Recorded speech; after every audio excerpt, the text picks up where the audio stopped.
Hello. Hello. Welcome to Let Me Bore You to Sleep. My name is Jason Newland. Please only listen when you can safely close your eyes.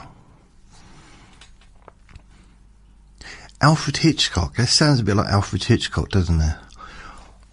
Hello, ladies and gentlemen.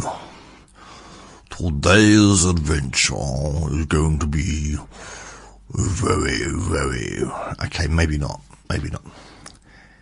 So, my website is jasonnewland.com, and my store, where all my archives recordings are, is jasonnewland.store. Yeah! I'm still in the process of uploading stuff and organising things, but there is a link to the store from jasonnewland.com, and all the latest recordings are available on there, jasonnewland.com, so you can stream. You can also download them directly from there as well, the latest recordings. I now do two types. I do overnight without music, overnight with music. They're available on all the major podcast hosts. If you have any trouble finding where they are, you can just go onto the website, and it gives you a link to Apple, gives you a link to Spotify as well, for both the websites, both the podcasts. So yeah, I've got two podcasts now, Let Me Bore You to Sleep and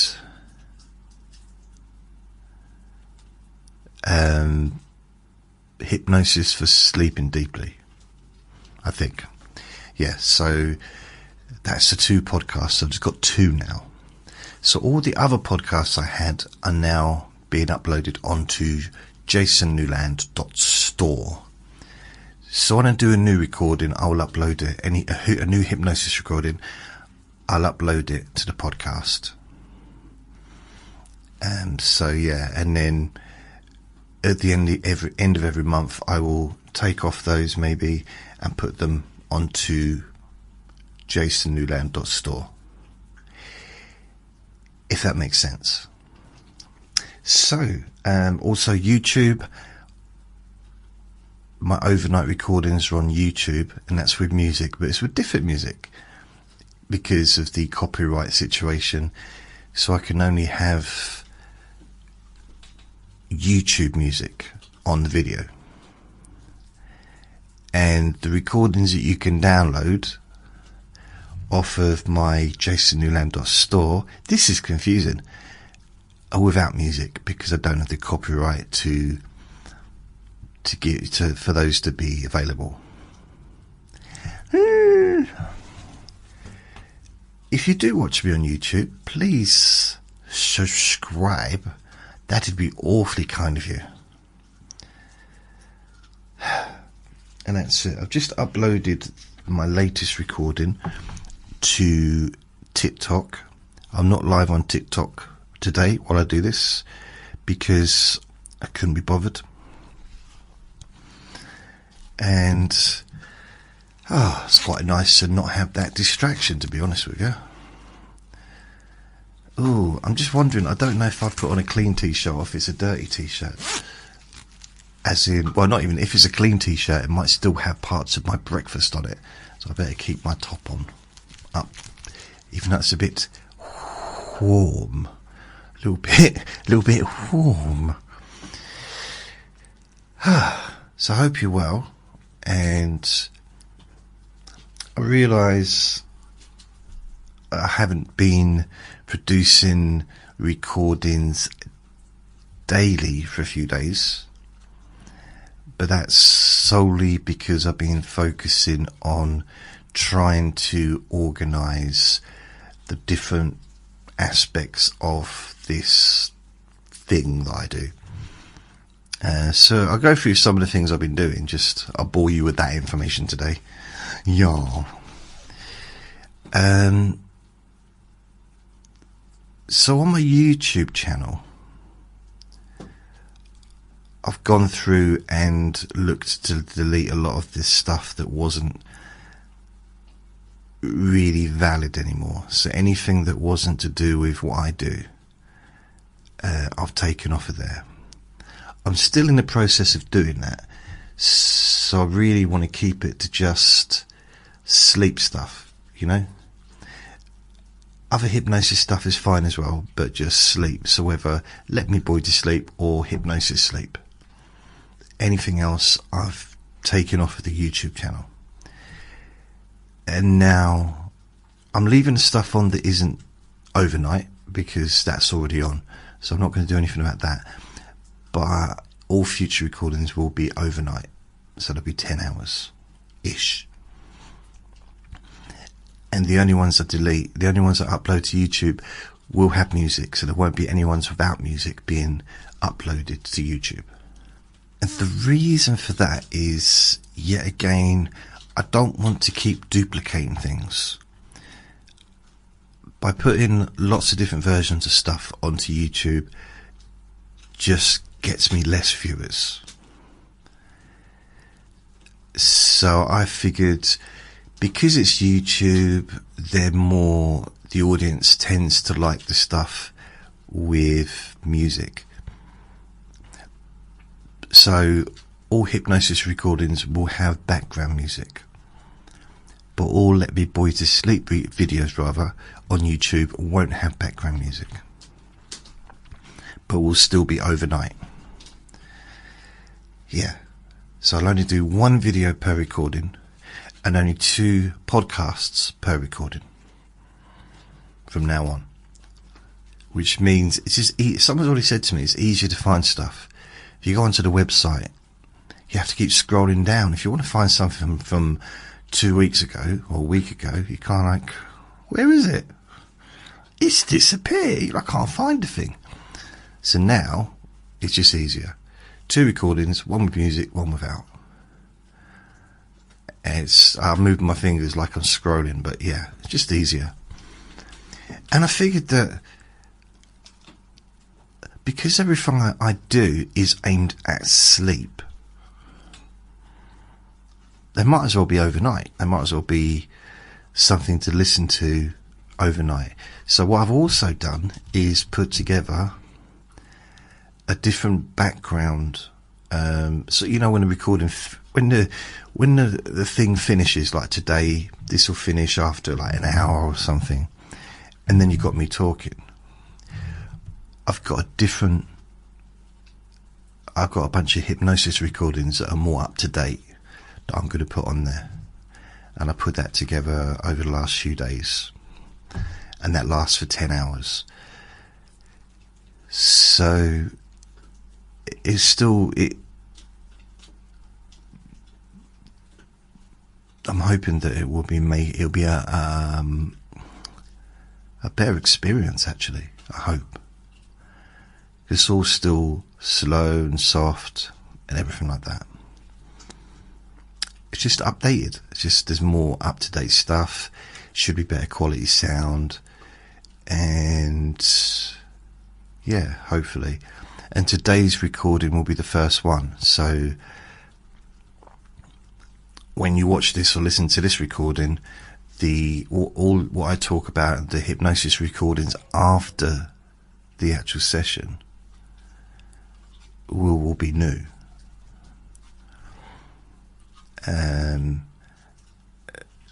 But the music will still be the same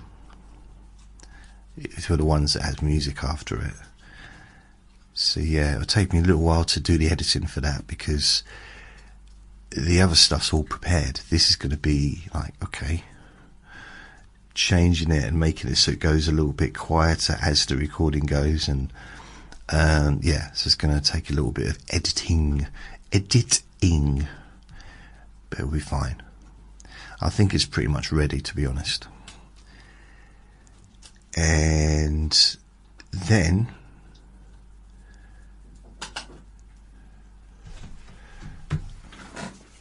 so there's someone at the door. It's not someone at the door, is there?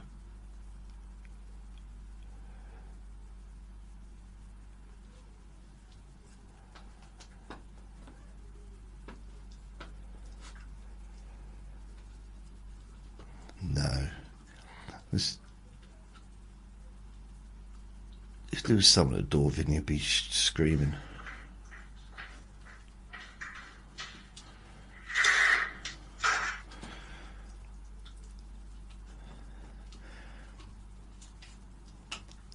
I really thought it was someone at the door. I heard knocking, but it must be coming from downstairs. Downstairs. Oh, it's me and Vinny. That's my door camera, you see. Well, if someone is knocking, they can just phone me. And if they knock on a door and Vinny doesn't hear it, then they can't be knocking on the door. It must be coming from somewhere else, because he hears. You could rub a feather over that front door and he would hear it. He would feel it in his bones. Not the ones he's chewing on, but, you know, his bones.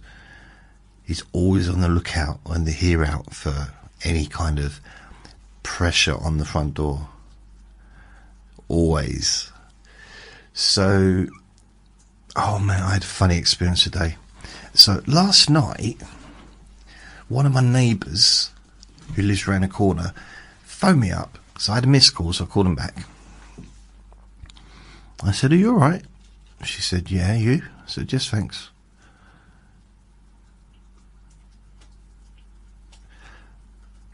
I said, "You called me?" She said, "Yeah, no, I did, yeah."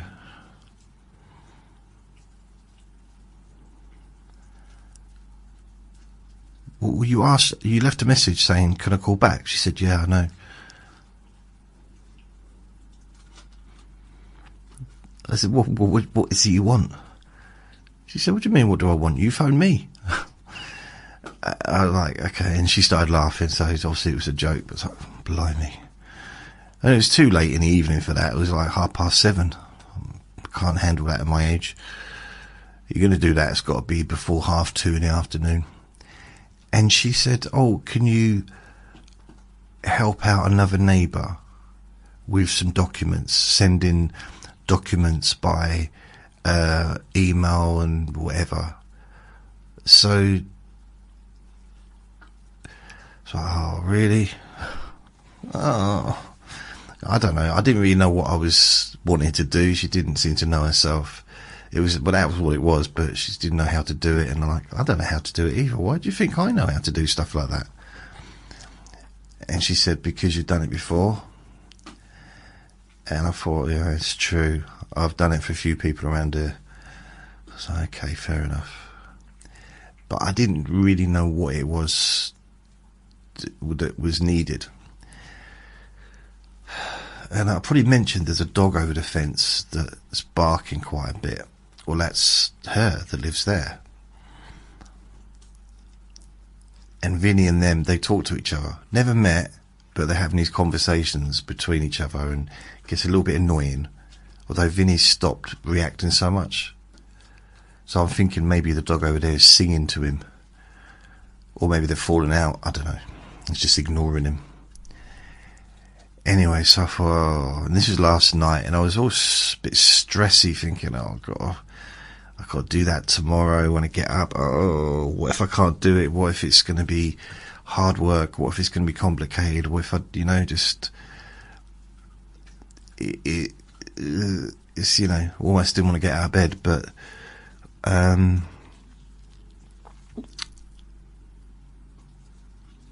went anyway. I went round about 9 o'clock. I waited till, actually, this is like a three-pronged story.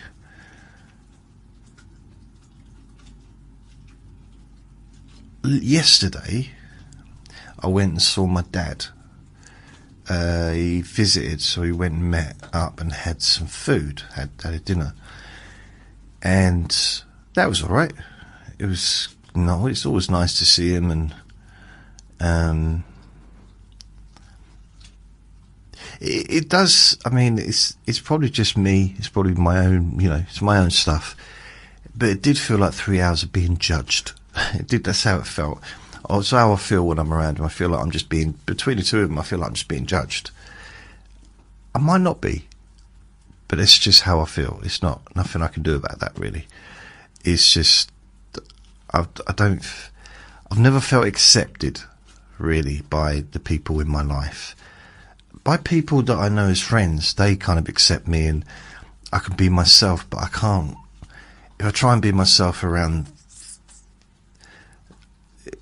those some other people, I don't. It almost feels like I'm being false. So, yeah. But we get on. I know he cares and stuff, but it's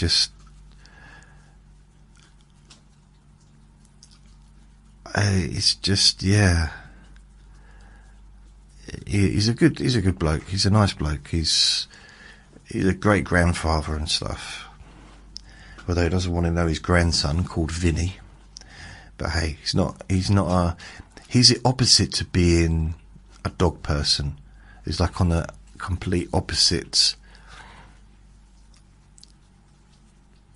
You know what I mean? Flip it over. Add some ice cream on top. You know what I mean? It's completely different. Does not like dogs. Yet every member of his family has dogs. All his grandchildren has dogs. All his stepchildren have dogs. Or to be fair, they live with they all live together. So yeah, they have dogs. And even my little brother's girlfriend had a dog. And he'd go into their houses, but he won't come into mine. So hey, and Vinny's such a lovely dog. I mean, most dogs are lovely. Generally, I mean, I've only met a couple of dogs that were absolutely horrific when anyone new came into the house. But that was like literally, it was my friend. I ended up living there with the dog. And it was my friend that made it happen. He loved it. He loved the fact that the dog would just be he'd be held back by the radiator and he'd be trying to get to me for like 3-4 hours solid. And eventually he'd get used to you, it'd be fine. But like, he loved that. It made his day to have a vicious dog. Yet once you get to know the dog, it wasn't vicious at all, apart from to other dogs.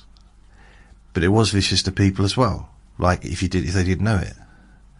It's weird. It's very strange. Strange old dog. And I remember once my friend went away because I was living with him. He went away for I think about a week, and I was babysitting the dog. And I trained him for a week, took him out all the time, constantly. It was in the summer. We had a park opposite, so I took him around the park. Used to walk around very slowly, get him to stop at pavements, cross over. He didn't bark at anybody. He didn't try and get to other dogs or nothing like that. And then my friend came back from his holiday, and the dog reverted back to the same behaviour as before, instantly. Here's me saying, look what he's like. I've got him doing this stuff, and he instantly wouldn't. Like, he went back, like, barking at everyone, and well, you know what barking sounds like. Okay, all right. And strange. So I saw my dad. That was difficult to get ready for that, because I was going into this public place with lots of people there, hundreds, 100, 200 people or whatever there was in there, which meant I had to have a shower. Oh yeah, by the way, you might have noticed, if you want to have a laugh, watch the video, even if it's just for a second. I'm bald. I'm bald again. Yes. So the evening before, I shaved my beard down just to make a little goatee. But yesterday morning, I woke up quite early, as I did today as well, actually. And I guess I was in a little, like, again, having to do something.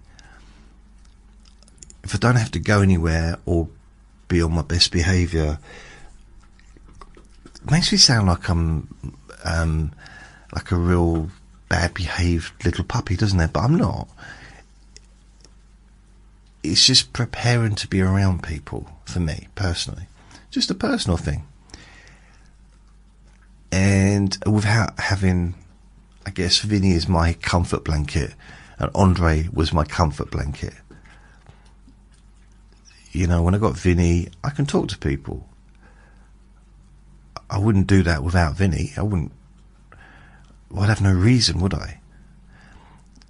And I talk to people that have dogs. I don't talk to people that don't have dogs. I might say hello to people, but I mean, there's some neighbours that I wave to and I've never talked to.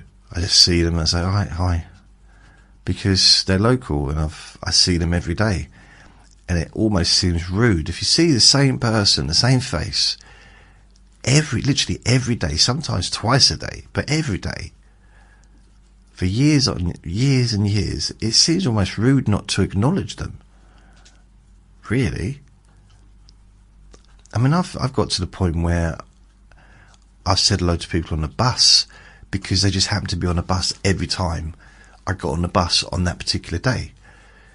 So I used to go to counselling. When I was doing my university course in counselling, we had to have, I think it was 12 sessions of personal counselling. Might have been 6, but I think it might have been 12, where we had to go to a professional counsellor and experience what it's like to be a client, or you may call it a patient. You know, that's, you know, it's basically the thing. I jumped at the chance because I'd had counselling before, and it'd be, you know, some of it had been okay, some hadn't been okay. And I mean, my very first counsellor fell asleep when I was talking, but that was in 1997.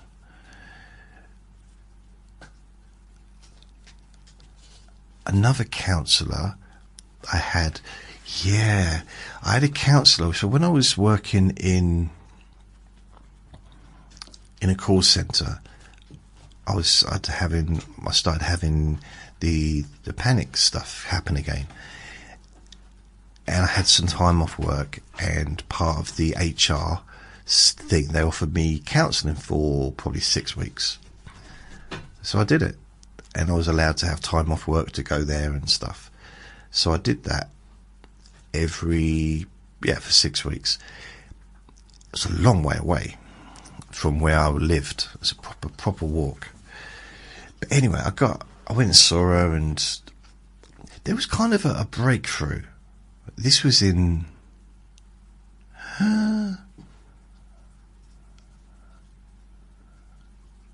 when was it? 2006. And it was during a really, I mean, part of the thing was during a really, really huge news item in the country based in that town.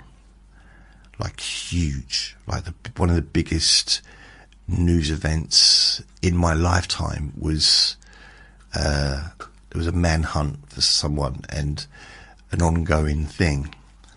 So it was massive. So I'm kind of a little bit nervous walking around as well, just a little bit, because I think everyone was a bit, and there was hundreds of police cars everywhere from all over the country, maybe thousands. I'm not even exaggerating. They were everywhere, stopping traffic. But that's a story for another day. It turned out the person they were looking for lived opposite me the year before. Or I lived opposite him the year before.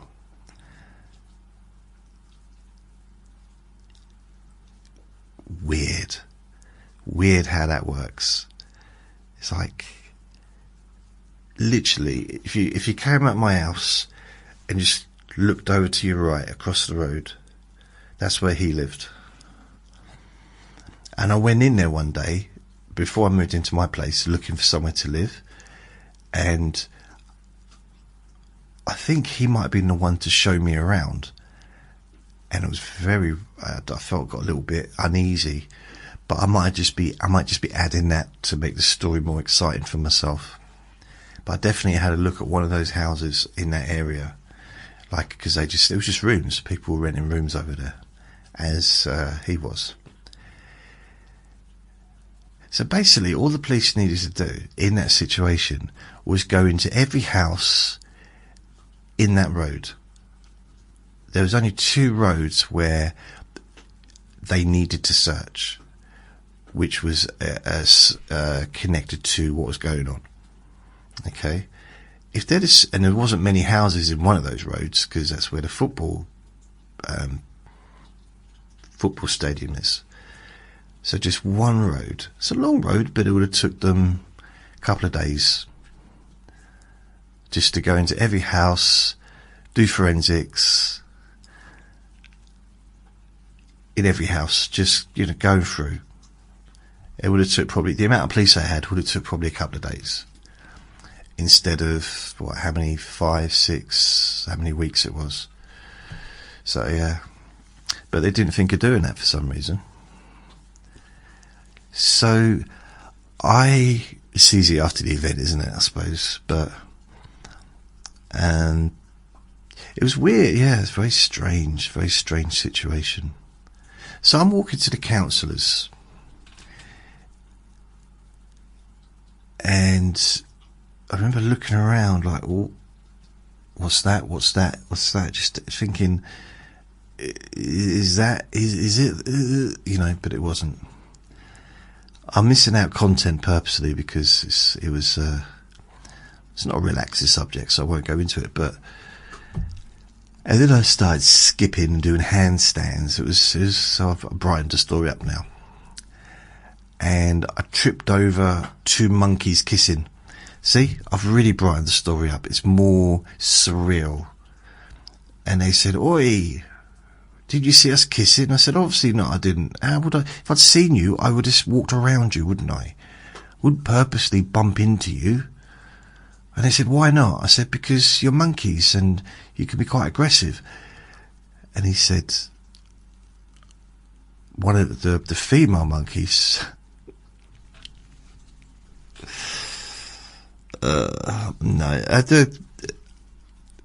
they got offended. Like, I said, "Yeah, but I've heard that because they were chimpanzees. It's not in a real story. They escaped from the zoo. I don't know, but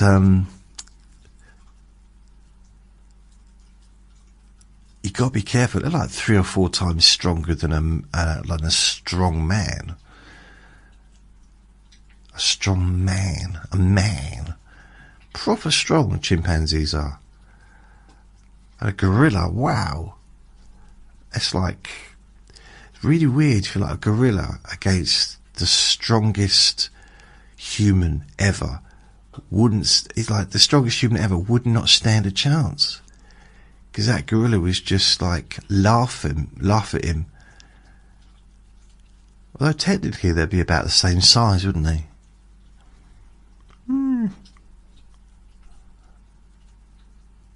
So I tripped over these zebras, and I said, "Oh, what are you doing?" They said, "We're kissing." I said, "All right, okay then." And I said, "Sorry." And they said, "But why didn't you watch where you go?" And I said, "Are you angry? Why are you being so angry?" He said, "I'm not angry. I'm just passionate." I was like, "Okay, fair enough." So I don't like being called angry. I said, "Well, not my fault. You're kissing in the middle of the pavement." And the female, she said, "Why don't you call it sidewalk so that people in America can understand what you're talking about?" And I said, "Yeah, but I'm talking about zebras kissing." First, she said, "Yeah, you were talking about monkeys a minute ago." I said, "I know." And the male monkey, because he's returned as well, said, "Why are you even talking about animals kissing on the pavement when you're talking about you basically on the way to see a counsellor?" And I said, "I'm not sure. If I'm honest, the story got away from me." and it wasn't supposed to be like this. And the female zebra said, well, do you plan these recordings? And I said, no, I'll be honest, I don't. And she said, well, mate, have you thought about maybe doing that? Because perhaps you'd have a larger audience if they were actually a bit more professional. And the female monkey came to my defence, and she said, oi you, Doris, what's your problem? And Doris said, listen, Magma, apparently that was her name, Magma. I've heard someone called Magma once. I don't know who that was, on a TV show. She said, hey, oi Magma, keep your beak out of it. What's it got to do with you? And Magma said, I haven't got a beak, I'm a monkey. And they rolled around a little bit laughing at that. Not the zebras, but the monkeys did. Didn't take much to set them off, to be honest. They were always quite jovial. Zebras, very stern. Took very seriously. Took themselves seriously. Don't quite know why. Very solemn. Is that the right word? Solemn? Very like, oh. Like that. The monkeys were just happy to have fun. I mean, I didn't realise that zoos gave animals a day release to just go and play. I didn't know that. Well, that's what they told me, but then I found out later that wasn't true. That's the thing. Like, you might say, oh, all animals are different. They've got one thing in common. They're all liars. They lie to your face. Honestly. You know, the amount of times I've put a bit of some food on the table for me, and I decided to go and wash my hands before I eat, because, you know, I'm quite a conscientious young lady. And I say to Vinny, don't go near my food. And he says, yes, of course I won't. He just said, you're nodding your head yes. He said, no, I mean, no, I won't go near your food. All right. I'll go and wash my hands, and I'll come in, and he's got his nose right, like, next to the food. It's like, okay, now, how many bits of food have you stuck your nose in? Because I don't want to eat that part of the food, to be honest. I mean, without being graphic, I know where your nose has been. I've watched you thinking, how?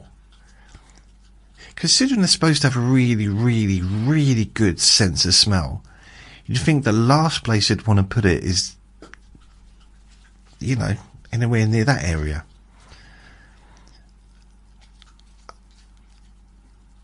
Yeah. So anyway, so I'm walking towards the council. I'm getting there to the counselling, and this was like different type of counselling to what I'd my voice is going, to what I'd been involved in before or since. And it definitely was not person-centred. It was, I don't know, I quite liked it. I didn't particularly like her. I didn't mind her, but she, there was one point where she said something that seemed quite profound. Like, we'd made a breakthrough, and I went there to high-five her, and she said, no, don't touch me. I don't do that. No, I wasn't trying to hug her. You know, I wasn't anything weird. It was like high-five, and like, nope. I didn't like her after that. And I think, what would I do in that situation? And I found out later on in life, when I was an actual counsellor, and if someone goes to high-five you, you high-five them. Unless you want them to dislike you. Now, if it's long-term therapy, and it's all, you know, you're basically trying to figure out, you know, issues with communication and stuff. Let's say it's psychotherapy or Jungian or Freud or whatever, you know, maybe something like that would be useful. Like, okay, Well, I didn't put my hand up to meet your hand and touch flesh to flesh, as palm to palm, as you probably noticed. How are you feeling now? And let's spend the next 8 months discussing it. So we come to the end. That'll be £300, please. Cha-ching! So yeah, the counselling I did was not really about that. It was quite quick, trying to help someone to move from where they are to where they want to be in 6 sessions, which is not always possible. So it's about focusing on what's happening, what the actual thing is, rather than you can go back in time and go back to all the stuff that's happened in the past, but when you've only got 6 sessions of 50 minutes, there's a certain limit to how much time you can really spend focusing on the past as opposed to focusing on now. I can't really give a great... Well, I suppose I can give some examples, but I won't. To be honest, I'm not saying that, like, when everyone mentioned the past, I'd shout at them and say, no! I'd blow the trumpet. Brrr! Or I'd, like, have a big gong. The wrong gong. Dong! Wrong. I told you before. We focus on now. Now only. Now. And I didn't do that, because that would be rude, wouldn't it? But when she didn't high-five me back, because she didn't, and I was stuck there. And she just looked at me. She just sat there, didn't move her body one bit. I think she actually said, no thanks. Which it's quite a funny thing to say, I suppose, but some guy like that, she said, no thanks. No thank you. I'd rather not. Ooh, your hand. Ooh. Okay, fair enough. I mean, I can understand it if it was like June 2000 lockdown and the counsellors would say, no, you're right, I don't really want to touch you right now. Fair enough. You know, because that was the world we were living in at that time. And it's not like I wanted to rub Marmite all over her face or anything, do something weird like that. You'd previously sort of declined that one the week before. But it was a high five. It wasn't, to me, it wasn't anything.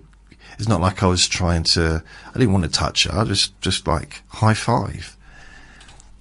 And I was in that situation a few times as a counsellor, and I just did a high five. But I was in a couple of positions where I only had 1, 2, 3, 4 really weird situations. Okay, more than that probably, but 4 that I remember that were awkward when I was counselling. And I don't even remember the people, so I do. But I won't give any clues of who they were. I don't remember the names, but 3 of them I got on really well with. One, I'll talk about the first one first. He came in, or she came in, he or she came in, sat down, and said nothing. Now, I've had that a few times, and I always break them down. I've always managed to slowly dismantle those walls. Even if it takes a couple of sessions. I've had it with, other than that person, I had it with two young people, one at school, so I was in the school, and he literally just stared at me for I think 2 sessions, and then after that it was almost like best friends, but I just had to go through it, you know, get proper attitude. But after that it was actually lovely. And the second one was I think 16-year-old, and it wasn't that she didn't want to talk, but she didn't want to talk about why she was there, which made it hard. In the end, she did, or he did. I've got to be very careful.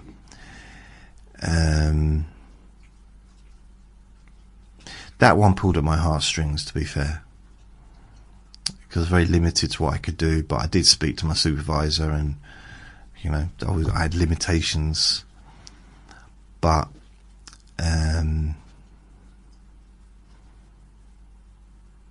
yeah, and that was one of my last ever people that I saw as a counsellor. So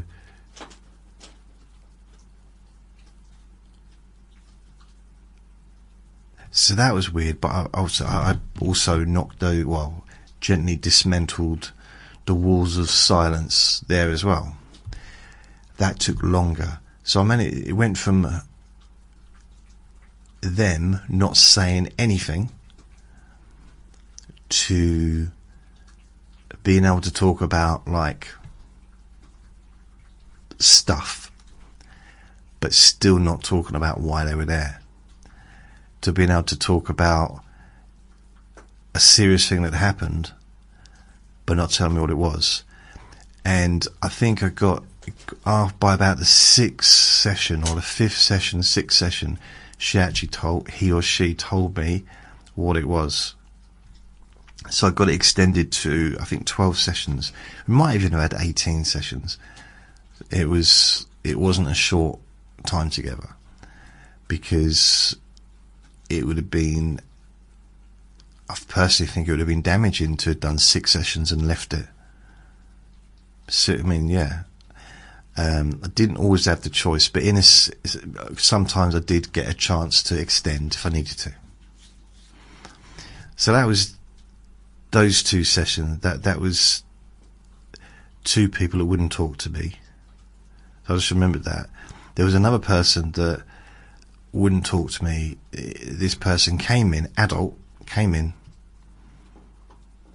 just stared at me. And I felt like I was like a headmaster or something, waiting for a confession. Like, did you or did you not break the window? I'm just waiting to find out. Did you put cream cheese up the maths teacher's exhaust pipe? Not a euphemism. And,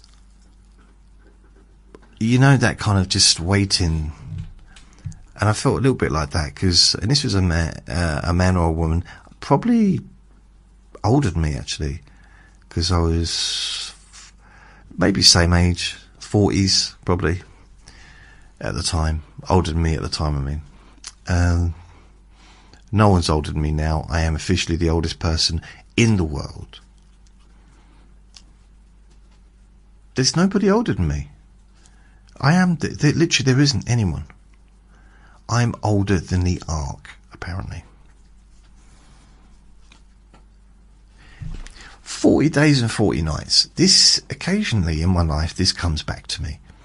And I'm thinking, okay, they knew that land was near because they saw birds. So where were the birds during the 40 days and 40 nights of the floods? So there was no land anywhere. Anywhere. So 40 days of rain, could 40 days and nights of rain be high enough to cover the Alps and the higher grounds, you know? Because people live on mountains, don't they? There's still people that live on mountains and really high ground, where there's no water, there's no, you know, no rivers or anything for miles and miles. It's so high up, altitude-wise.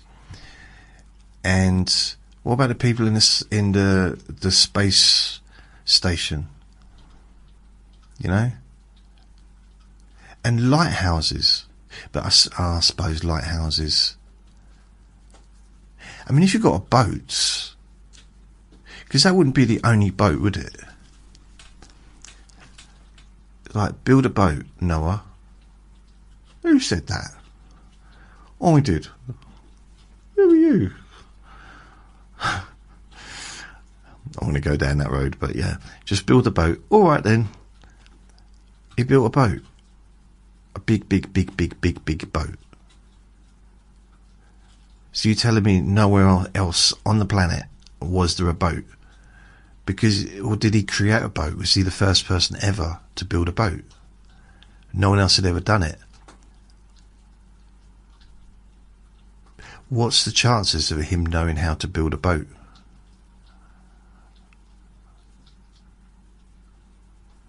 So I'm just thinking maybe there was other places with boats. I don't know. But the idea is like, oh, we're going to find land because there's birds. If you see birds in the sky, you're near land. Because birds need to live near land. I think some birds can sleep while they're flying, and I suppose some birds live on the sea or whatever, but generally you'd need land. Birds live on the land and they fly in the sky and they swim in the sea. I'm boring myself with these sentences. And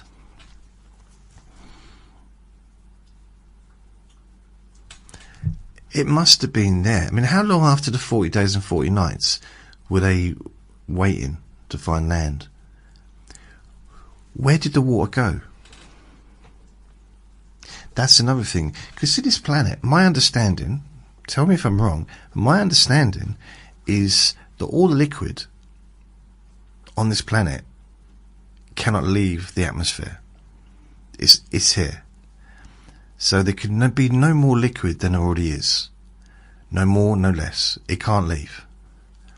So yeah, it can move around. So if part of the bits which frozen, raised to sea and stuff to other parts and stuff like that.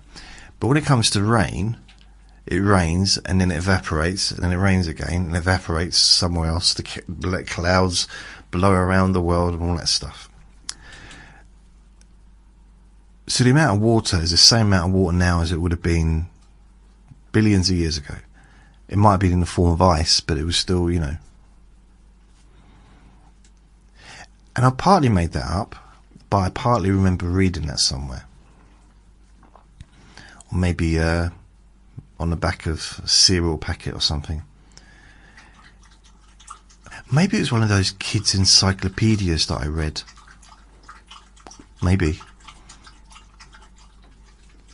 Vinny's still not eating his dinner. I gave him a treat earlier. Mind you, he did eat his treats that he got given. Can't believe it. So yesterday, just as I was leaving, because I saw my dad, he said, "Oh, we've got some presents for you from Christmas." I said, "Really?" He said, "Yeah. Christmas. I mean, it's like end of February nearly." He said, "Yeah, I know what day it is. What day is it? 25th of February. Can you believe it? 25th of February. Wow.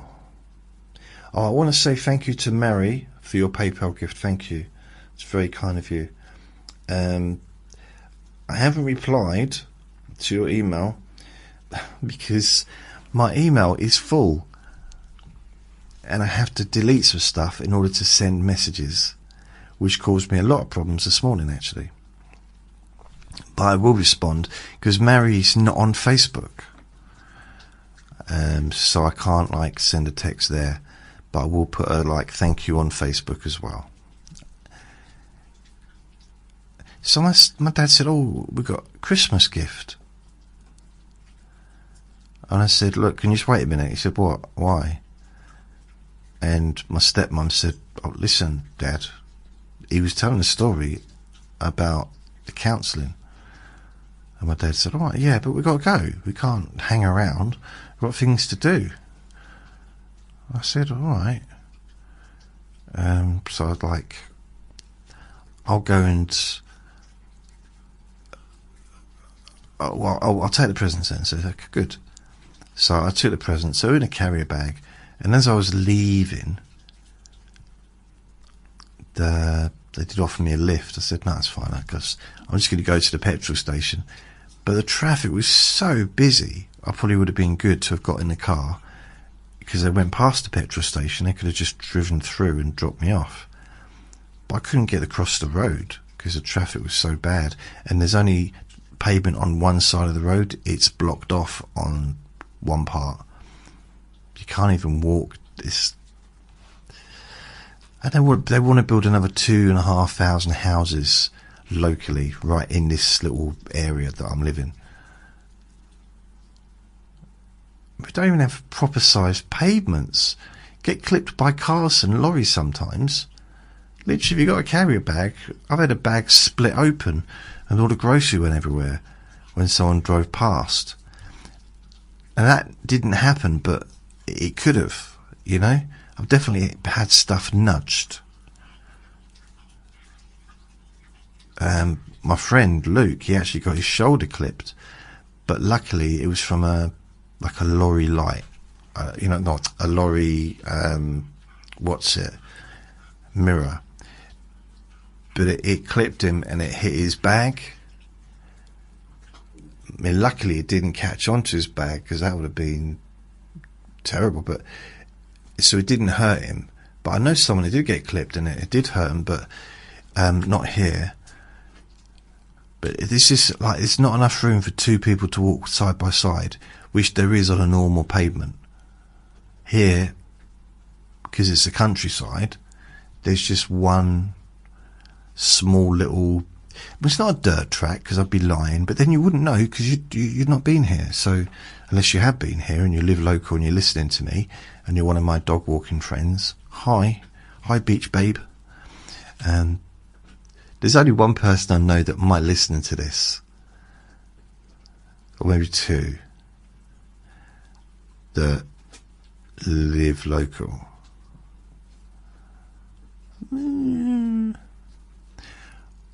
Although my dad said something yesterday which makes me think he might have listened to one of my recordings, so I have to be careful from now on.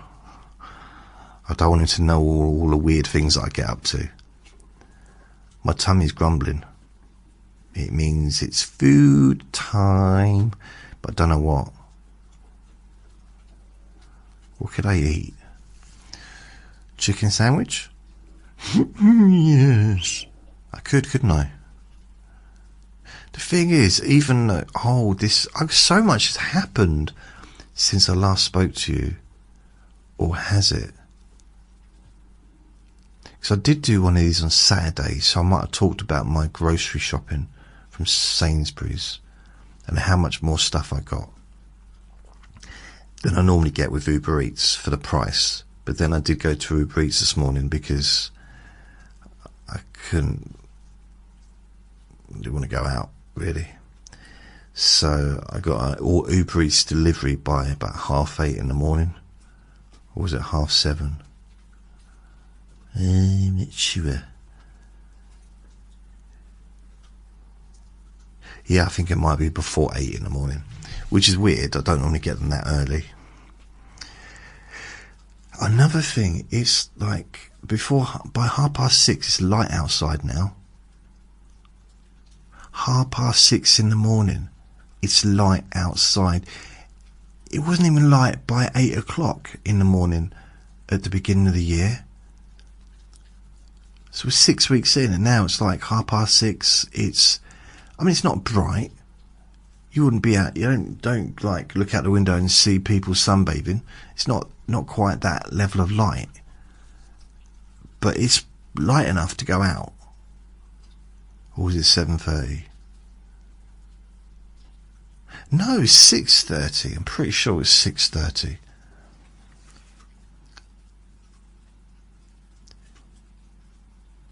Yeah.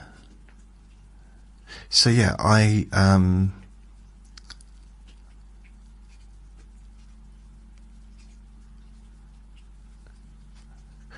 oh yeah, this the man that just sat there, and he seemed very angry at me, or the woman that sat there seemed very angry at me, and I hadn't done anything. I was just like being a counsellor. Said nothing for 50 minutes, then left. I asked a few questions, got a few like yes, no answers, but didn't really kind of talk at all. And came back the next week, did the same for about 20 minutes and just got up and walked out.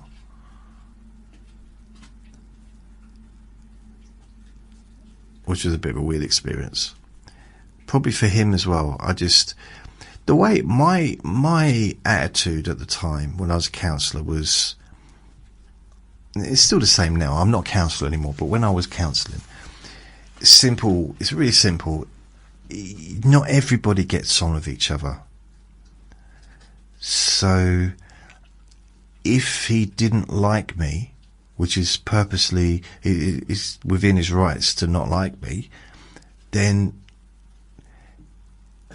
if he'd kind of let me know, I suppose it's hard I guess it's hard on his side to do that, but he could have just phoned up the counselling service and said, I'd like to see a different counsellor. And he was within his rights to do that, because not everybody clicks, and we clearly didn't click. At least he didn't click with me. I thought he was my best friend, but it was a bit embarrassing actually, because I knew it was his birthday, so I took a cake in the second time.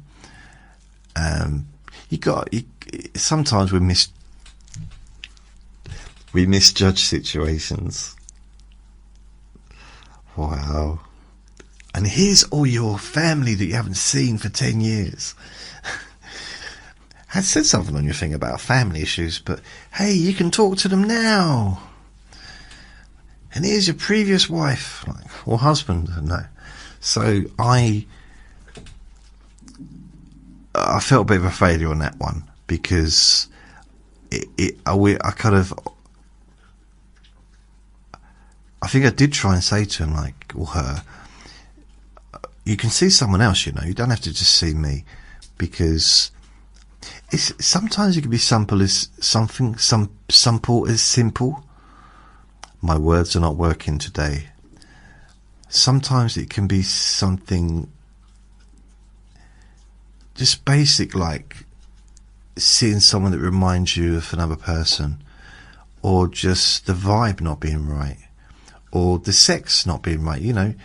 I generally get on better with women than I do with men, like in most situations. I've been counselled by men and by women, and I probably say that I prefer female counsellors. There's no, I think, major reason, but it's just how I think I just felt a bit more comfortable in that situation.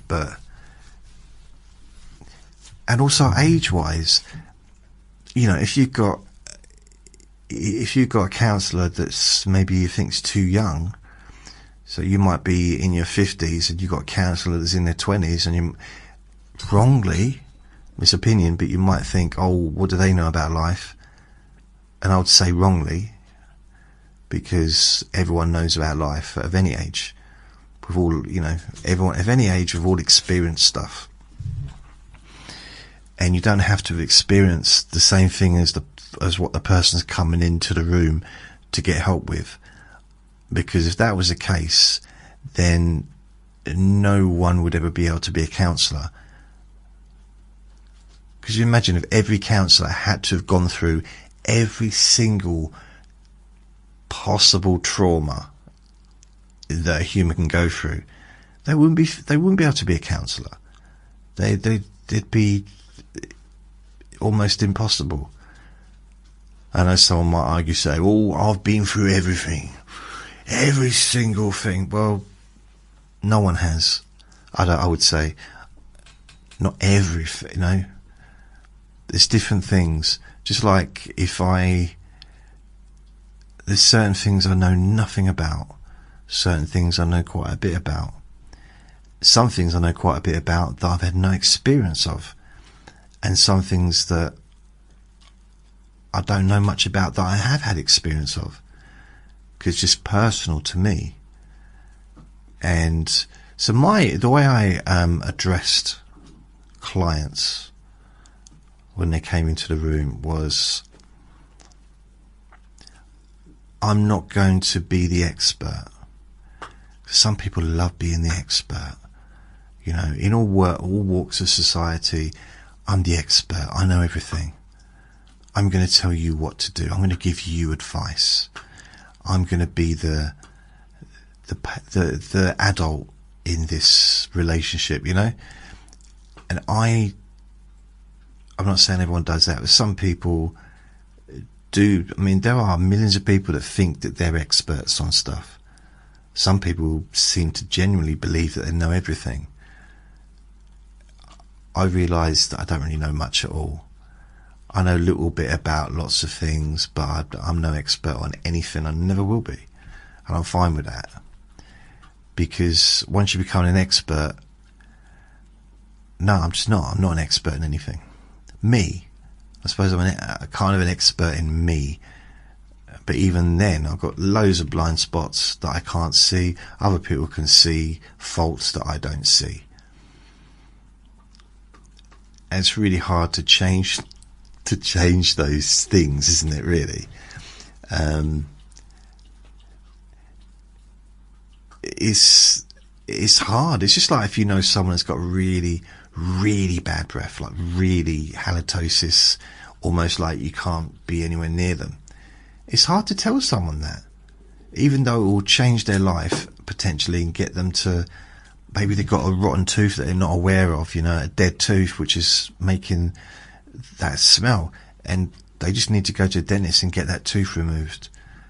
They might not be aware of it, you know, and that would transform their life.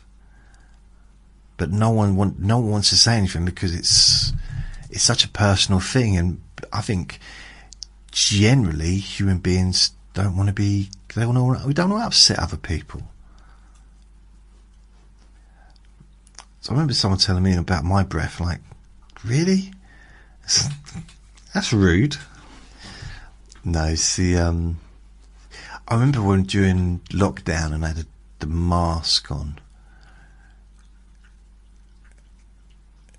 I used to go into the petrol station because that was the only shop I could go to. We weren't allowed to travel out to get to other shops. So it was the only place where I could buy stuff that was anywhere near where I lived, unless I got deliveries. And that was hard back then as well, to get deliveries. So at times, so I'd go to the petrol station probably every day, every 2 days to get stuff stocked, you know, things I couldn't get in Amazon. And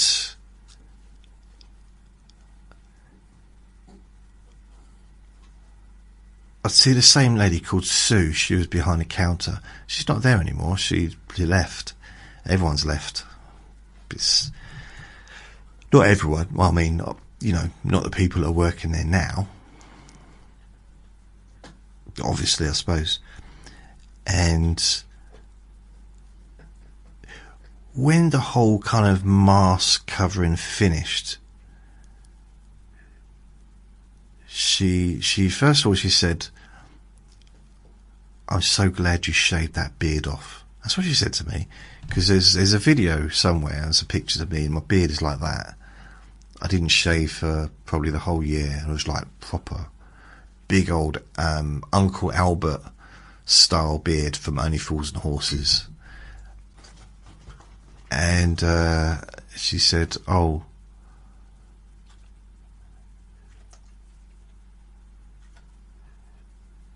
Yeah. She said, oh yeah. I'm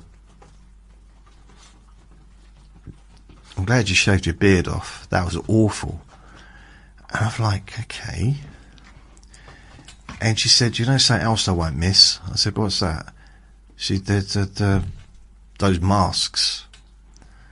I said, I won't miss having to like stand 6 feet apart from everyone.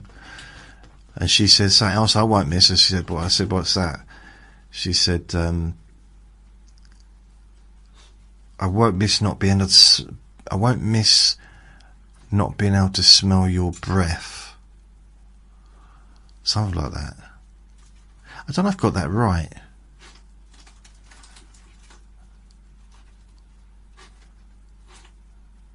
I'm trying to insult myself, but did I get that right? I won't miss not being able to... I will miss not being able...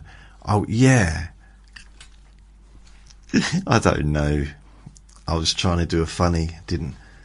Remember someone saying that to me back in 2013, and I was in my last call centre that I worked in training, and I said something. I was around all these young people, and I was...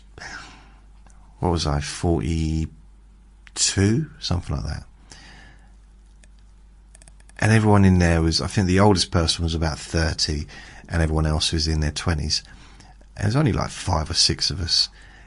And I said something, and one of the females said, oh, Jason did a funny. I don't know, she wobbled her head.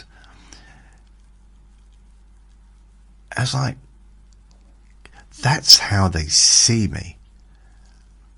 They see me as like a parent trying to be funny, and that kind of natural disrespect that they have for older people.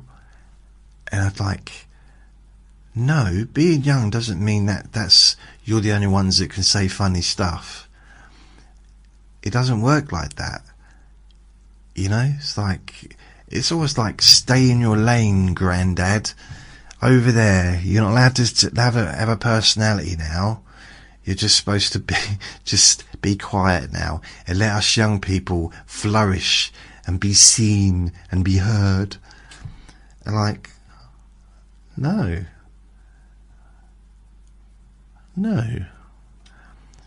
So yeah, we didn't. It was weird though, because everyone got off with each other at the Christmas party, except one girl and me. And she was moaning about it. We said, they got off. Why didn't anyone want to get off with me? I said, well, you got a boyfriend who's in the army.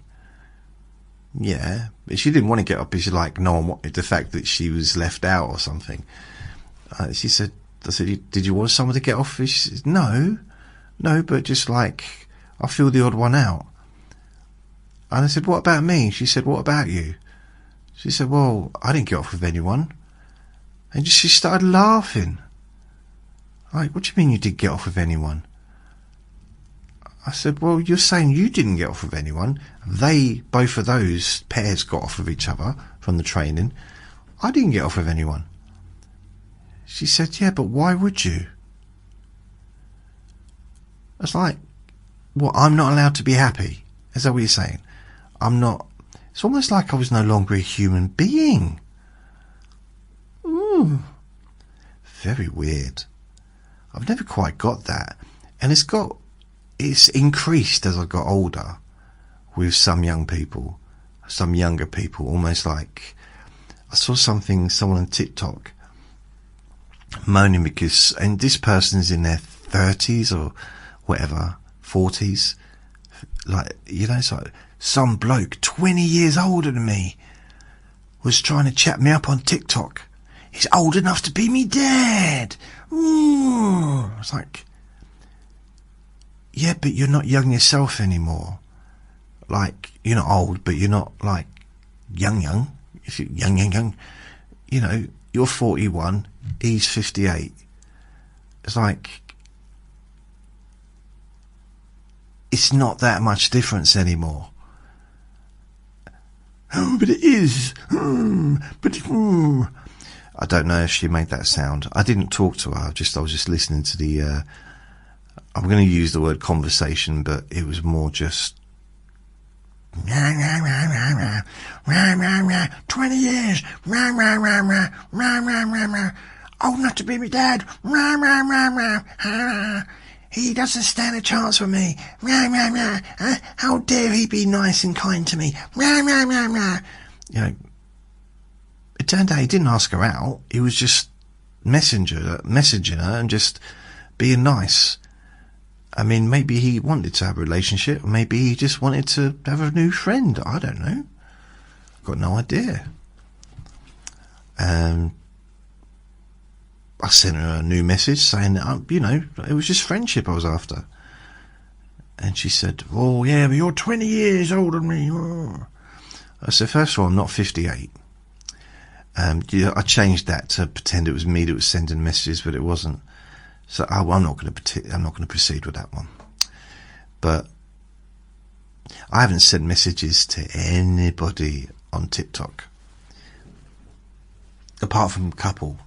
But just to thank, if someone sends me a message, I will reply. So I did. What was I talking about? Yeah, I got this. I took the bag of presents home with me, and there was a few things that I could jump on, like Pringles and stuff. Did I tell this story at the beginning? I don't know. But anyway, I had a bag of TREETS, which my dad gave me as well, for him. So I gave him a couple when we got back. I put the packet down on the side, on the table. So it's just like a long unit table thing next to the settee on the other side of the room. And where I put my cup of tea and dishes and stuff when I finished with them, a bottle of water, talcum powder, pictures of giraffes, you know, just normal stuff. And I'm going weird today. With lipstick on,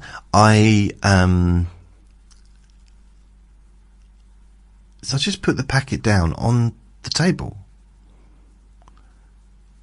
Forgot all about it because I was stuffing myself with, I can tell you some of it. There you go. Cheese Krispies.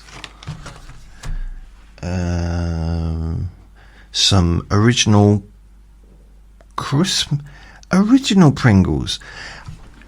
This is weird psychological thing. So these are just original Pringles, dressed up as Father Christmas. I thought it was Christmas dinner flavour, because I'm sure they used to do like a special Christmassy flavour, right? And I was tasting them and they tasted different. And I was trying to I wonder what kind of flavour that is. Just original. No, just normal flavour. Pringles. I was adding the different flavours psychologically with my brain, thinking that there was something that they weren't. Wow. And there's some other cheesy biscuit things as well. And there was also some reindeer Maltesers. I scoffed them down. And there was also a miniature Christmas cake, which I stuffed down as well. I literally stuffed that into my cake hole. Oh. And yeah. So I put his treats, and there was lots of wrappers and stuff. Not M&M, I'm talking like,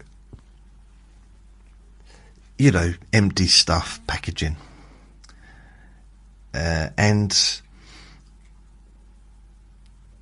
I just got this image of Eminem and 50 Cent and Snoopy Dogg just like sitting there doing whatever they do, and being massaged by Puff Daddy. I don't know. So there's all the baby oil. I have to move that out of the way. And I I completely forgot about them being there.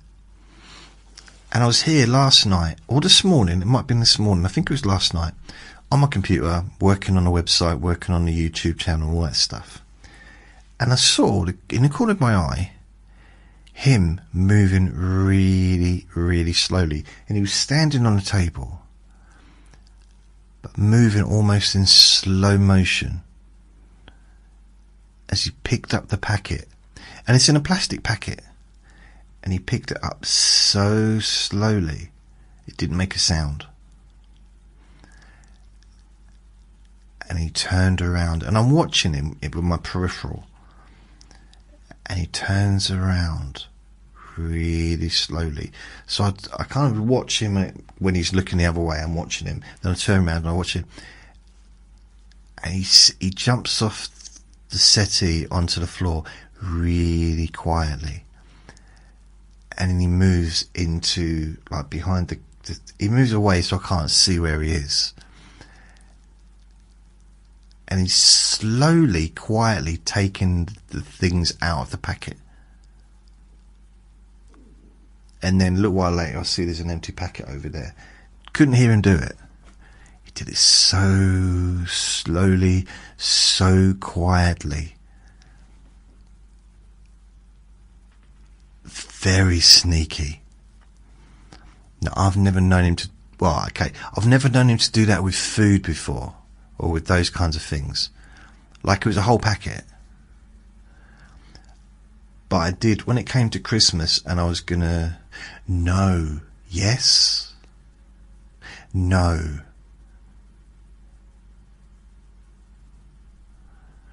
No. The other day I was trying to find some sellotape. Because I bought some sellotape for Christmas. Because I was going to wrap some stuff, but I didn't in the end. So, I'm stuck on talking about wrapping at the moment, aren't I? So in the end, I thought, no, I can't be bothered. It takes too long to get all the words rhymed, and it's like, I can't be asked. The beats, getting it's ages. It takes ages. I was busy. So I bought some sellotape, and I just left it in the packet, in the plastic and everything. I didn't even open the thing.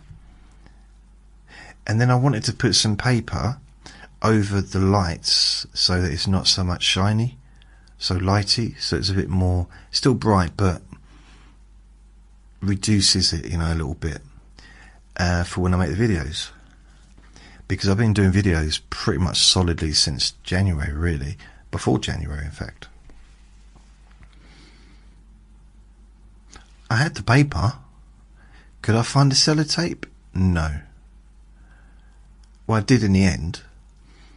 I ended up having to use Blue Tack, and that didn't work. And when I found the sellotape, I think it's still on the floor over there. It was out of the packet, chewed up, proper chewed up. I don't know when he did this, because I'm with him all the time. Does he come in here at night when I'm asleep? Because I've noticed certain things move around. That wasn't there when I went to bed. And then it's kind of the other side of the room, and all his toys would be in one pile. He doesn't really play with toys very often. He's not that bothered about toys, but he's got lots of them. And then I see they're kind of spread out. And another thing he does is he puts all his bones in a pile, so they're all stacked up. They're all underneath this table. Because that's where he likes to chew on them and lay at my feet while he's doing it and stuff. Because I spend quite a bit of time at this desk. And sometimes I think, well, how did that get there? What is he getting up halfway through the night and just coming in here and playing around? I don't know. Really don't know. I mean, he spends a lot of time during the day asleep as well. So maybe he has time in the night time when he's fully awake. And occasionally he does wake me up. Starts pulling at the covers and wants to play. It's like, Vinny, it's 1:30 in the morning. No thanks. I think he did that this morning, actually, and I did get up. I might have given him some food. Then I went back to bed. Bless him. Bless his little... Done 3 poos today. But that's more you need. You didn't need to know that, did you? Really, I guess.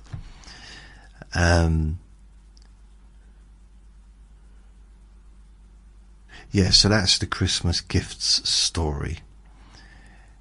And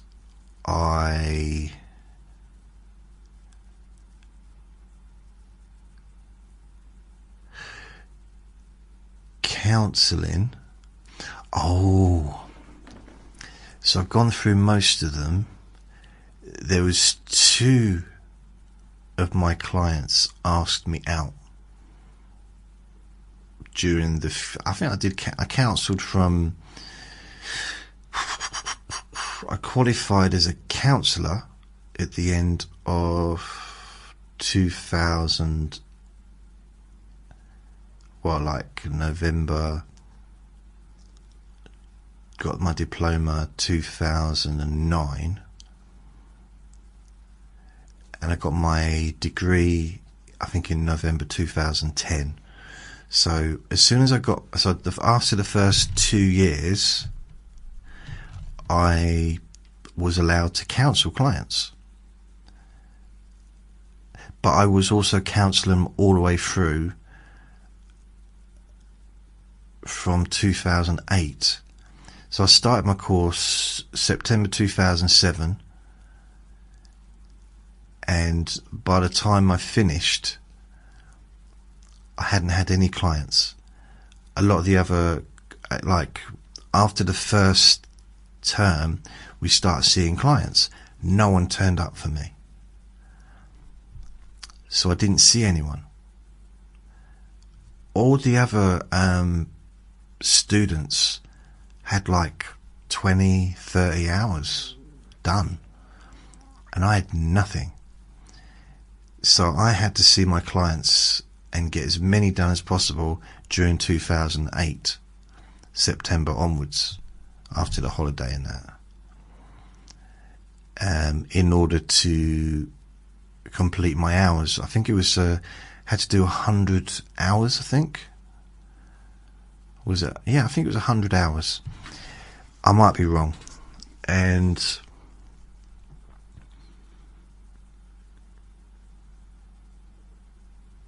yeah, I saw a lot of people. So this was at the college. They had a counselling service to the public and all adults.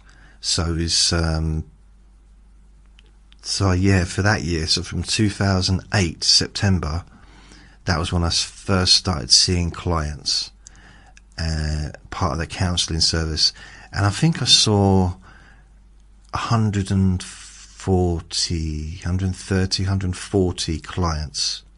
No, hours rather, not clients. I had about 140 hours completed by the end of term, which would be probably June 2009. So I'd completed 140 hours, so way above what I needed to. And some people on the course hadn't even got their 100 hours.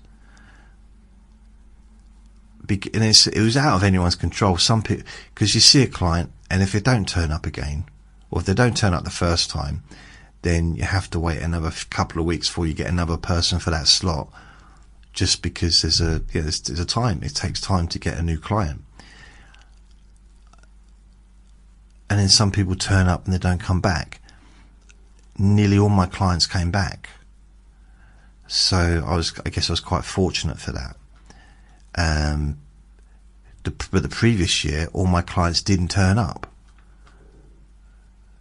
So that's kind of what happened there. So I'd already gone through that the first year, where every time I had a client, I was getting one a week, and they weren't turning up.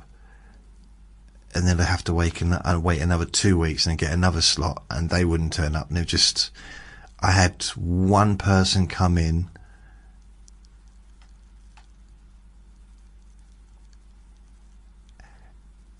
Yeah, I had one person come in, and I think I knew her. Yeah, I think it was someone that I knew, so I couldn't cancel her because I knew her, so I had to send her back. Couldn't cancel people we knew, and I wasn't the cause of her cancelling. I wasn't. Yeah, that would be weird, wouldn't it? But I wasn't. I hope. And it wasn't like an ex-girlfriend or a future girlfriend, but then it wouldn't be an issue if it was a future girlfriend, because then she wouldn't know me, would she? That would make sense, unless she had a time machine. But then if you had a time machine, you wouldn't keep going back and forward to like previous boyfriends and girlfriends, would you? I would, actually, thinking about it. It just seems like the best way to use a time machine.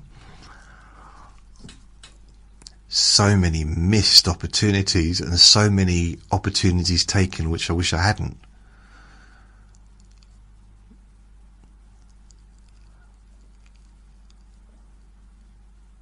Yeah. Yeah, okay, I'll move on from that. I'm just thinking that through.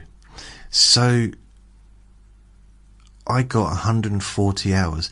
There was at least one person on the course that was actually annoyed with me because that person hadn't completed the 100 hours before the diploma was finished, and they weren't going on to the degree, so they had to come back to do extra hours in order to complete for the diploma. And I was like, well, why are you angry with me? It wasn't my fault that your clients didn't turn up. Bearing in mind I'd already been through that process, the year before. It's not my fault that all my clients came in, that I was so good that everyone came back to me. And, no one wanted to leave ever. How's it my fault? And, yeah, that was weird. So I ended up with more hours than anybody. But I also got the lowest grade, I think, academically than everybody. So, hey, pee and poo, you know what I mean? It's like, it just goes either way. It's just, I got a third in my degree, and I would have got a second if the only thing I needed to do to get a second was turn my assignments in, including my dissertation, on time. That's the only thing I needed to do to have a second. Now, if I'd have tried a little bit harder, put a bit of effort into the actual academic side of things, I probably could have got higher than a second. I wouldn't have got a first. Maybe I could have done, but even when I finished the first year, I was told I was not going to be getting a first. Or when I finished the second year, there was a point where a first was impossible because I hadn't got enough grades. I think I was at the end of the second year, and he said the highest you can get is a second, providing you hand your stuff in on time, because that was something I was known for. So I wasn't getting like high grades in a sense of I had every piece of work for the last year and probably half of the work for the second year limited to 40% because they handed in too late, capped at 40%. And apart from one bit of work which I got 40, they also they tell you what it would have been if it hadn't been capped. So I got 47% on one, which was obviously not a very good grade, but I'd have passed. I didn't fail any of my stuff. Didn't fail anything on that course.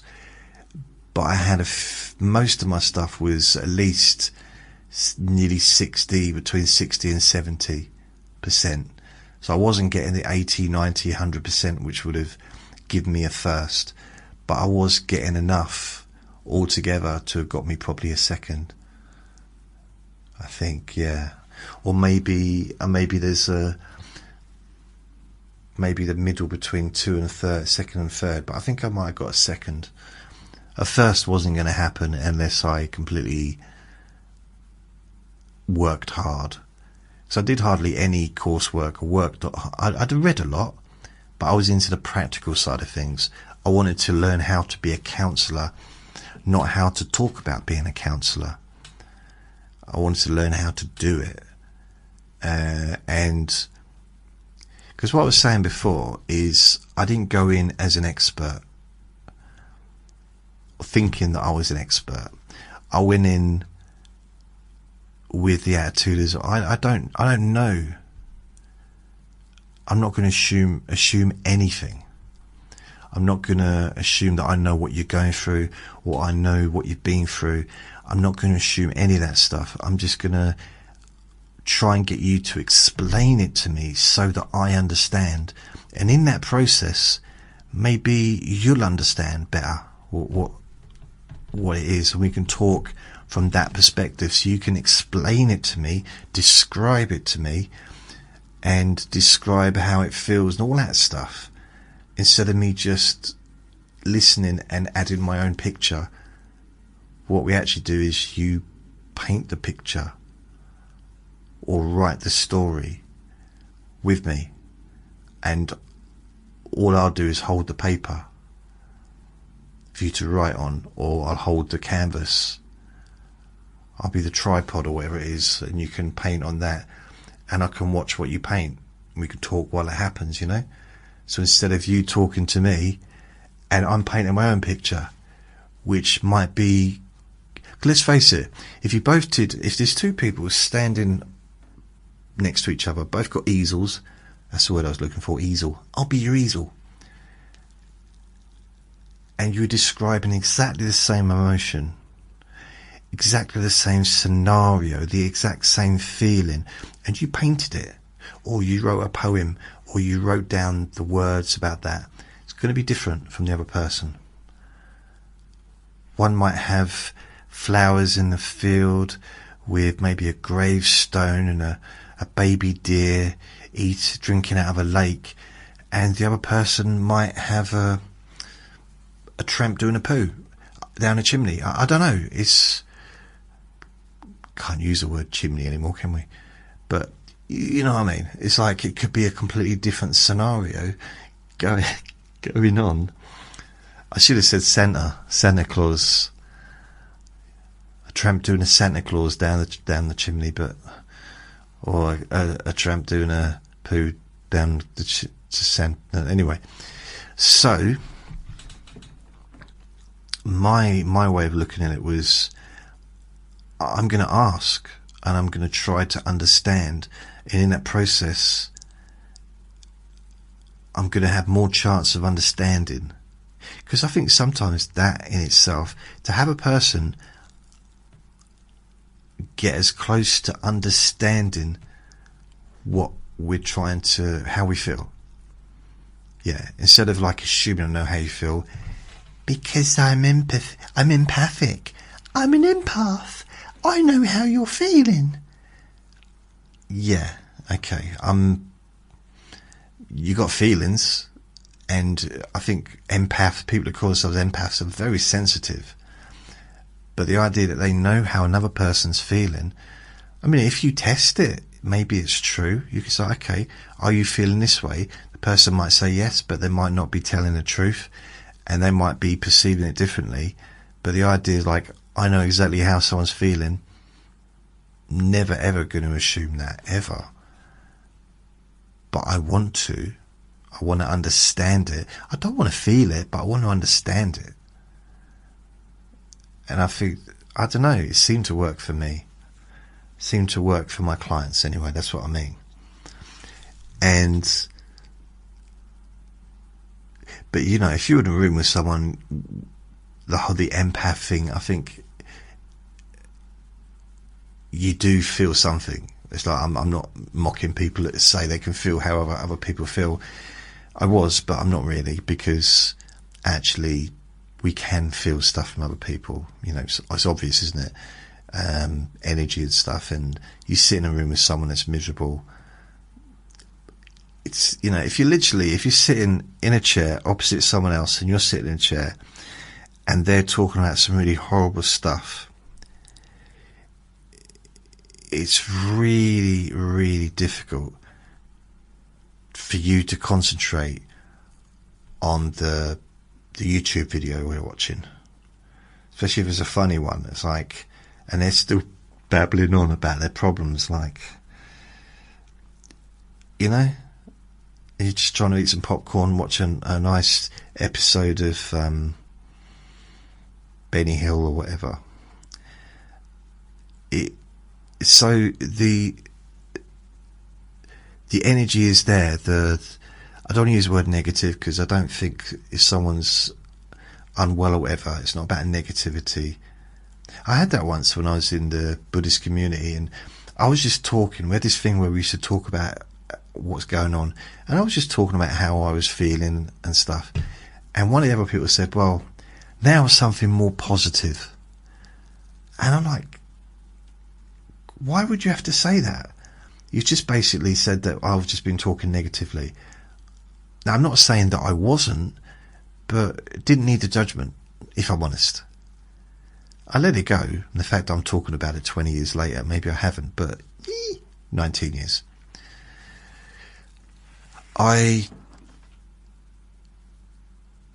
So this person, I had two ladies ask me out.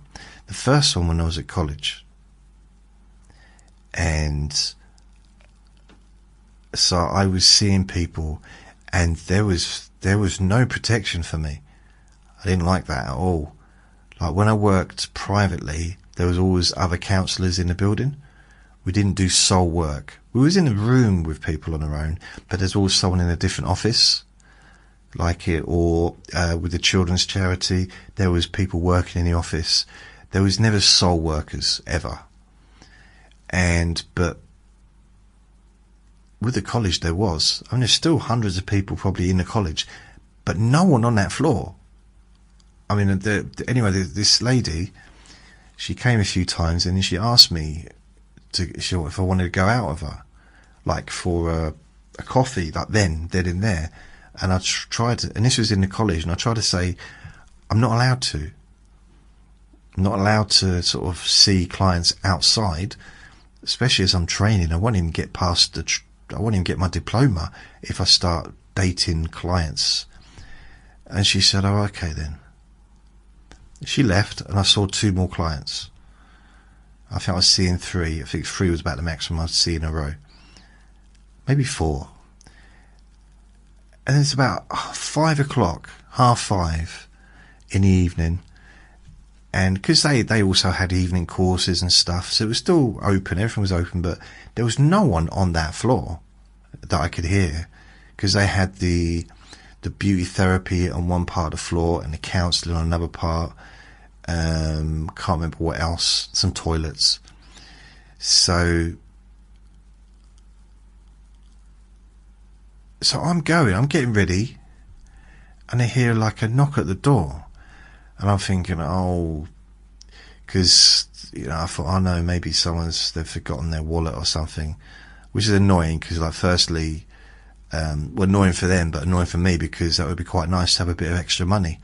Because if they had dropped their wallet, I could go in there, do what everyone does, you know, look for the ID, see who it is, phone them up, and as you're speaking to them, they say, was there any money left? I said, no, you're taking the cash out. Credit cards are still there, though. And say, what do you want me to do? Do you want me to drop it off? What I'll do, I'll give it to the counselling service, the lost property or whatever, and obviously go down the canteen, and because you got the click and switch, you know, the thing where you could just press and pay for stuff, so maybe get a few little bits on the way. None of that happened. I don't know why I'm saying this. So there was a knock at the door. I'm literally ready to go. I've got my coat on, I've got everything in me. I used to have Not a suitcase, a briefcase. I used to have a I've still got it actually. I think it's got all my diplomas and stuff in there. So still got that suitcase. I loved having a suitcase. It was brilliant. But we had to have stuff locked, like documents of people's files, their personal information, had to have it locked. So just having it in a bag wasn't enough. It had to be in a locked container. So I had a suitcase anyway, a briefcase. So already, it's not really relevant to the story. And I opened a door, and the lady that asked me out was standing there. And I didn't know what to do. Now, I'm not going to say anything negative about her at all, because there was nothing negative to say, other than I was a little bit scared. Because, not to do with her, just like, I don't know what to do. There was no training for it. There's certain things there was no training for in the counselling. So if someone turns up, other things like what if you saw yourself, during a session. There's certain things that you're not prepared for, that it don't cover. What if there's an air display and you're going through a client session? I said that to my teacher, because it actually happened once, and I said, what if there's an air display? What we're supposed to do then if we're in a session and there's like the planes are travelling, because I lived in Essex, and the planes would travel from Essex all the way to London, because I lived in an army barracks town. So there'd be like 20, 30 jets going over for about half an hour, really shaking the building and everything. And she said, well, you could move your chair closer so you could hear the client. And I said, no, I'm talking about I want to look out the window and watch the air display. What am I supposed to do? How am I supposed to get rid of the client? And she said, you're not supposed to get rid of the client. You're supposed to still stay there and give your attention to the client, because that's what they're there for. That's what's most important. And I said, but what about the air display? What about all the planes? Am I supposed to ignore the fact that there's these two massive helicopters, both probably bigger than this building, going past? How am I supposed to ignore that? I mean, it's exciting. Plus, I'm quite high up in the building, so I'm getting a really good view. Nothing in the way to stop, the view and that. And she said, I understood when you said we can get a really good view. You didn't have to add anything to it. I said, all right, a bit pedantic. She said, you're pedantic. A little cuddle after that, but obviously that has to that got to be kept quiet. And that was between me and the teacher. And I think she was younger than me. I was older than the teacher. That's wrong, isn't it? If you go to college and you're older than the tutors, I felt old. I think I was the oldest person in the class. No, there's one person older than me. He was a gardener. Not really relevant what he did for a living. So, to him it was, but I mean for the story. It's very funny. It's just weird. The teachers didn't like me, but they liked him. They laughed at everything he said. And he was a really nice bloke, and he was funny. But they didn't laugh at anything I said. And it was almost like it was that.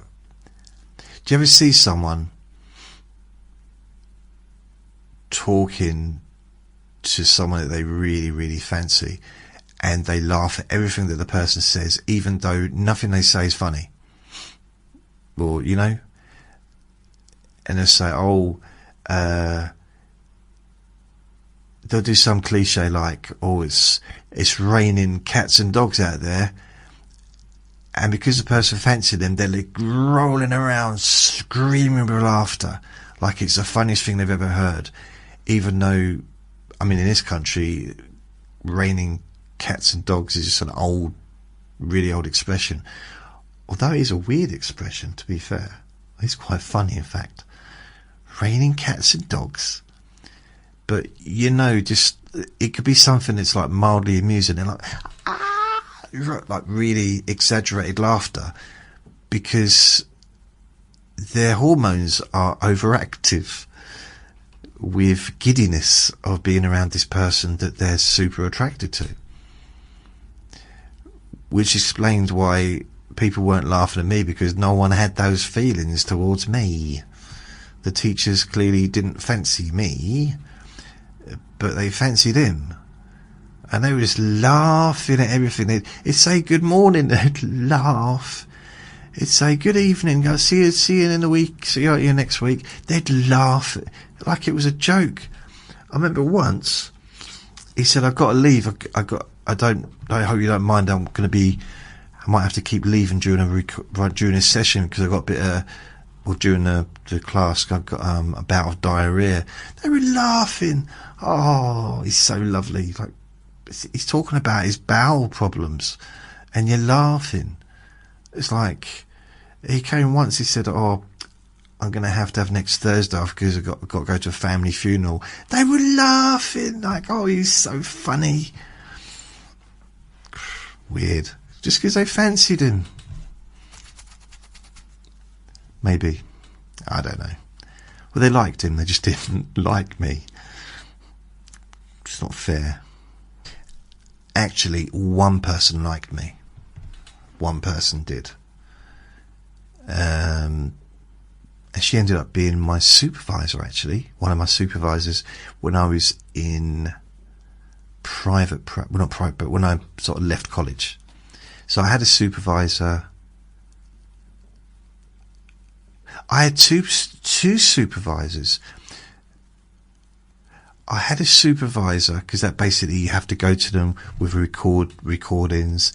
They listen and you talk through the sessions, and if you've got problems or whatever, it's like once a week or once every 2 weeks, and it's an hour or 50 minutes or whatever. And it's just like, it's not a therapy session for you, but it's a way that you can kind of ask questions and to gain some kind of insight into what's going on. So one of those liked me a lot. One of them didn't like me. But the one that didn't like me in some ways helped me the most, because she was also a teacher, and she just really looked at me like, I remember looking at her and she was looking at me. We were looking at each other, I suppose. And I felt like I was the cause of all her problems throughout her entire life. It's like she was blaming me for everything. It's like, okay, I know I'm a bit annoying. I wonder if that packet is actually empty, or as he couldn't open it. That's interesting, because I'm just looking and he pushed the packet, and maybe he couldn't. That's why I didn't hear him, because he didn't actually get to open it. I'm going to go over there, because it doesn't look like it's been opened. Like ripped open, I mean. So, yeah, my first one, the one that didn't like me,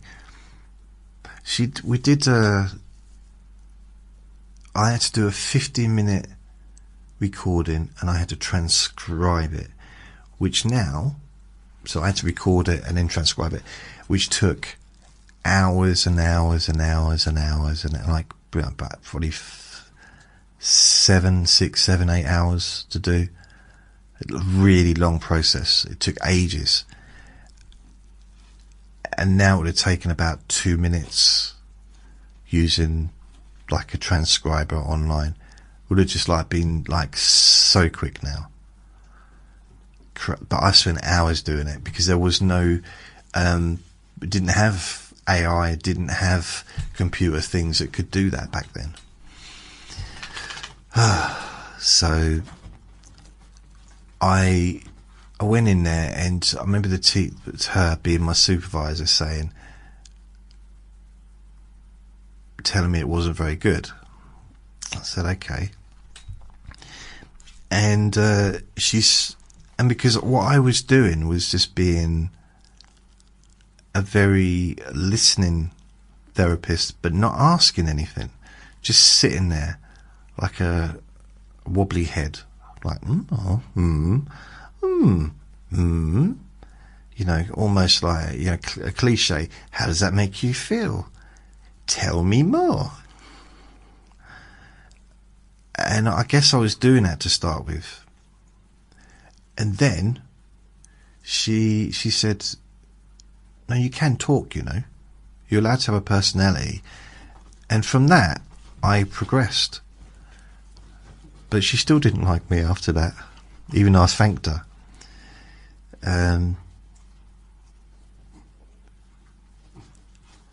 So that's it. I can't remember what I was going to tell you, but I got to go because the battery's about to run out. What was I going to tell you? That's very strange, because there was something, but I don't remember what. Well, the different stories, the counselling, the treats, Christmas treats. The dog over the fence. I went over there to help out with doing the documents. The dog loves me. Loves me. I'm talking loves me. And was humping my leg for about an hour. I mean, that dog, I've never known a dog to like me more than that dog over there. He wouldn't leave me alone for a second. He was pulling at my trousers, playing, everything. Honestly, he likes me more than... I get more love from him in an hour than I got from Vinny probably the last 3 years. Well, maybe not, that's an exaggeration, but he absolutely adores me. Vinny, almost like, oh, it's you again. Weird. And I want to get them together, but she said that he doesn't like other dogs, so it's going to be a weird one. But it was so funny. So I'm trying to talk to her, and he's like, literally going at my leg continuously. And it was just, she kept telling him off, and I'm just laughing because I just find it hilarious. I've never had my leg humped before by a dog. I've seen it in movies and comedy shows. You know, I've never had it happen in real life, and it's very funny. I just found it hilarious. Maybe I'm immature. I mean, it's, you know, we all know I'm immature, but wow, it really made my day. It really did. And it was the closest thing to a relationship I've had for a long time. And on that note, that rather disturbing note, I'm going to go. So, thank you for listening. Remember to be kind to yourself, because you do deserve to be happy. And be gentle with yourself. You deserve to feel safe. And remember also that you are going to be okay, but it's also okay to not feel okay.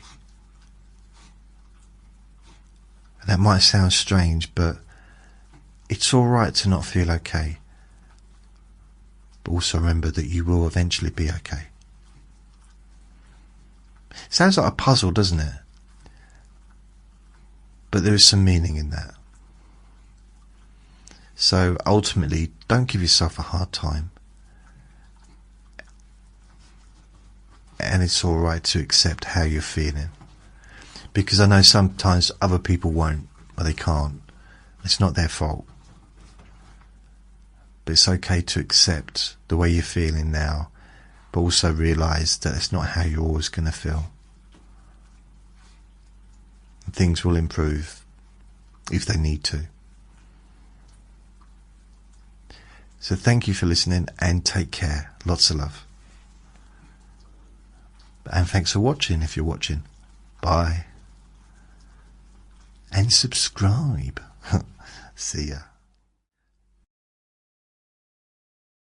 So, there is something very interesting about not needing to understand.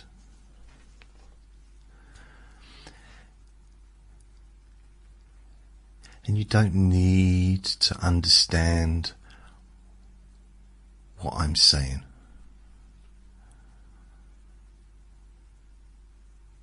You don't need to understand why you don't need to understand what I'm saying.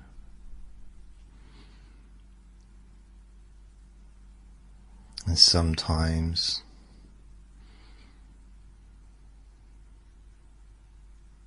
the moment you stop trying to understand,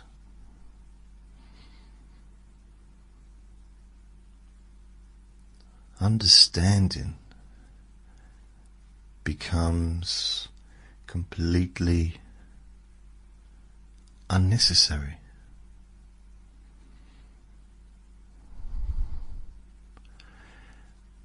And that can feel really unusual.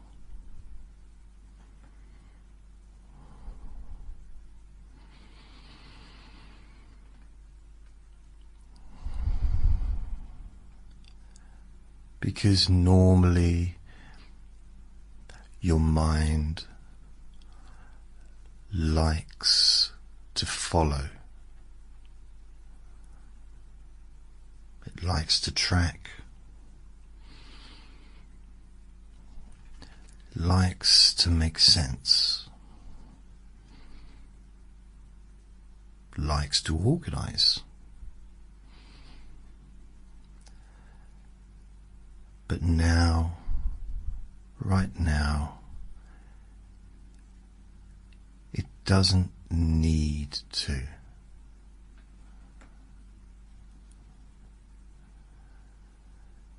In fact, the less it tries,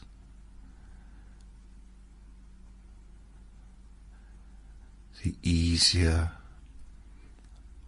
it becomes.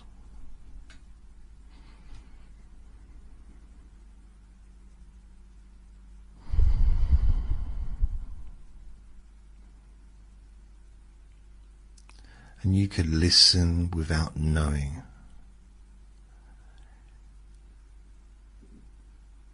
Hear without analyzing.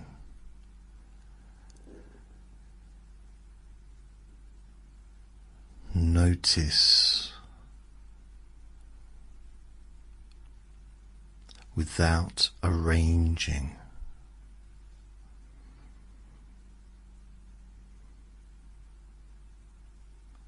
And you don't have to hold on to the beginning of a sentence.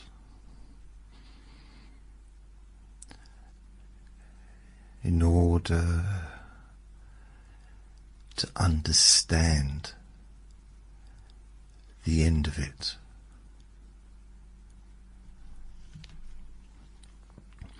And if you do try, you may notice that it becomes slightly harder.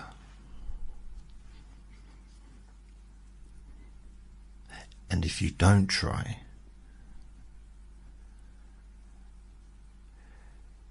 it becomes softer.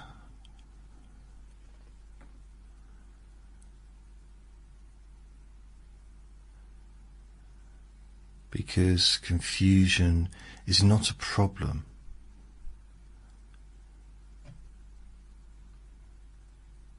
Confusion is a doorway.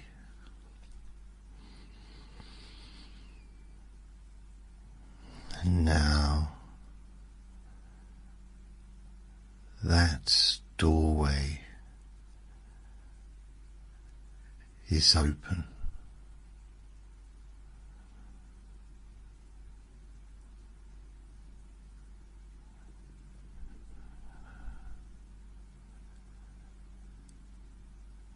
And you might already feel something beginning to shift.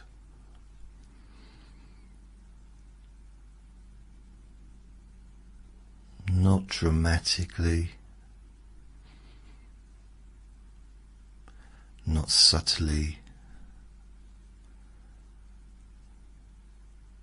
just a small leaning away from effort.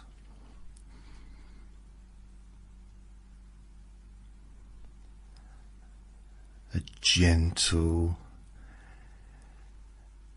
internal adjustment.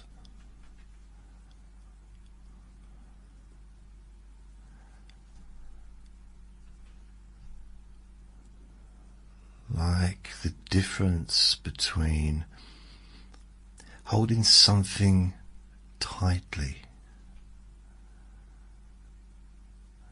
and allowing your hand to loosen.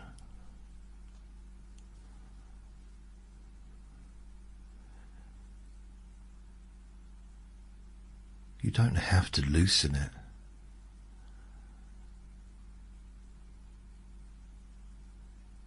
It can loosen itself.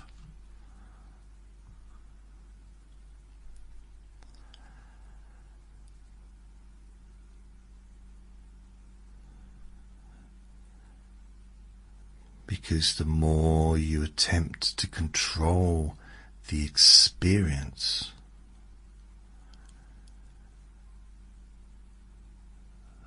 the more unnecessary that becomes.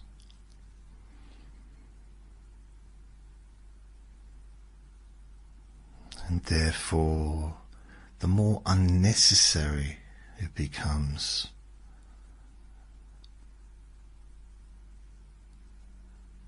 the less you need to do it. In fact, the less you need to do altogether.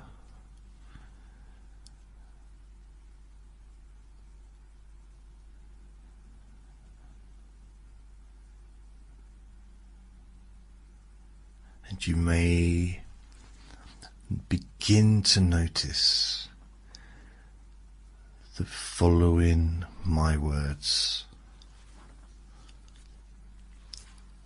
is optional.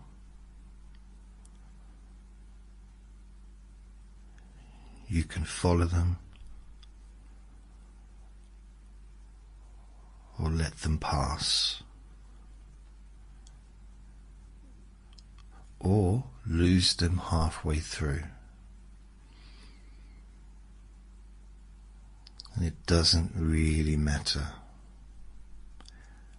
which.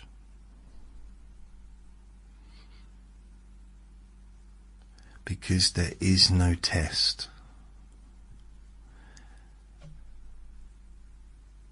There is no requirement.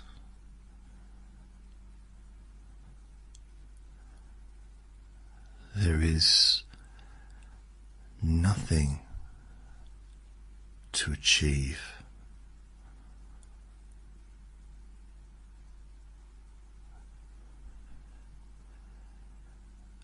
And that is deeply relaxing.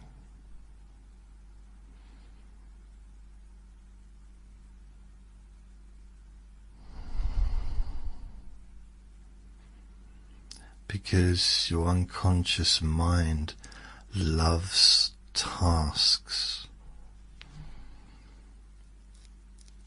It loves direction.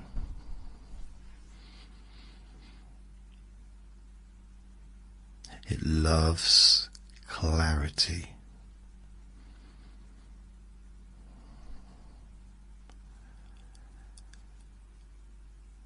But when clarity becomes slightly blurred, it begins to pause.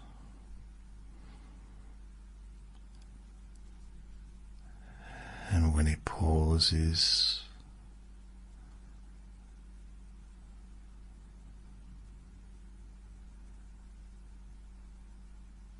something deeper takes over.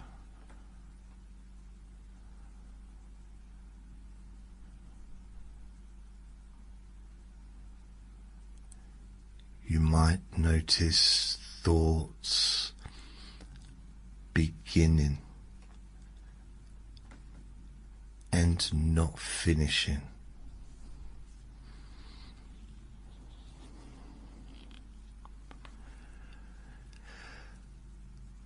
Or finishing without remembering how they began.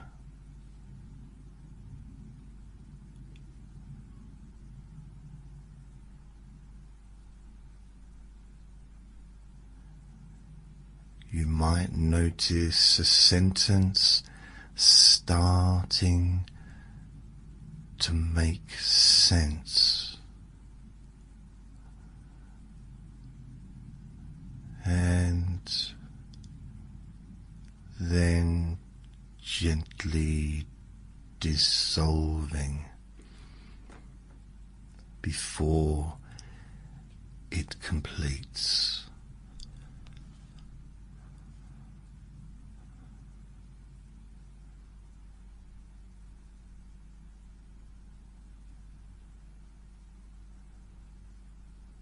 And that dissolving is good,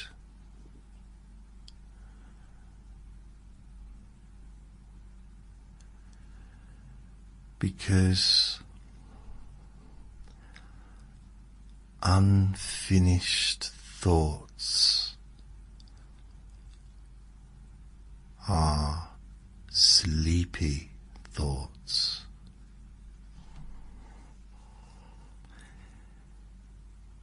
Soft thoughts, loose thoughts,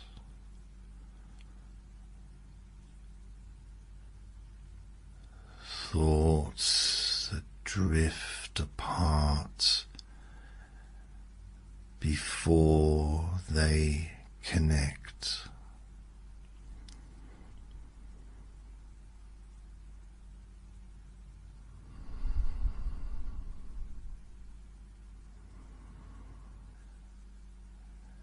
And the less they connect,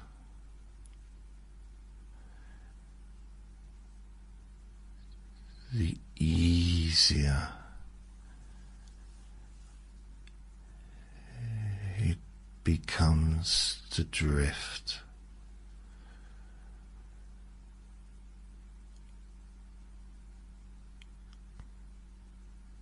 And you don't need to understand drifting. You just drift.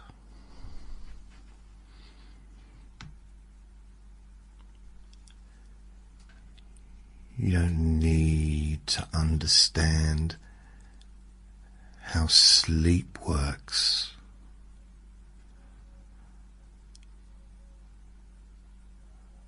Because sleep knows how to happen.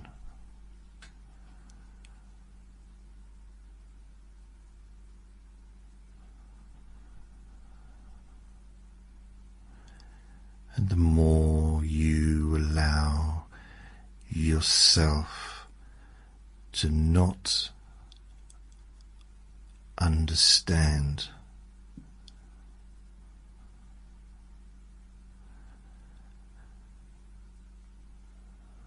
the more understanding becomes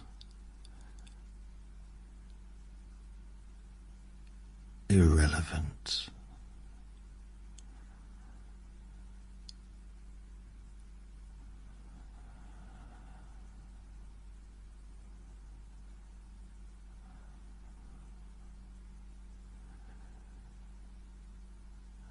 And something inside you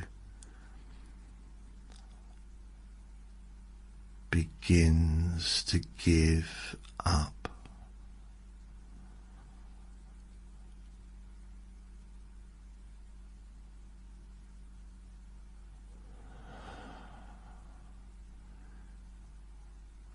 not in a negative way, but in a gentle way.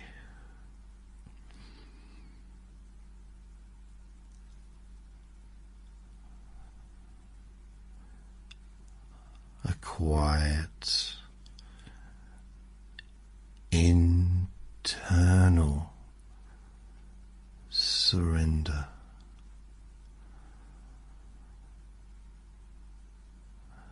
And a soft collapsing of effort.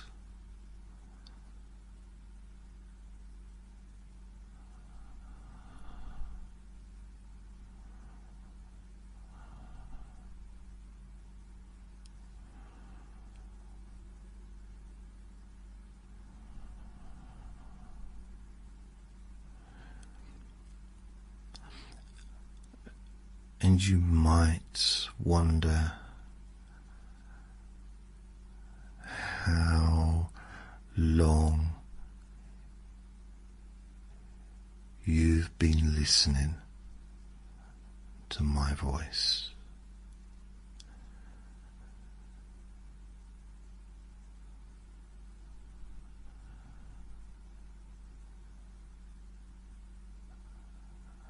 And that question may float for a while.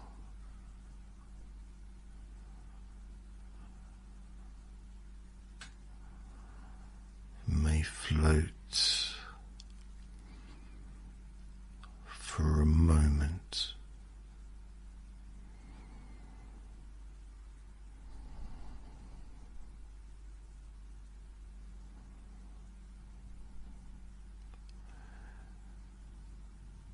And then dissolve.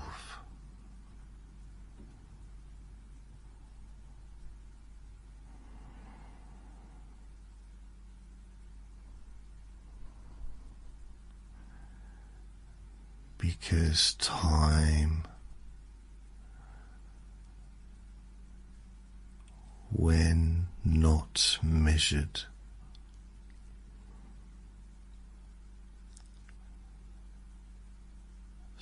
stretches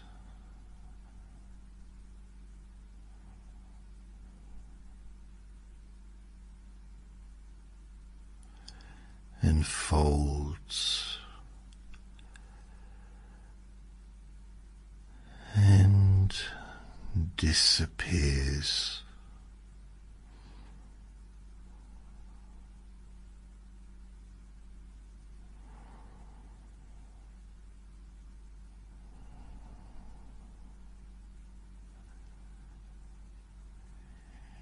You could have been here for minutes,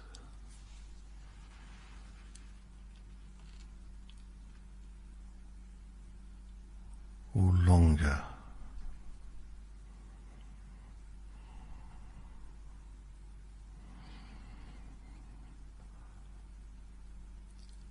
Or not long at all.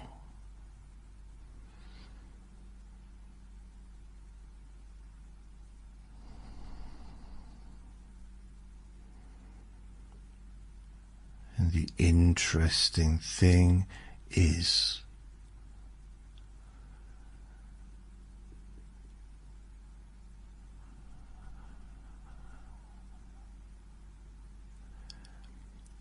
when you try to check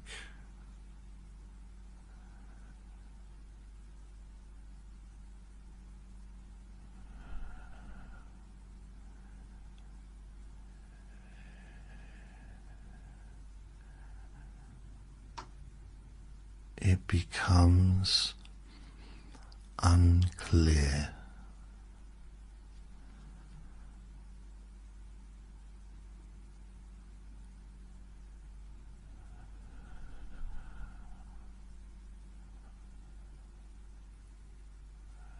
And when it becomes unclear,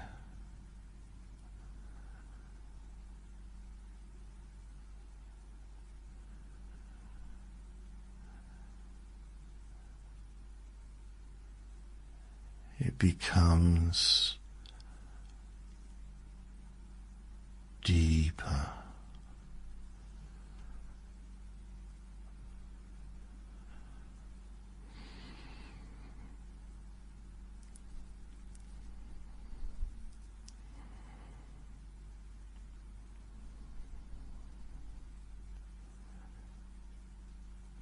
Because your mind likes certainty.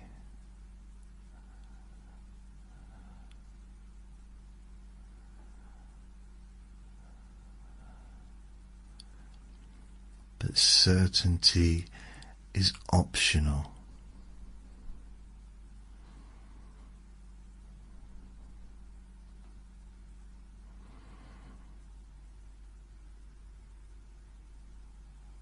Orientation is optional.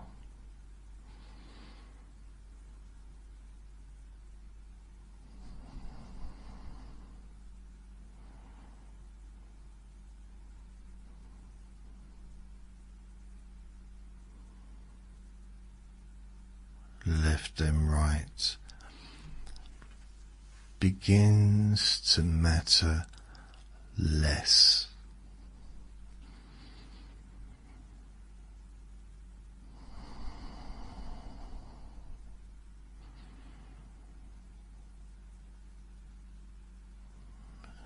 And up and down become less distinct.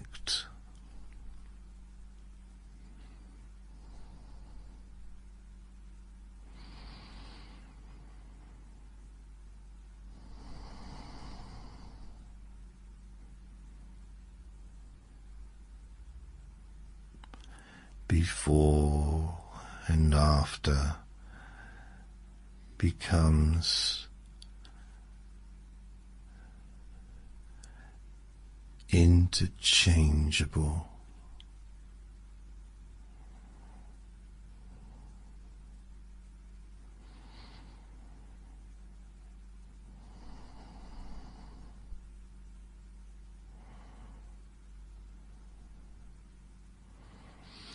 And this moment is both before something and after something, and neither at all.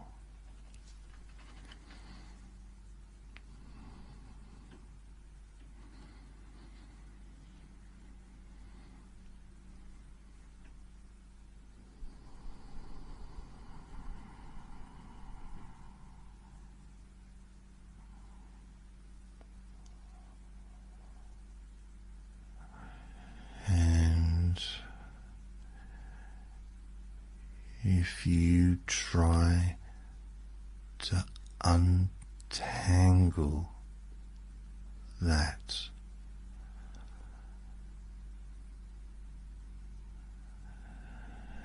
it becomes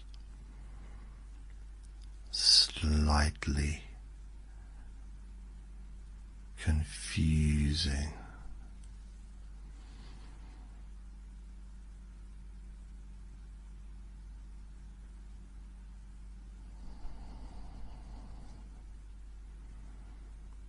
And that slight confusion is perfect.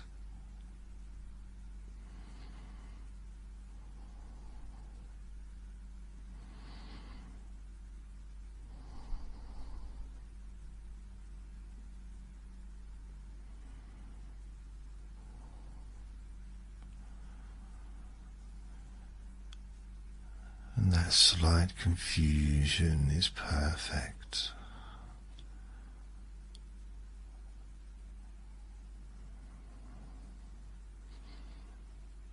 because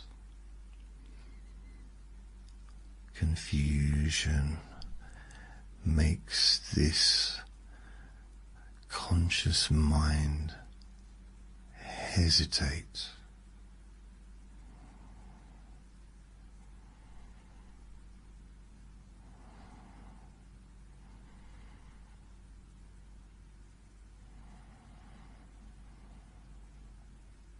And hesitation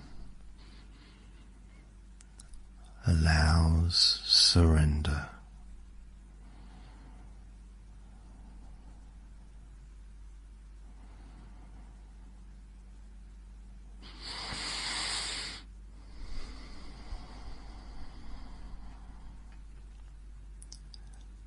And you might begin to feel heavier,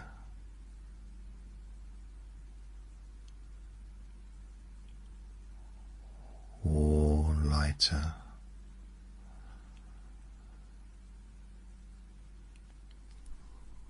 or both.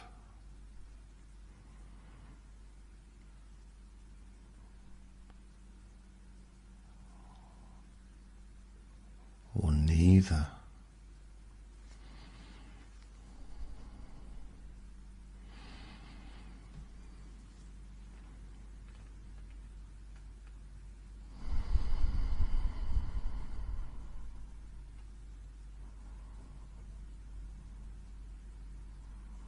And if you try to tell which,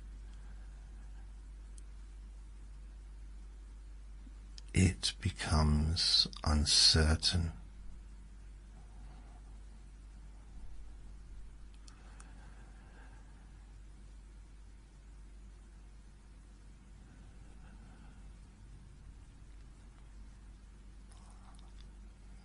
Because certainty requires effort.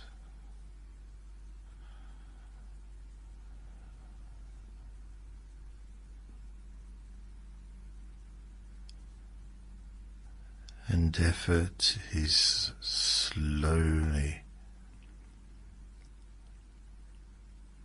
dissolving.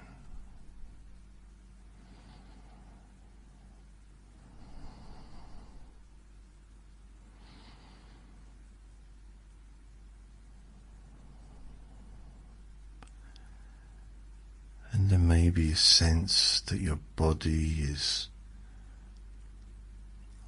further away,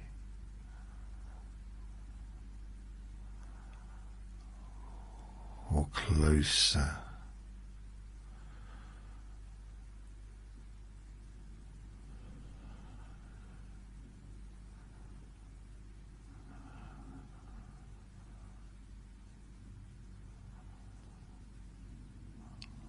Or undefined.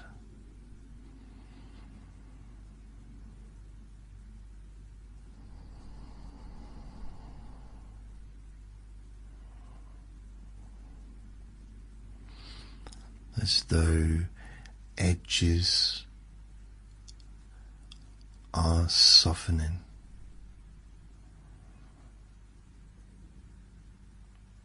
And boundaries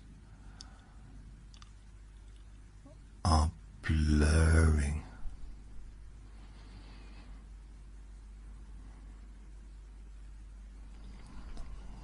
And you don't need to define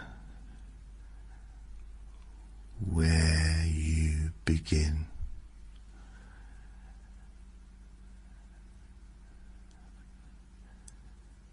and where you end.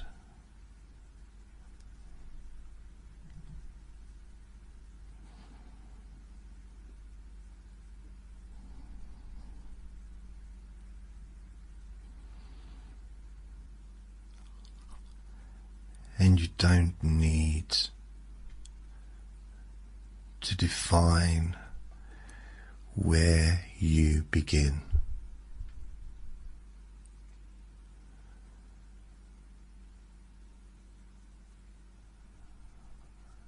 and where you end.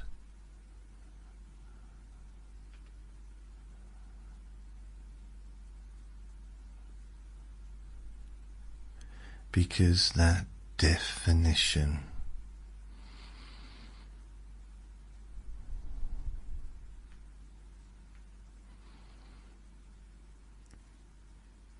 is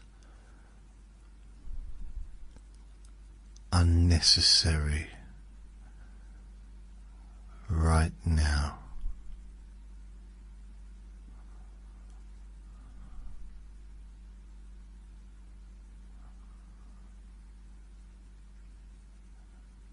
There is just this moment.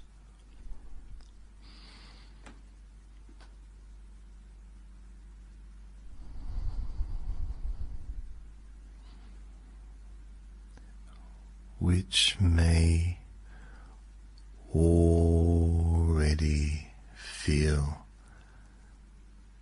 slightly different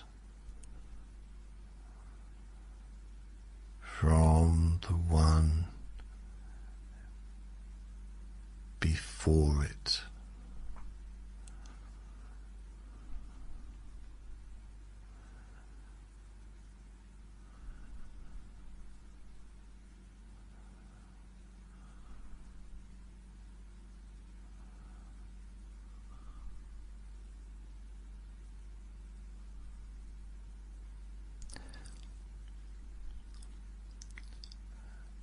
And the more you notice difference,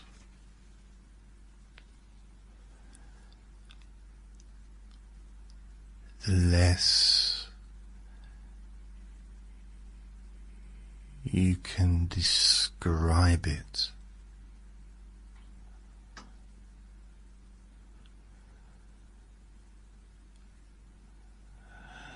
And the less you describe it,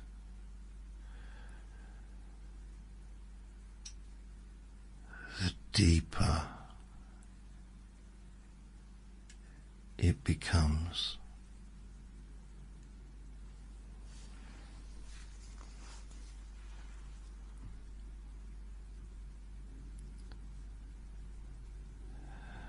And you may notice thoughts slowing down,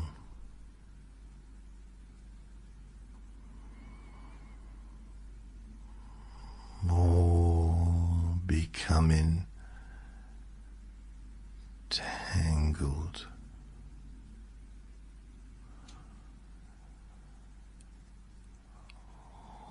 or drifting apart,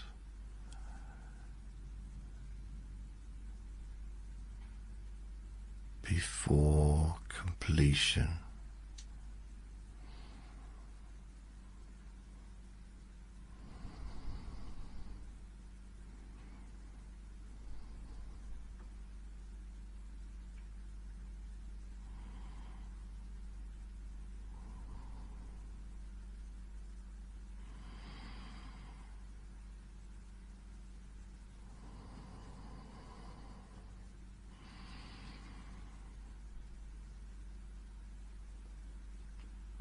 When a thought drifts away,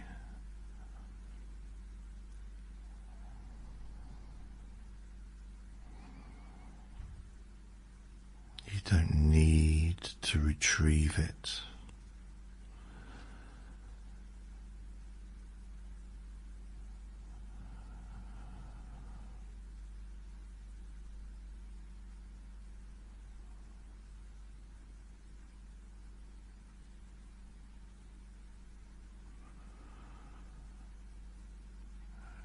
You can just let it all go.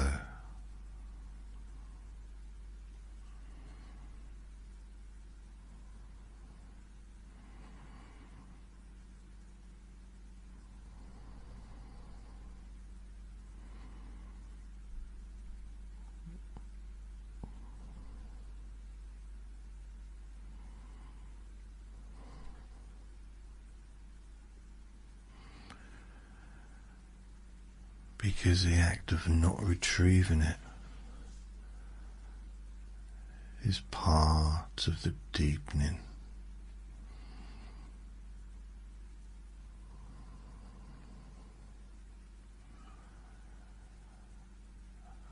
And sometimes the mind will attempt to regain clarity.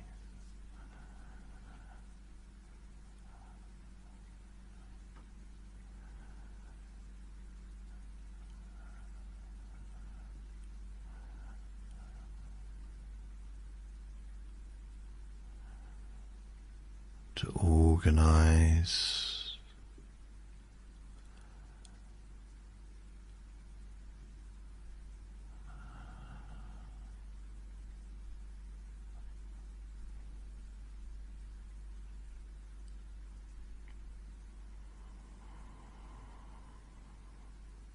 and when it does,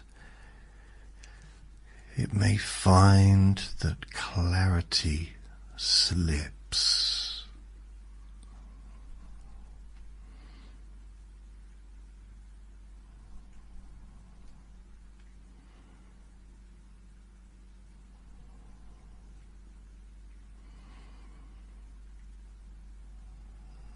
Because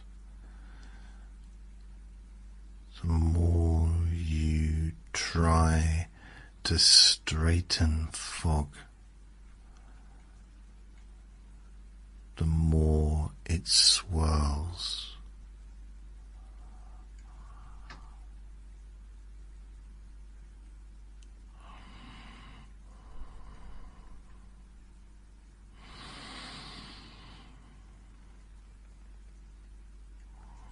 And tonight's words are fog.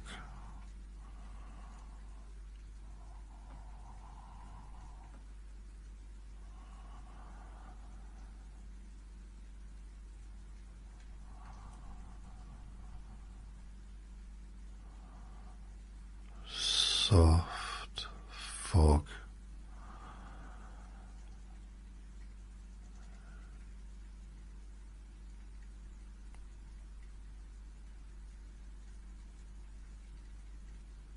Drifting fog.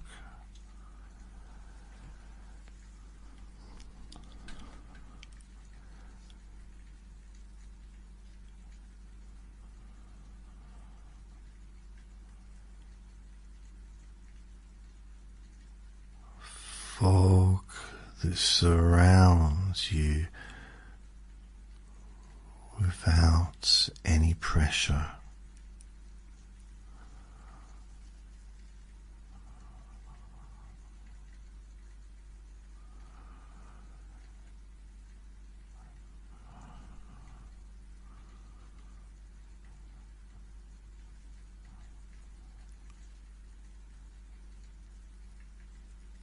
And you don't organize fog.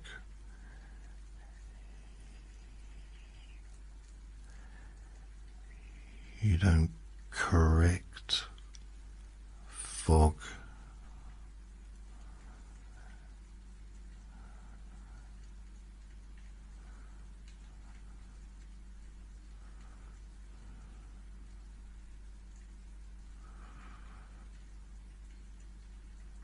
You just let it be there.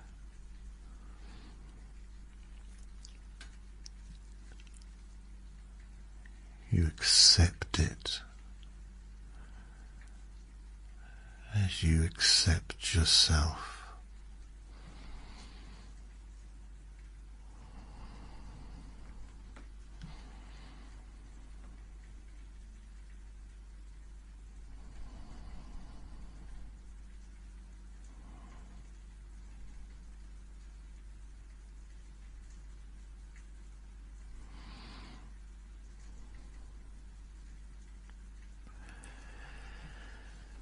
The less you try and see clearly,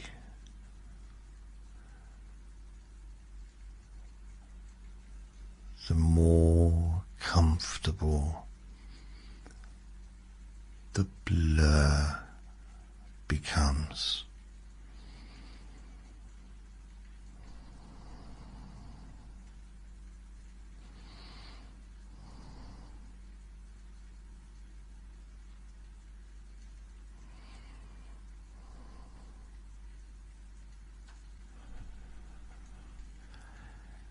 And you may begin to notice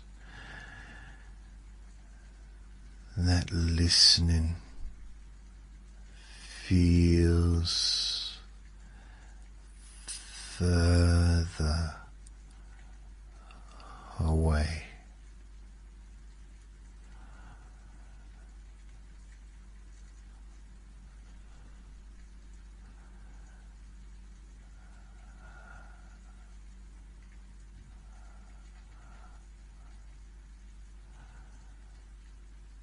As though close and distant, inside and out,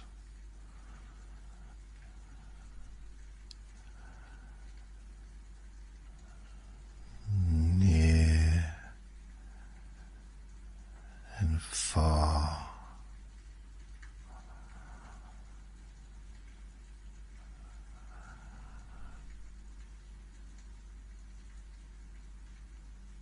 And it doesn't matter which.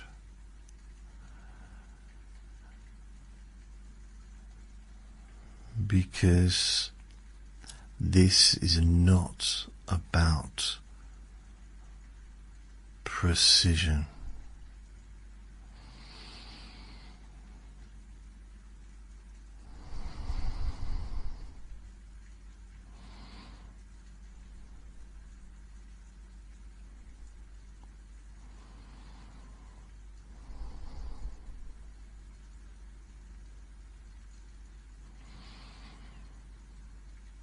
And the more surrender happens,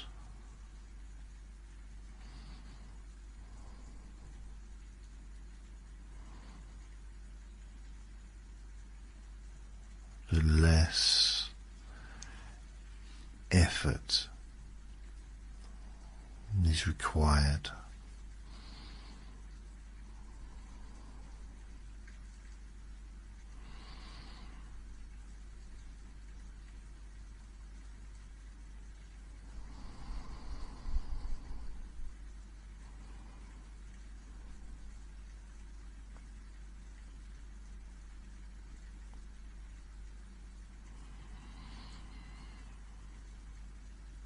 There may come a moment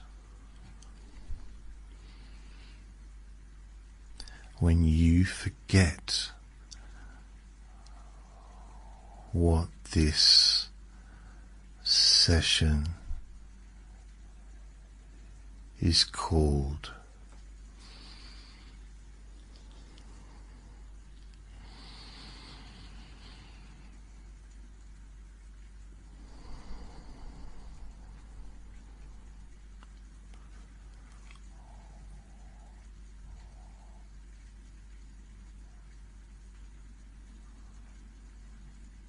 Why you started it.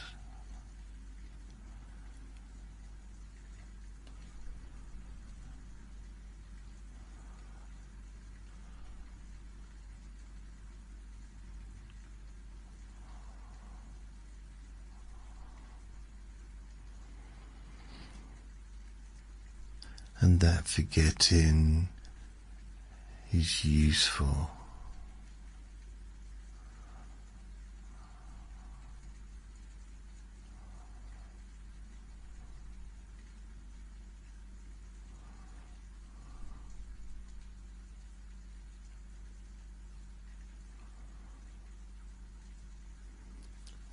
Remembering requires direction,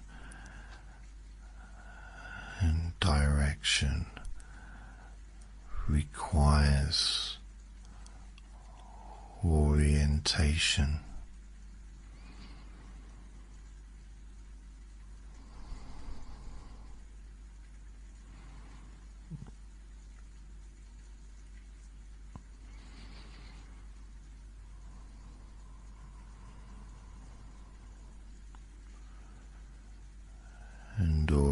meditation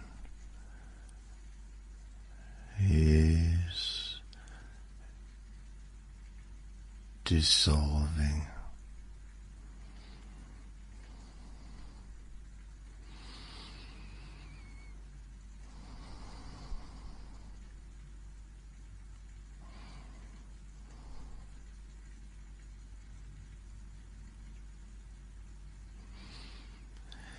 And you might notice that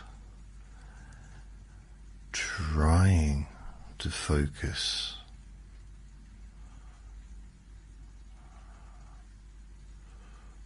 becomes tiring.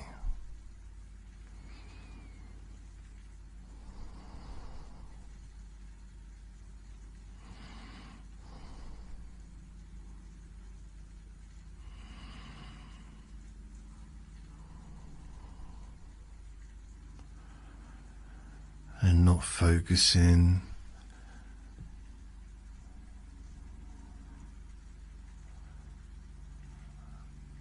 becomes easier.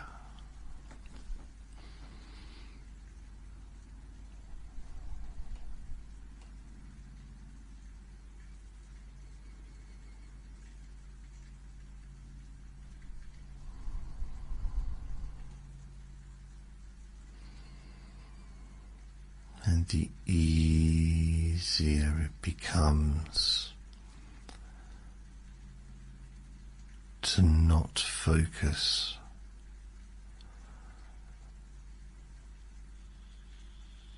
the deeper you go.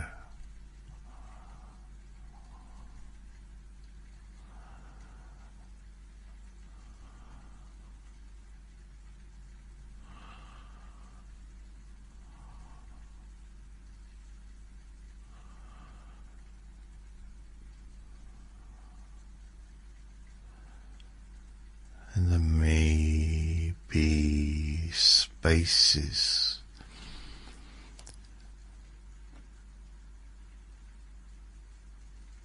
between thoughts.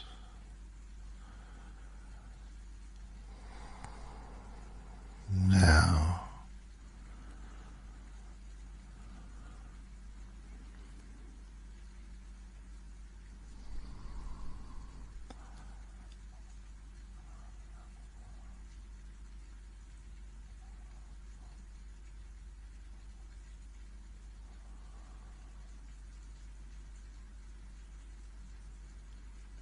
and those small gaps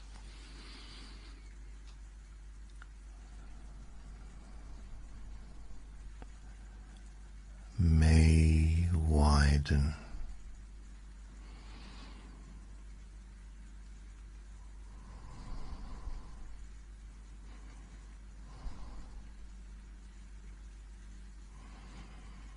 Or shrink.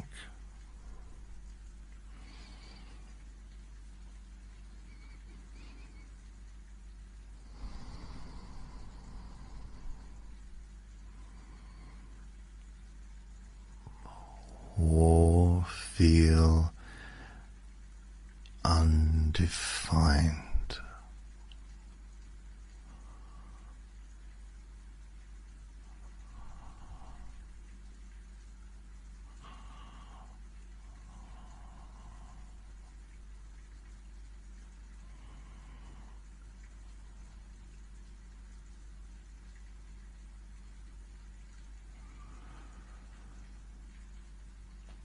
Not demanding, not urgent,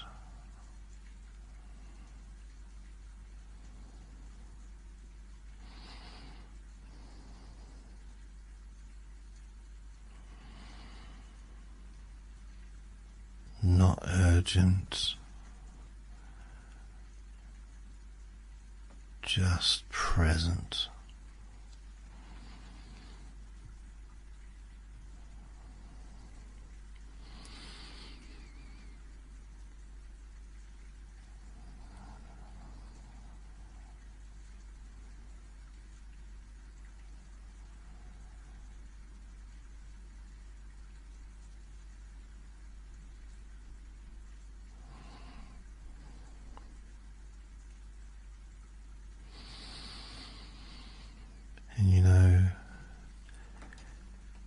You don't need to fall asleep.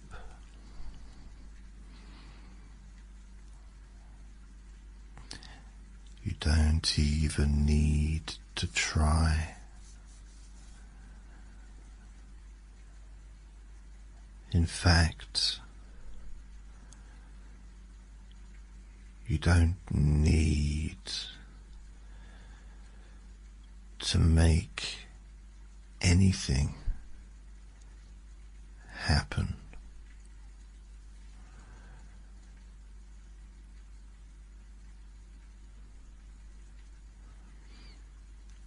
Because sleep is not created by effort.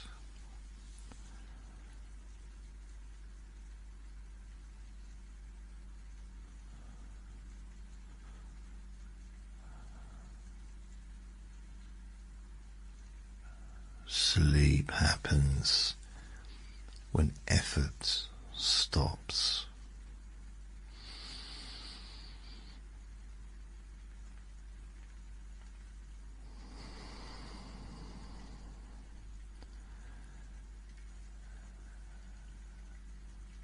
And effort has already begun.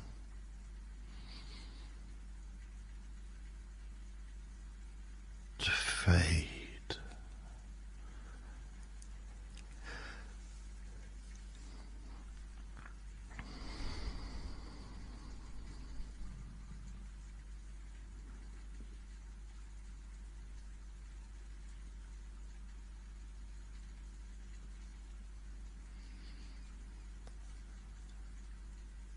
And you may begin to lose track of sentences.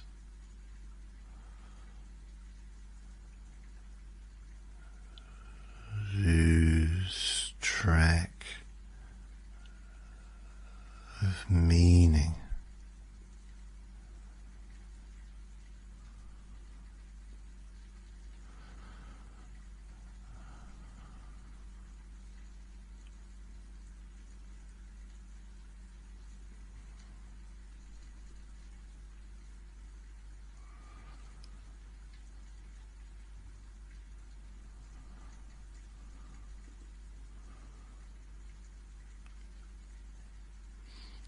And if you lose track of sentences,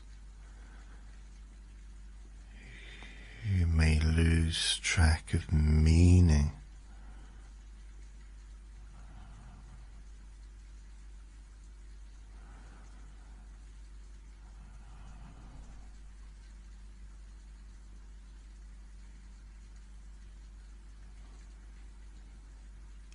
Lose track of tracking.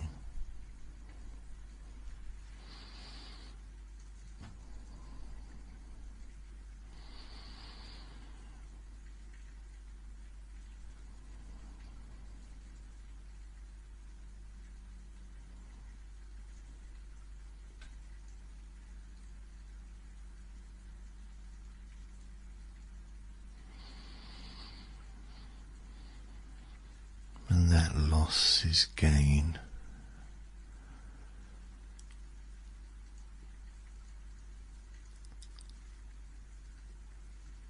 Because the less you track,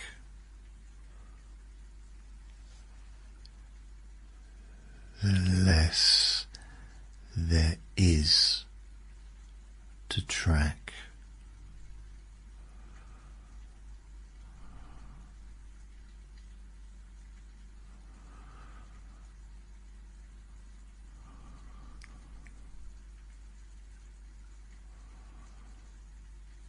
And the less there is to track,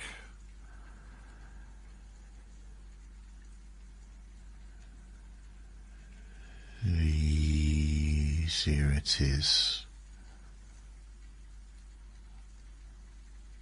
and the easier it becomes to just let go.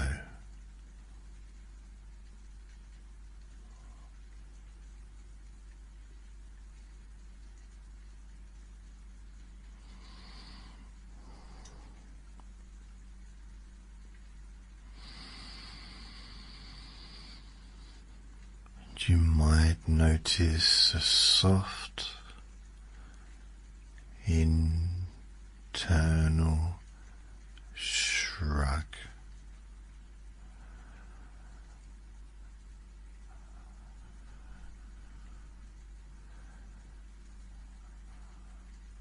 Quiet acceptance.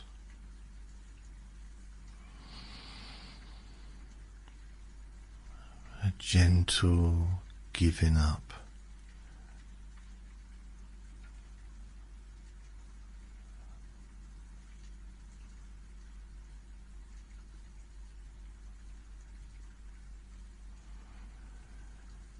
When you give up needing to know,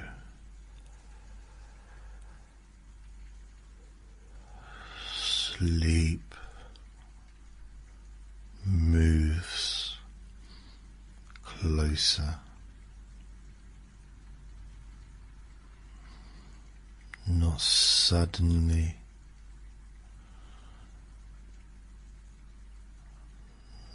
not dramatically.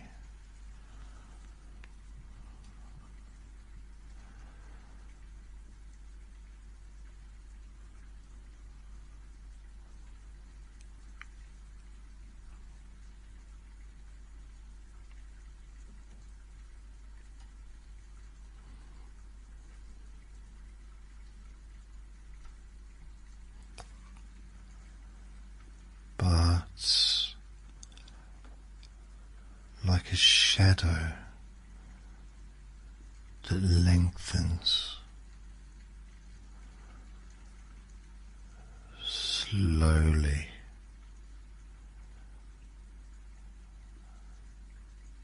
gradually,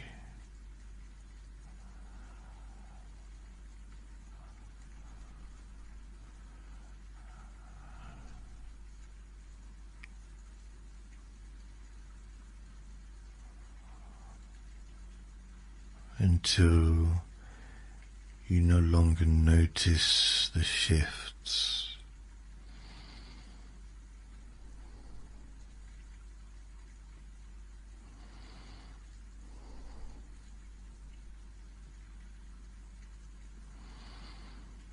And thoughts may become fragments, half formed,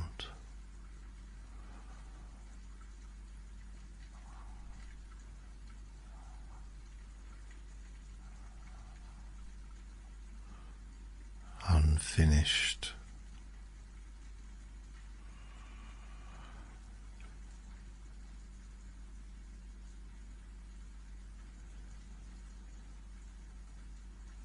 And unfinished thoughts are heavy,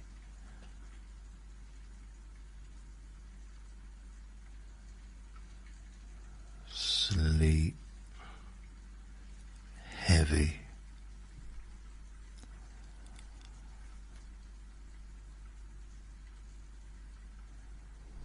drift heavy.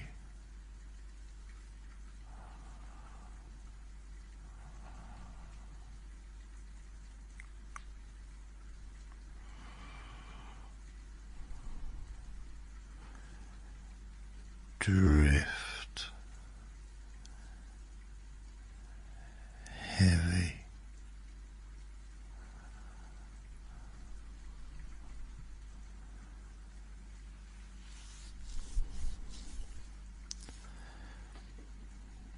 And you might begin a thought and forget it before it finishes.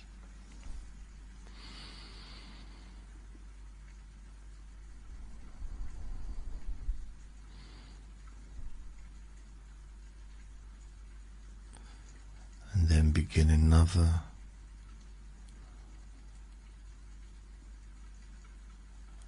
and forget that one.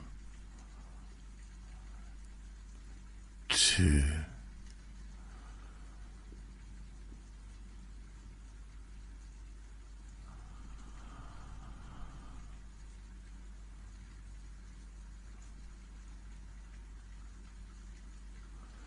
And eventually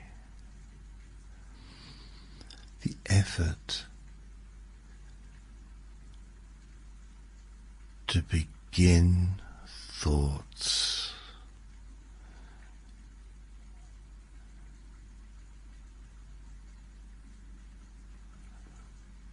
feels unnecessary.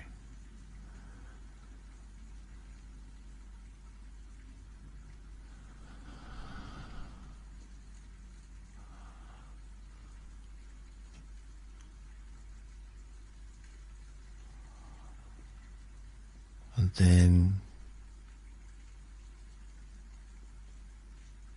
things soften completely.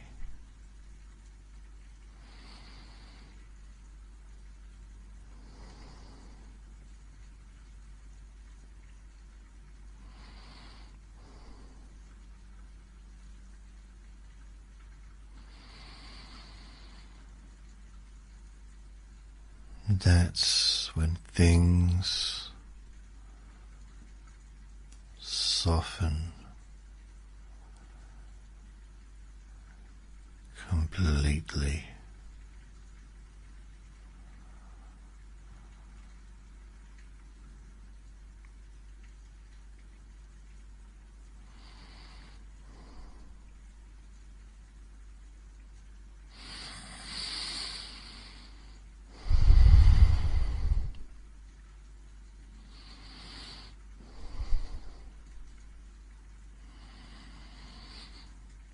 Your body resting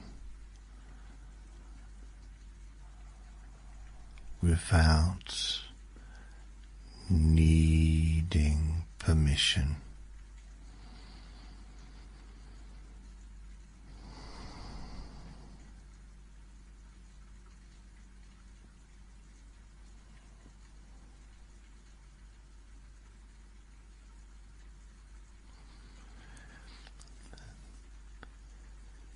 Your mind loosens without instruction.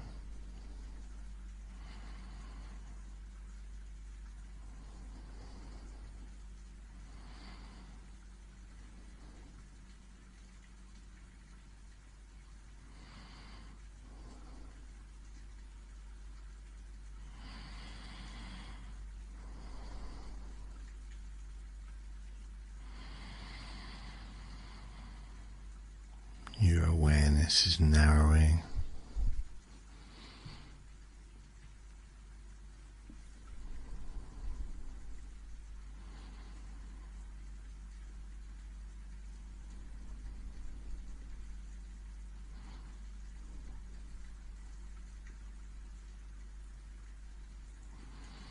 Fading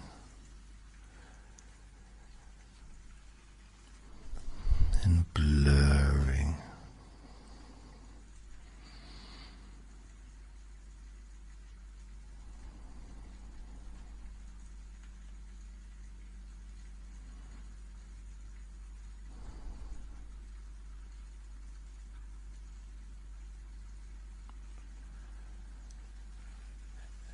And if you try to notice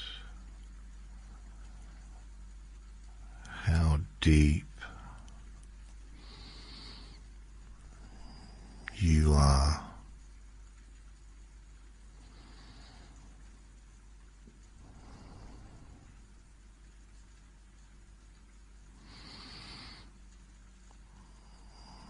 it becomes unclear.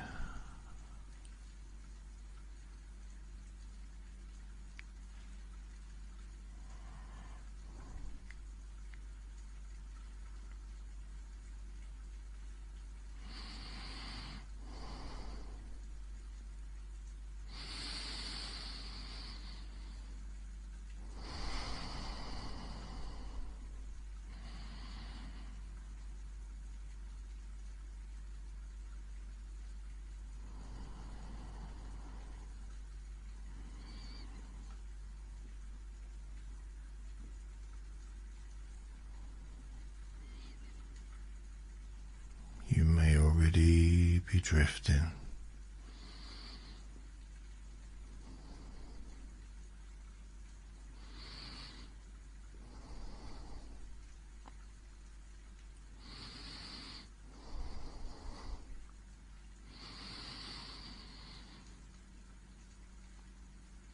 Perhaps you drifted minutes ago.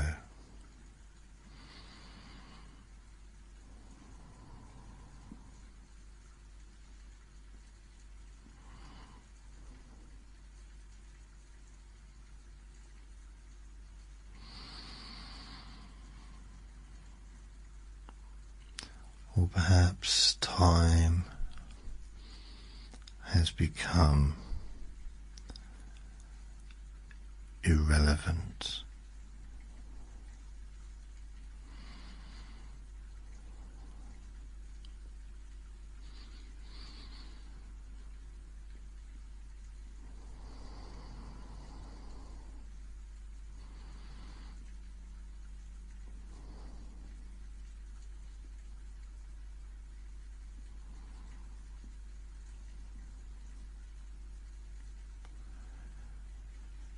And the interesting thing about irrelevance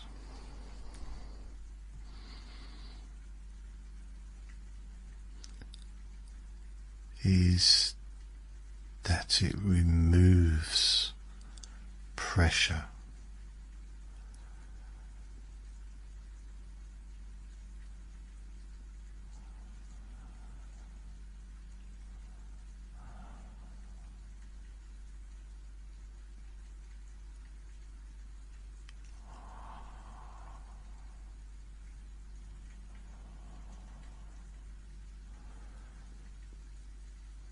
When pressure disappears, so does effort.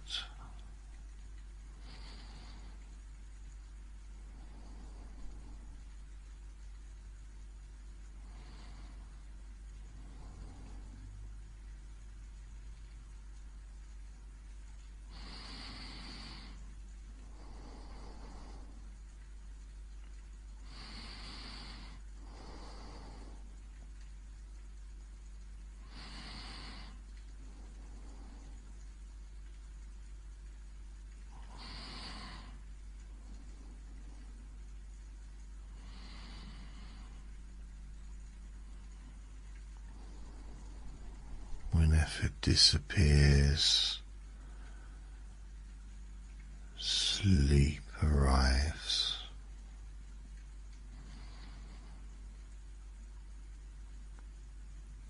Sleep arrives.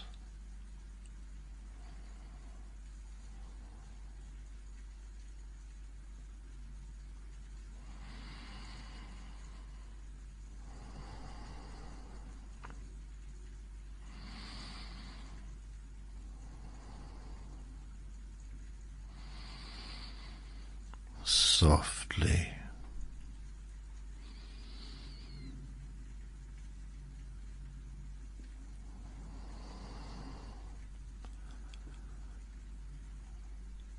quietly,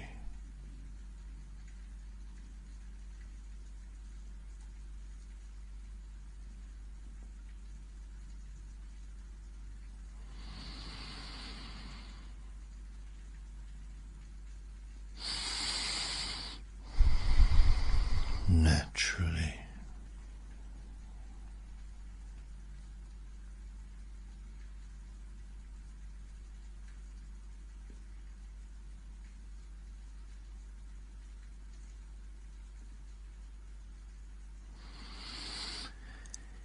You don't need to know when it happens.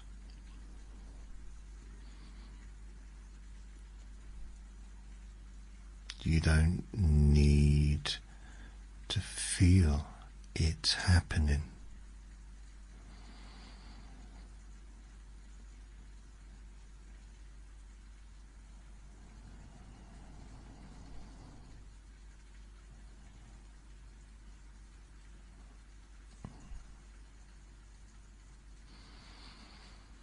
You don't need to feel it happening.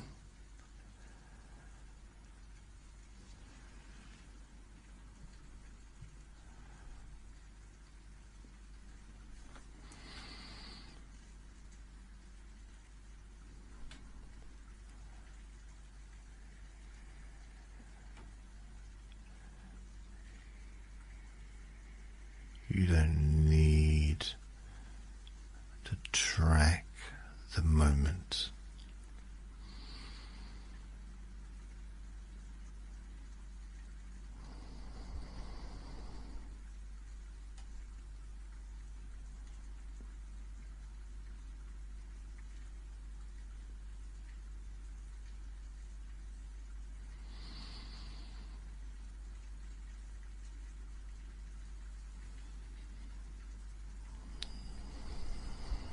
The moment will pass without announcement.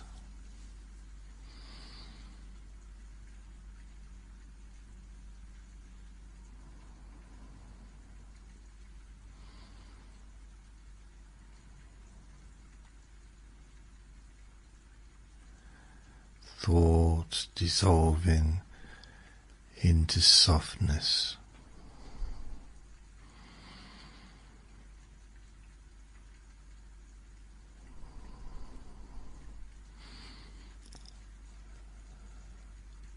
Softness dissolving into heaviness.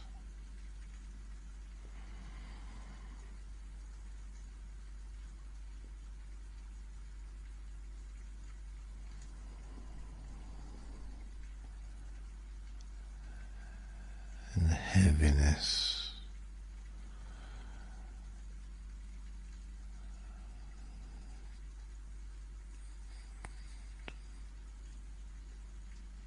dissolving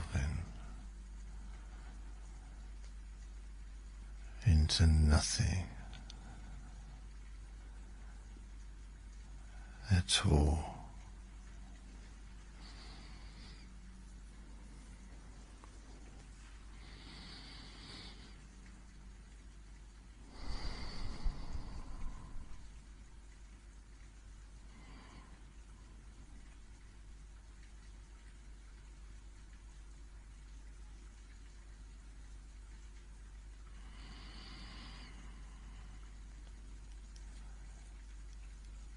And if any part of you is still listening, it can stop now.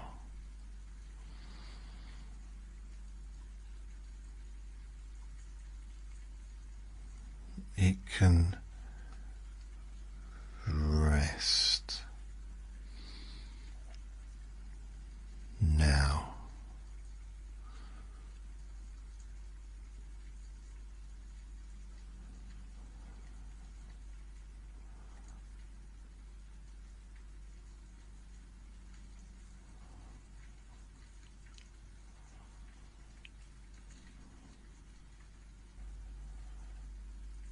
Nothing left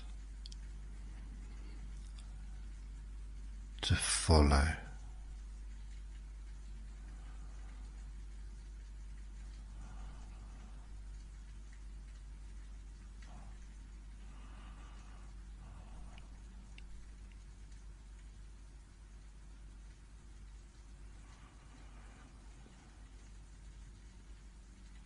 Just softness.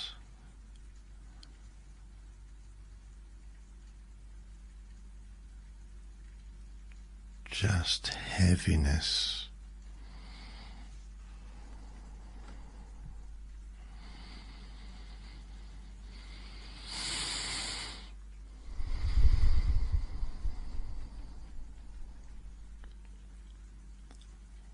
Just the quiet collapse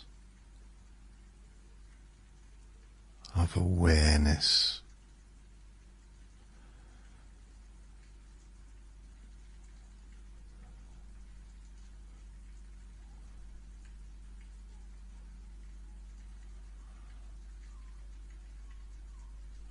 Just heaviness.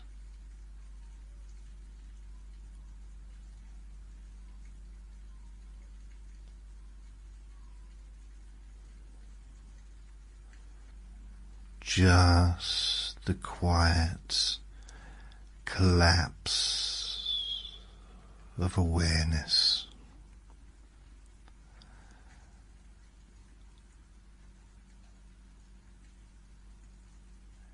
into deep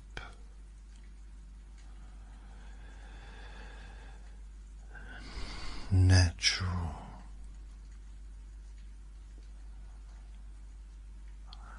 sleep.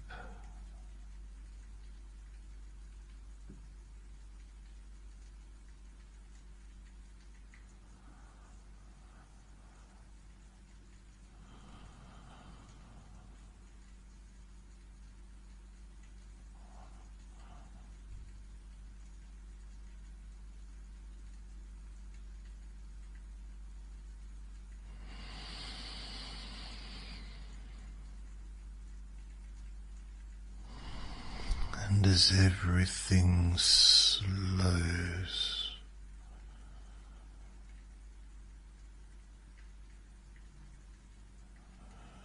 and blurs,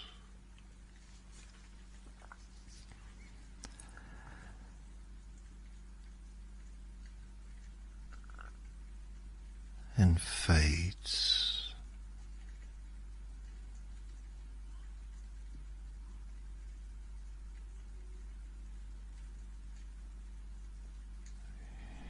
you simply drift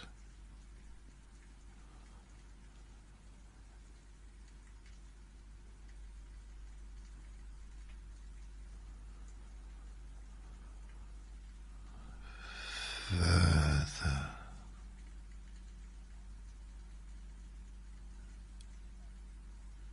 down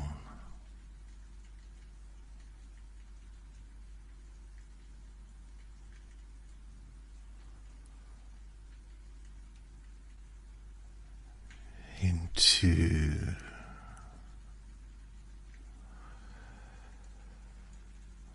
the kind of sleep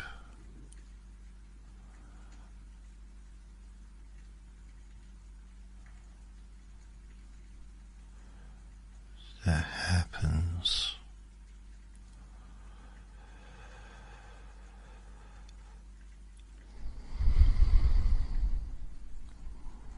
all by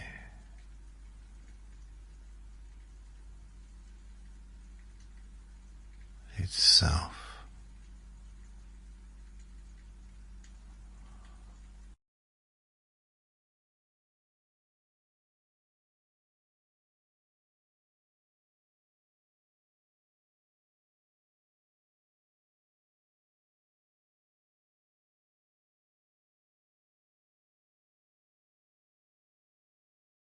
Just allowing yourself to be exactly where you are, not settling in perfectly, just settling in enough.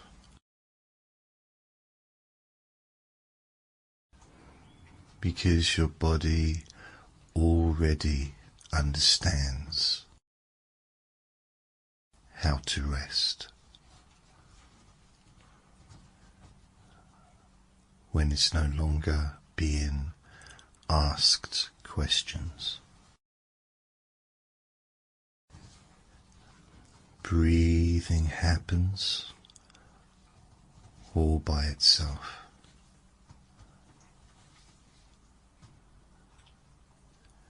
And as you listen to my voice, you may notice that your attention doesn't need to stay with every word.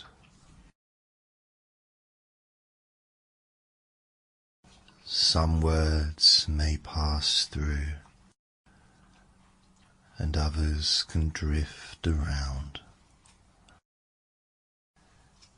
And some may simply dissolve before they're understood.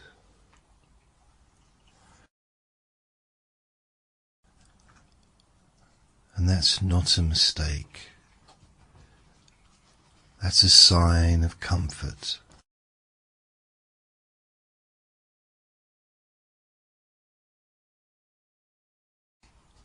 And each breath out quietly tells the body that there's no urgency.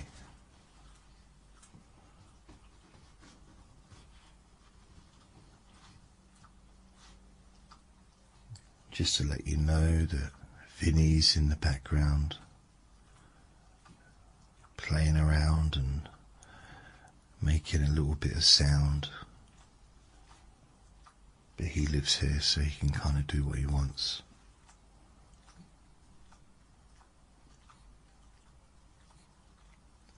But it's not something you need to focus on. If anything, it's knowing that there's a little dog in the background, relaxing, can feel kind of comforting.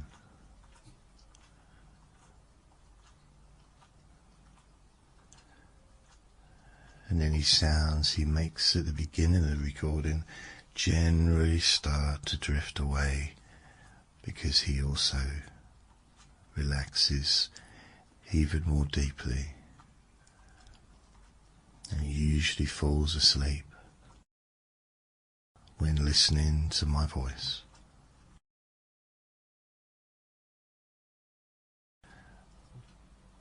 Because there's no need to prepare. There's no need to stay alert. Just listening in the background. I'd like your body to start remembering calm, remembering the feeling of deep relaxation. Your forehead may already be smoothing itself without instruction.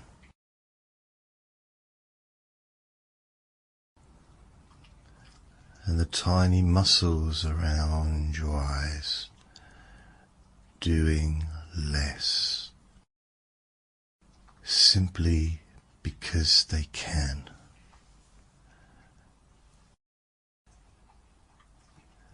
And your jaw not needing to hold thoughts in place,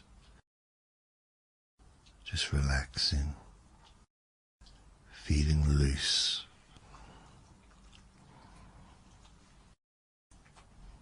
And your shoulders softening downward.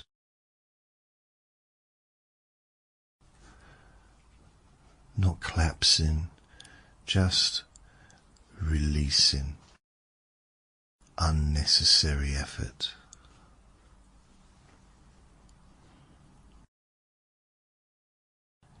Your arms becoming heavier,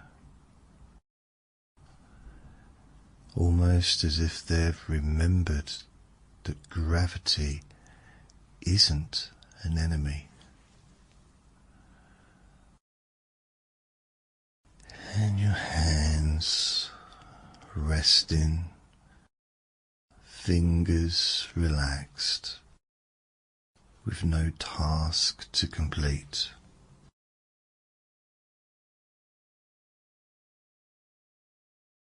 And if your legs shift or settle,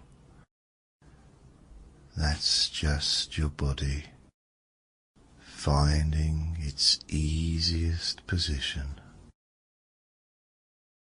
And you don't need to help it. because your nervous system has done this before many times, thousands of times.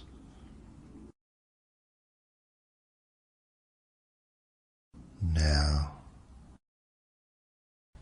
without trying to remember,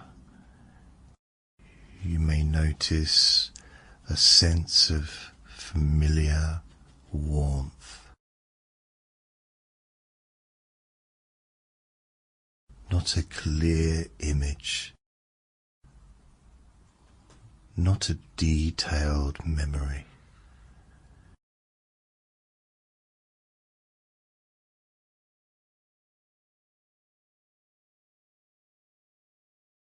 Just a feeling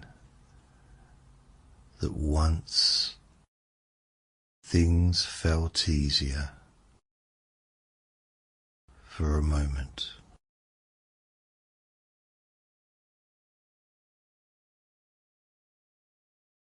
It could be the sense of a late afternoon when time felt wide.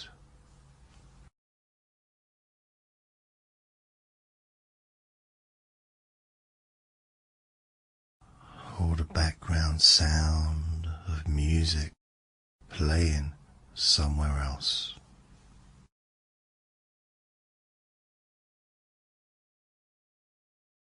Or maybe the memory of doing nothing without guilt.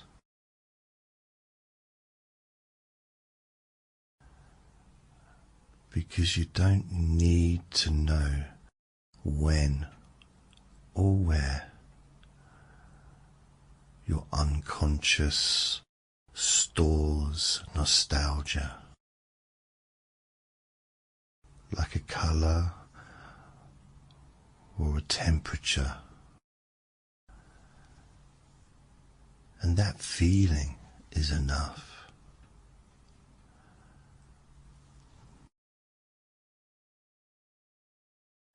And you might imagine now being in a place that belongs to no particular year. It carries pieces of many times.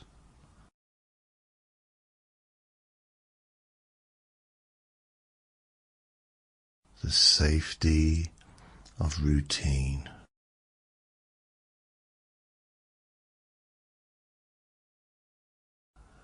The softness of familiarity.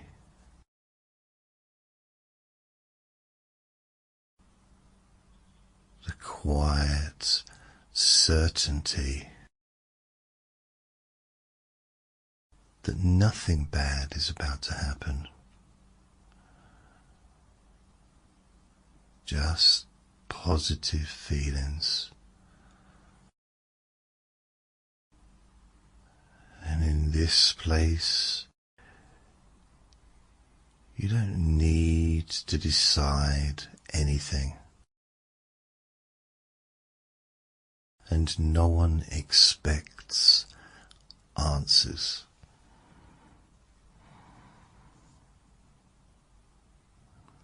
And even time moves differently here. Stretching, slowing, almost pausing.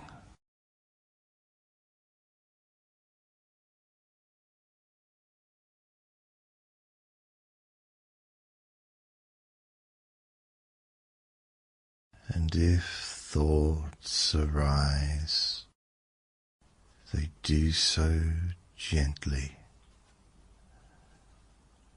and drift away again.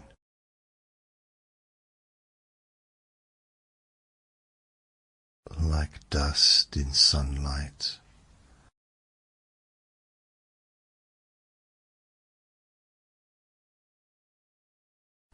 And your body recognizes this space as one where it can rest deeply.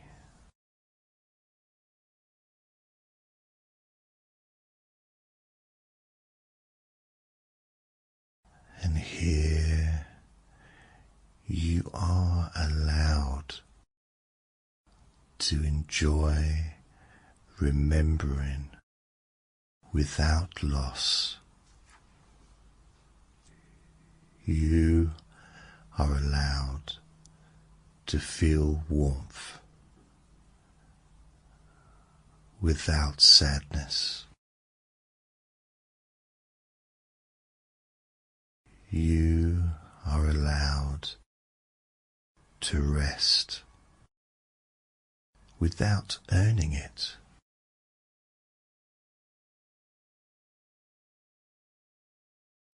Because the past does not pull you back, and the future does not pull you forward.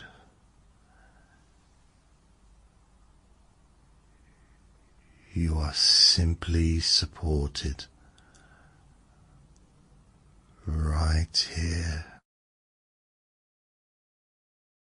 by that quiet continuity of your own existence.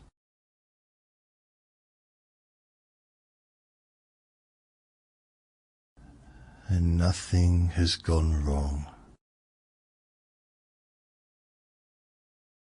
Nothing needs correcting.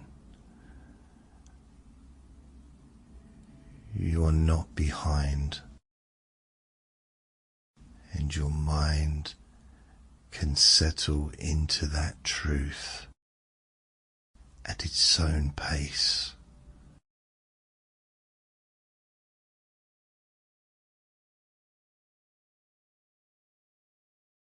And as this session continues, you may notice that the edges of awareness soften. Words may blur or stretch or disappear entirely,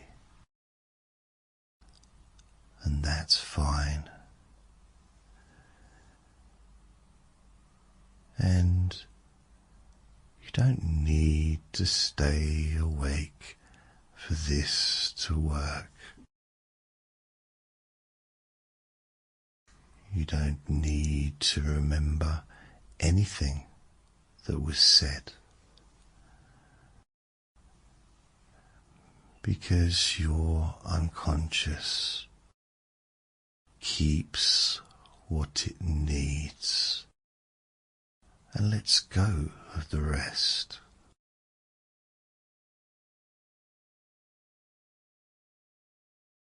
And wherever you drift into sleep or remain deeply still, this nostalgic calm can stay with you long after the sound ends, like a favorite song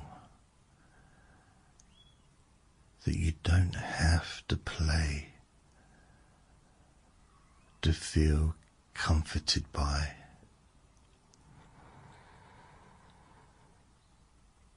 And there's nothing else you need to do now. Nothing else. Nothing at all.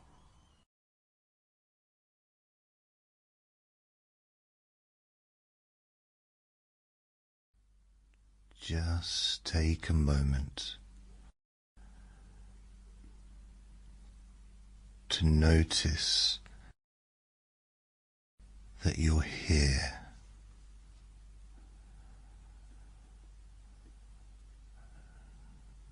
Noticing where your body is resting.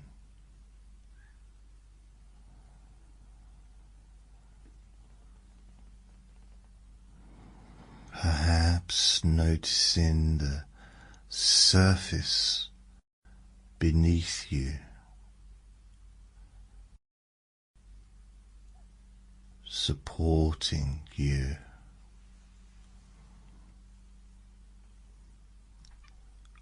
Without asking anything in return.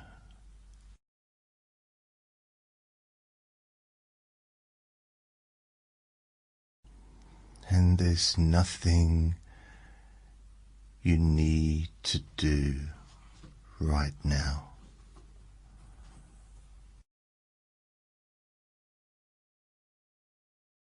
Nothing you need to get right.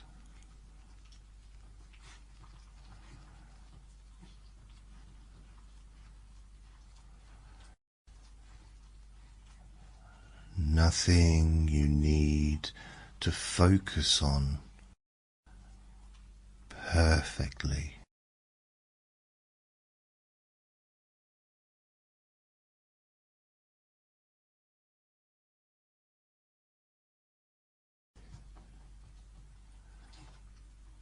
You don't even need to try to relax.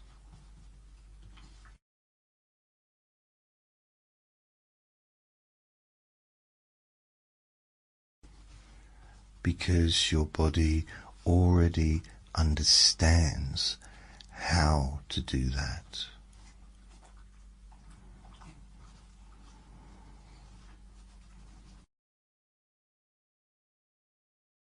Without effort.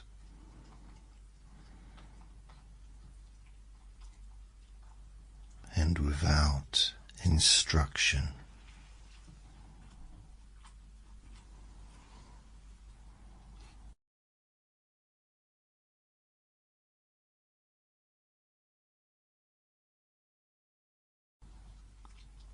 You can listen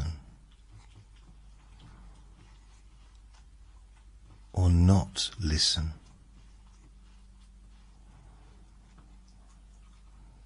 Drift in and out.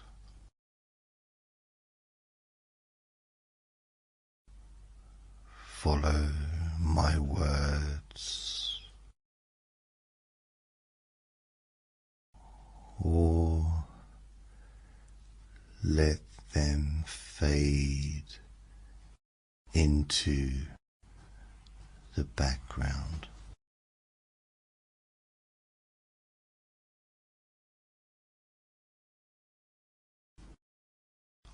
All of that is perfectly fine.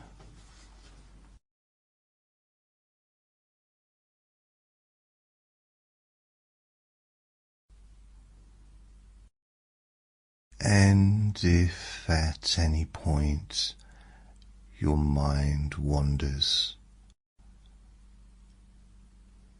that's not a problem. In fact, that's often the first sign that relaxation is already beginning.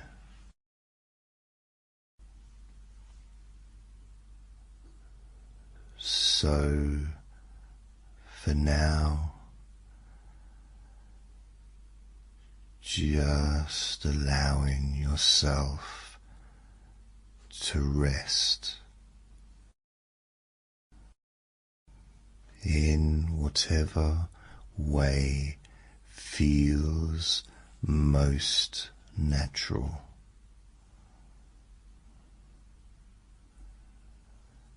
right here,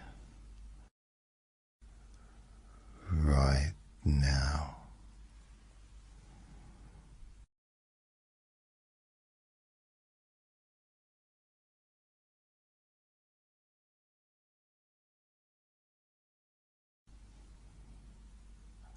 Somewhere beyond this moment, the world continues. Screens lighting up, voices speaking, opinions flowing endlessly, one after another, after another.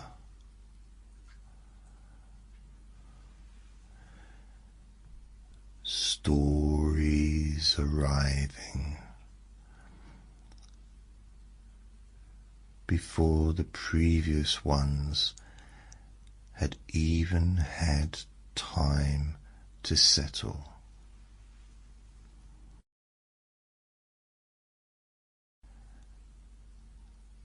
And none of that is wrong. It's just simply how the world moves.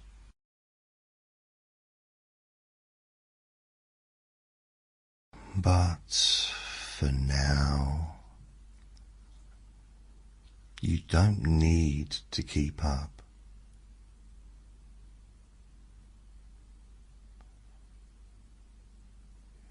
You don't need to respond.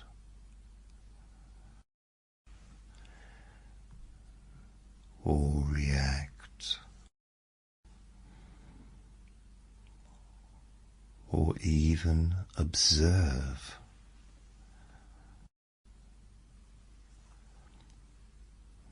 Because the noise can continue without you.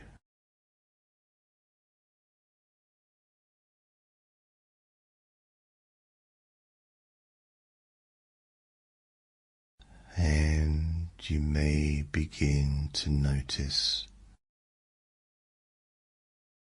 how little effort it takes to simply step back from all of that.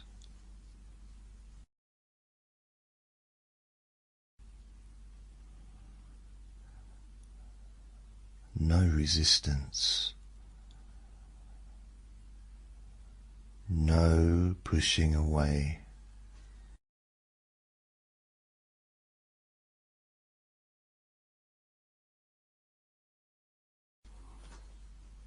Just a gentle distancing.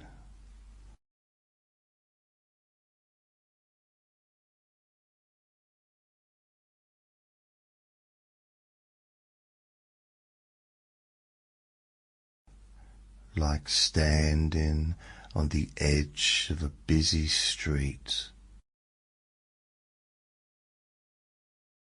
watching movement pass by,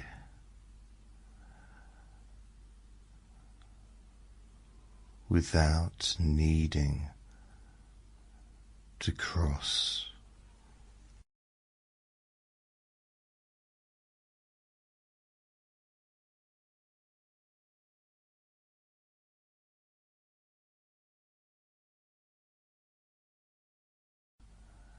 And as the world continues somewhere else,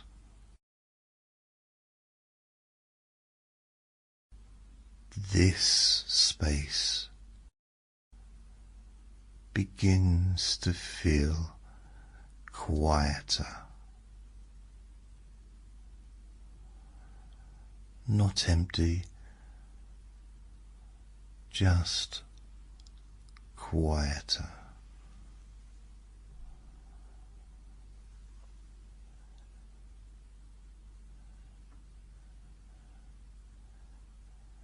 And you might imagine now a flowing stream,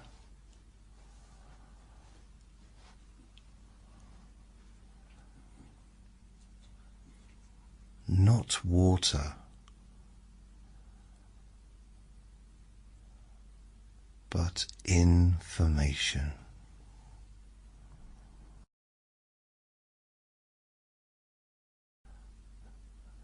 Thoughts,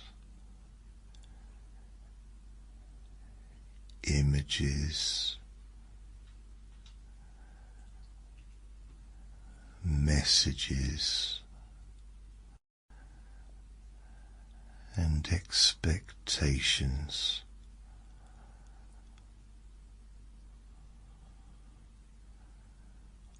All moving past on their own.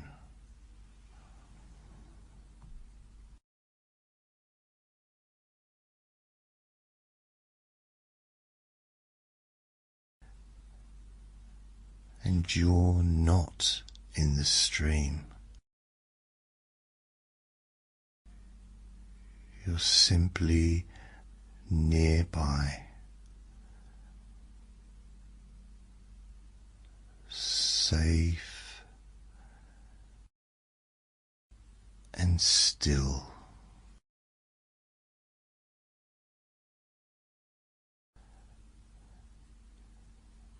And you don't need to stop the stream. You don't need to change it. You don't need to judge it.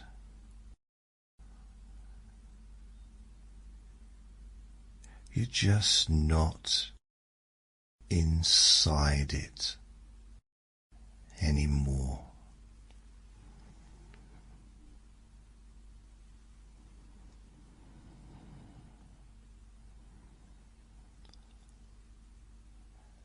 And noticing how that feels.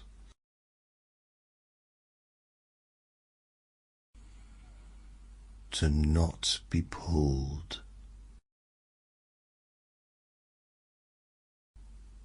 to not be required, and to not be needed.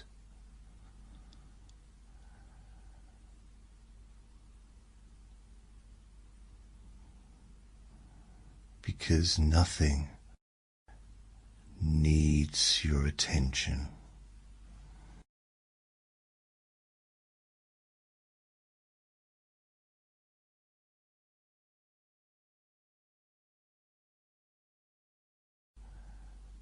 And the further you step back, the quieter it becomes.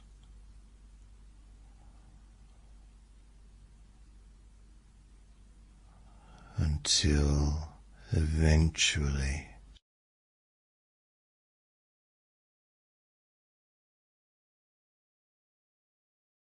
the stream is just a distant sound,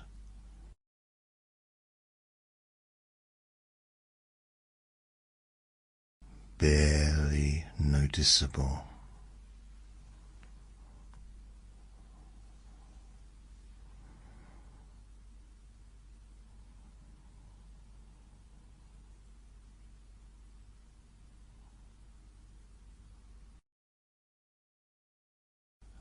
And in this quieter place, there's more space, more room to simply exist.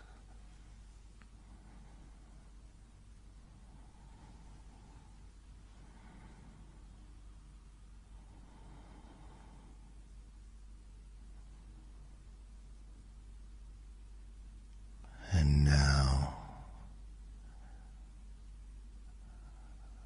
bringing awareness gently to your body.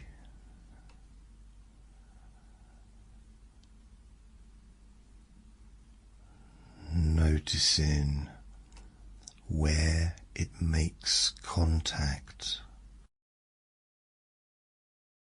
with the surface beneath.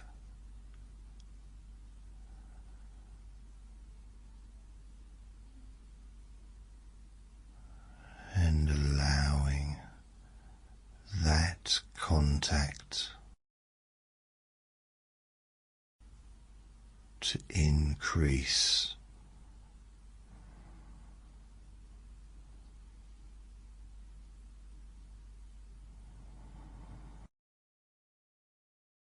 As though gravity itself has decided to help you rest.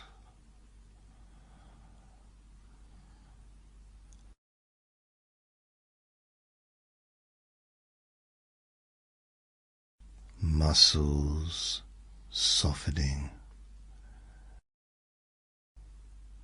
without instruction.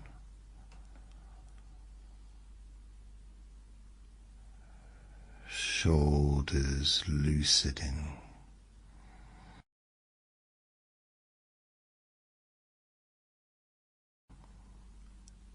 Jaw unclenching.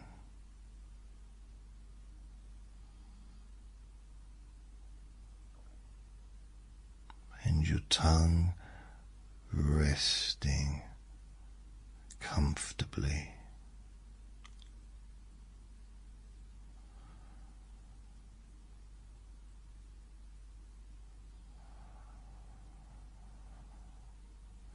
With your breathing continuing all by itself.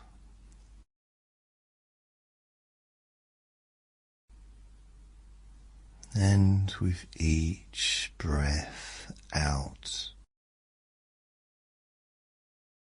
a little more weight, as though your body is sinking, not downward, but inward.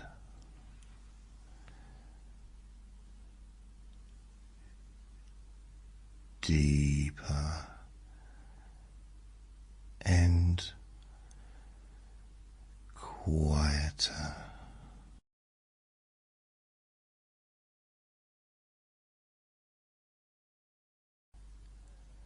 And thoughts may still appear,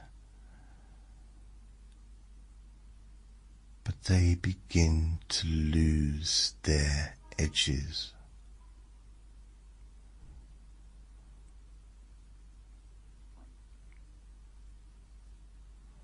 No urgency,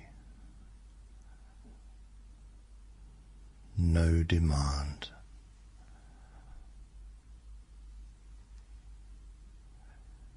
Just passing impressions that don't require engagement.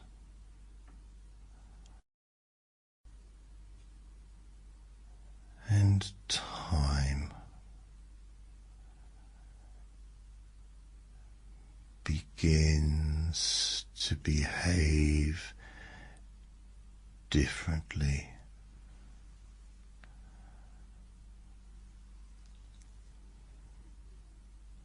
moments stretching or shrinking,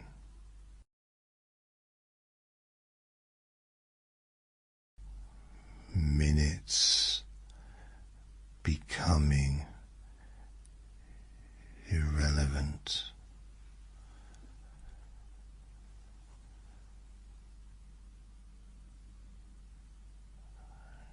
Only this sense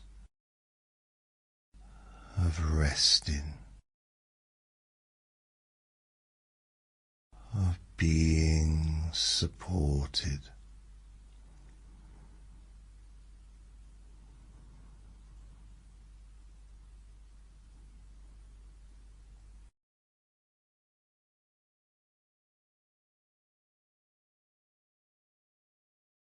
and it's perfectly okay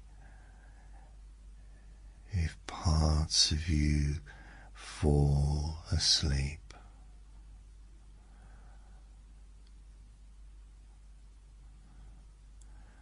While another part listens.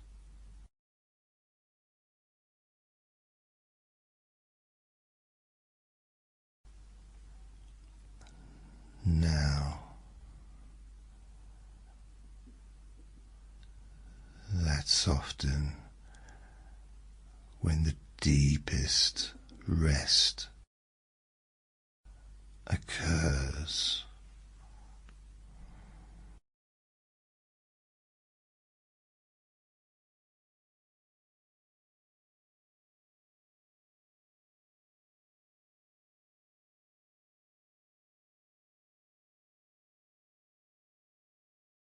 And beneath all the noise, beneath roles, beneath labels, and beneath expectations,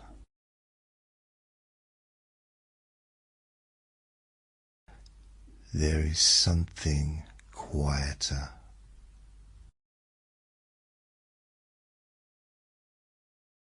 a part of you that exists without explanation.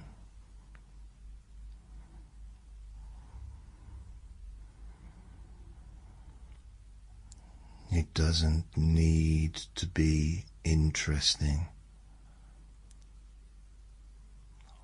or productive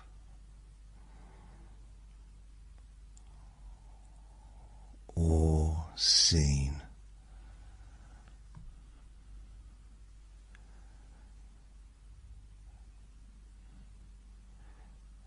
It doesn't need approval.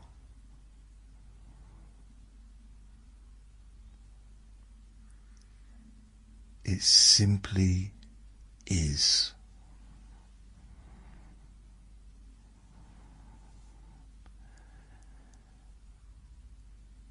And as everything unnecessary settles, this quiet presence becomes more noticeable.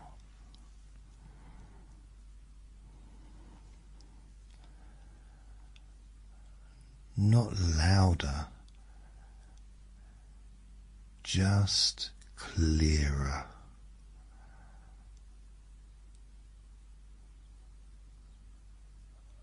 Like still water,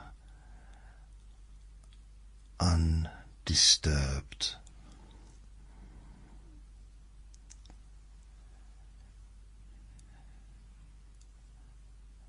And in this stillness, there is nothing missing.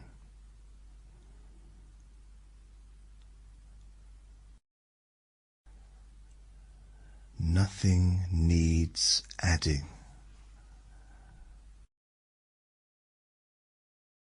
and nothing needs fixing.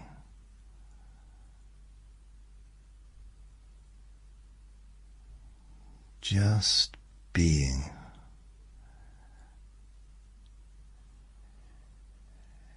Exactly as you are.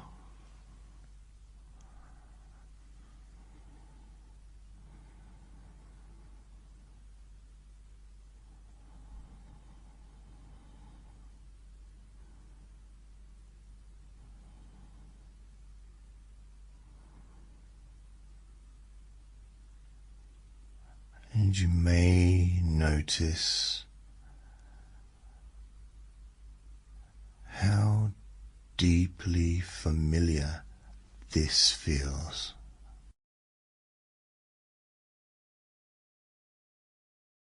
As though you've returned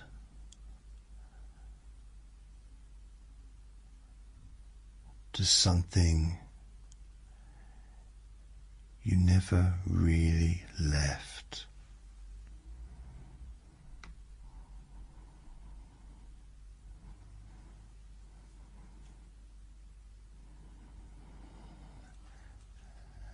And now, there's nothing more to explore. Nothing more to uncover.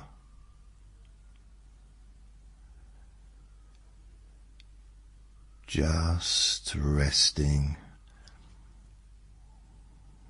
inside this stillness.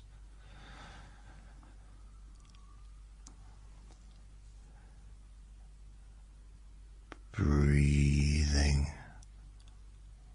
without awareness.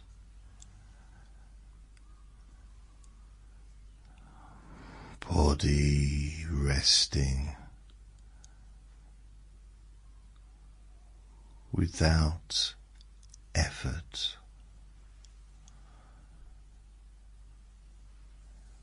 Mind drifting or dissolving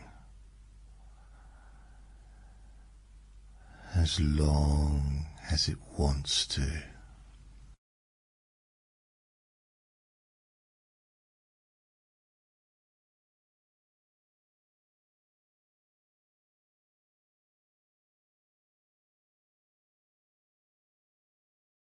And if sleep comes, you can allow it naturally,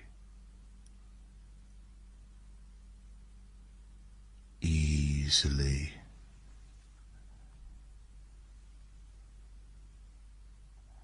And if you remain aware,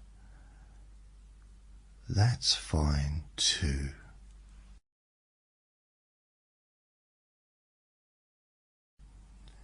Either way, this stillness remains available. Now and later.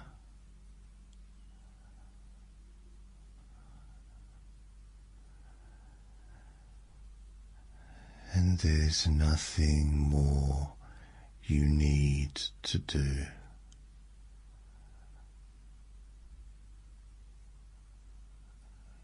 Just continuing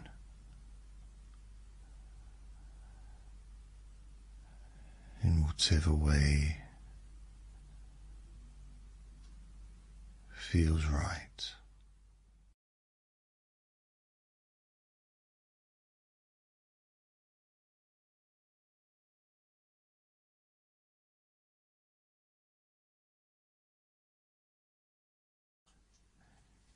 Just allow yourself to stop feeding the noise. And maybe notice that right now nothing is asking anything of you.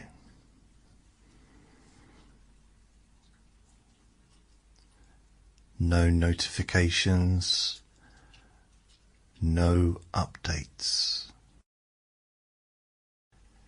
no endless stream to keep up with.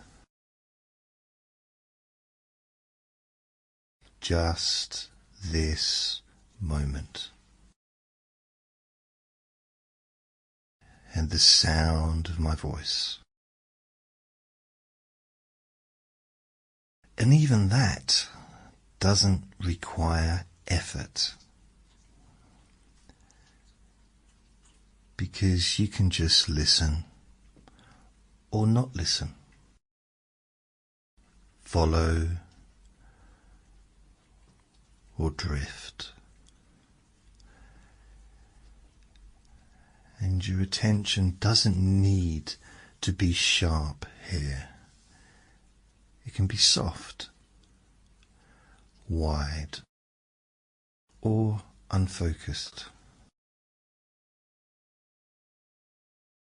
As if your mind has been allowed to lean back slightly.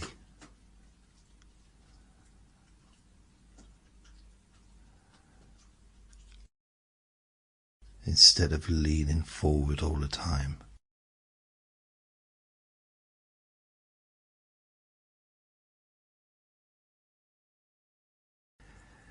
Now, imagine, if you like, that your attention has been caught in a current.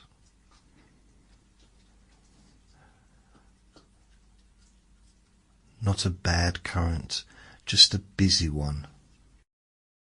A constant flow of images, opinions, stories, alerts, things pulling, tugging, refreshing. And notice how familiar that feeling is. That subtle urge to keep checking, to keep scanning, keep moving.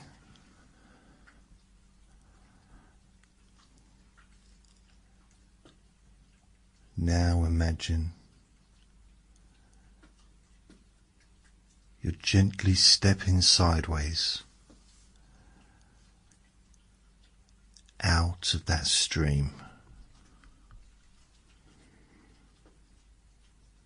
And you don't have to shut it down.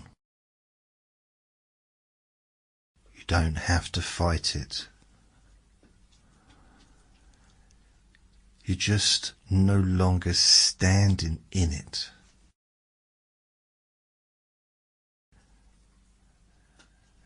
And the stream keeps flowing. But you're on the bank now. And from here, there's no rush.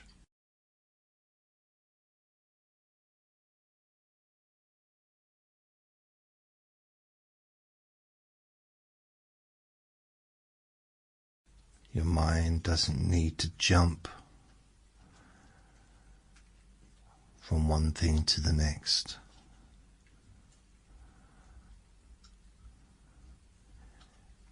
It can slow its pace naturally.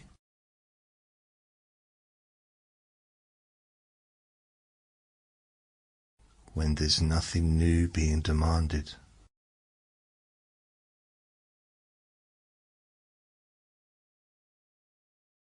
You may notice thoughts still appear, and that's fine.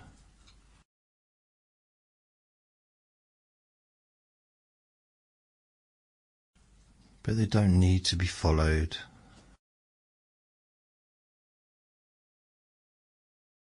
They can pass.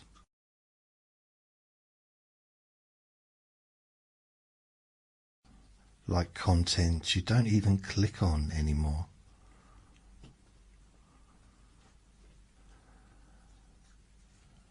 No engagement required.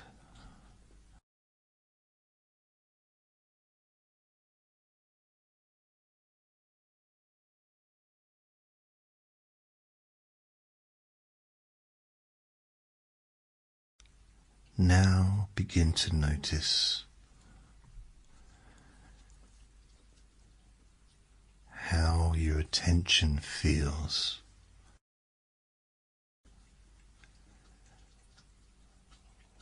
when it's not being pulled outward.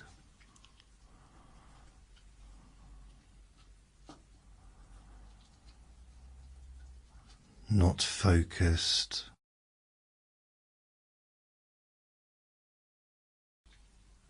not strained,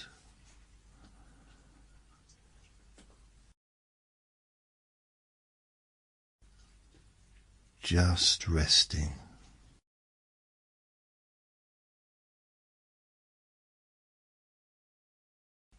As if your awareness is gently settling back into your body.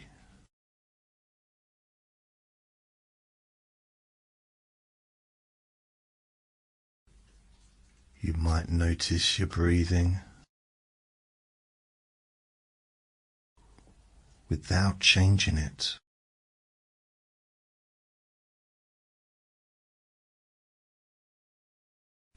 All the weight of your body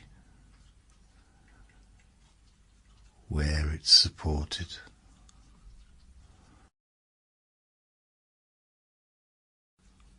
All the simple sense of being here without commentary.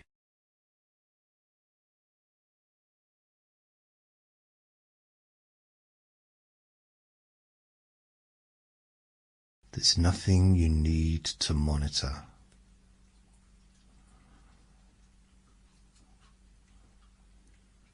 No performance.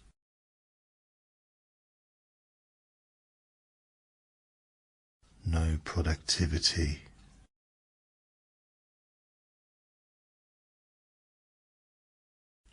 Just a quiet permission.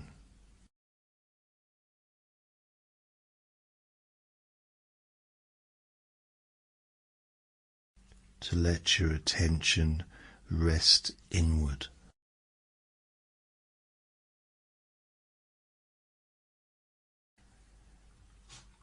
And if your mind wanders, that's not a problem.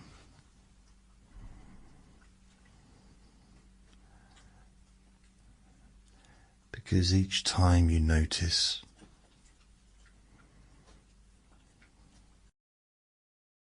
you're already returning.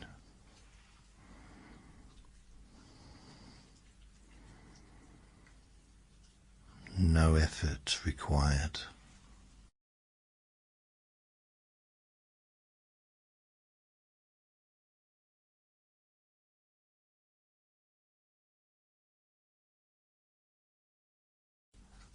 Now,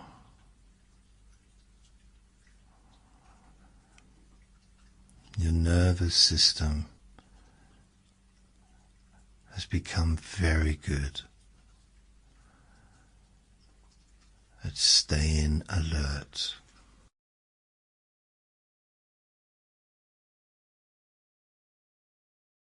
Scanning, responding, absorbing.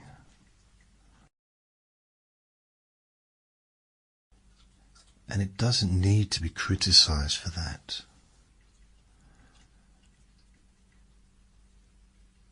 It learnt this pattern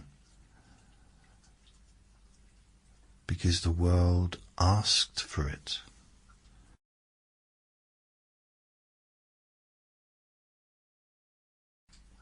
But right now, the world isn't asking for anything.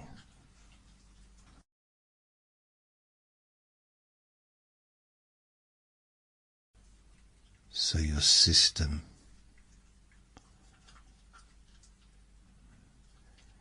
can begin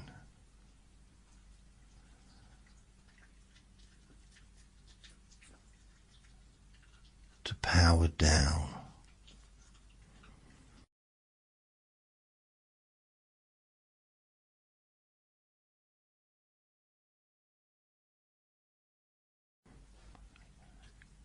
gently,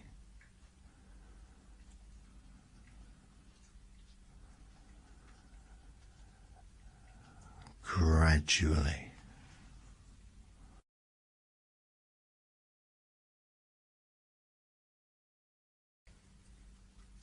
like a screen dimming.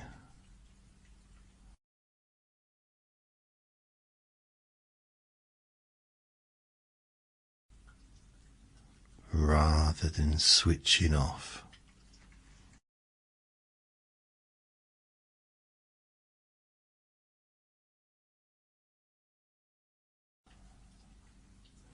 And you may notice longer gaps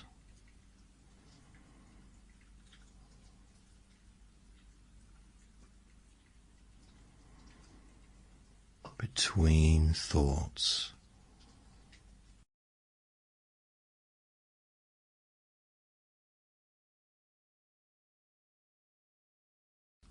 Or thoughts becoming less detailed.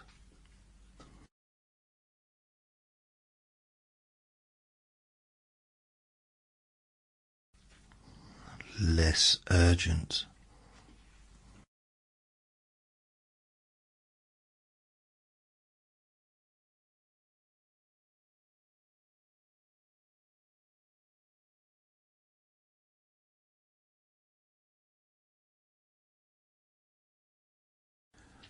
Almost as if your mind is remembering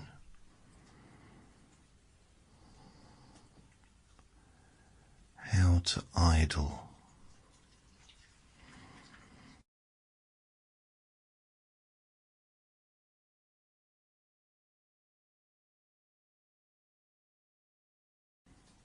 And in those quieter spaces,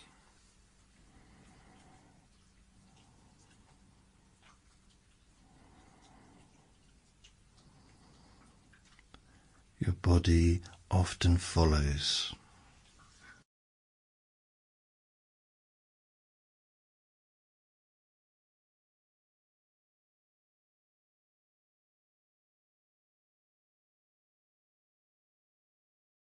Muscles soften.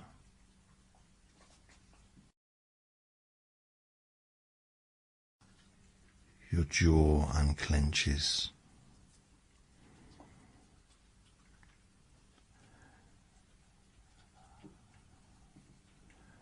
Breath deepens.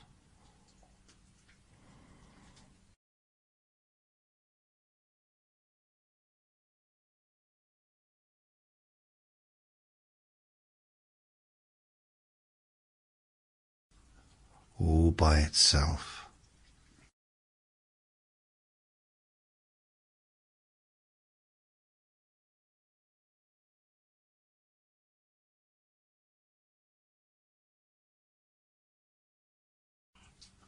Nothing to force.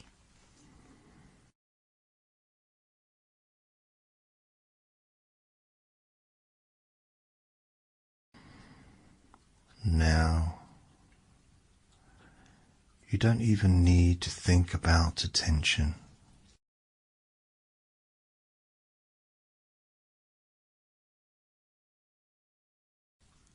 It can come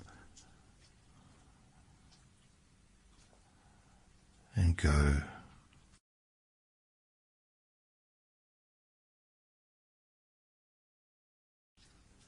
on its own.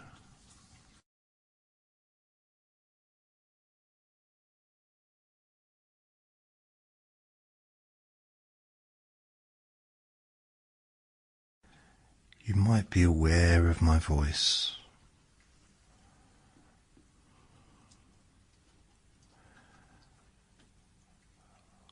or you might drift away from it.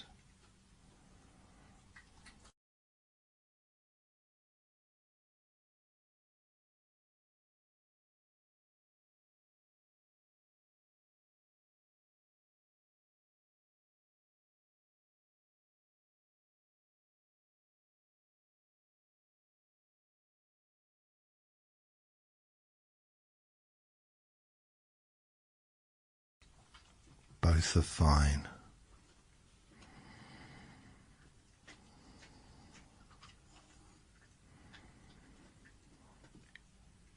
Your mind may move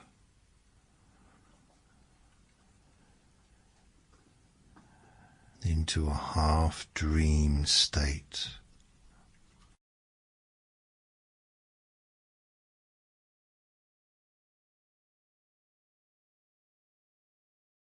That place where thoughts are vague,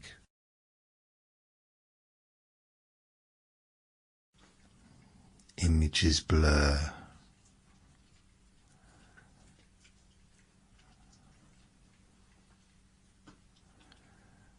and time feels strange.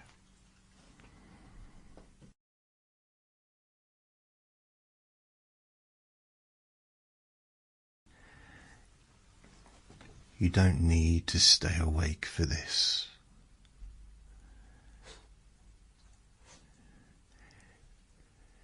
You don't need to sleep either.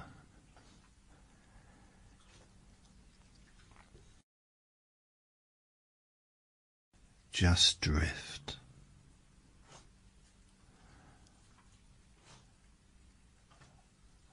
As deeply as you like.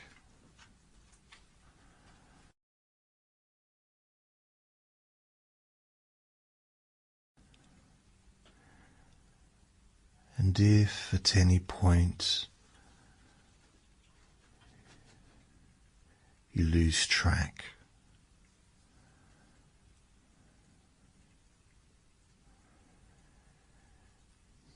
nothing has gone wrong.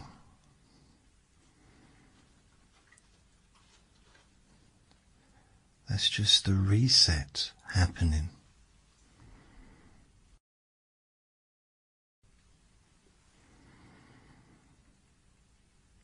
And as this session continues,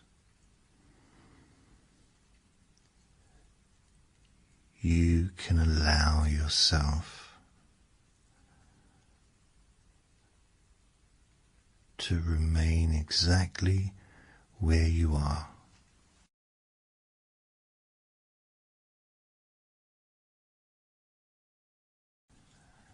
And if you're listening during the day, your attention will naturally return when it's ready, clearer, quieter, and less pulled.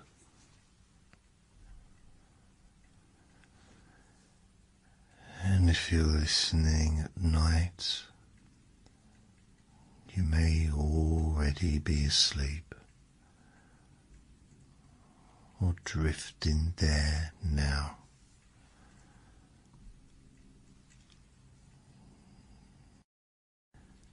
There's nothing to do.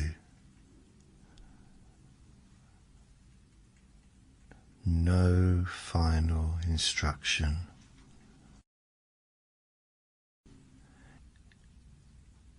Just the sense that you've stepped away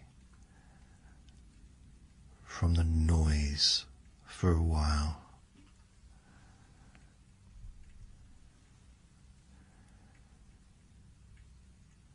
And that you can do that again anytime without effort, simply by stopping and letting your attention come home.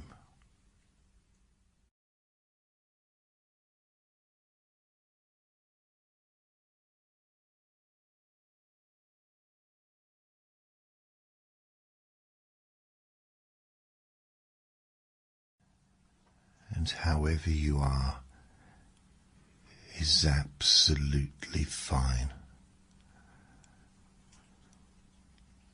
Just notice that you are here, breathing, listening, and already that's enough.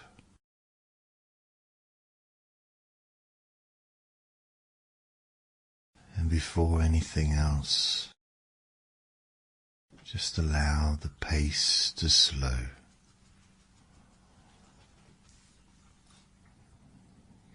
There's no rush here,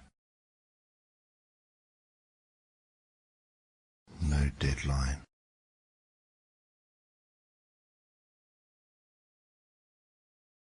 No expectation.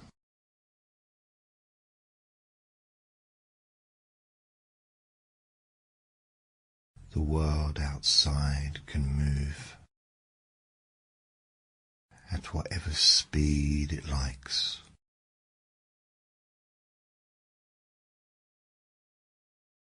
But in here, everything moves gently.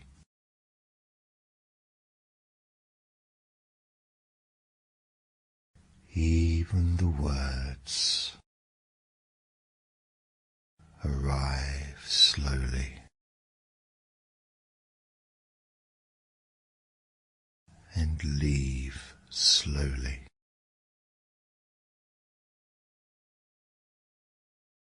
And it's perfectly okay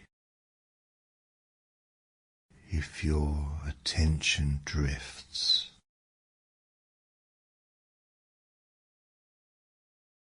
because you don't need to hold on to every sentence. Just let the sound of my voice be something that comes and goes, like the breath itself.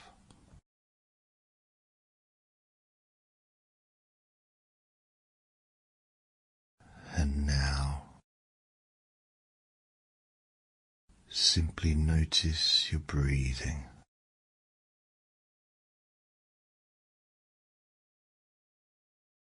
Not changing it, not improving it.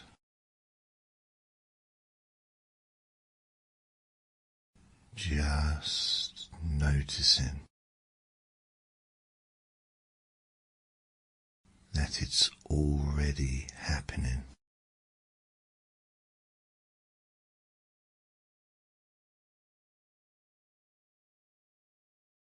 Breath coming in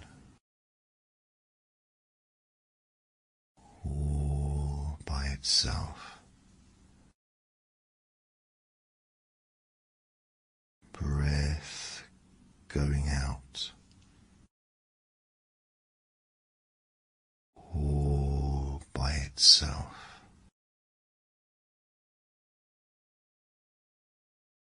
And your body knows how to do this without any help.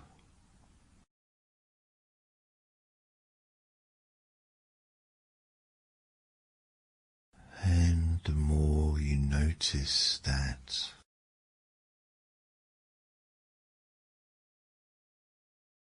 the less effort is required.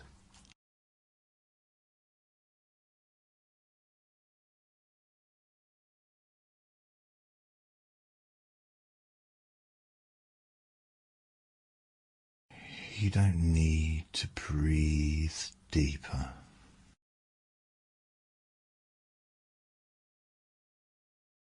You don't need to slow it down.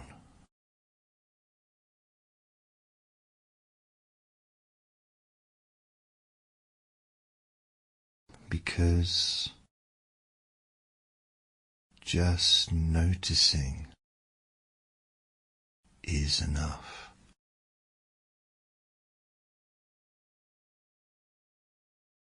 And sometimes, as you notice,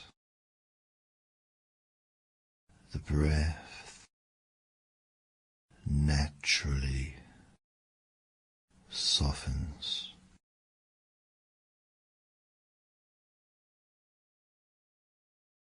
And sometimes it stays the same.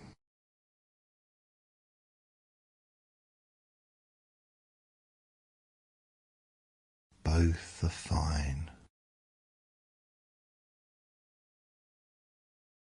because there's no goal here. There's no right rhythm. Just breathing and listening.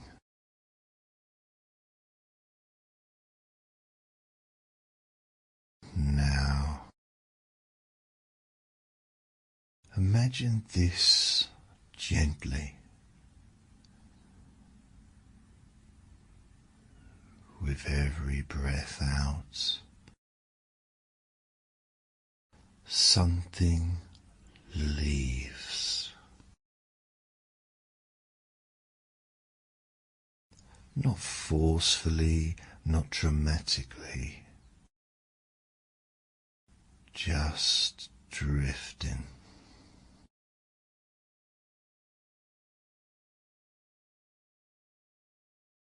Like opening a window in a quiet room.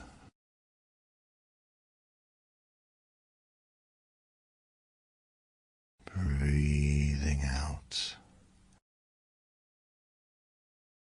stale air.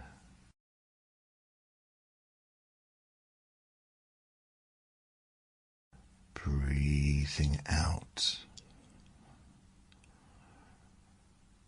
mental noise.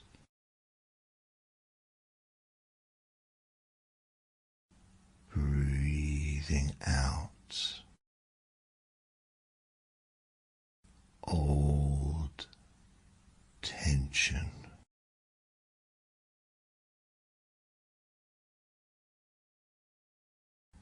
And on the in-breath, fresh air arrives. Clean, light, and neutral.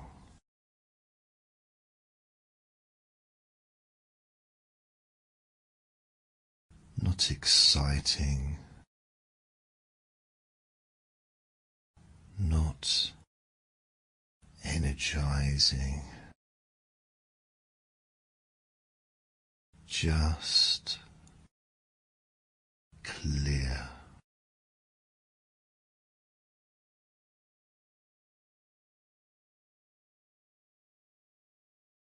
And you might sense that inside your chest there is a little more space now.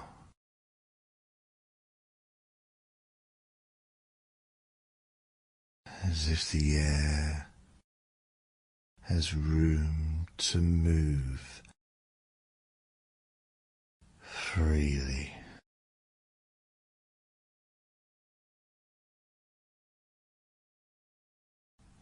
You don't need to picture it clearly. Just sensing, or even pretending, is enough.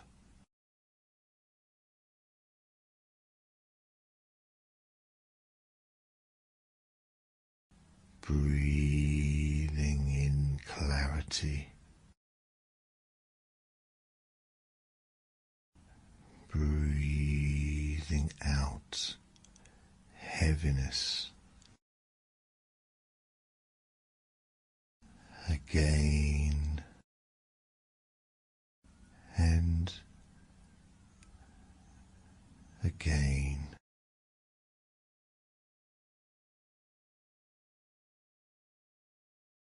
Each breath doing its work.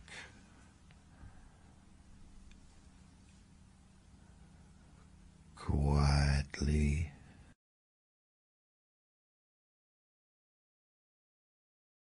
patiently,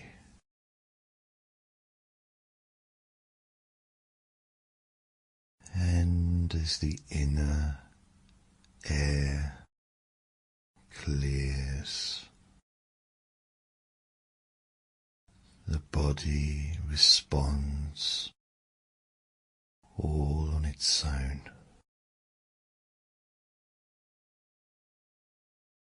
Your shoulders no longer need to hold themselves up. They can drop just a little.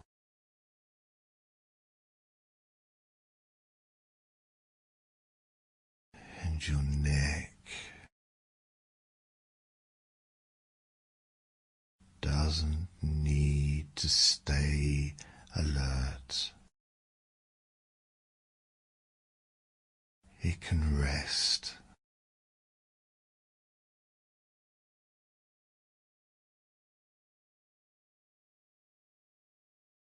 Now, your jaw can loosen.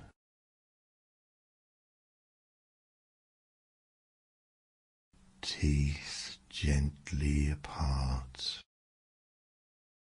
Tongue resting heavily.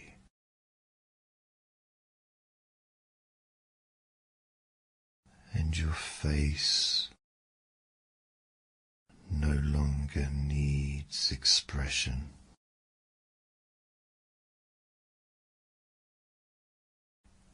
It can smooth out like a calm surface, and even the eyes can soften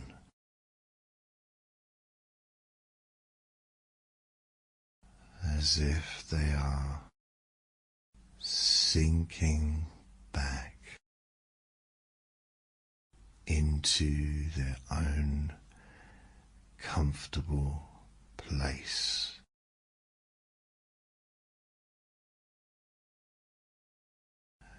And every time your body softens, your breath responds.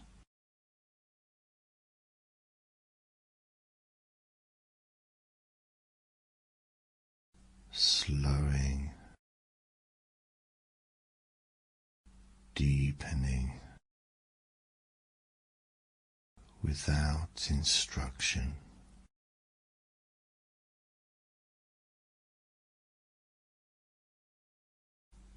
And now there may be an image, or perhaps just a sense of of open air above you.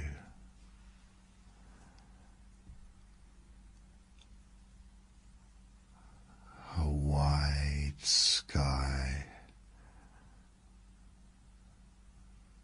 not dramatic, not bright, just open.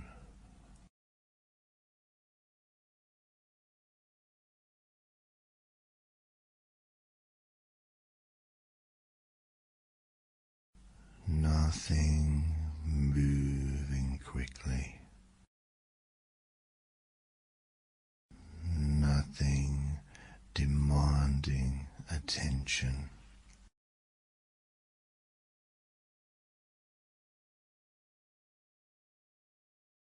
And the air here is so easy to breathe.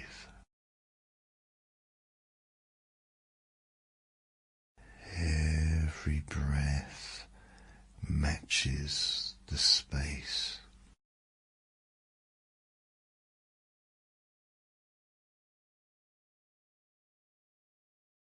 Wide,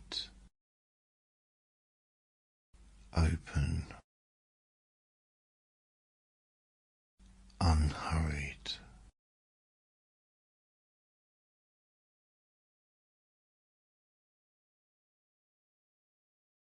And your mind has nothing it needs to do here.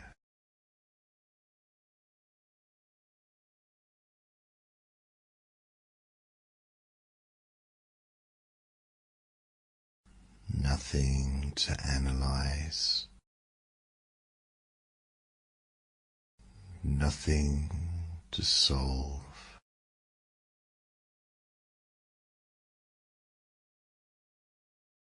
Just openness.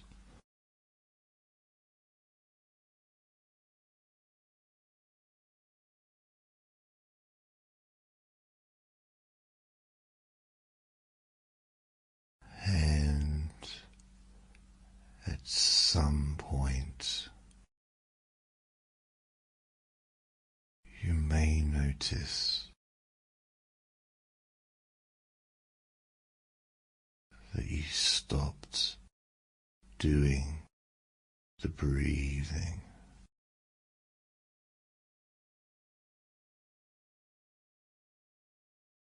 The breathing is happening all on its own. And that realization is deeply comfortable.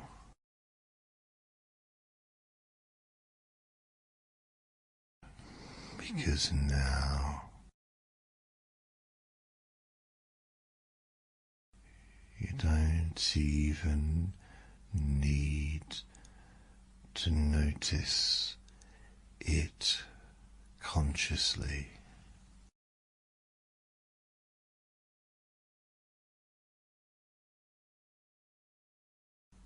Because your body is breathing you.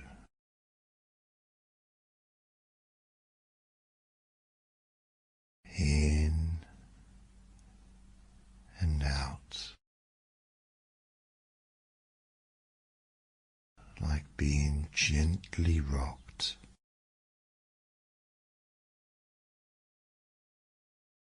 And the more you allow that,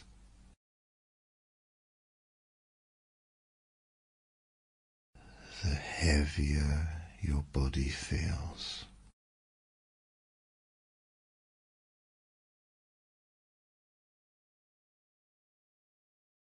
Not heavy in a bad way,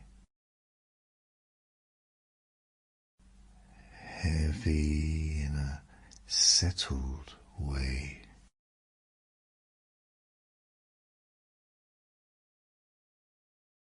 supported, grounded,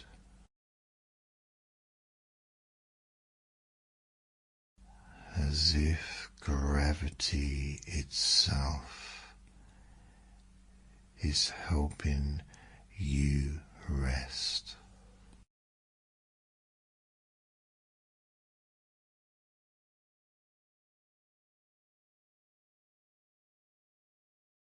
And from here, nothing needs to change.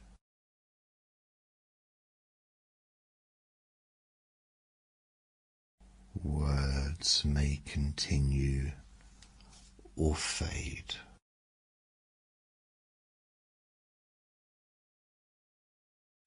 and silence is welcome.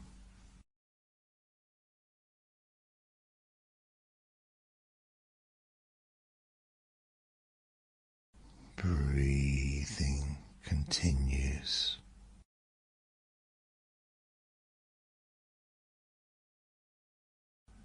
And your inner air stays clear.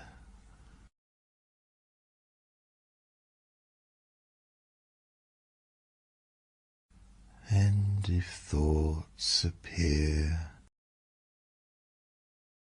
they just drift through.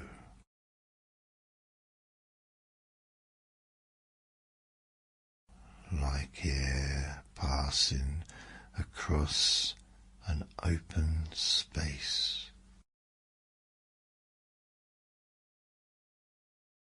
Leaving no trace.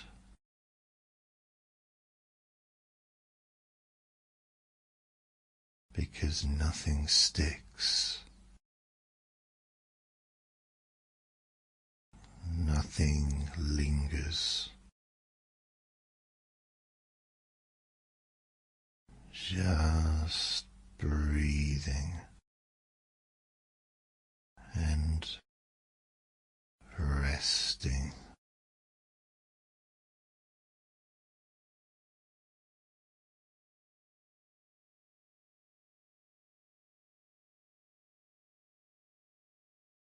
And you don't need to stay awake for this. You don't need to listen carefully.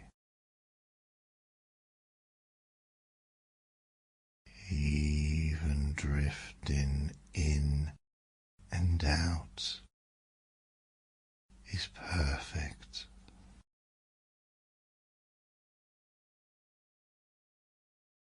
As the body keeps breathing, the inner space stays clear.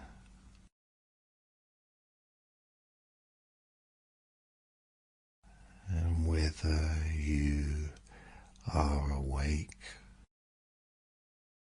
or dreaming,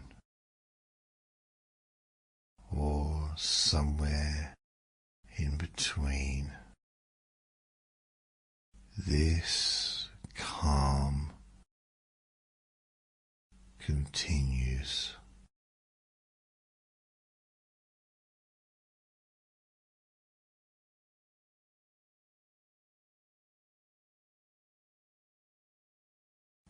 And each breath out deepens comfort.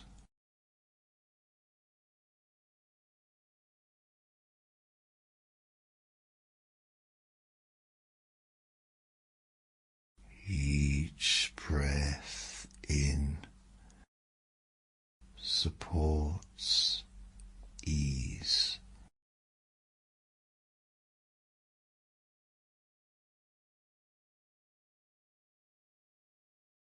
Nothing required.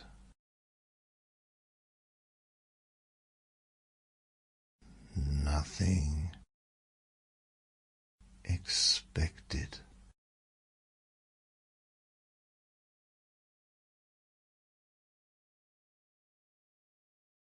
Just this gentle rhythm,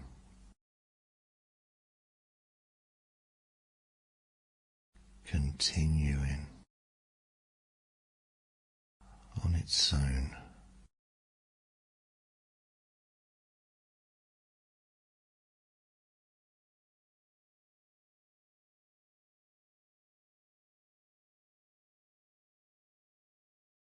And if at any point you need to return to full awareness, you can do so easily.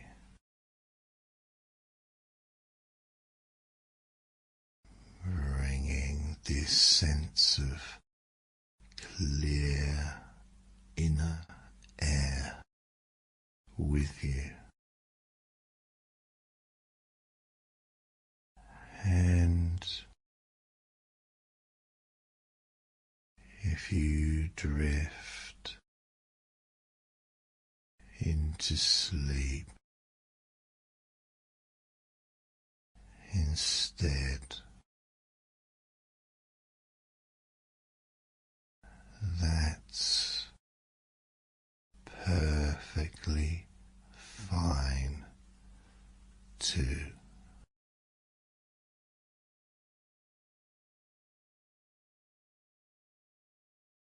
And your breath will continue calm,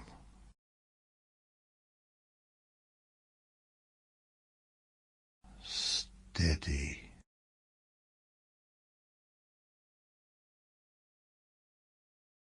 reliable,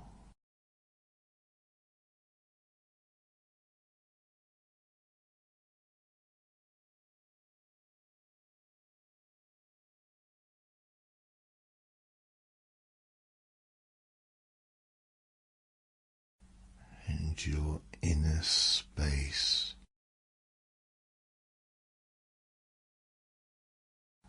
remains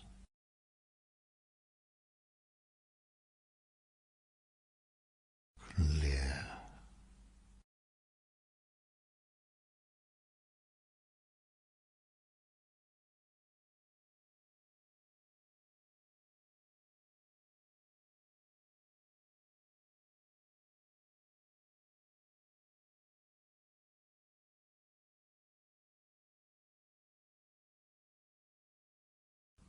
Now, imagine or simply sense the idea of wearing something comfortable.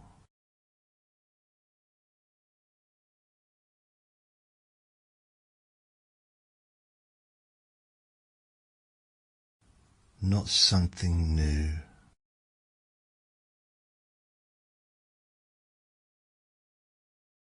not something impressive,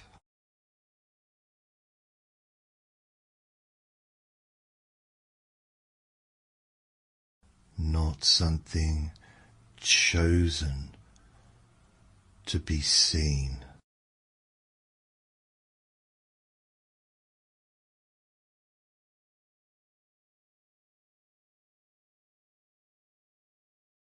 Something familiar,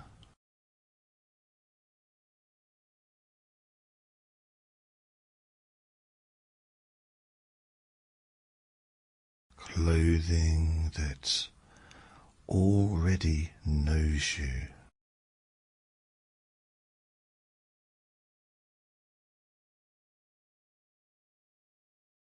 Fabric that's softened over time.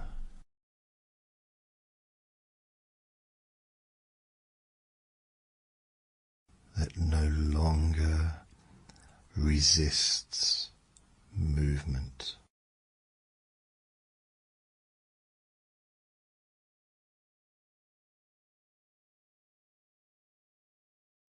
that doesn't pull or pinch or demand attention.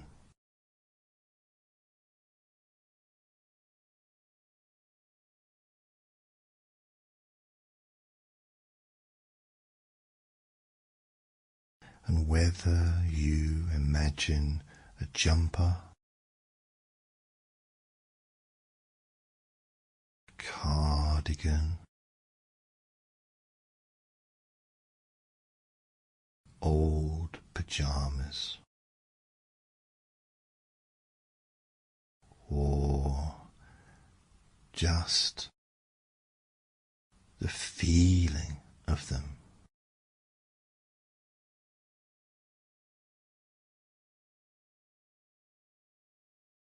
your body understands exactly what that means.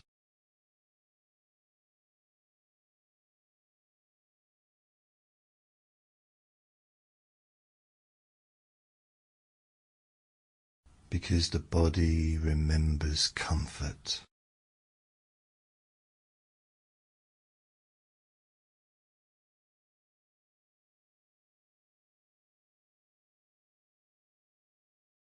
You don't have to picture it clearly. You don't have to visualize it at all.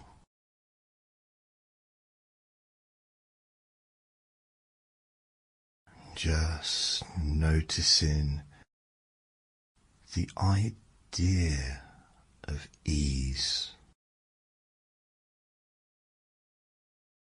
settling around your shoulders,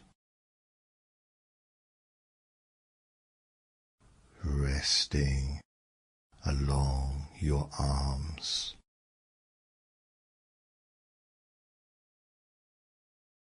loosening gently around your middle.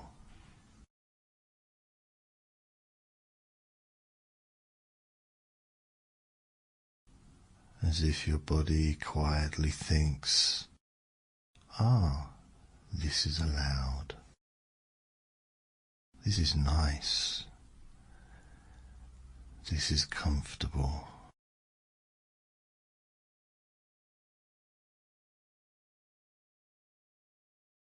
And rather than telling your body to relax deeply,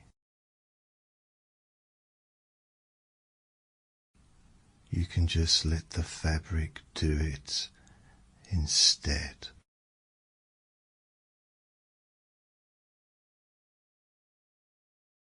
With the gentle weight of sleeves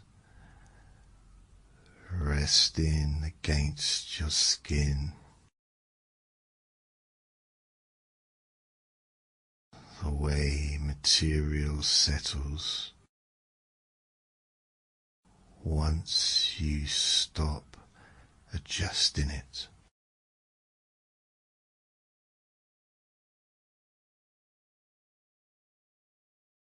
And that warmth that builds naturally, not forced, not rushed.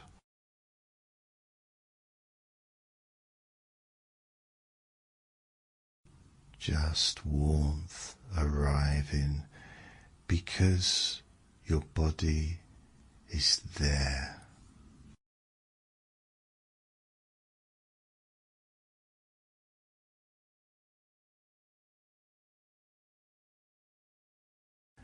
And that warmth spreads slowly, without needing permission.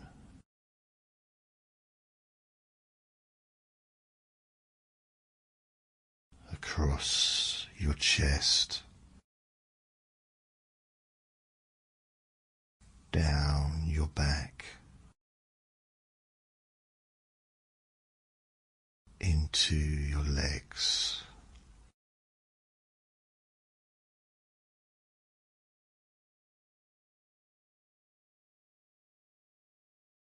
There's no instruction here. There's nothing to achieve. Just noticing how your body responds when nothing is demanded of it.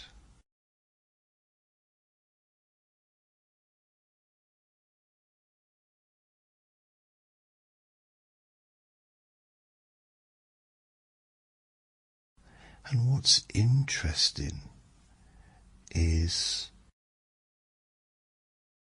your body has done this before.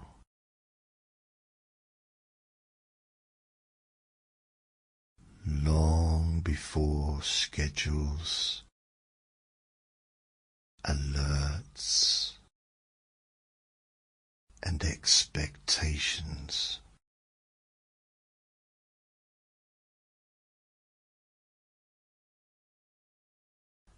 There was a time when being comfortable was enough.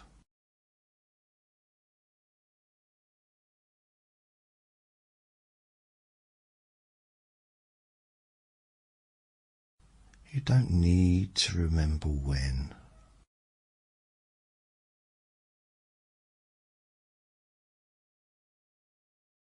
Your body already knows.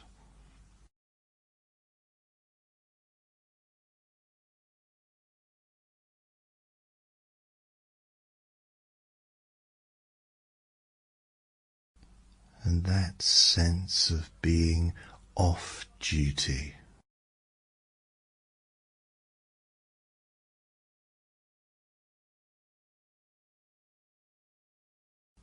not improving,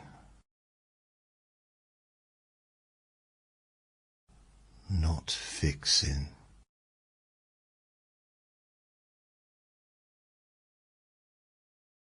and not monitoring.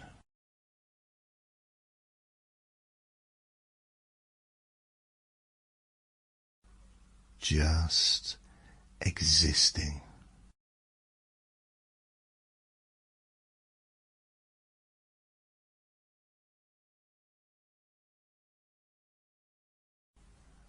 And feeling okay.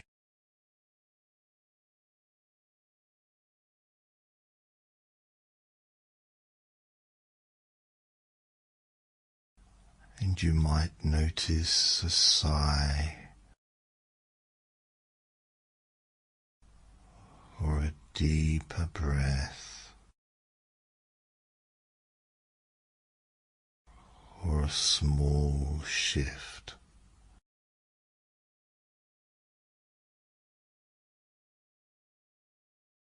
These are signs that your body remembers.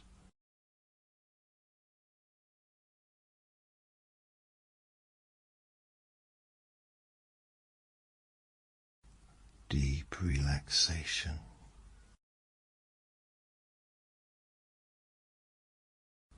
Now,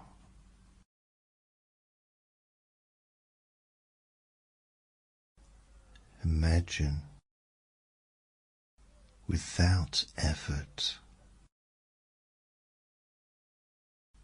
without pushing,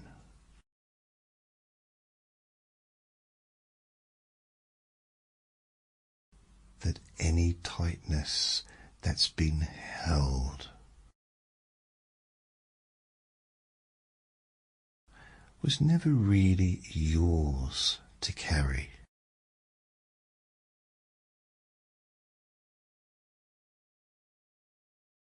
It's not something that you need to let go of.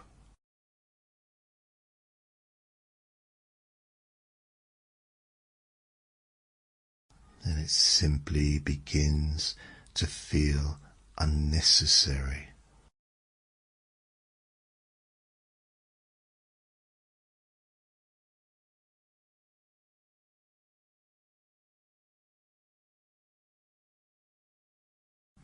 wearing something too stiff for too long.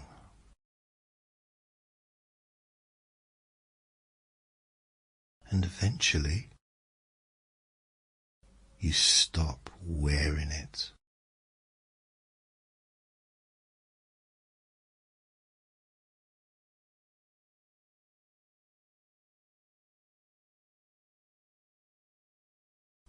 And pressure dissolves in its own time.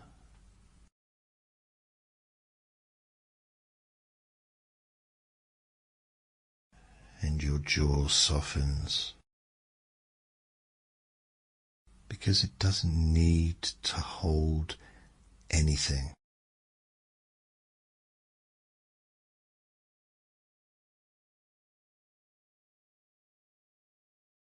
Your shoulders lower.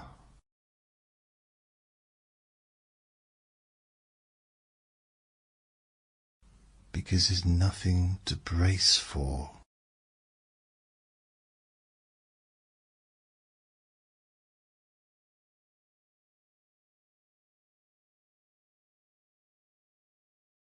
Your stomach loosens.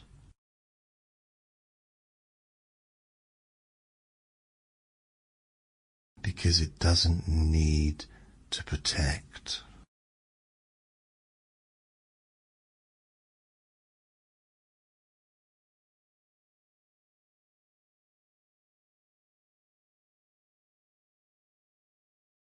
And your mind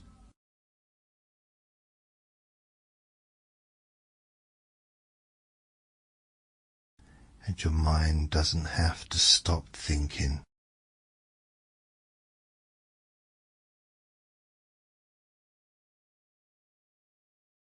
Thoughts can wander.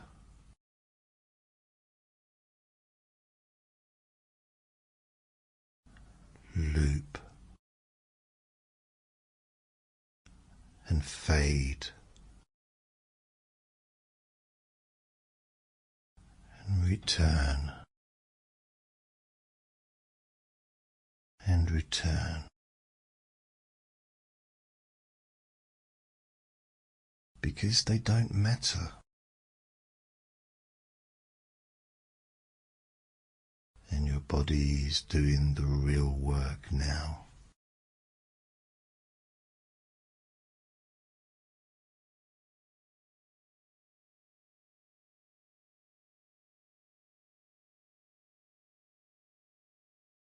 And each time you notice the fabric again,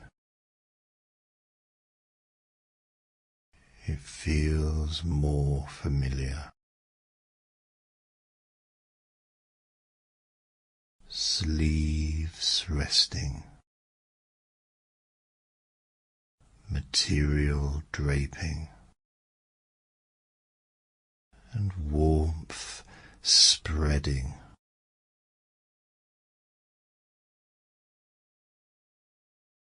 Nothing new.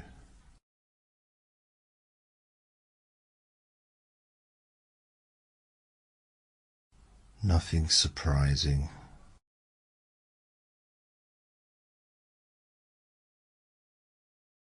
And that's exactly why it works.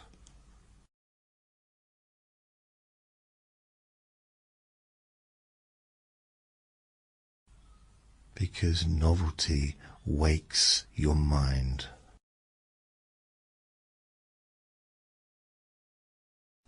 And familiarity lets it drift. You might find yourself forgetting where you are in the words. And that's perfect. You might lose track of time.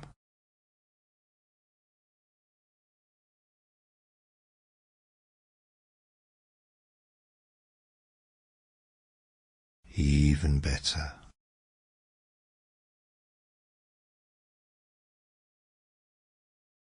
because this is not a journey forward.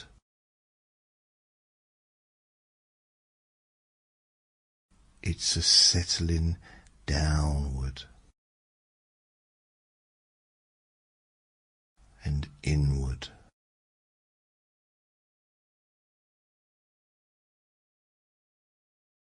Like sinking into an old chair.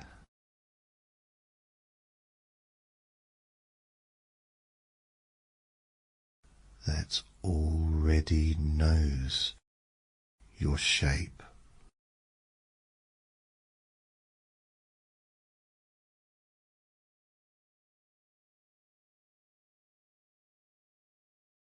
And rather than scanning your body, we simply notice where the clothing rests.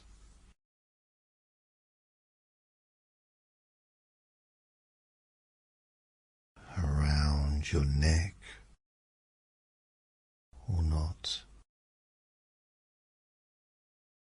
across your shoulders, down your arms, resting at your waist, over your hips,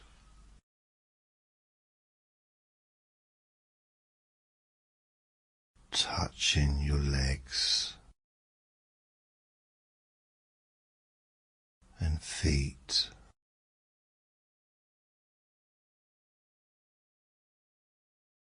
And everywhere it touches, your body receives a message. You don't have to hold yourself. You don't have to hold yourself.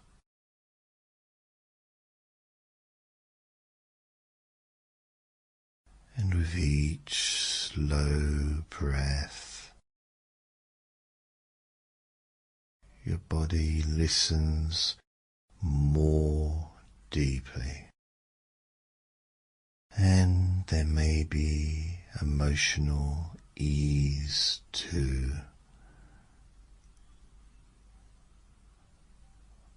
Not necessarily happiness or excitement, just neutrality, safety, nothing needed.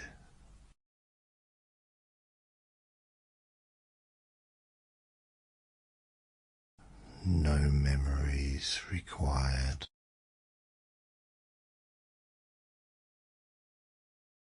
No past events. Just the tone of comfort.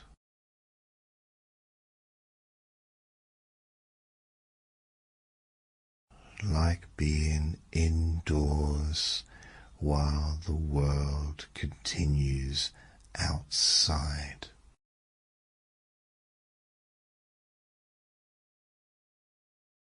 Without you needing to respond.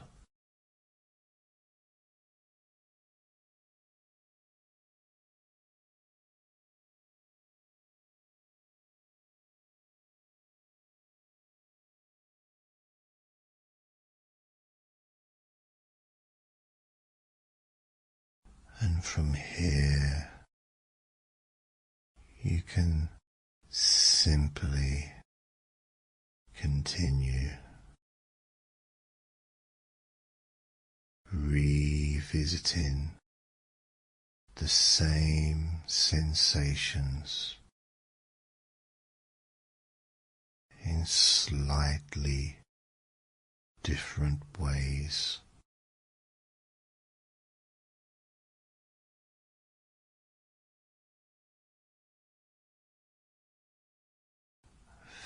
fabric,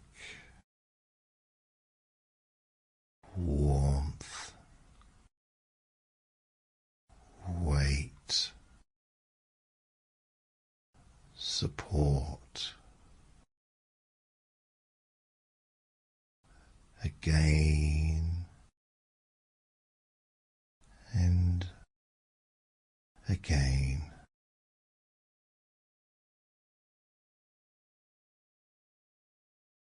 Each loop softer than the last.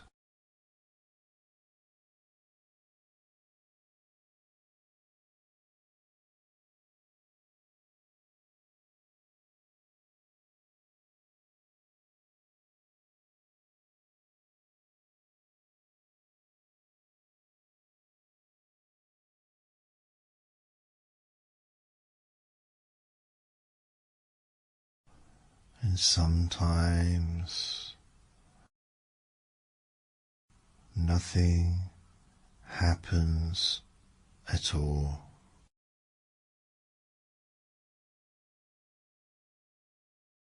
And that's when the deepest relaxation arrives.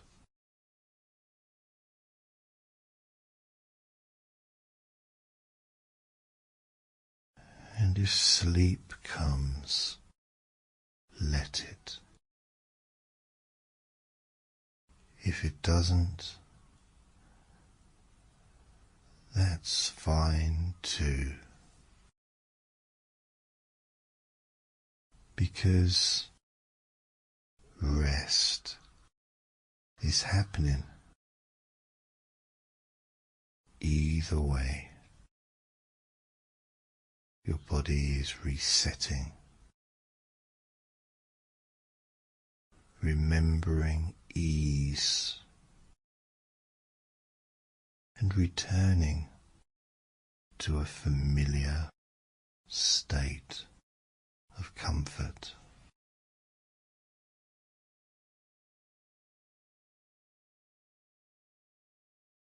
One that doesn't require effort or improvement or attention.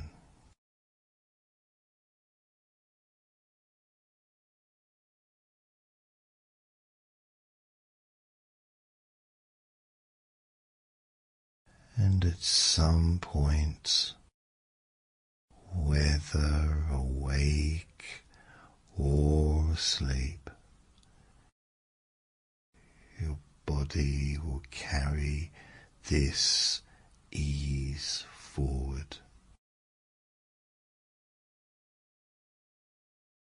Not as something to think about, and not as something to remember.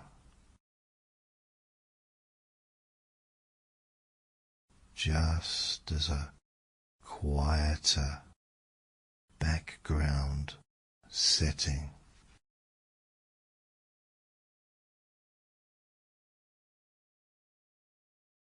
Like wearing something comfortable without even noticing it anymore.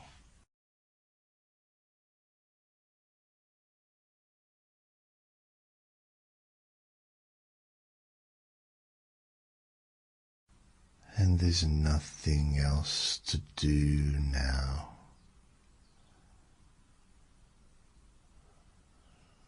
Nothing to listen for.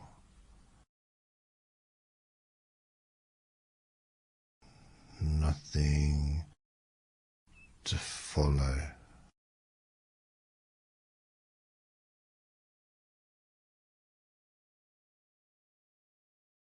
Just staying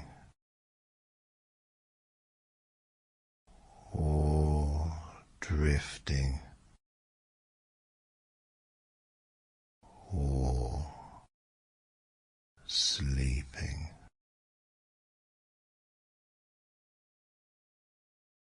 In retro body ease.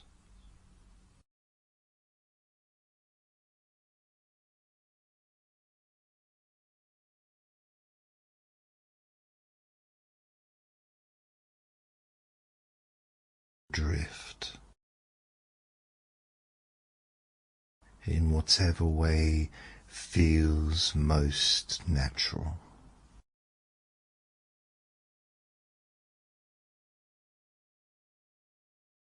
Nothing forced and nothing controlled, just allowed.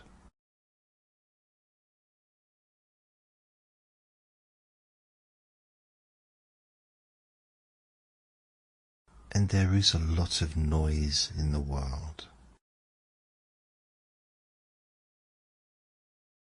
Noise that arrives through screens, headlines, voices, opinions, images, numbers and predictions.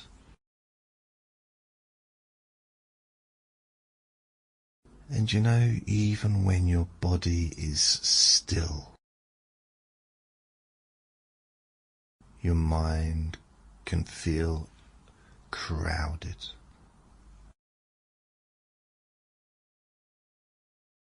And that's not because anything is wrong, but because the human nervous system was never designed to carry the weight of the entire world.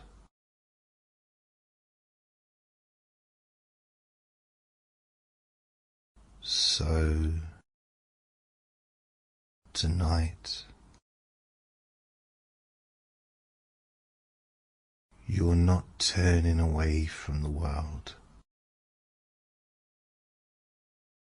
You are simply setting it down for a while.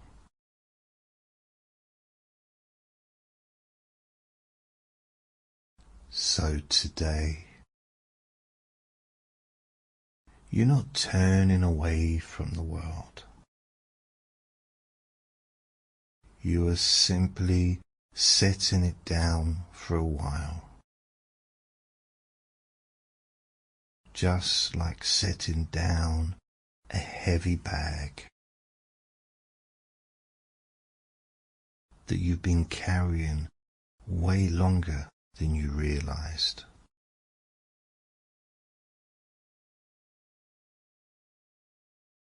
At the moment you set it down, your shoulders don't need to do anything special. They just drop. Now, bring your attention to your breath. You're not changing it, not improving it. Just noticing that it's already happening.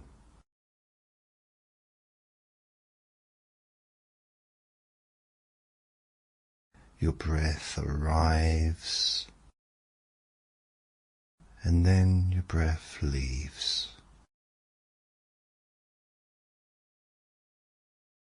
And nothing bad happens when you let it happen all on its own.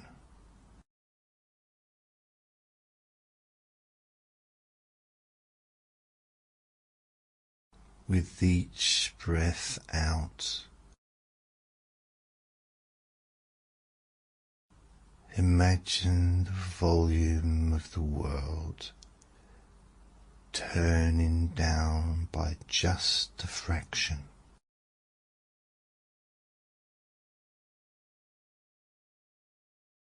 not silence,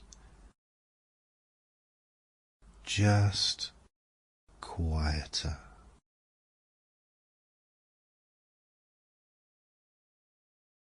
As if someone is slowly lowering a dial.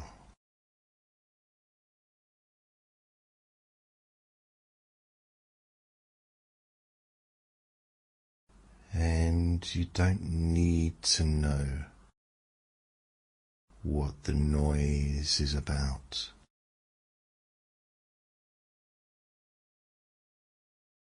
You don't need to label it.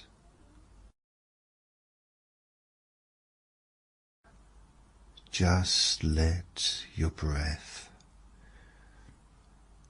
carry it out, little by little, moment by moment.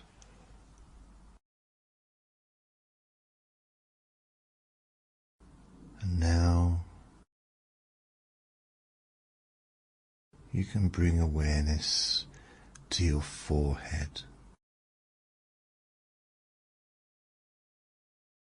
That place where effort often gathers.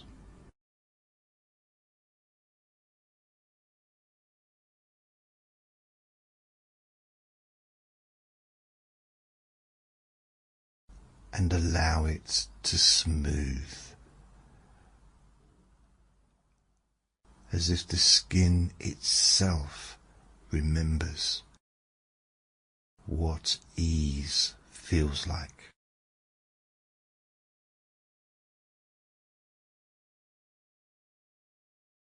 And you can let your eyes rest, not watching, not scanning, not checking, just resting.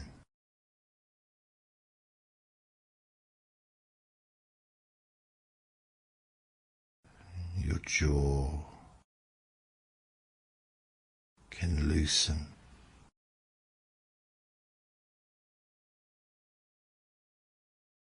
Because you don't need to hold anything in place.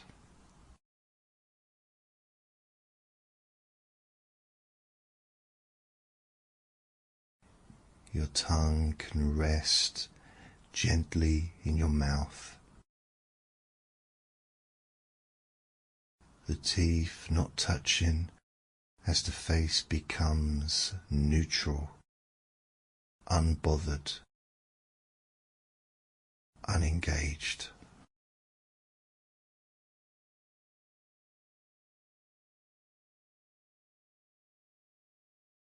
And let that softness spread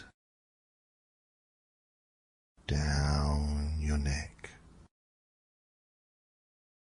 across your shoulders,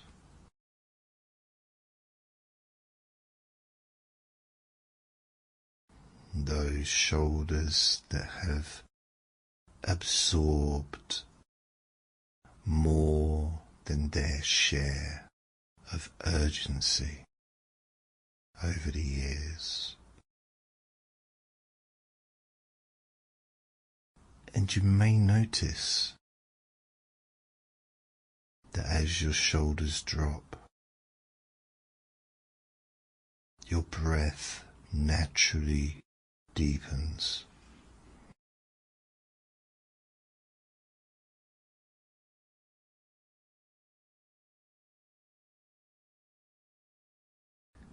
And now, imagine for a moment that all the news, all the stories, all the updates are flowing past you like a river. Fast, constant, endless. And for a long time you've been standing in the water trying to keep up. But now you step onto the riverbank and the river keeps flowing, and you are not responsible for stopping it. You're simply no longer standing inside it.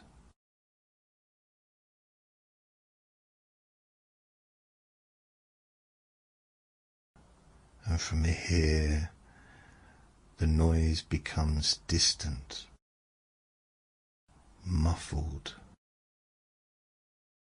less personal.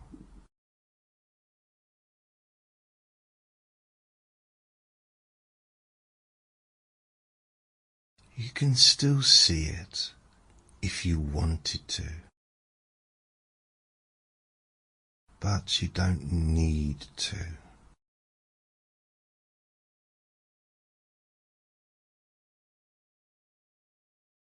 As you bring attention to the back of your body, where gravity is already holding you.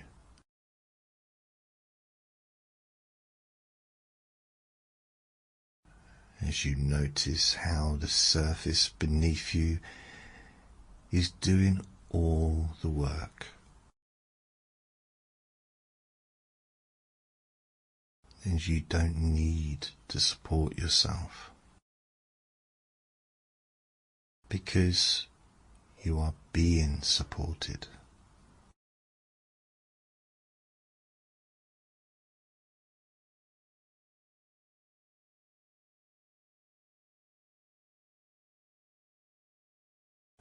And let the weight of your head sink slightly.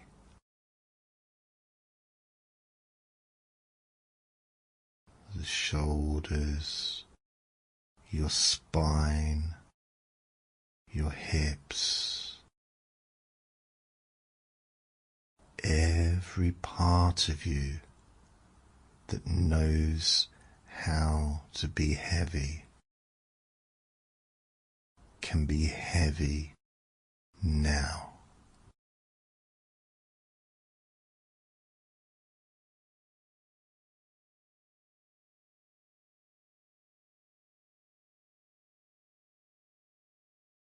And with each exhale, imagine excess information draining out of your body.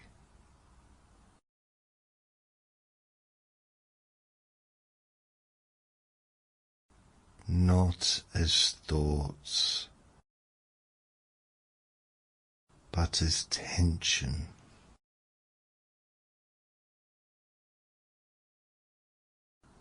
Now, imagine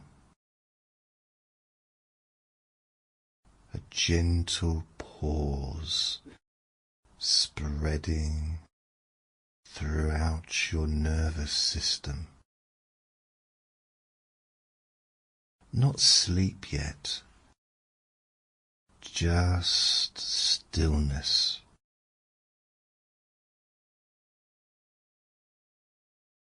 The kind of stillness that exists before a thought even forms, before a reaction, before a headline hooks attention.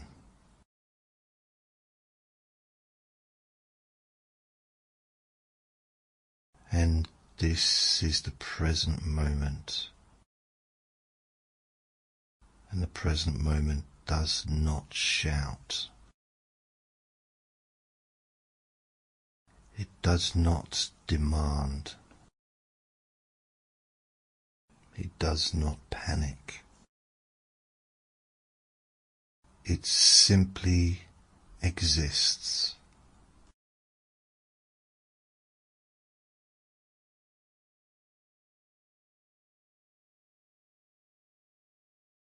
And if thoughts appear, just let them appear as headlines on a screen, and then watch the screen slowly fade to black.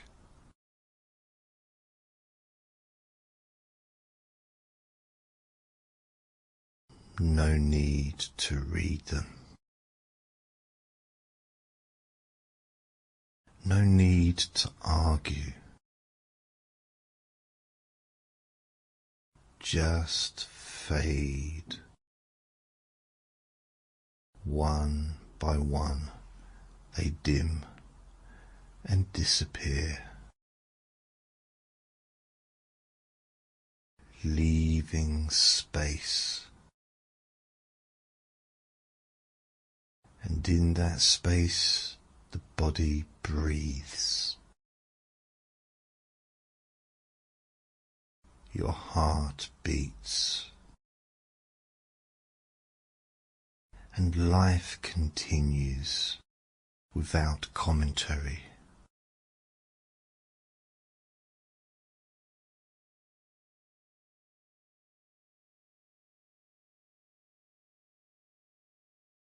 And now,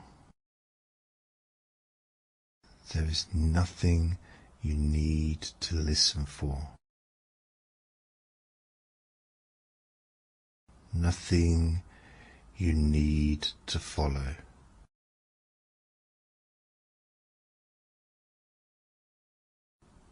Just the sound of my voice, floating in and out of awareness.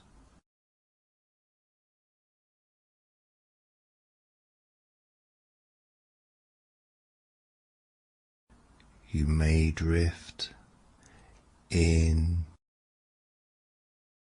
and out, and time may stretch or just disappear, and that's fine,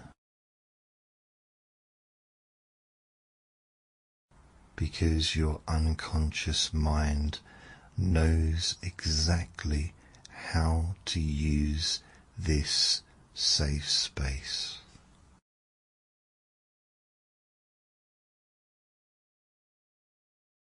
And every pause, every breath, every moment of quiet is doing the work.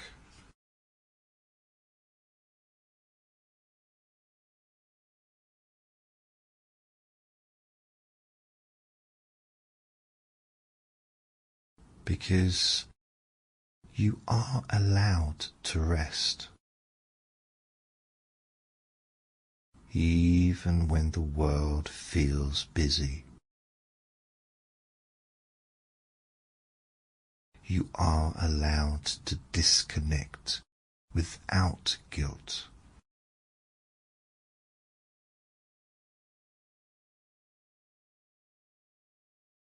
You are allowed to be uninformed for this moment.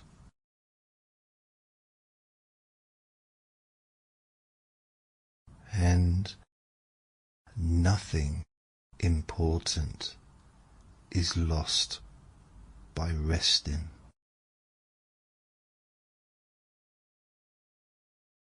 In fact, clarity often returns when noise is released.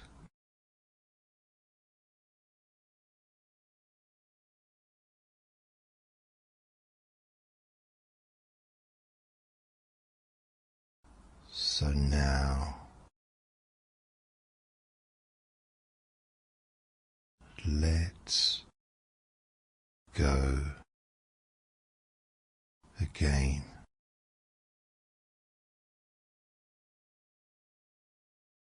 and again.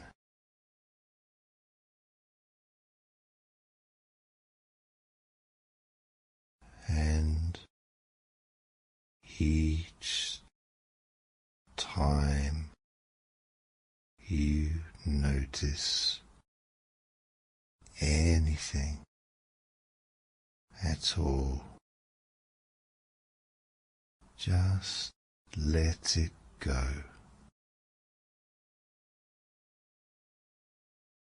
Back to your breath, back to your body, back to now.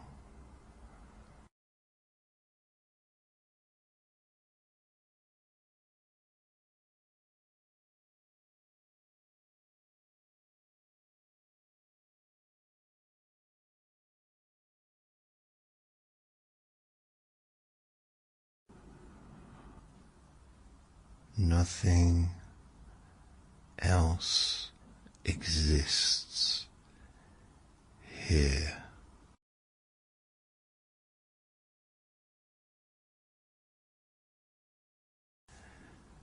And from this place, you may drift into sleep.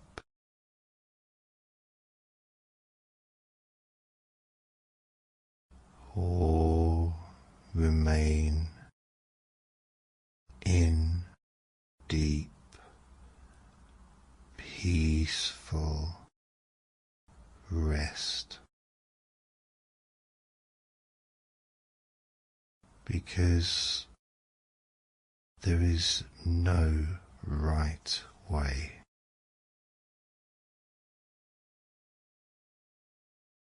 No expectations.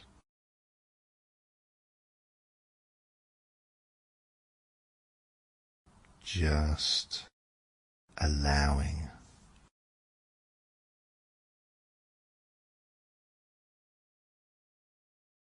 Because the noise has been set down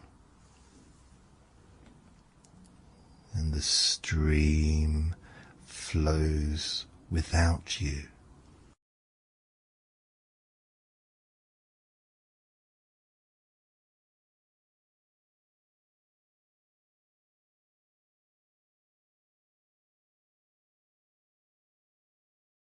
And you remain here, safe, present,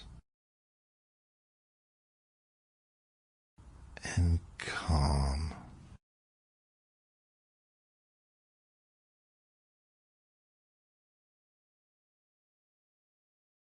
And if at some point you wake up, you may notice that the world feels slightly quieter.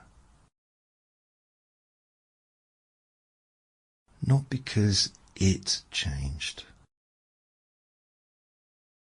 but because you did.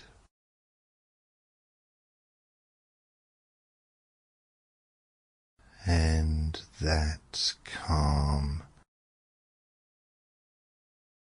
is always available whenever you choose to return to this moment.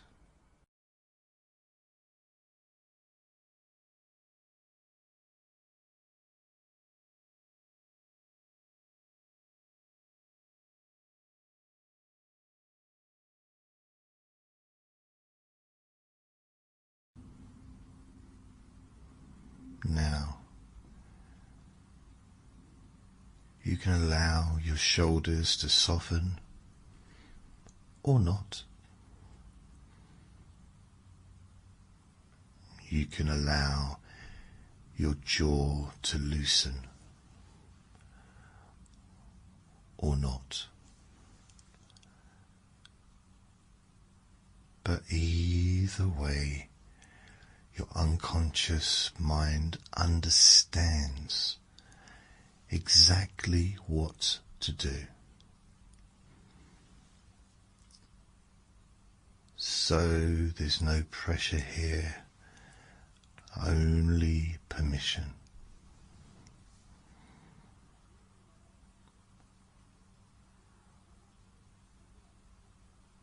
And as you continue to rest, you might begin to notice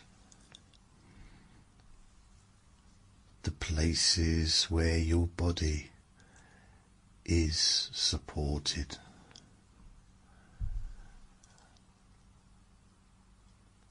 The surface beneath you, holding you without effort.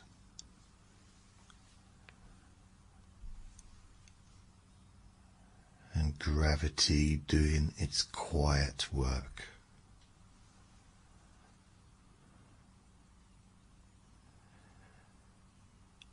And perhaps there's a sense of relief in not having to hold yourself up for a while.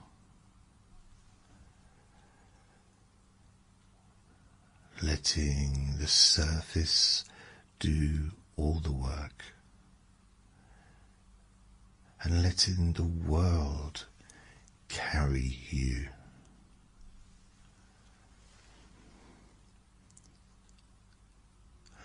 And even that is something that can be appreciated.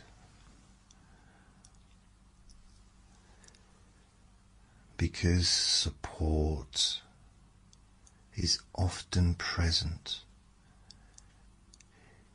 even when we're not thinking about it.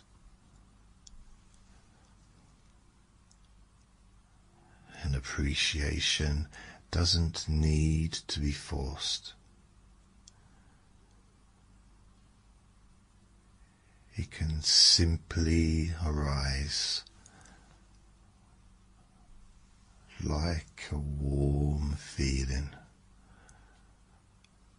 or a soft thought, or even a quiet absence of tension.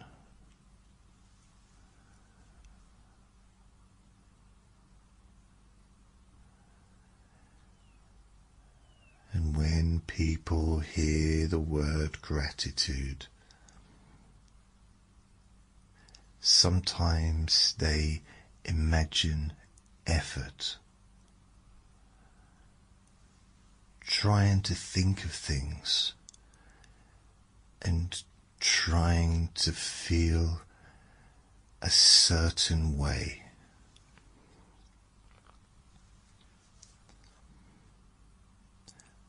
But gratitude doesn't have to be an action.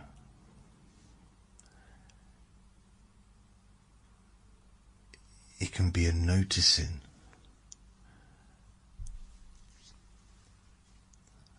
a gentle recognition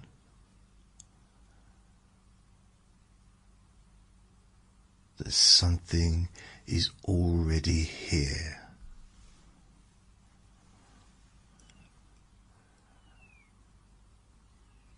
Like your breath,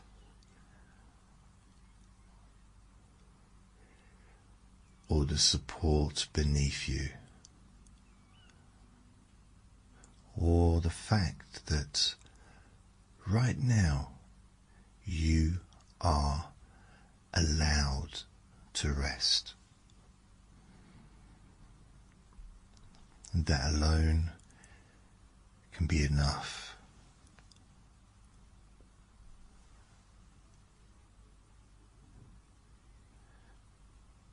because you don't need to search your life,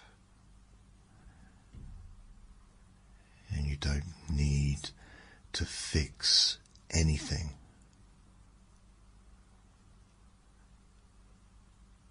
Just noticing what is present and letting that be okay.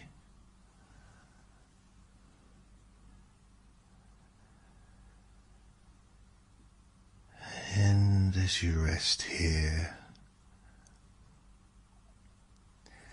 you might begin to notice different parts of your body in no particular order.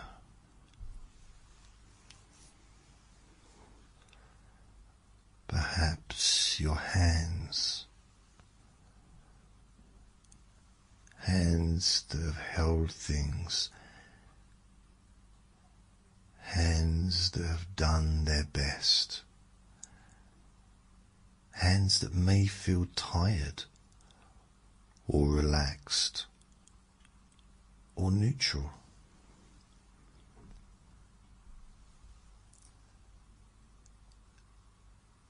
And without needing to love them,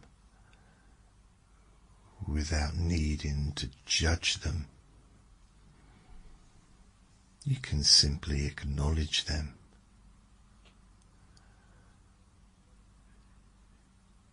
These hands have been with me my whole life.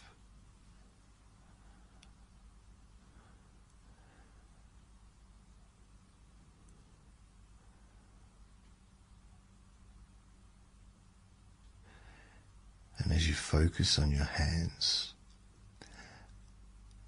and that acknowledgement that your hands have helped you, that your hands have been there for you since you were born,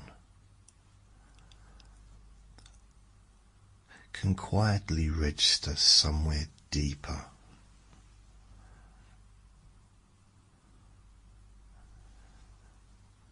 Then maybe your feet that have carried you through days you remember and days that you don't.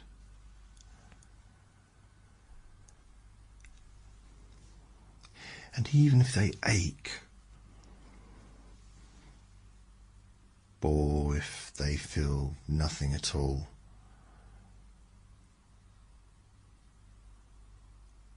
there can be a simple recognition that you've done your job. Your feet have done their job.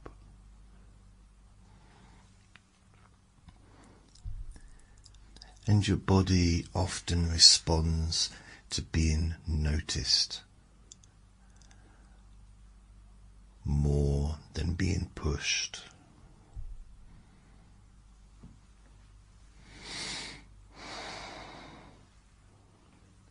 And now your unconscious might begin to notice the things that work without being asked.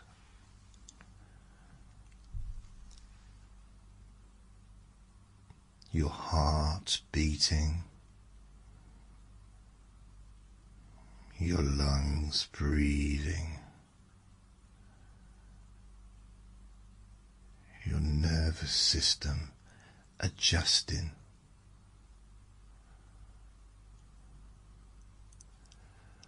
All without your conscious effort.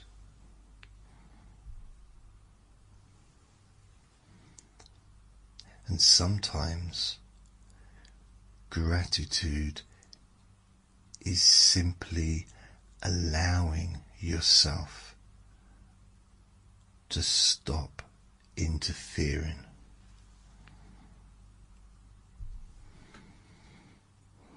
just letting systems run the way they always have.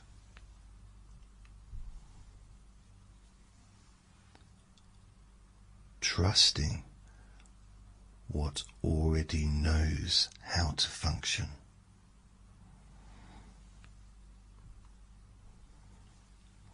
And that trust can feel like rest.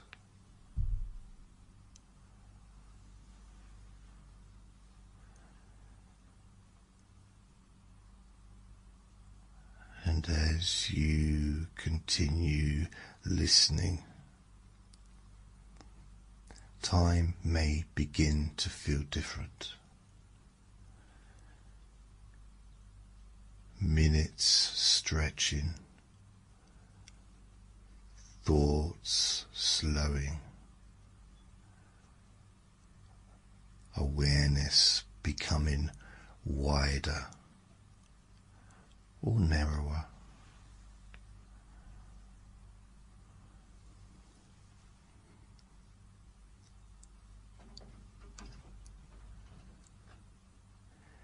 And there's no right way to experience this.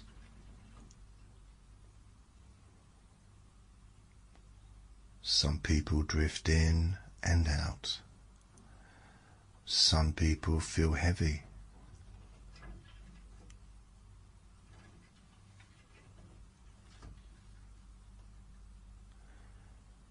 Some people feel light.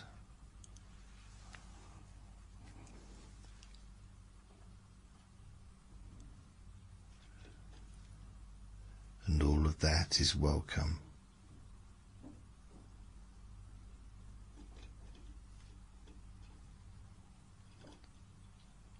Because your unconscious doesn't need you awake to listen.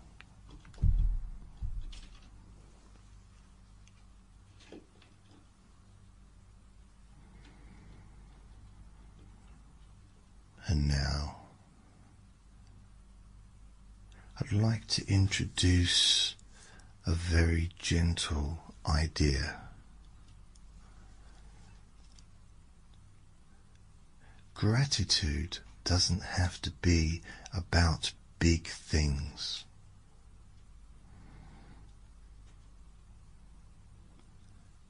Sometimes it's about neutral things, like the quiet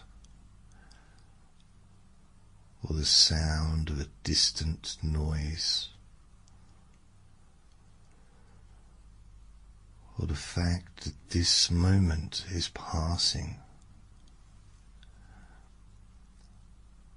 whether you do anything or not.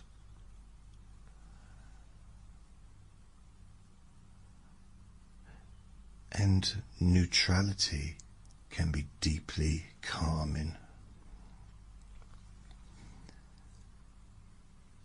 because there's nothing to fix, nothing to improve, because just being here is enough.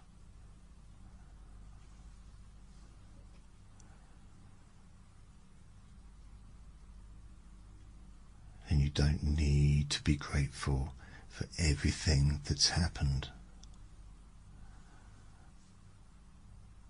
That's not how it works. You don't need to approve of pain or pretend things were okay. Instead, you can allow yourself to feel gratitude for having survived, for having adapted, for having continued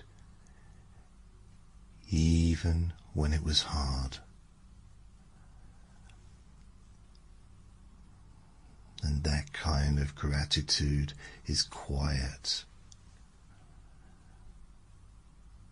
It doesn't shout and it doesn't sparkle.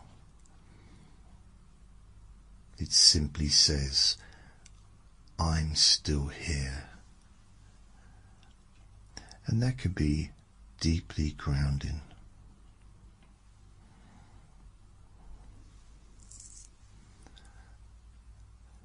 And now, without effort, you might notice that gratitude begins to spread on its own,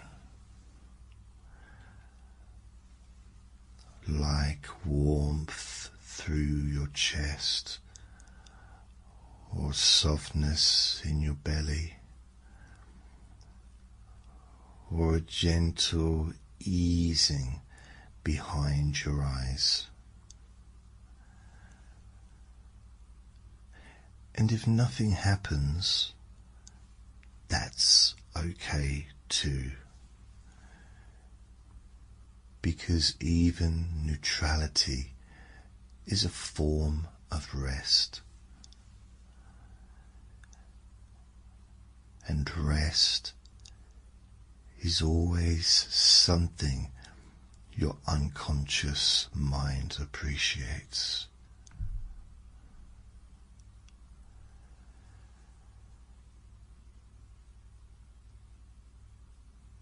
And from here we simply continue, breath by breath, moment by moment, noticing small things and letting them pass. Returning to the feeling of support, returning to the permission to rest.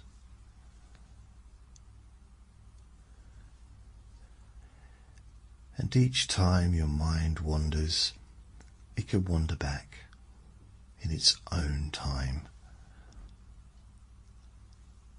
And each return is something that can be quietly appreciated.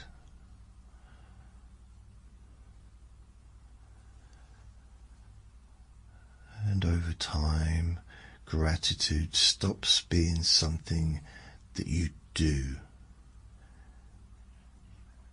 and becomes something you rest inside. A background tone and a gentle atmosphere, not constant, not forced, just available.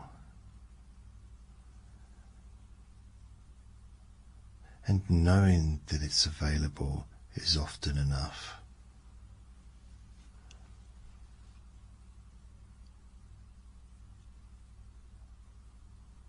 Maybe that's all you need, just knowing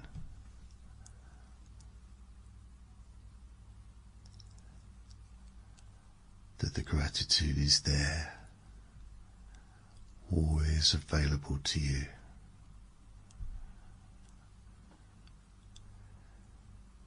And now there's nothing left to listen for. Nothing important to remember.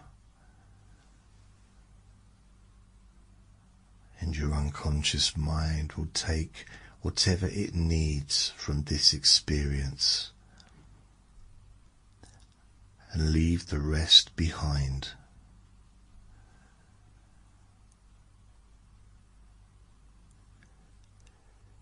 And you can drift into sleep or remain in this deep rest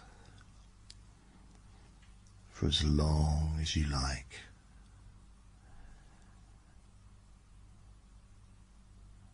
And gratitude will continue quietly, doing its gentle work without effort and without demand.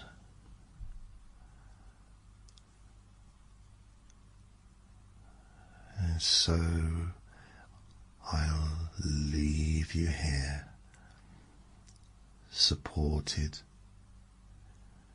safe enough, resting, and whatever comes next comes naturally.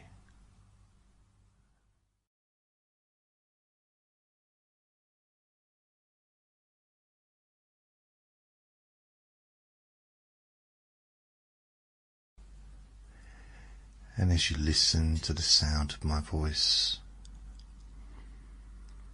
you may notice that you don't have to listen very carefully at all. You can listen or not listen and still drift gently in exactly the right direction, allowing your eyes to close now, or if they're already closed, allow them to soften even more.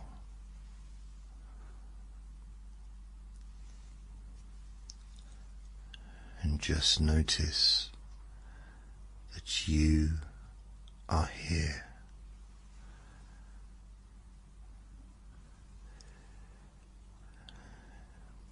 And we can begin by noticing your breathing. No need to change it. No need to control it.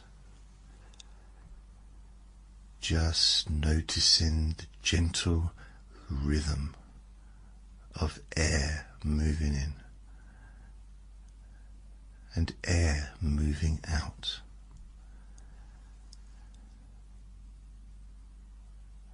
And perhaps you notice that each out-breath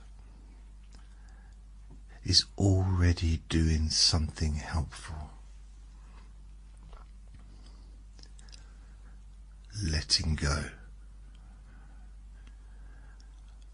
unwinding,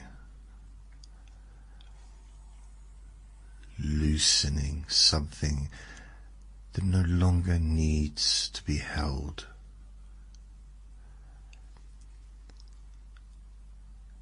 And with each breath out,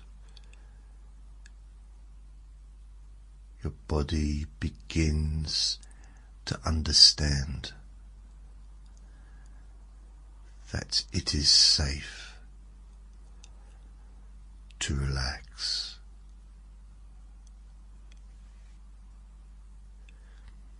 Bring in your attention to the top of your head, and without effort, without even trying,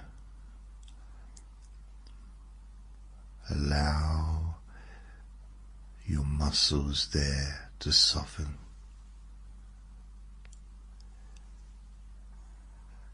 as if gravity itself is gently pulling any tension downward.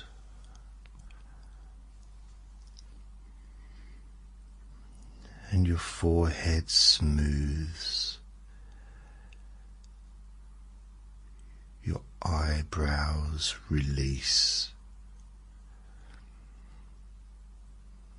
and your jaw unclenches.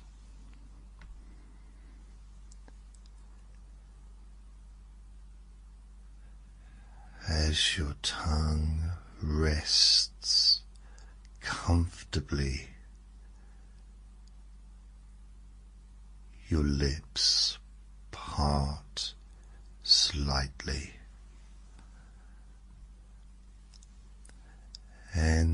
muscles of your face let go.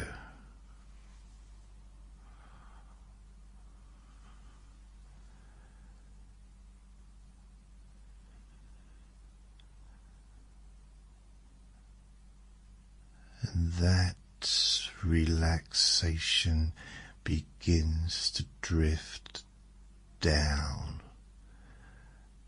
into your neck,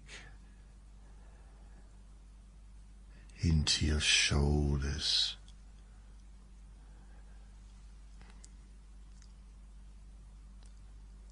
and if there's ever been a place where responsibility has lived, where effort has gathered, where you've carried more than you realized, it can all begin to slide away now.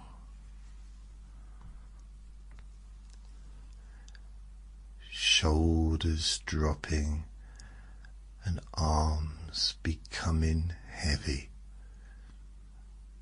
hands loosening and fingers relaxing one by one.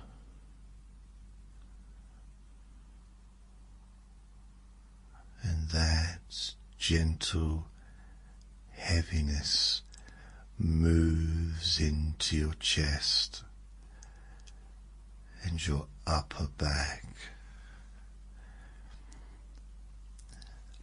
as your breathing becomes slower,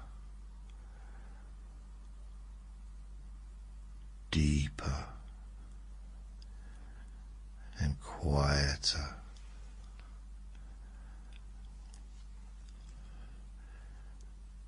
Not because you make it so,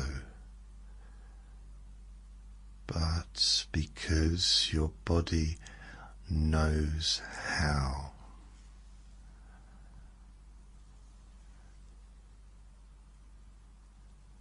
And as that calm spreads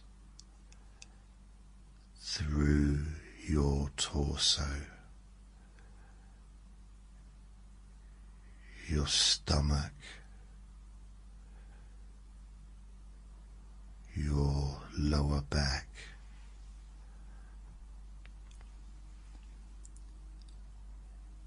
even the muscles you never think about begin to soften.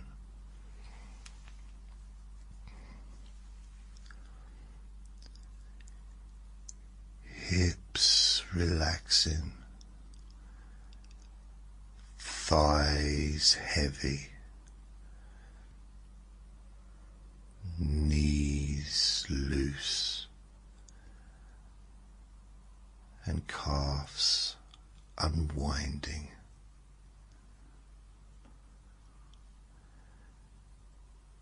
Your feet warm, relaxed,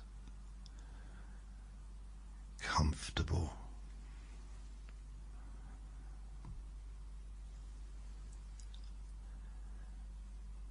And now your whole body is resting.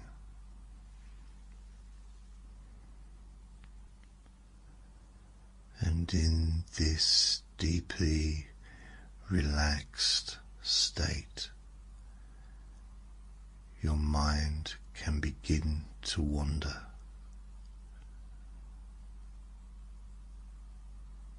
Not to problems, not to tasks, but to a very gentle idea.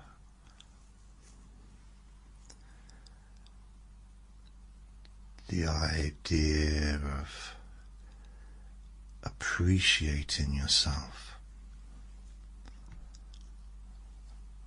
not judging, not analyzing,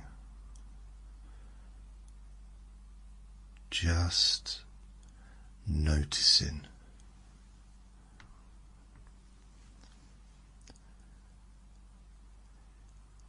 And you may notice that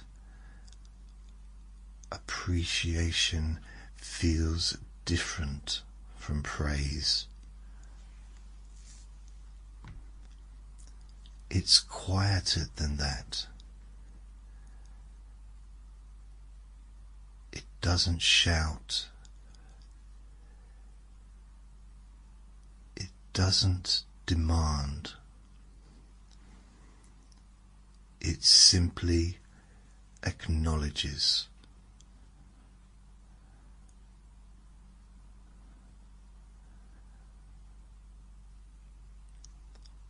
Because somewhere inside you there may be old habits,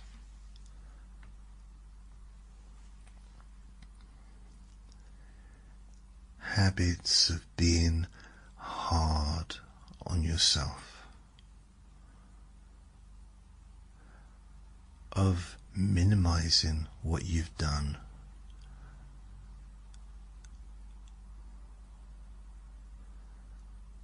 or overlooking what you've survived.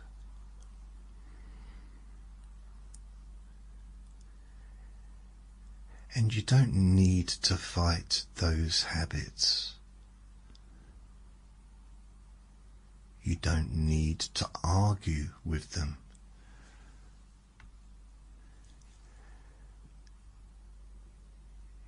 You can simply allow them to grow tired.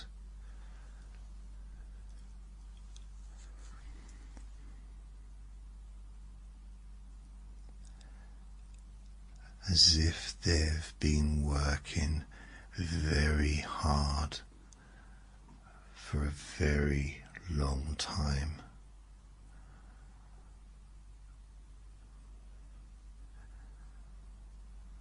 And now they can rest. Now I'd like you to begin to appreciate your body, not for how it looks, not for how it compares,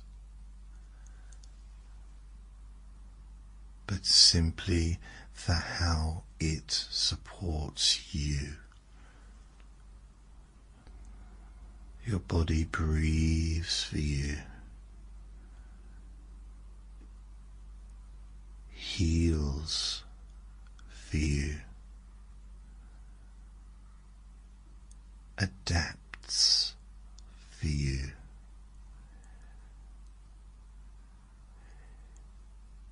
Even while you sleep.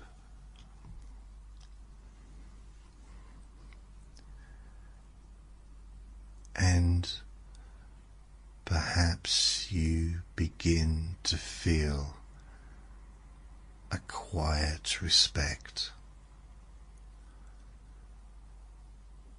for all it has carried you through.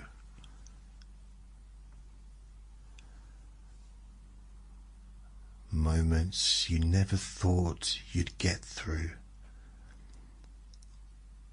and days that asked too much, and nights that felt long. And yet here you are.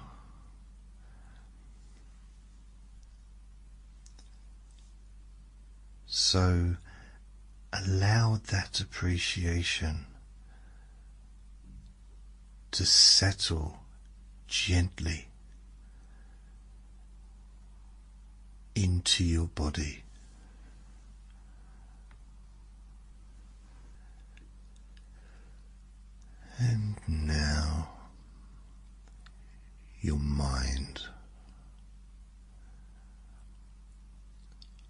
a mind that has learned, adapted, protected, sometimes in ways that made sense at the time,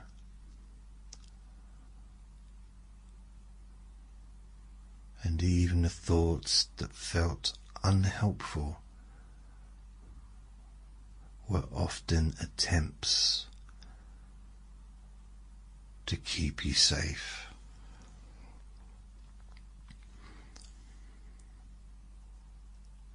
And as you rest here now,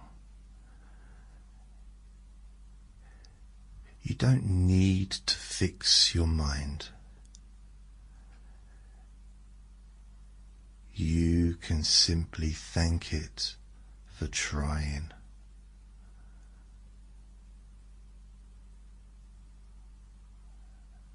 And that alone can bring a deep sense of ease.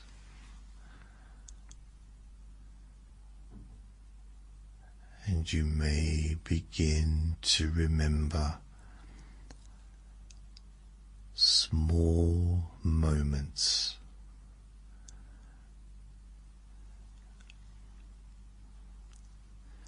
times when you kept going,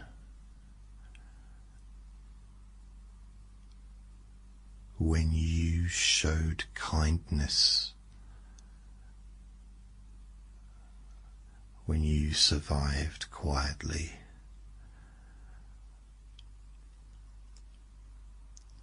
Without applause and without recognition.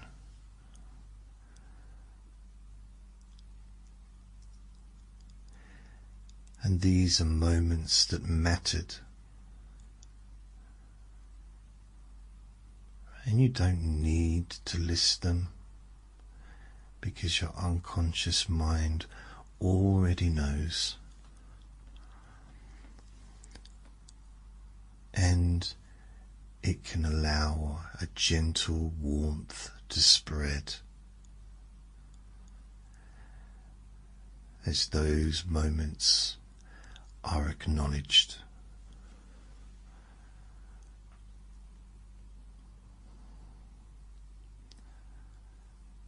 Because there's no need to compare yourself to anyone else. Because no one else has lived your life.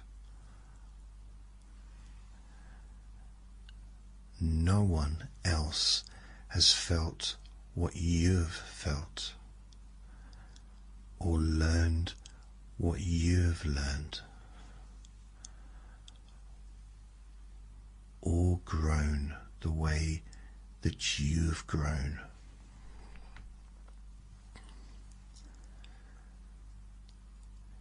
And comparison can simply fade away now.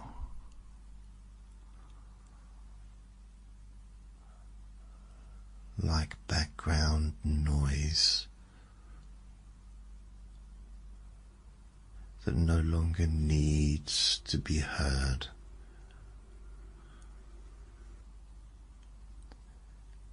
And you may notice now that your body feels heavier and your mind feels quieter.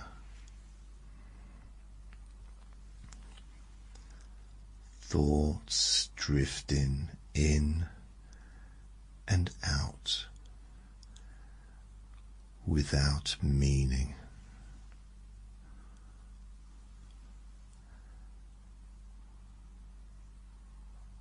And if you lose track of my words, that's perfectly fine, because your unconscious mind is listening for you.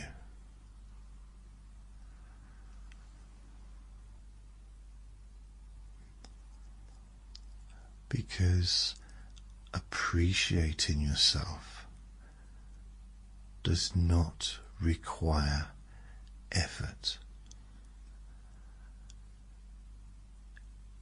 It doesn't require change.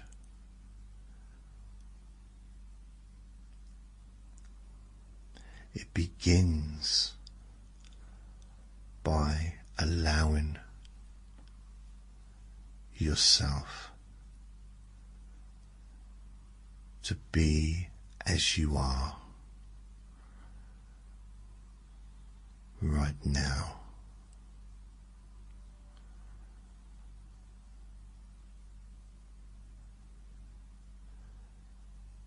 And that can feel deeply relieving.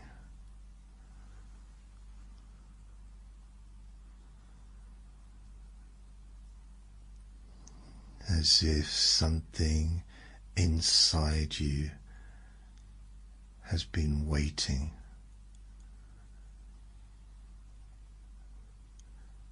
to be met with kindness.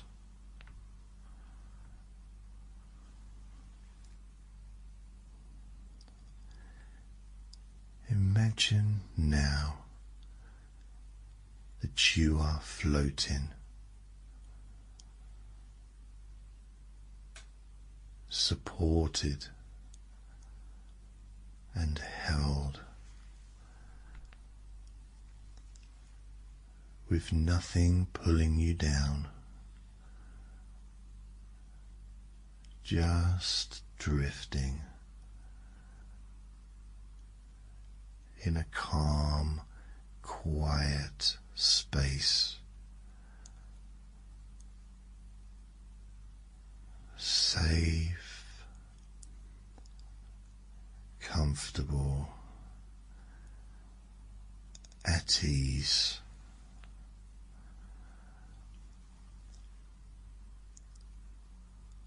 And in this space, appreciation is natural. It doesn't need words, because it's simply a feeling of being okay with yourself.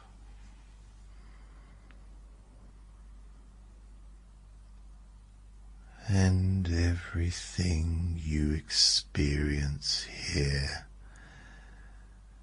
can continue long after this session ends.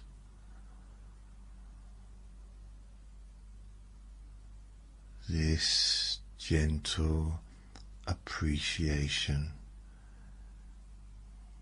can surface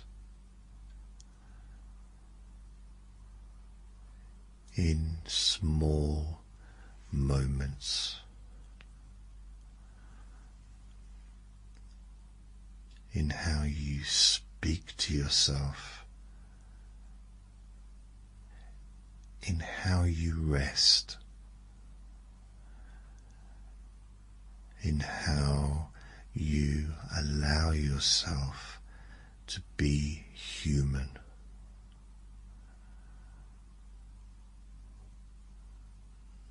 Nothing forced and nothing rushed. And now there's nothing more you need to do.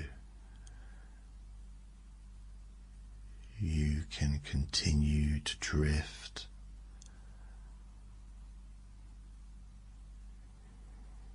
continue to rest,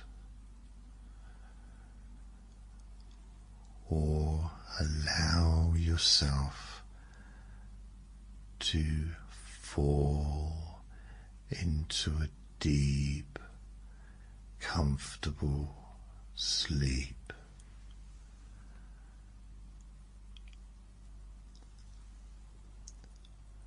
And your unconscious mind knows how to take this experience and use it in ways that are helpful for you.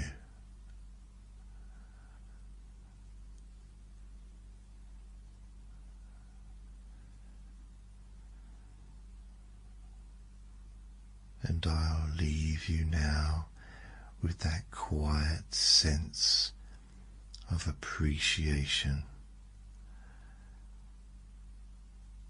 for your body, for your mind, your journey, and most of all, for yourself.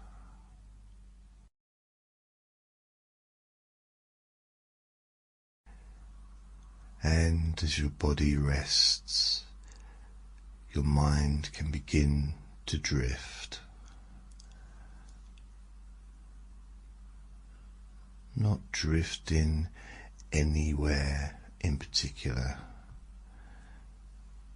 just drifting away from needing to judge or label or analyze, because there is nothing to work out here, and you are allowed to rest.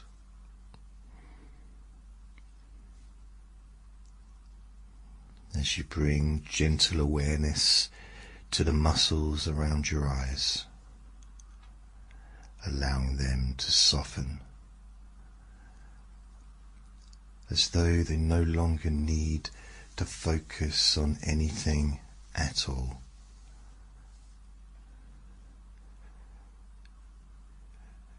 With your forehead smoothing and loosening,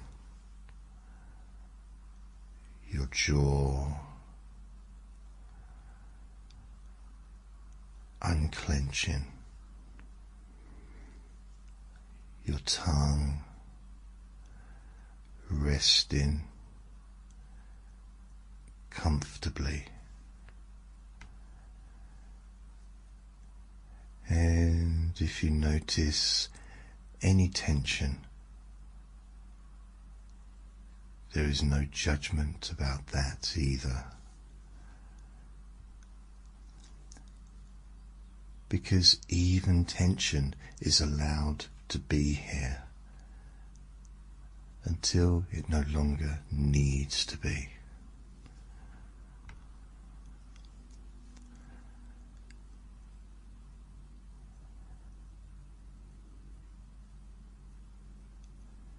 And as you breathe in, you may imagine breathing in a sense of space. And as you breathe out, releasing expectations. Expectations about how things should be. Expectations about how love should feel. Expectations about how relationships should have gone or should go in the future.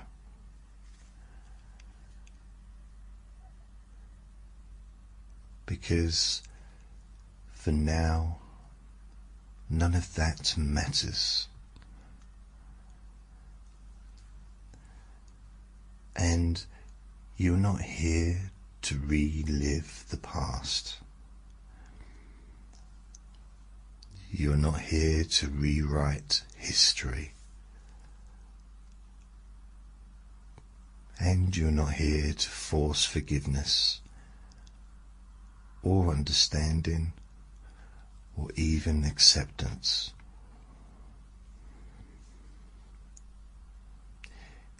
You're simply allowing whatever judgments exist to soften naturally in their own time.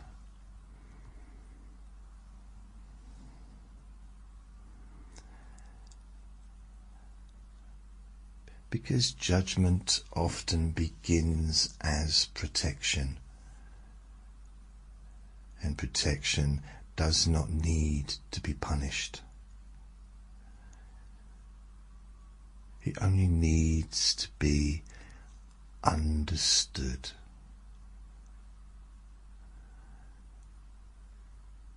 Gently.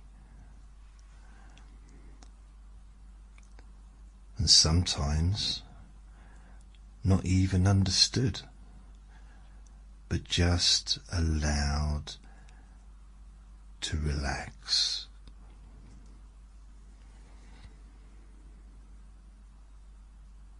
Now,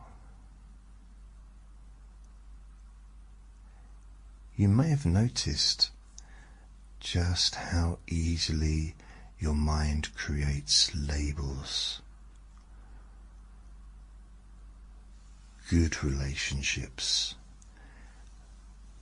bad relationships, right person, wrong person,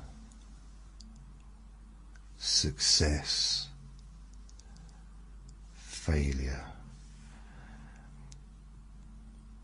And those labels can feel very heavy when carried out for a long time.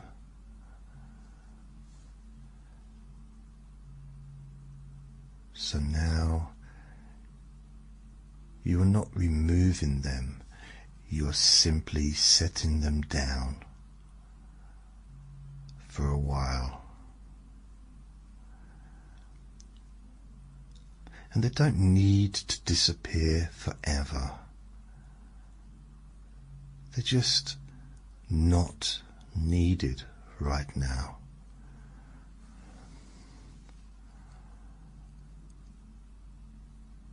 And imagine for a moment that your thoughts are written on pieces of paper, and those papers are floating gently on the surface of a calm water.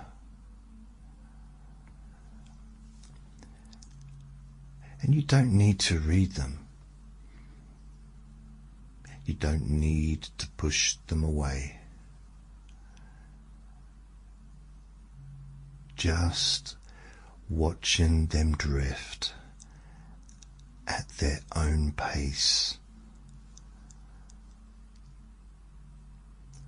Some pass quickly, some linger, and none of them require a reaction.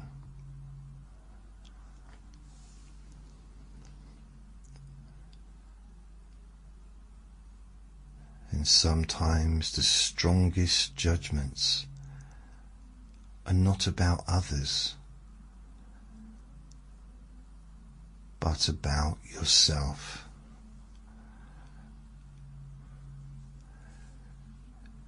Judgments like, I should have known, I should have done better, I waited too long, I trusted too much, I didn't try hard enough. And now you're allowing those thoughts to be met with softness, not arguments, not corrections, just gentleness. Remembering that you did what you could with what you knew at the time. And that is not failure, that is being human.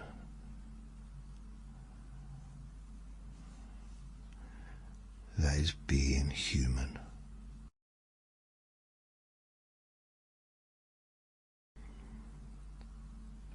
Because love does not follow rules. It does not obey logic. And relationships are not exams where you pass or fail. They are experiences. Some teach comfort. Some teach boundaries. Some teach longing. And some teach resilience. And some just simply teach that your heart is capable of feeling. And that alone is something to respect.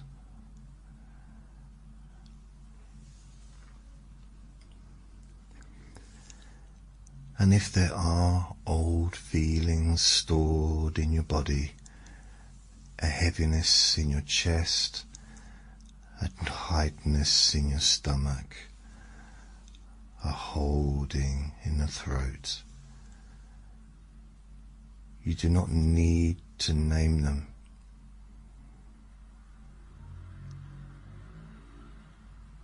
Just breathing gently into that area, as if you are offering space rather than trying to remove anything. And as you breathe out, imagine that area loosening just a fraction, not disappearing, just easing.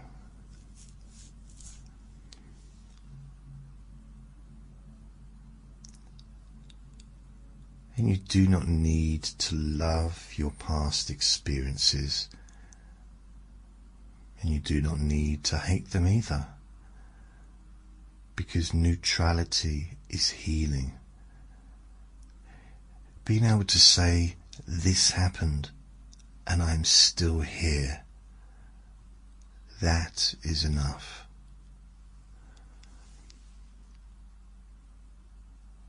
And sometimes judgment shows up.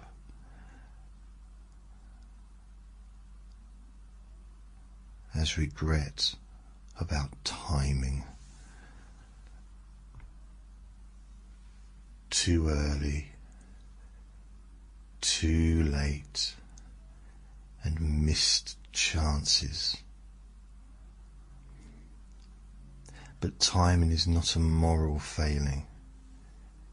It is not proof that you did something wrong. It just simply reflects where you were and who you were at that moment, and who you were then deserves kindness too.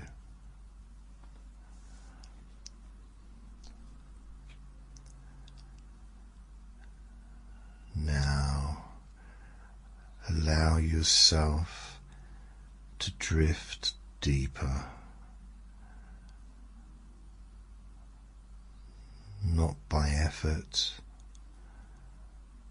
but by permission. Permission to stop evaluating. Permission to stop replaying.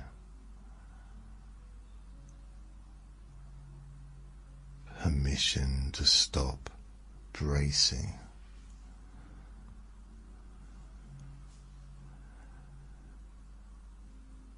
And with each breath out, your body remembers how to rest.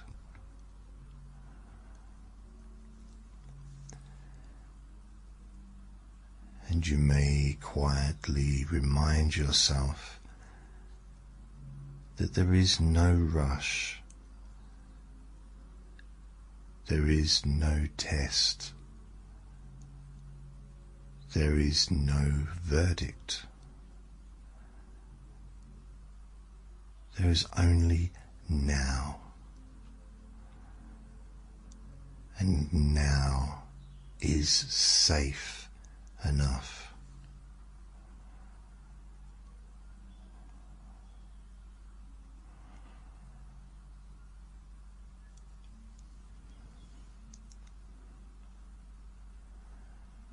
There is no rush.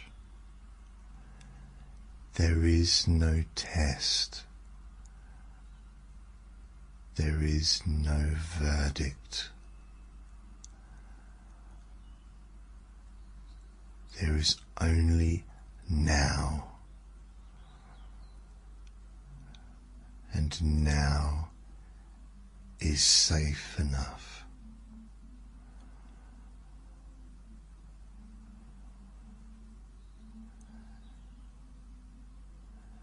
There is only now,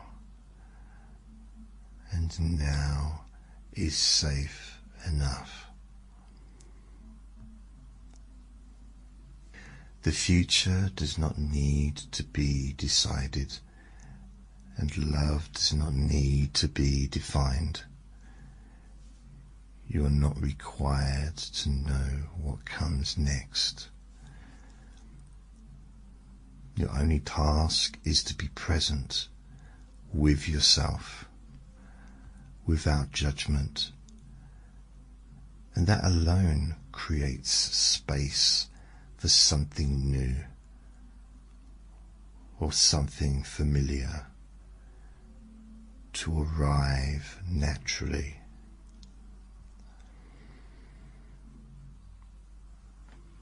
And now, just allow everything you've heard to sink beneath the surface,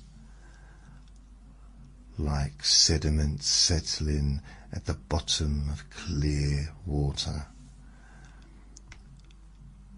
No effort, no analysis, just allowing your system to recalibrate in its own way, in its own time.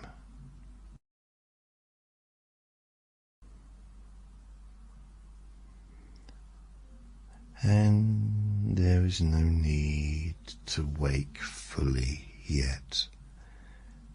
You can remain in this resting state, letting judgment soften, allowing neutrality to grow.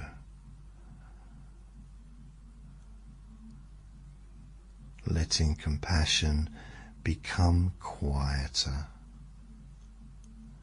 and steadier.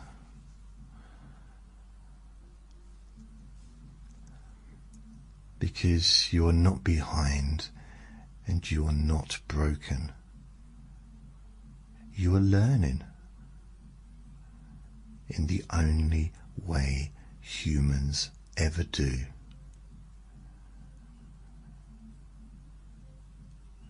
And as you rest here for as long as you like, knowing that even now something inside you is gently letting go.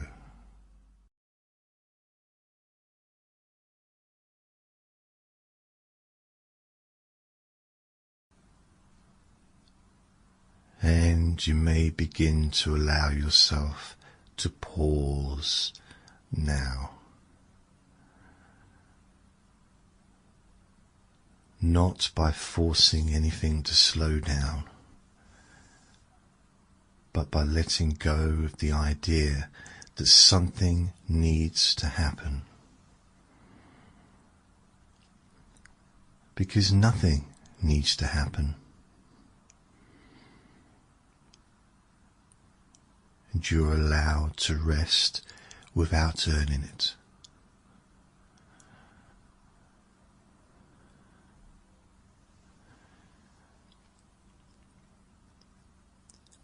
Now, you might notice a part of you that's checking how relaxed you are. Checking if this is working.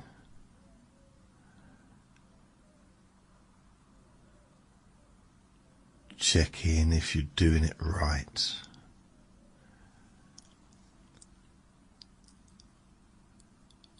And you don't need to change that. You don't need to relax the checker. And you don't need to quiet it.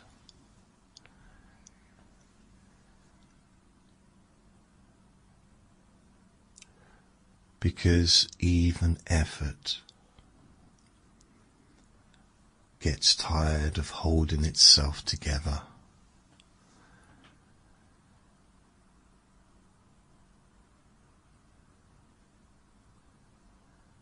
And when it does, it loosens.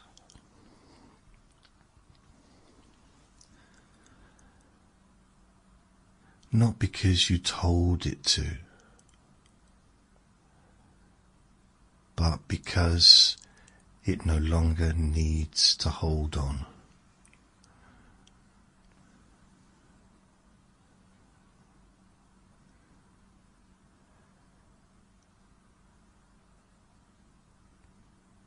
You don't have to relax.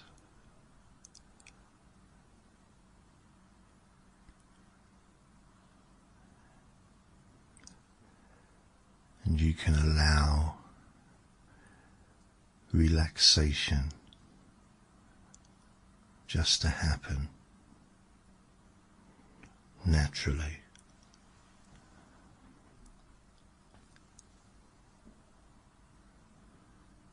And that difference matters.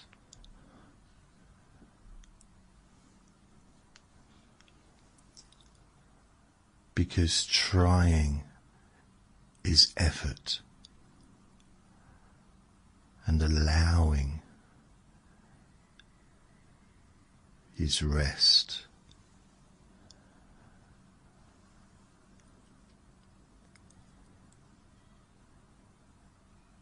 And you might notice that your body understands this already.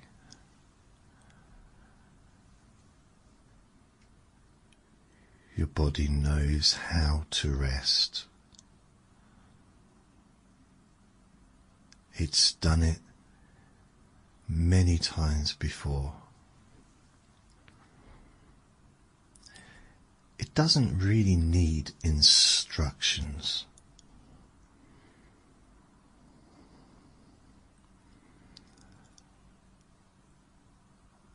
However, you might notice that your body is deciding to rest for you without asking your mind.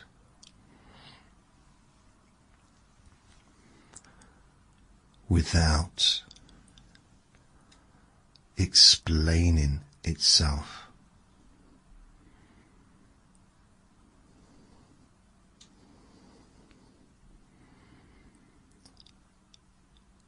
And some people imagine things. Some don't. And there's no right way to experience this.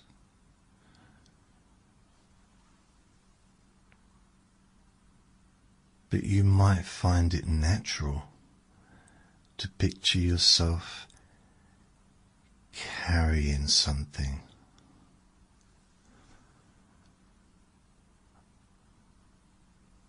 Not something dramatic, not something painful.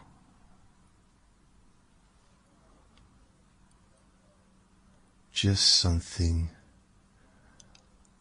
unnecessary.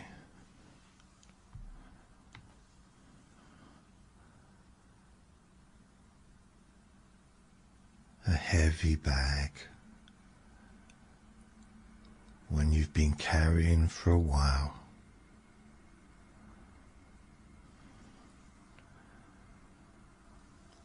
Maybe you don't even remember picking it up.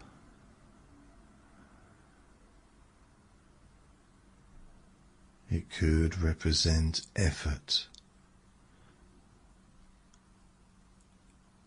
responsibility, trying to manage everything.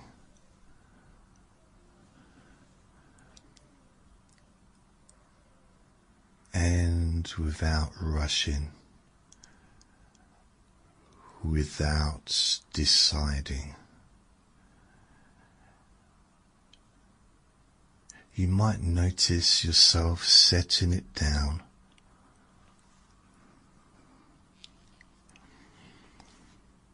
not throwing it away, not rejecting it, just not holding it anymore.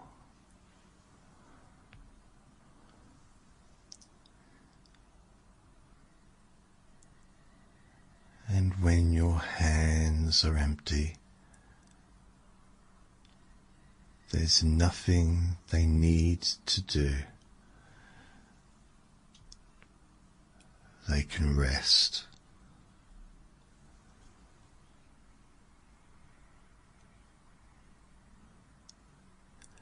And your body often follows your hands, letting your shoulders soften.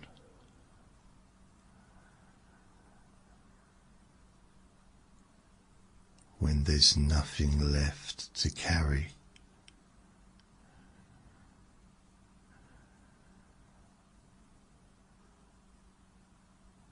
you can set down the need to control.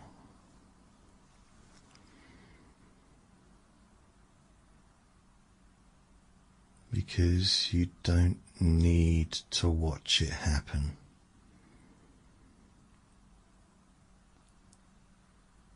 It can happen quietly in the background.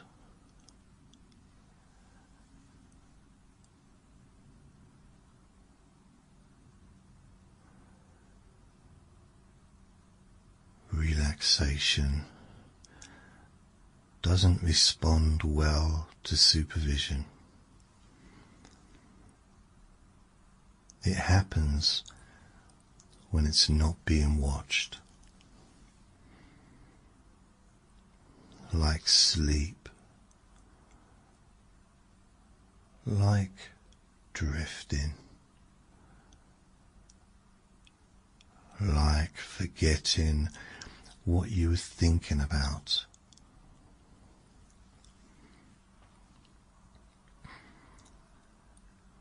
Because you don't need to relax. You can just allow relaxation to happen. And even allowing doesn't require any effort.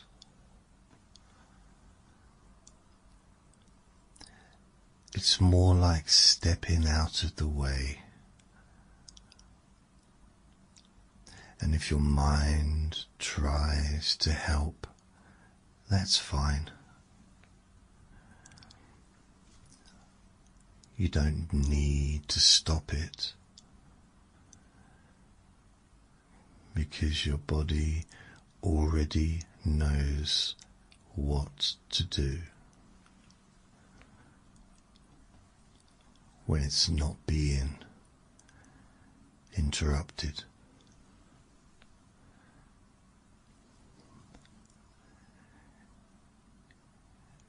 You may notice sensations changing or staying the same, or fading into the background. And none of that needs attention.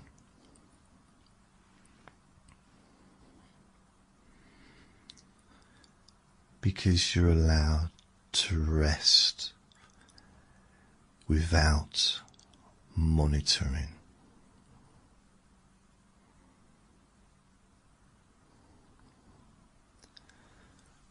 Now, you might imagine a simple sign, nothing fancy, just a small sign placed gently on the door of your mind. It doesn't say gone forever. It just says closed for now.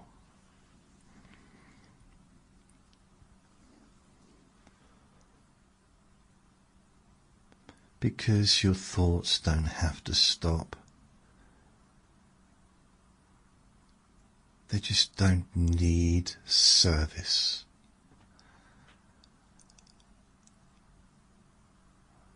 Like a shop after hours, still there, just not operating.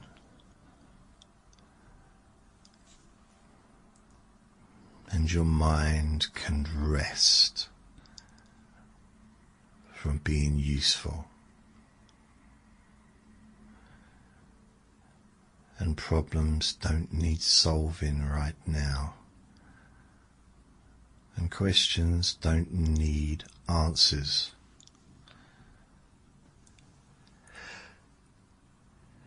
And if a thought appears, it can drift past the sign without being invited in.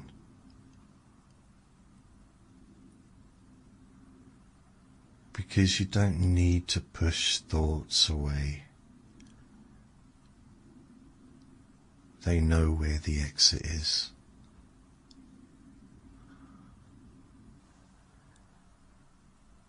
And there's no goal here. No level to reach. No depth to achieve.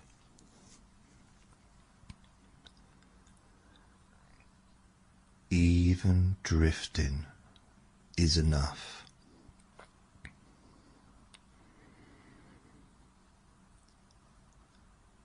Even listening vaguely, and even forgetting parts of this. That's not failure. That's just rest happening naturally.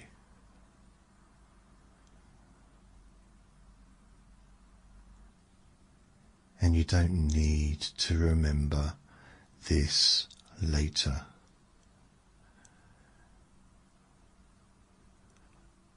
And you don't need to understand it.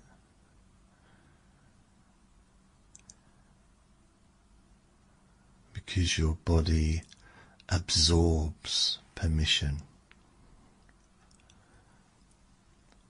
without analysis.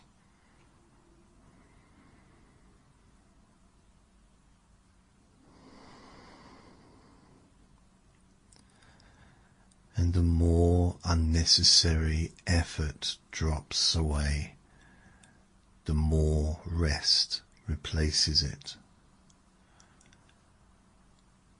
Quietly, gently,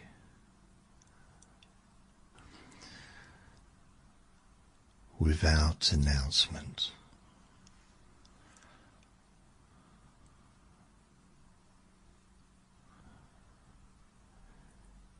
You don't need to do anything. You don't have to do anything.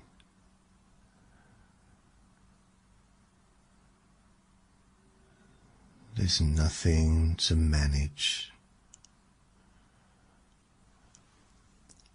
nothing to get right.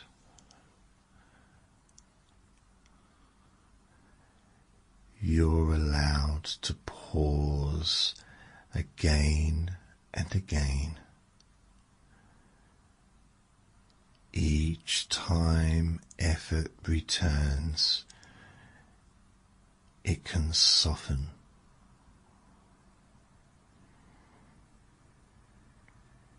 And each time control appears, it can be set down.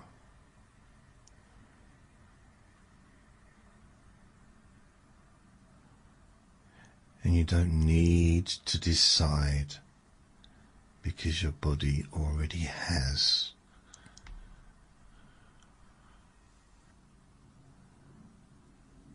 You don't have to do anything.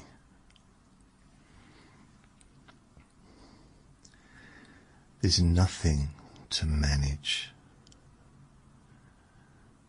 nothing to get right.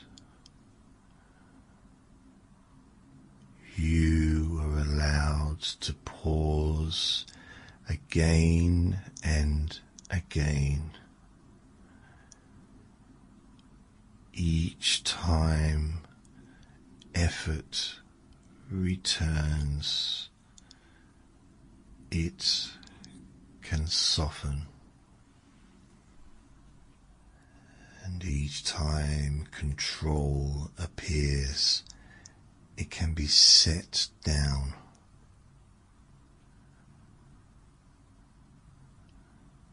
And you don't need to decide, because your body already has.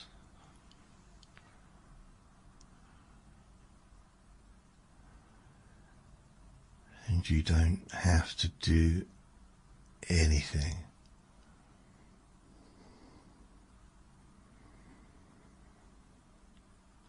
There's nothing to manage.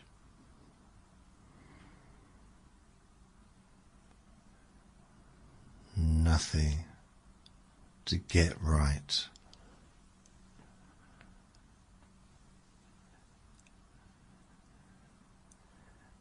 And you're allowed to pause again and again.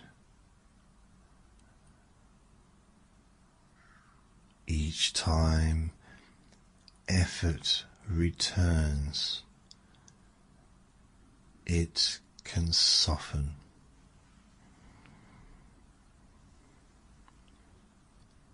And each time control appears, it can set down.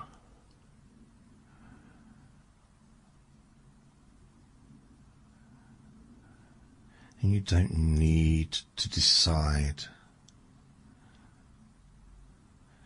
because your body already has.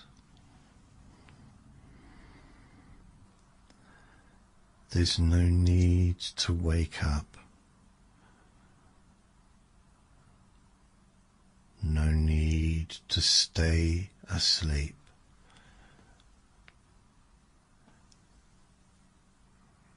You can continue resting or drifting or sleeping without needing to choose.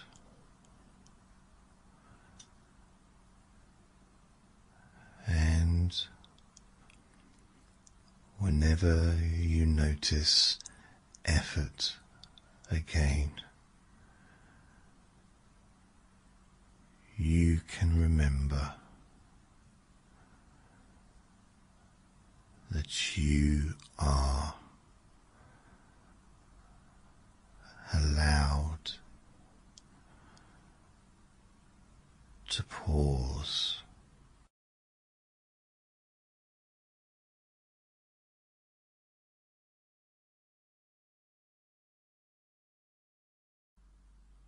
You can simply notice that you're here, listening, and already allowing things to be just as they are.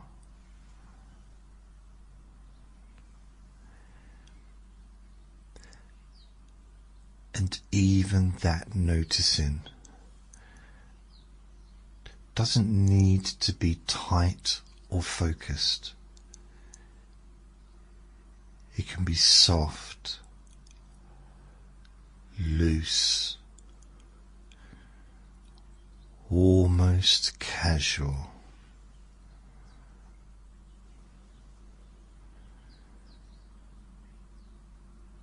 And you may find that attention doesn't have to cling to my words. It can drift around them, through them, or rest somewhere nearby.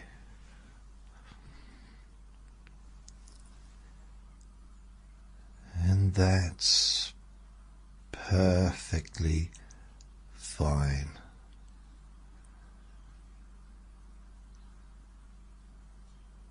Because this time is about allowing attention itself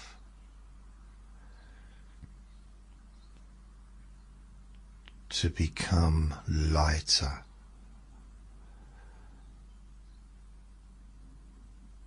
less burdened,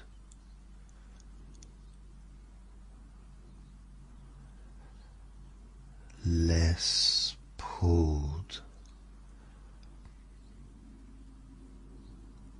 by anything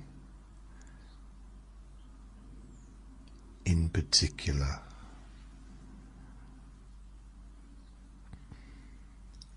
Most of the time, attention feels like it has weight, pulled towards thoughts, memories, sensations, plans, questions. As though everything is slightly sticky, slightly demanding, slightly heavy,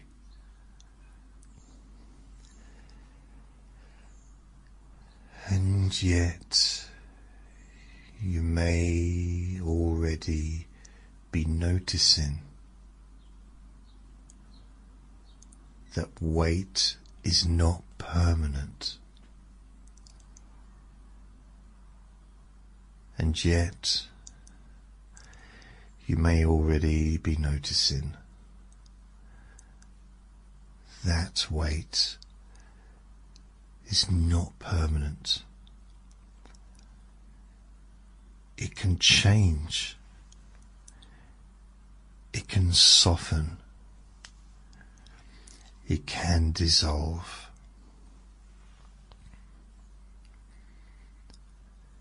And you can allow thoughts to become lighter now. Not by pushing them away,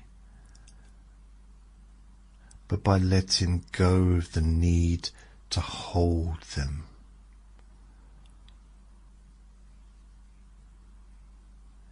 And you don't have to hold on to anything. You can just let attention drift.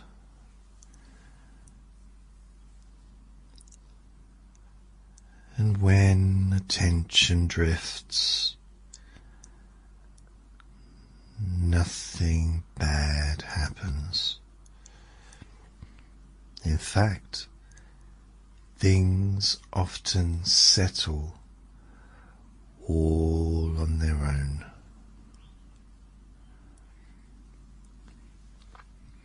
Now,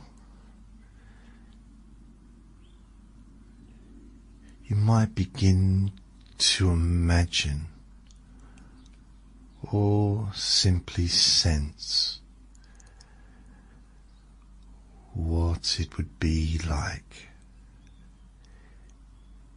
if mental gravity were turned down slightly.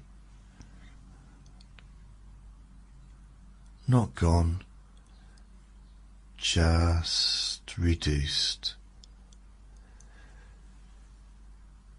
as if the usual pull towards thinking, analyzing, reacting was just gently loosening its grip.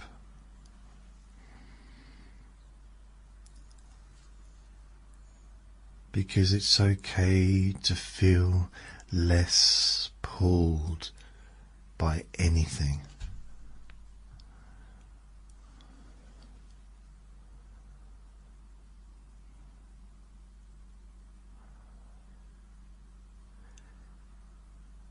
You may notice your mind becoming more spacious, more open,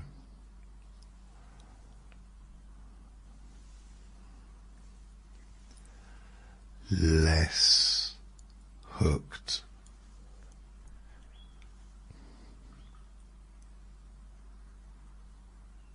And thoughts can still appear,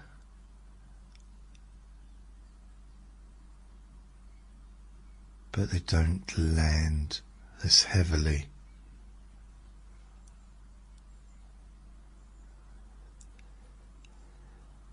They touch and then float.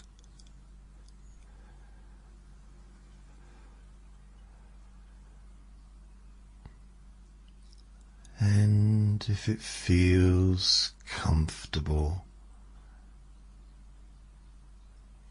you might imagine that each thought is tied to a soft balloon.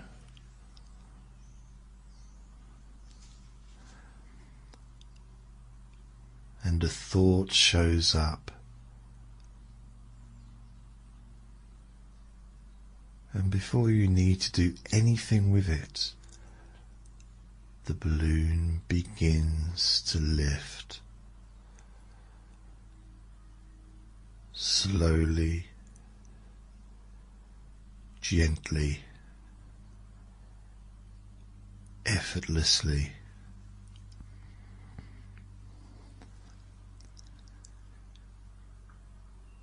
And you don't need to decide which thoughts stay or go. You don't need to judge them.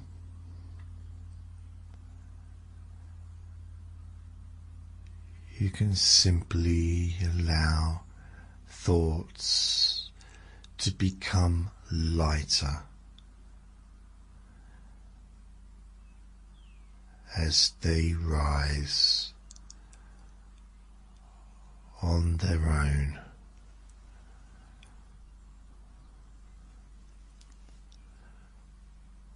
And some balloons drift quickly, and some linger for a moment, and others may hover gently nearby.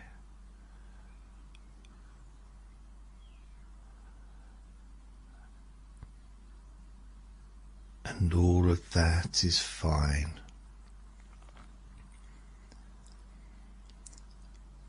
Because you're no longer responsible for holding them down.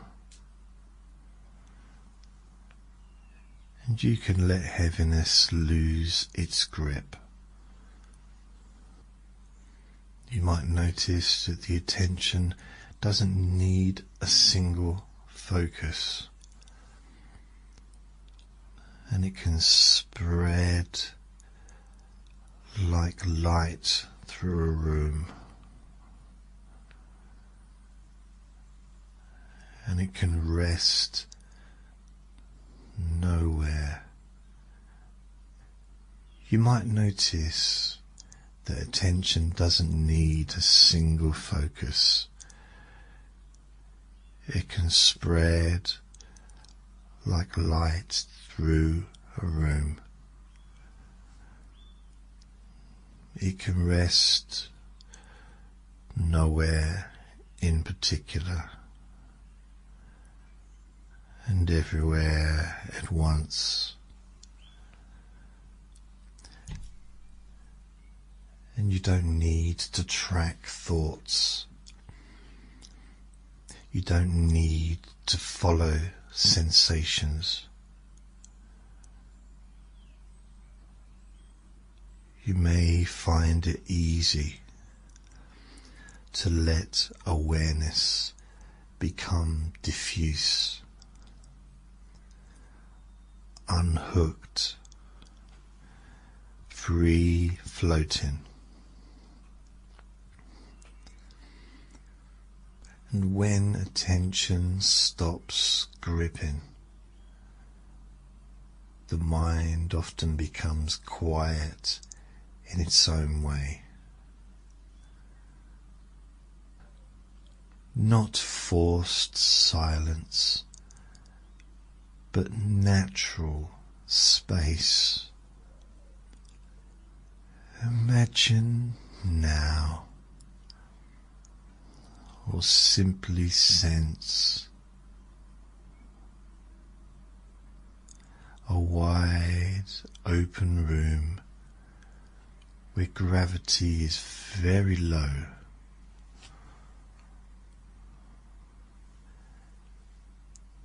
Not zero, just low enough that nothing feels heavy, and the floor supports you effortlessly.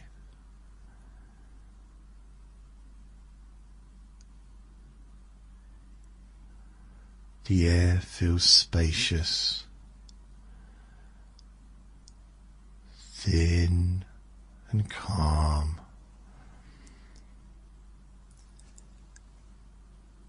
In this space, movement is slow, gentle, unhurried.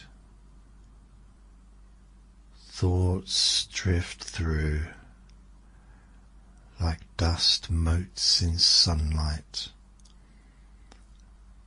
easy to notice and even easier to ignore.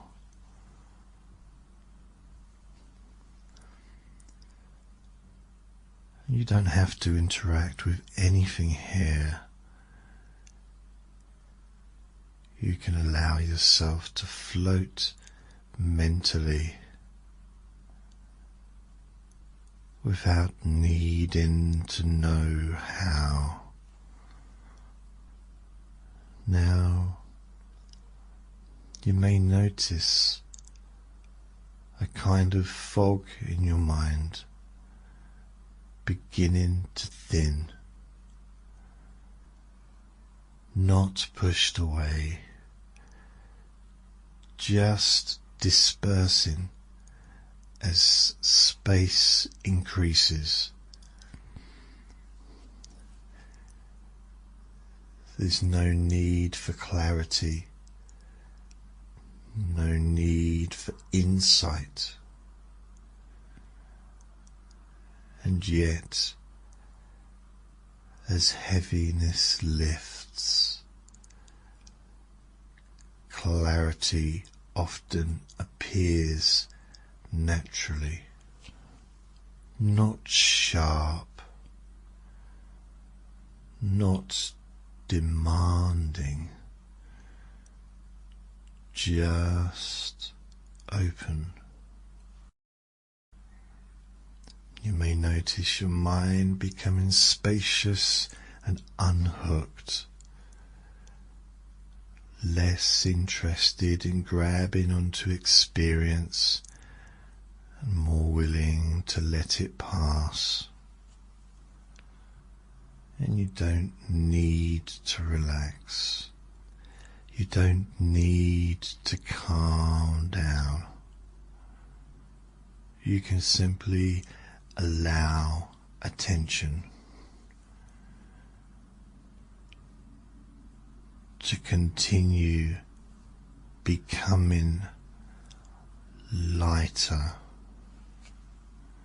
as if each moment is a little less sticky than the one before.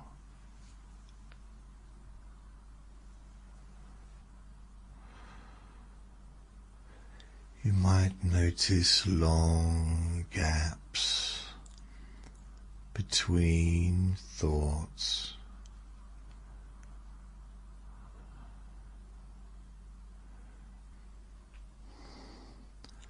And if attention drifts into nothing in particular, that's perfectly okay.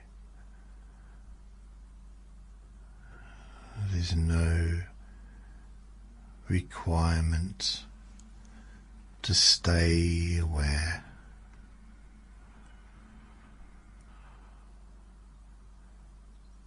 Imagine attention itself as something that can just float, not attached to your body, not attached to your feelings.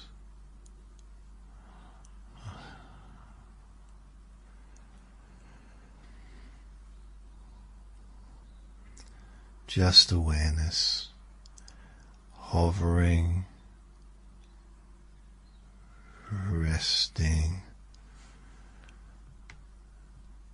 drifting.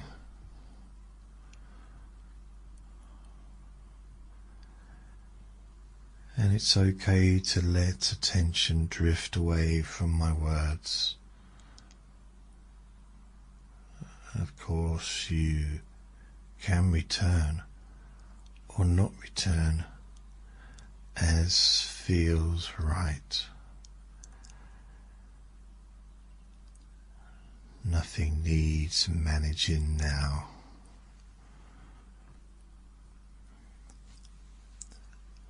Resting in spaciousness, you may find now that effort has quietly slipped away, not striving, not holding, no direction.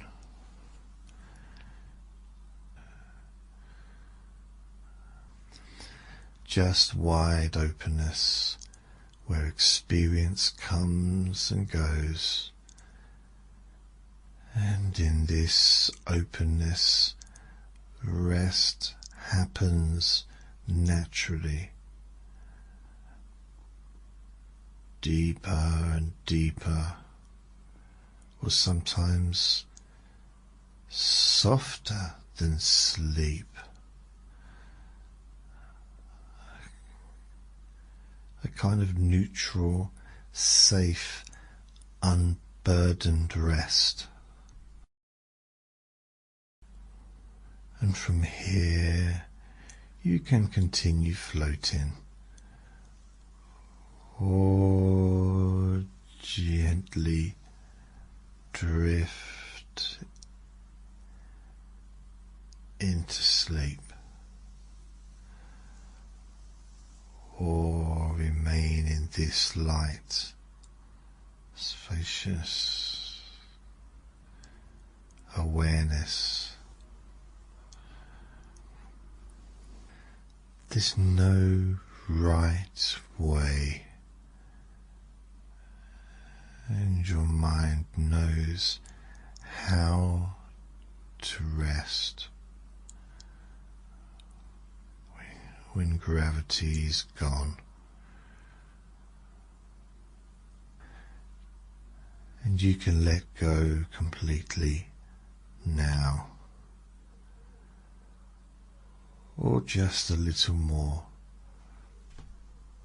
or not at all, because whatever happens is exactly fine.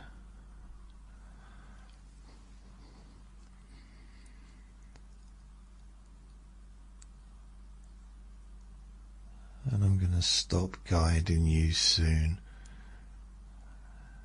and you can continue in your own way.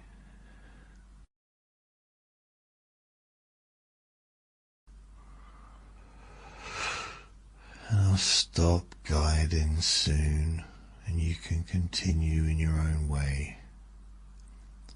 Thoughts can float,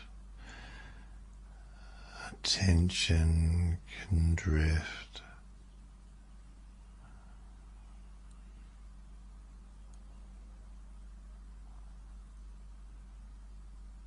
Nothing needs to be held, because you are free to rest, and you're free to rest in weightless attention for as long as you like.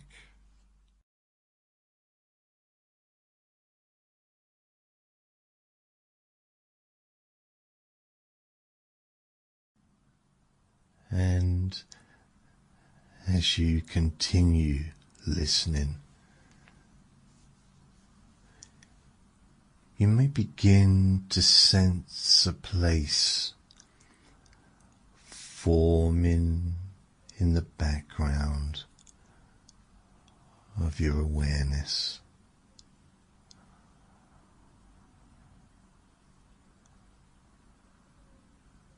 Not something you have to imagine clearly,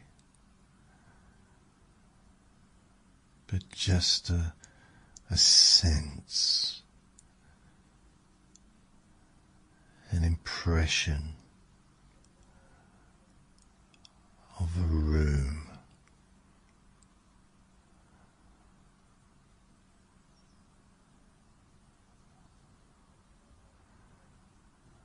A room designed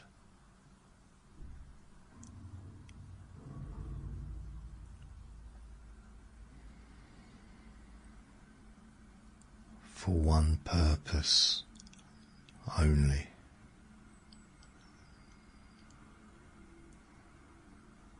Quiet, peace and quiet.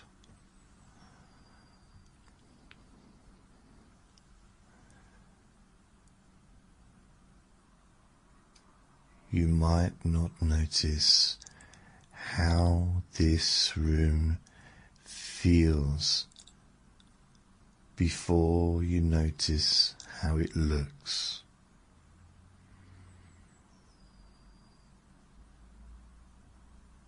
And there's a sense of softness here. Nothing sharp.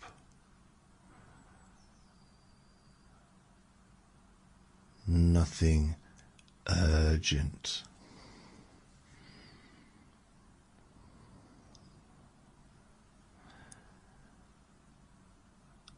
And the walls are padded with gentle panels that seem to absorb sound, as though noise simply doesn't survive very long in this space.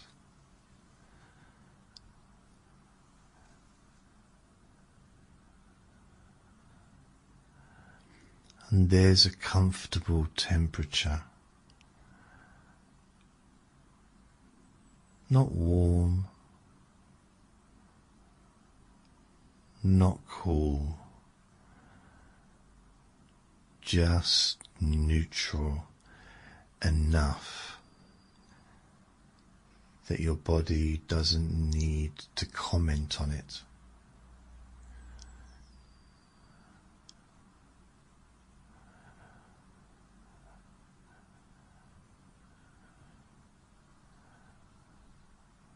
And you may find it easy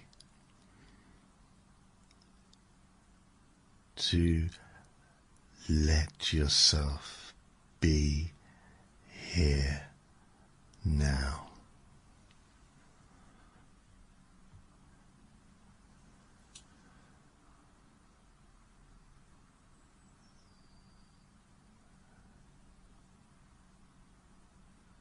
And as your awareness settles,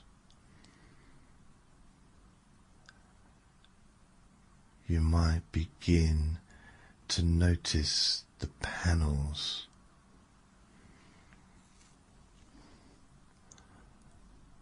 Not complicated, not technical,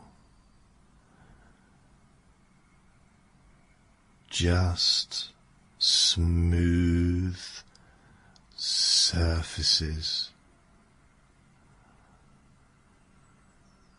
softly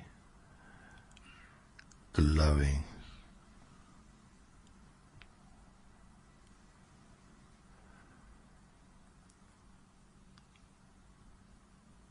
With simple dials, sliders, and switches.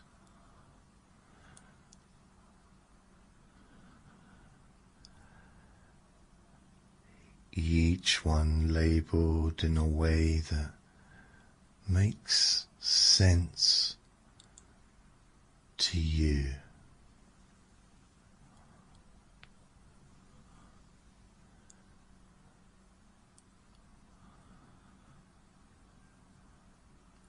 One might say noise,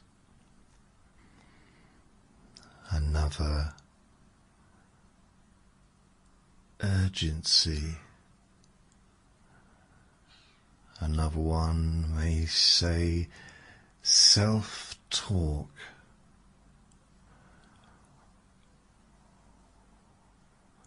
or replaying old moments.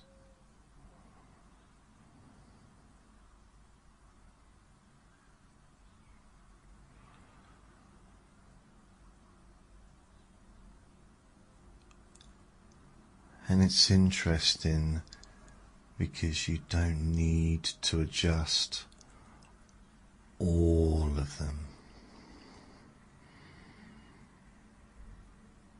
You don't even need to decide which one matters most.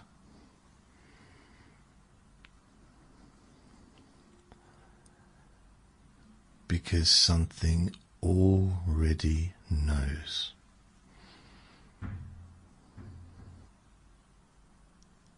And you might notice one dial drawing your attention.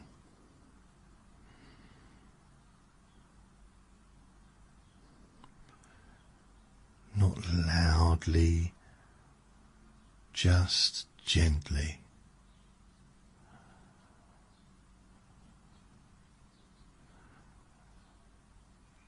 And you don't need to ask why.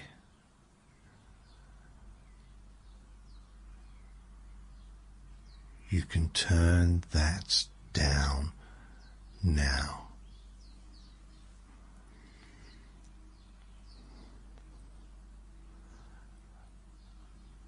Not all the way.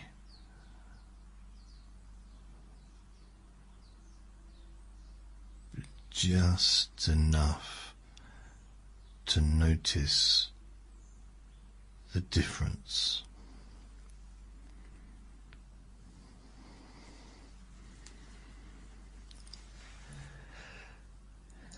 And as that dial moves,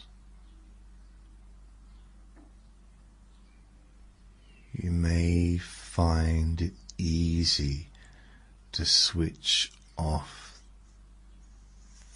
the background chatter.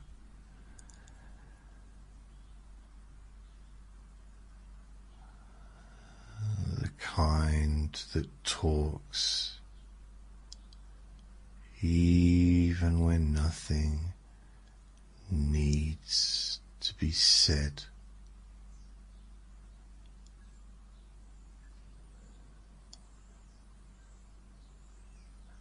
And the room responds immediately.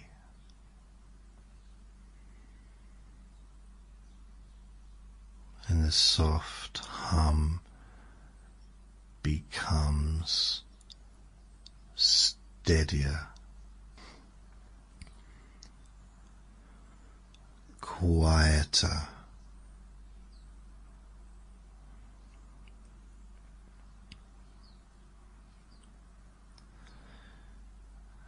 And you may enjoy noticing how your mind doesn't rush to fill the silence.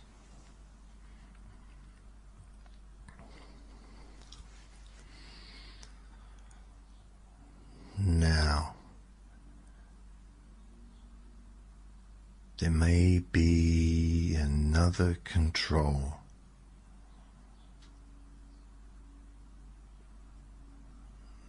Labeled something like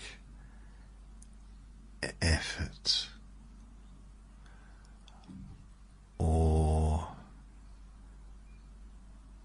trying or holding it together.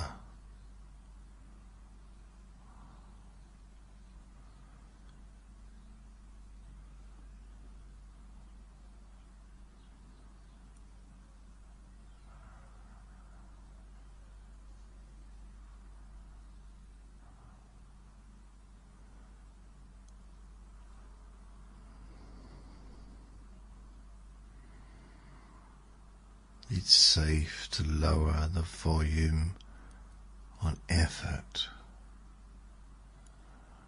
because you don't need effort here. This room works without it.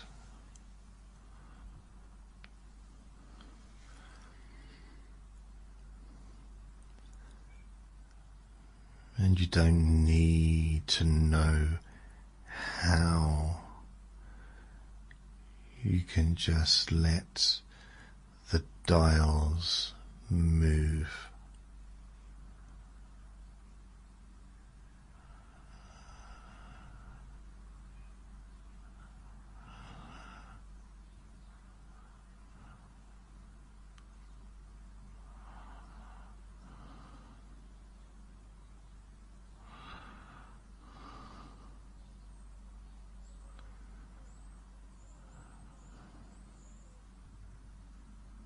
You don't need to know how.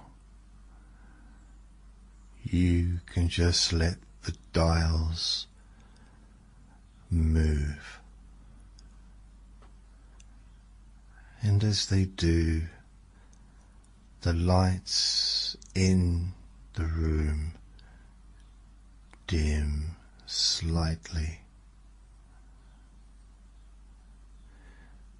Not darker,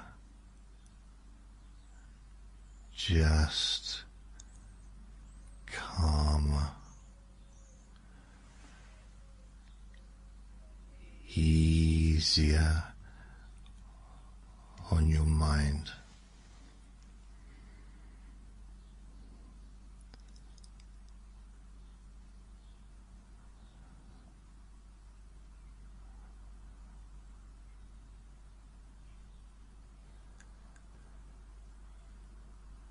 And you might enjoy watching the lights dim naturally.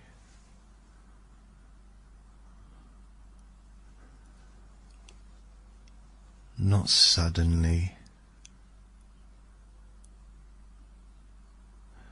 not dramatically.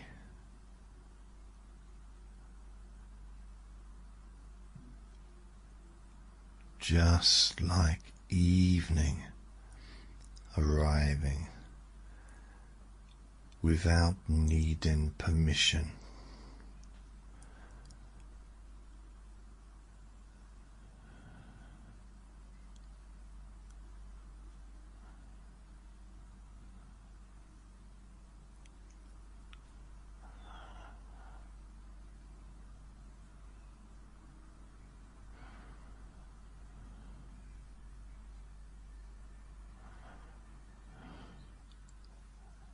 What's interesting is how the room begins to do the work for you.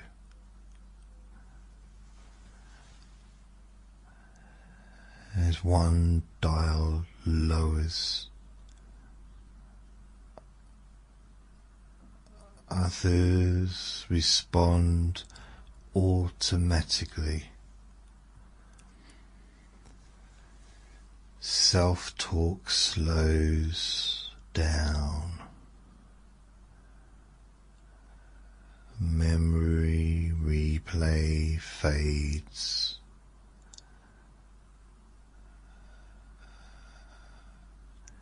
And urgency loses its grip.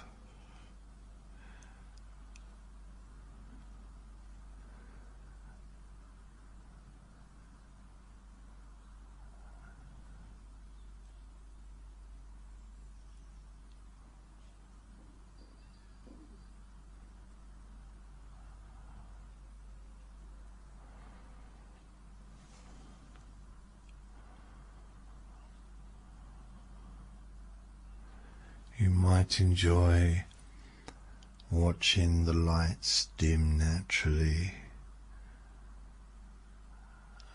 not suddenly, not dramatically,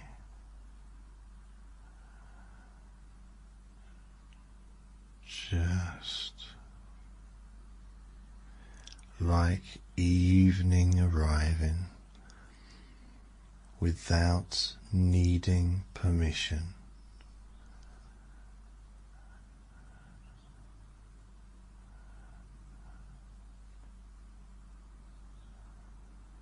And in that one soft delight,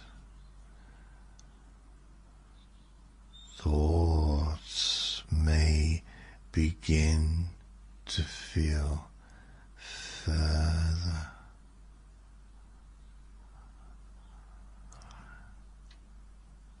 apart.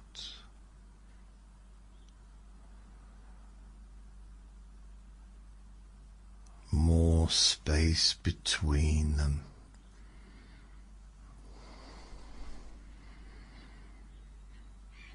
Now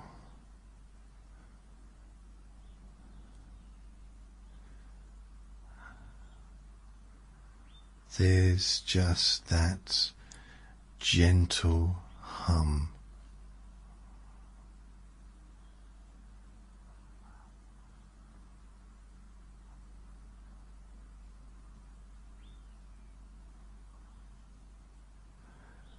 A quiet, steady sound that replaces mental noise.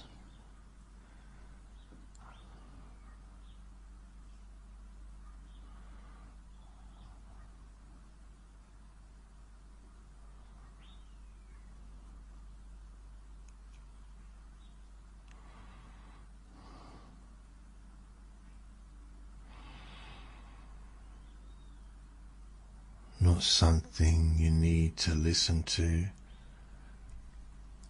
just something you're aware of in the background.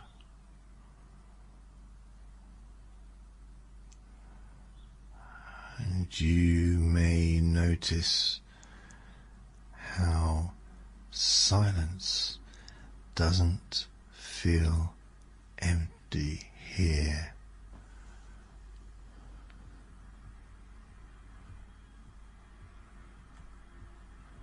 It feels full.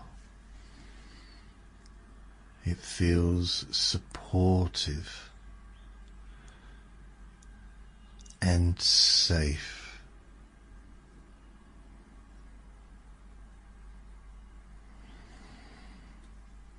Nothing is required of you, and nothing is expected.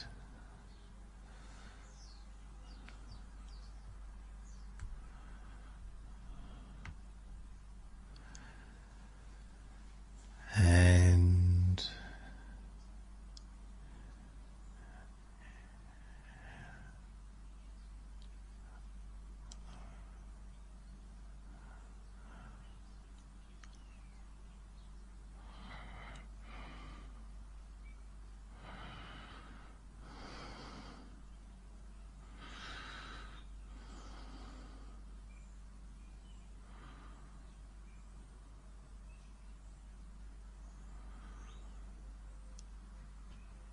you don't have to stay in this room forever.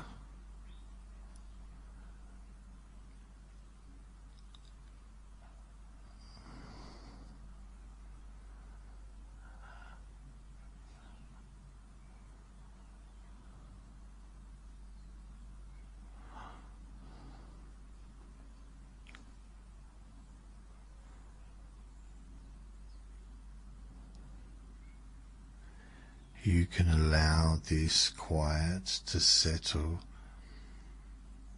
knowing that any time later, without any effort,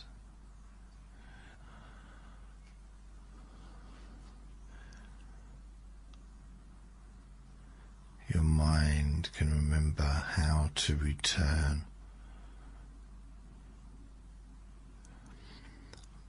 Because once a switch has been turned down, it's much easier to find again.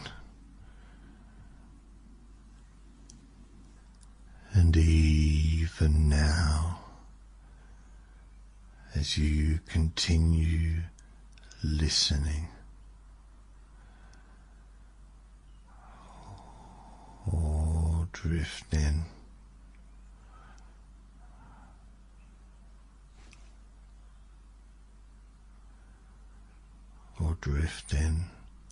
or simply resting. The room continues doing exactly what it was designed to do.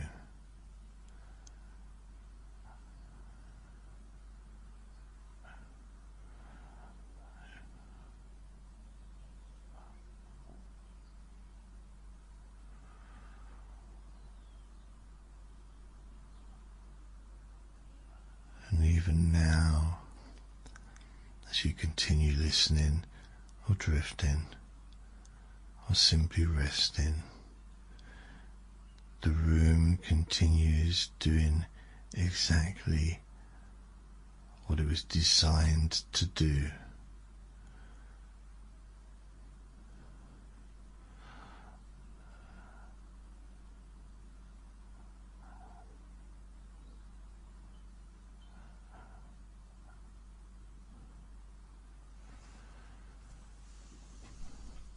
Drifting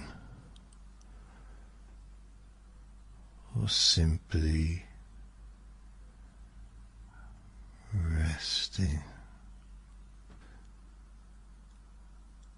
The room continues doing exactly what it was designed to do, letting everything unnecessary switch itself off.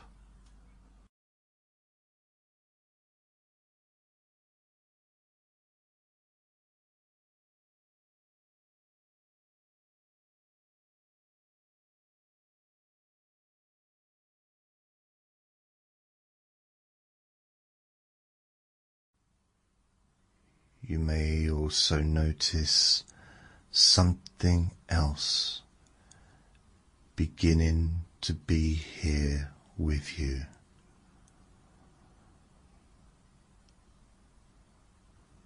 Not something separate.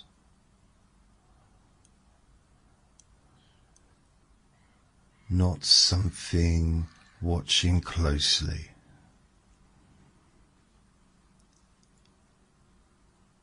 Just a gentle sense of being noticed kindly.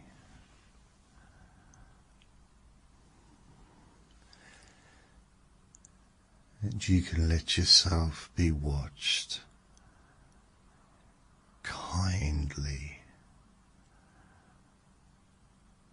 not evaluated, not measured, not improved, just noticed. The way you might notice a cloud,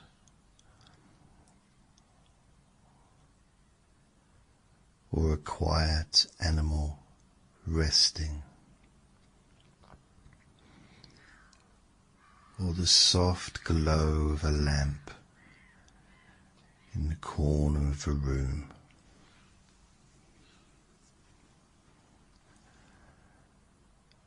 And already, without trying, something may begin to soften.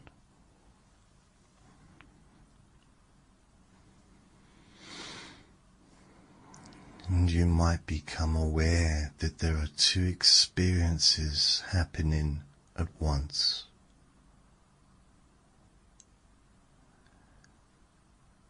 There is the part of you that is experiencing sensations,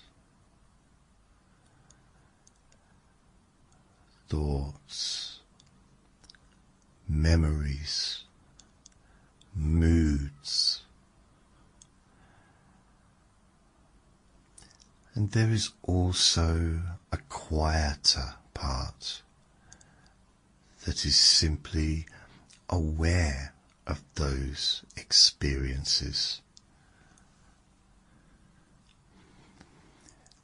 And you don't need to separate them clearly.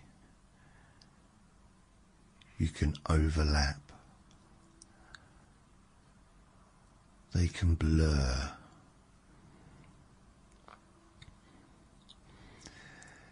And you are both the ones being observed and the one who observes.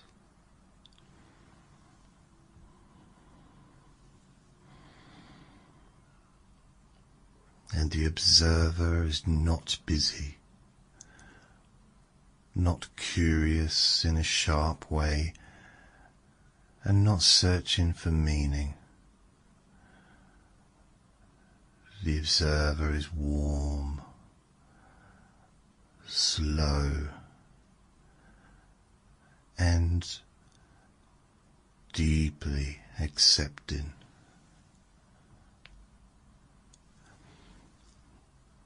There is nothing to fix, and you can allow things to be exactly as they are.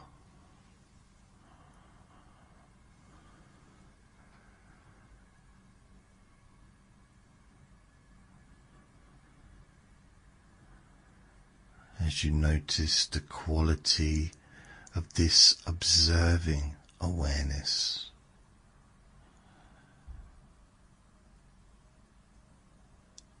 it doesn't rush. It doesn't interrupt. It doesn't correct.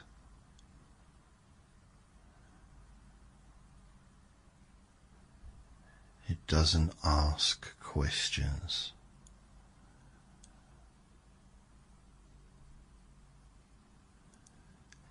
It simply stays.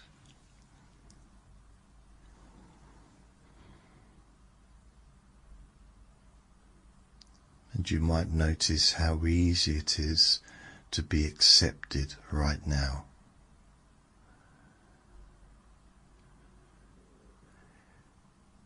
Even if part of you is restless or distracted or uncertain.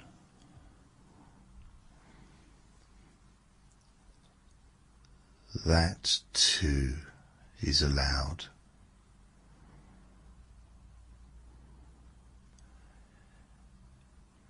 You can soften under kindness. And if you notice a habit of judging the relaxation, judging your thoughts, judging how you're doing, that habit itself can be noticed kindly.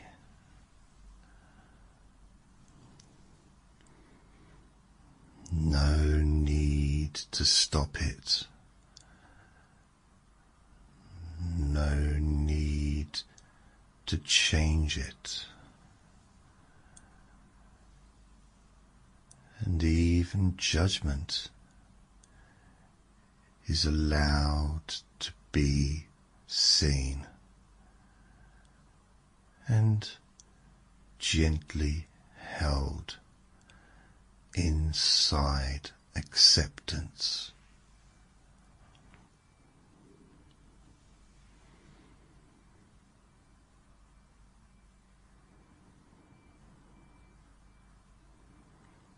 And you might imagine this observing awareness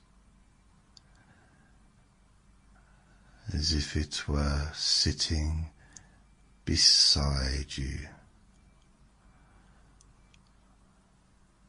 not facing you,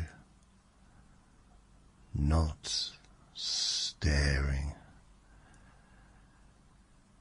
just beside you, sharing the space. And there's no conversation required, no explanation needed, just a shared stillness. And you may notice that being beside this presence feels different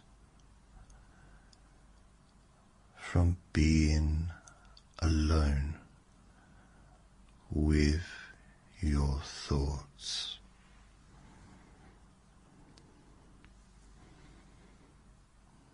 Not better, just softer, safer,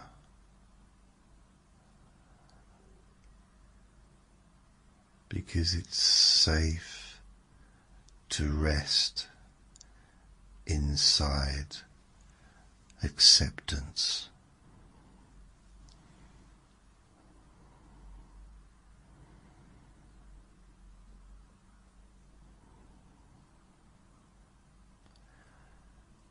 And as this kind observing awareness remains,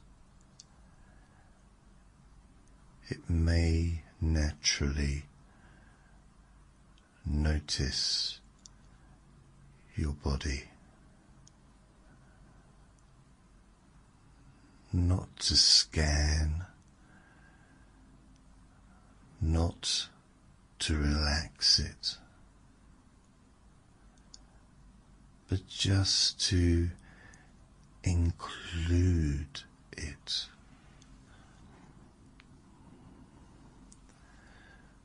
Because your body doesn't have to change for the observer to stay. And sensations come and go. Heaviness, lightness,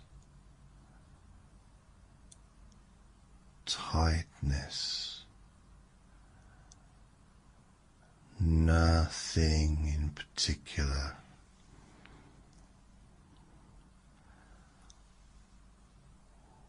All of it belongs.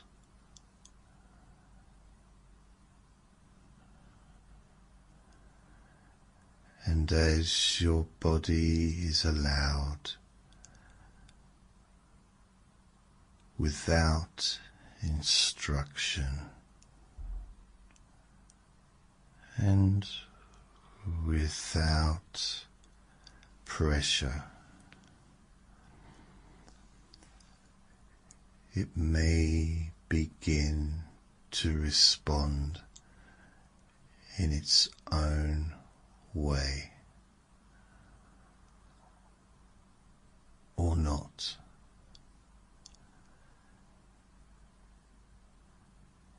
Either is fine.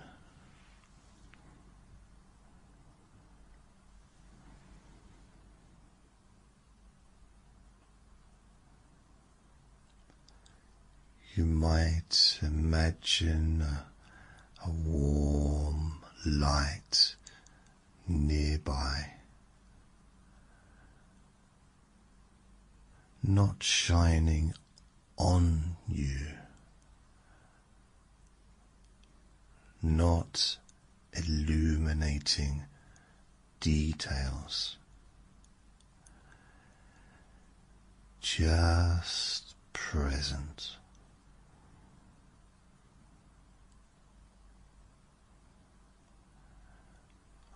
A light that doesn't demand change.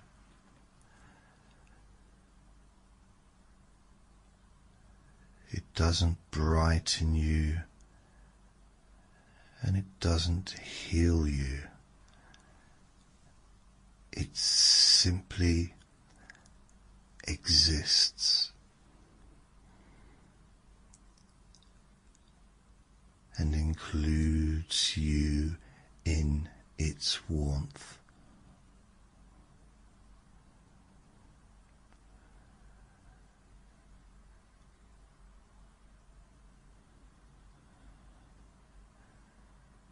And you may notice that under this kind of light, there is nothing to hide, because nothing is being inspected.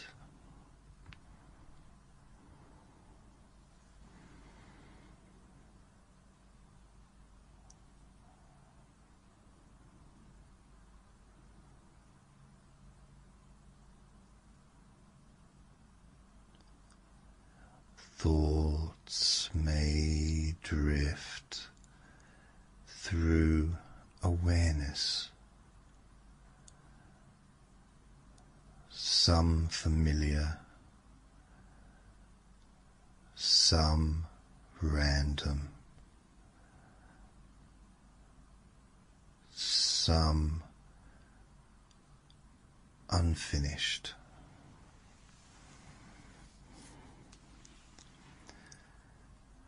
And the observer does not follow them, does not push them away.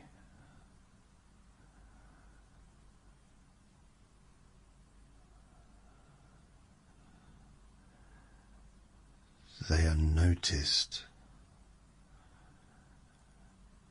and allowed to pass, like sounds in another room.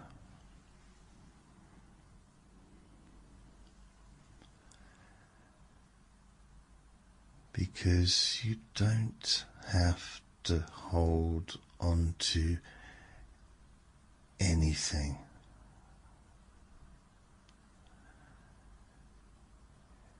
And you can let attention rest when it naturally wants to rest.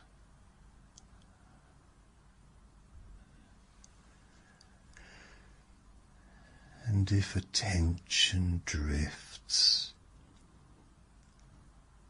that too is noticed kindly.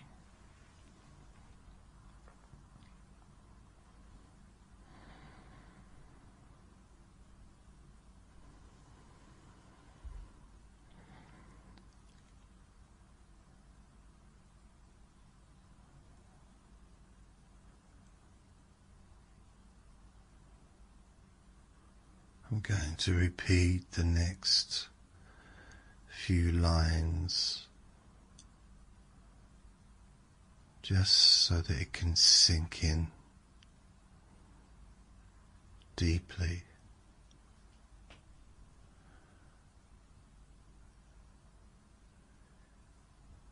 You can let yourself be watched kindly There's nothing to fix. You can allow things to be exactly as they are.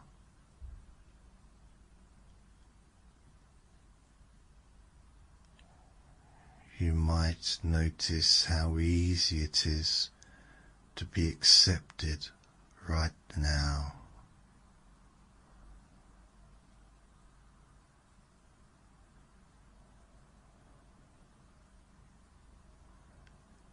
You can soften under kindness.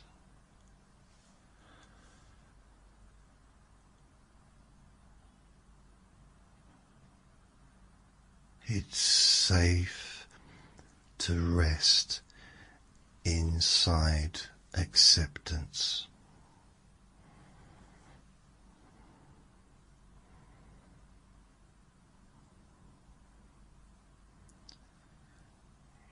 You can let yourself be watched kindly.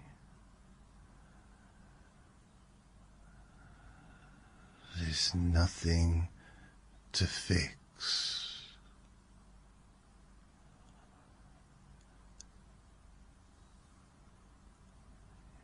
You can allow things to be exactly as they are.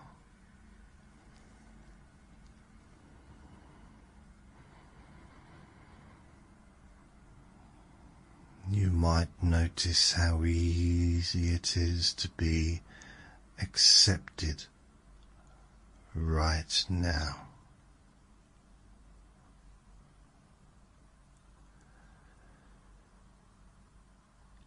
You can soften under kindness.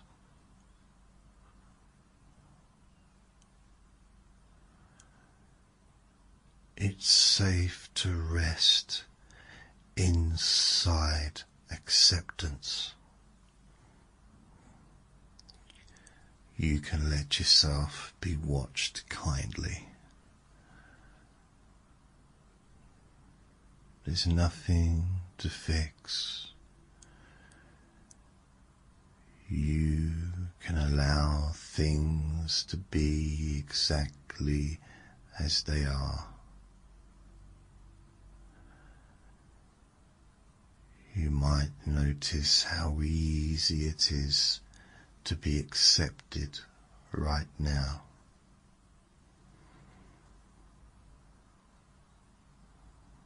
You can soften under kindness.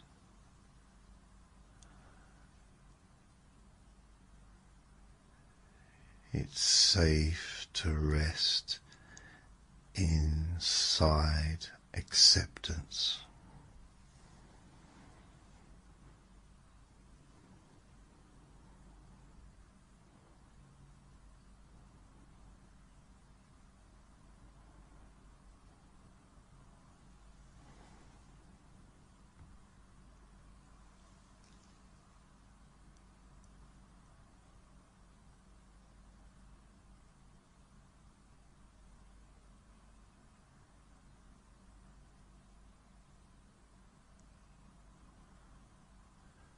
Sometimes we spend a lot of time being someone,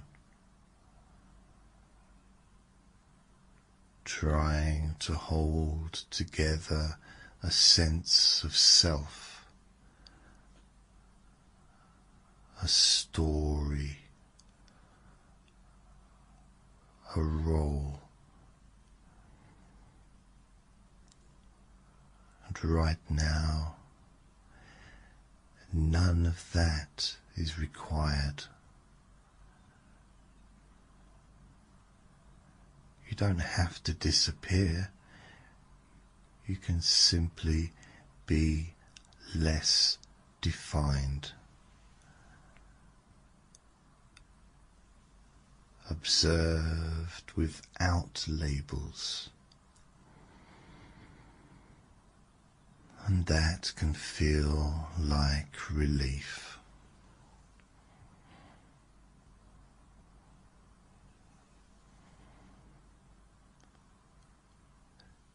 The observer remains unchanged by what appears, warm, steady, present. You are allowed exactly as you are. Nothing needs to move. Nothing needs to happen.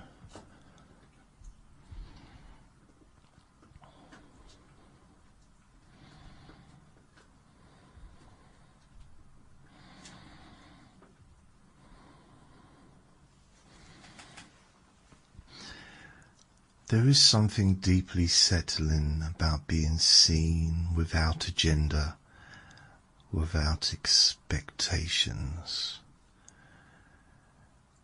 And as that experience continues, your system may begin to rest more deeply.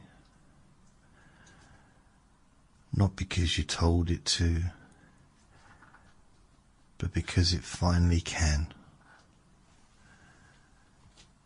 You don't have to relax. You can just allow yourself to relax.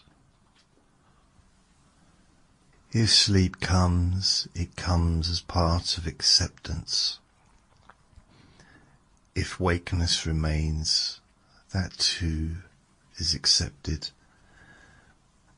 Because there's no wrong way to experience this. The observer stays, even as awareness fades or drifts, or becomes dreamlike. And whether you remain aware or drift into sleep, this kind observer does not leave, because it's part of you, always available, without effort.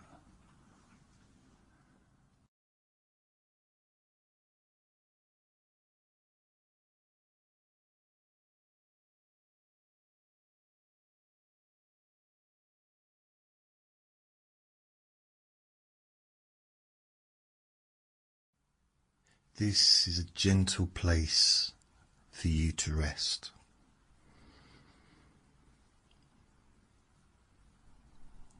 While something inside you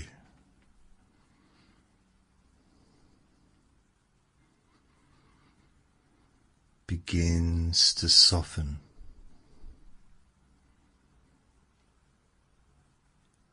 in the background.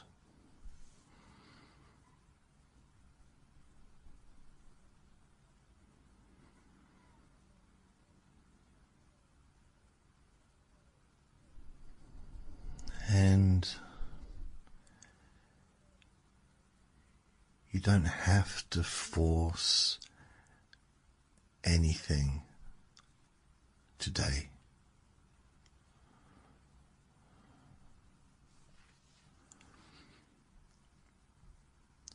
You don't have to do forgiveness correctly.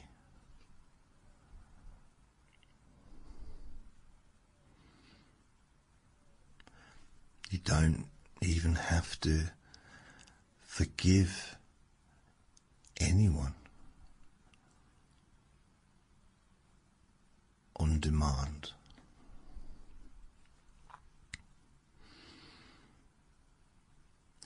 And very importantly, you don't have to pretend that you're okay if you're not.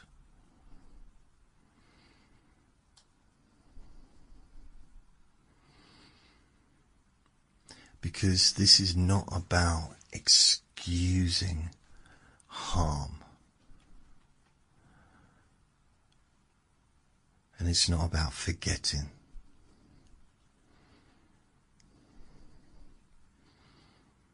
Also, this is not about going back.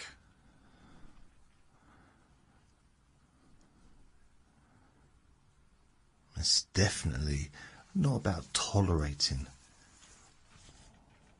what should never, ever have happened.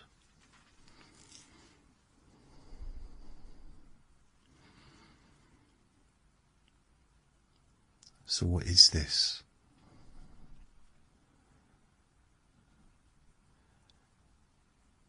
This is about your freedom,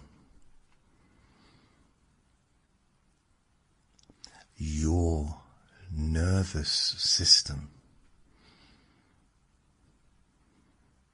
your inner peace,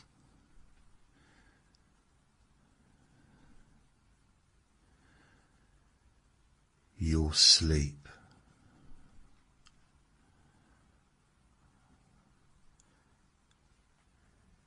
your ability to move forward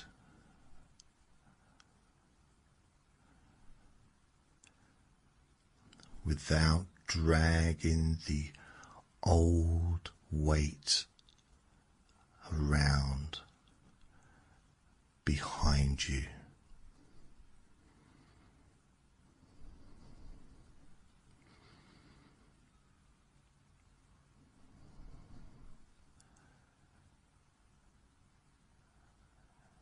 And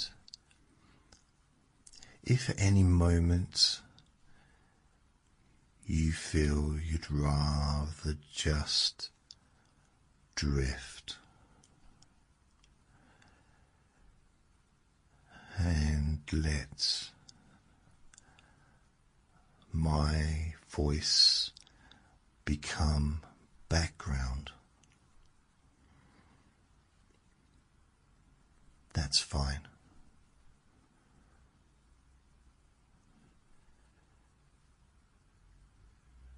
Because a part of you can listen without trying.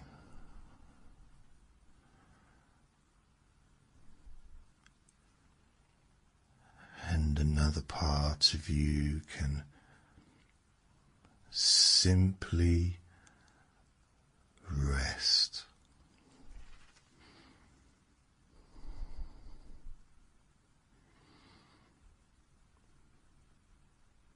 Now,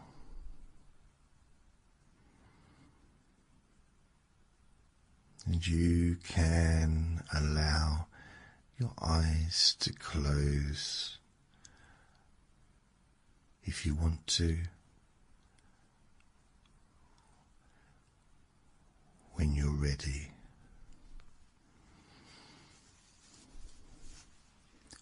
Or you can just keep them open and notice how you let them get heavier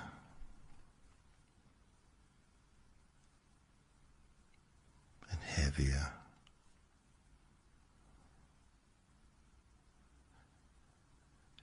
as your face and your body becomes more relaxed.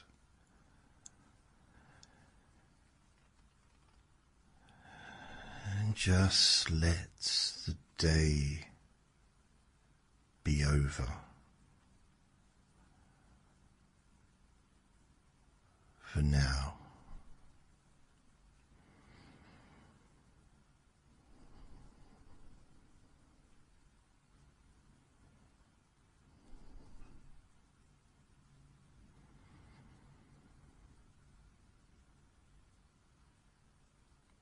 And as you settle,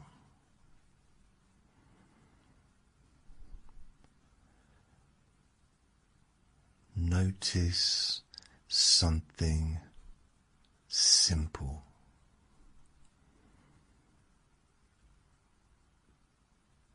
You are here, and you have made it to this moment. And even if it's been messy, even if you've carried way too much, and even if you felt all alone, just arriving here is enough, because you are enough.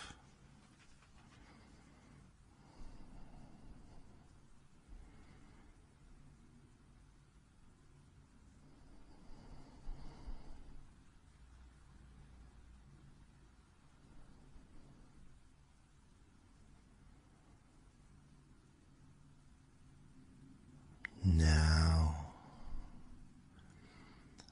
I want you to imagine there's a gentle dimmer switch in the room.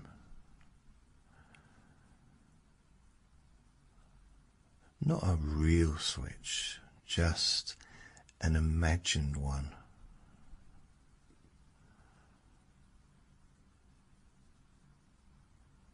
And that dimmer controls the brightness of effort, the brightness of thinking,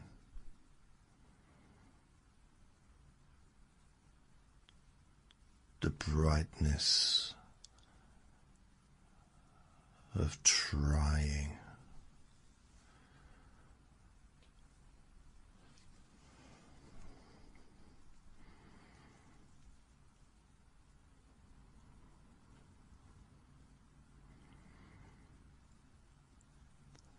And maybe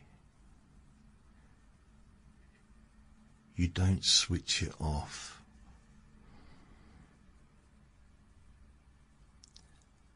You just turn it down a little bit, testing it, noticing how you feel.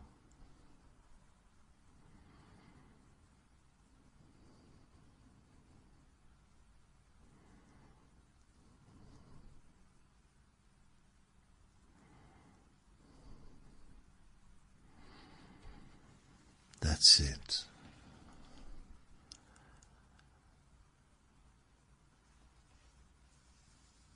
And another dimmer.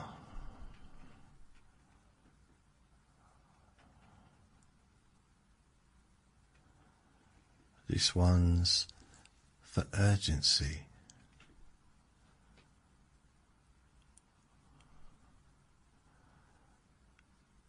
Just for turning urgency down.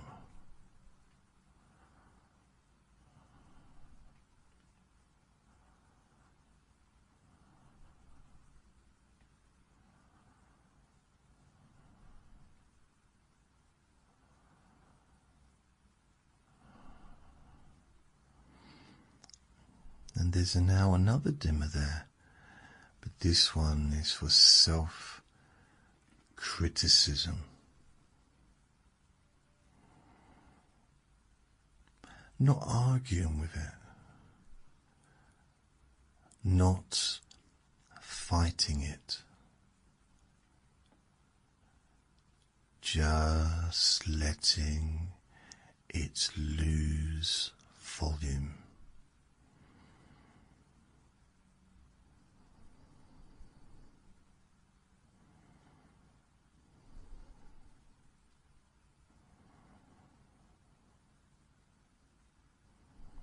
Good. And now, as your body settles in its own relaxing way, you can begin to notice difference between holding and being held.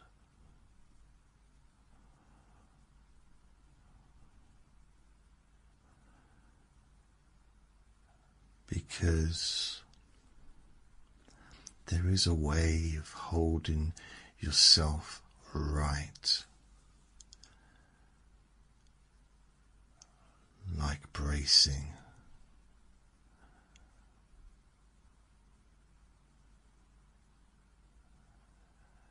And there is a way of being held by the surface beneath you. So you don't have to brace.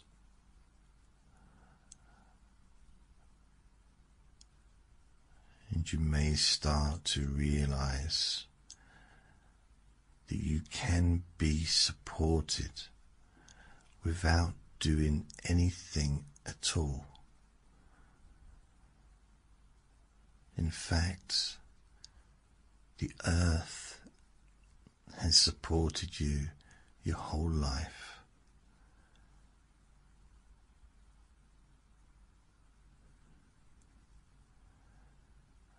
Whenever you sit down, lie down, or even stand, you are being supported.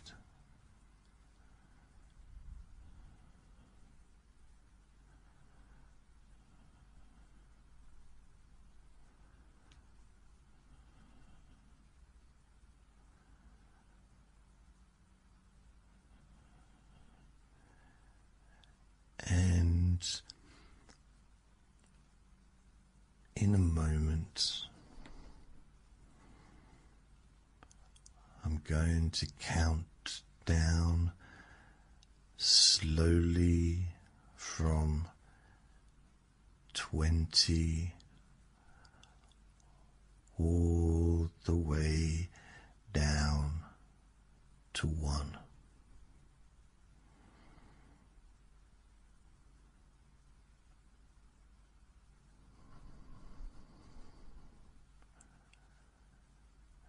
And with each number,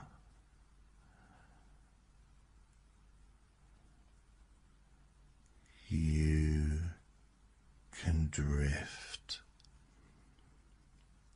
deeper and deeper.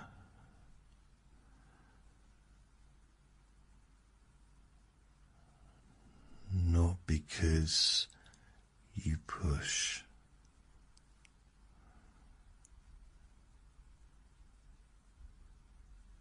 quite the opposite. It's because you stop pushing.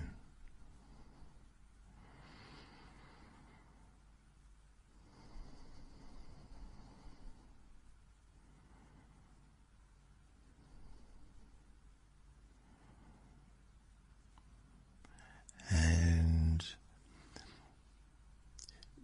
if you lose track,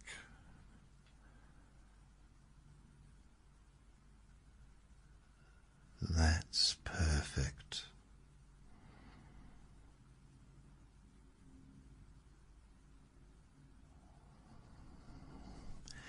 And if you forget the numbers that you're counting, even better.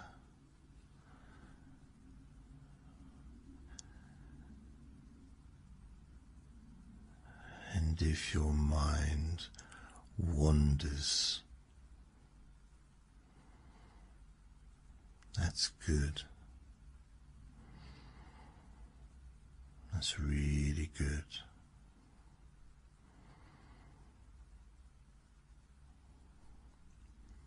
Because wandering minds often find the most helpful doorways.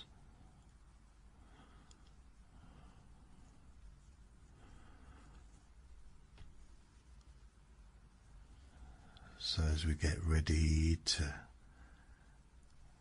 count all the way down from 20 down to 1.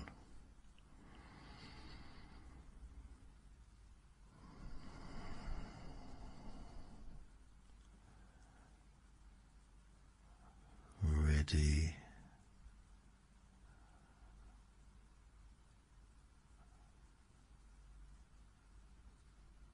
20.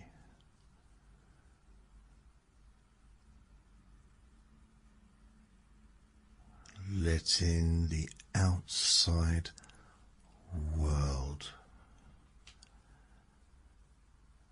become less important.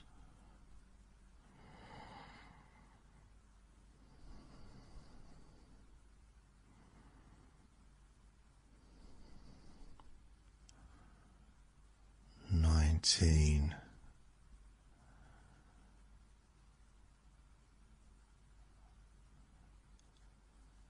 Softer.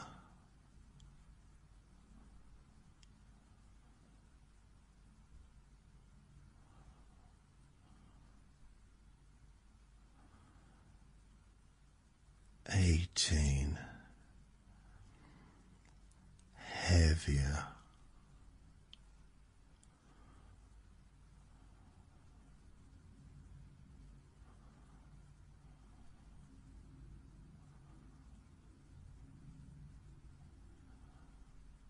17.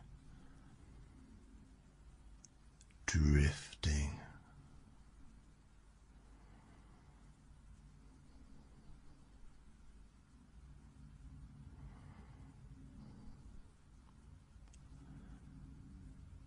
16. Loosening in your face, loosening in your jaw.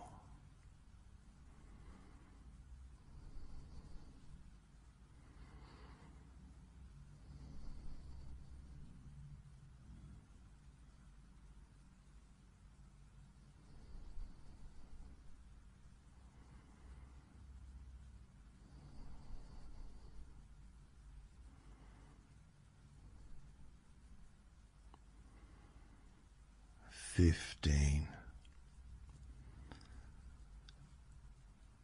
As if the muscles remember how to stop working.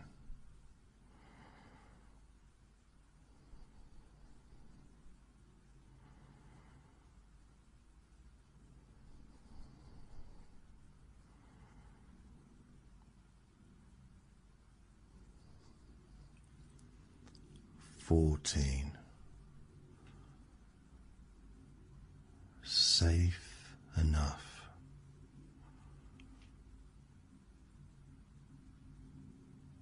to let go a little more.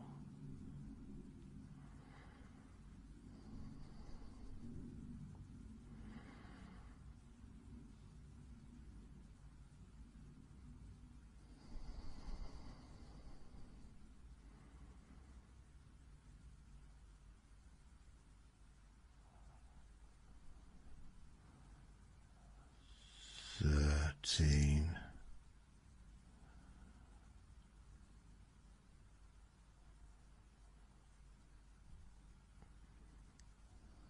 Sleepy.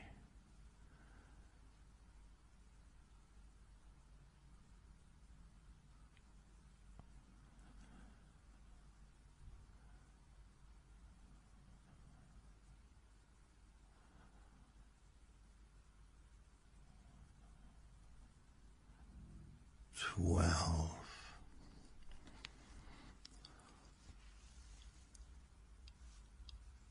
Unhooking from the day,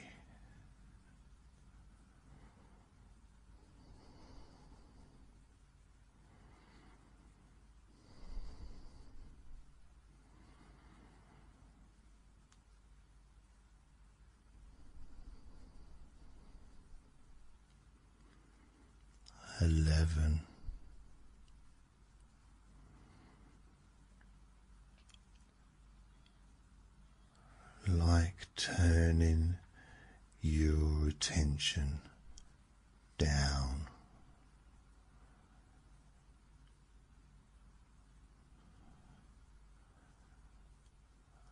like gentle fade.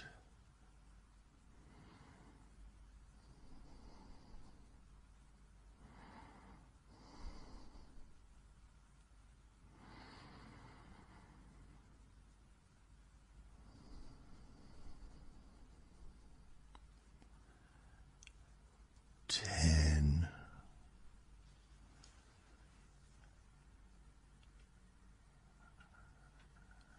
and it can be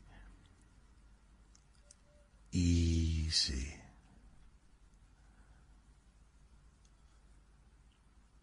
to go further.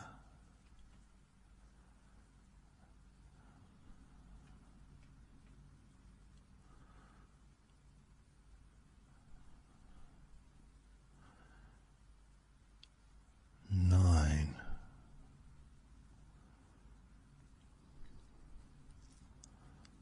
slower.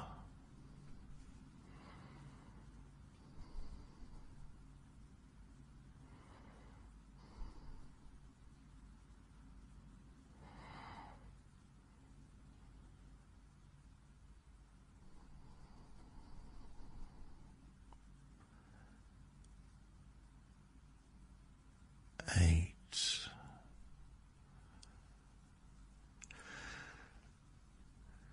quieter.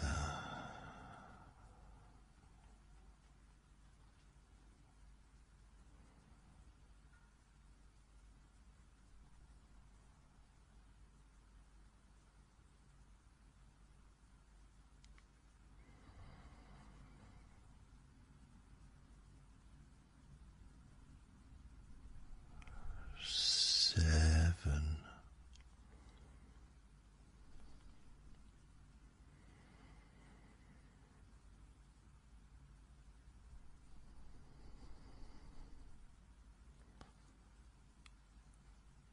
comfortable.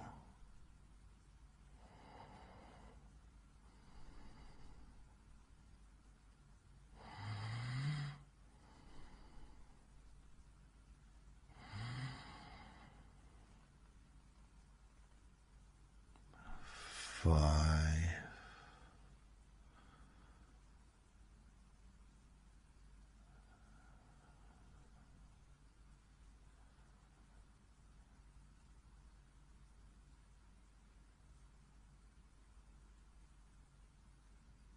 deeper.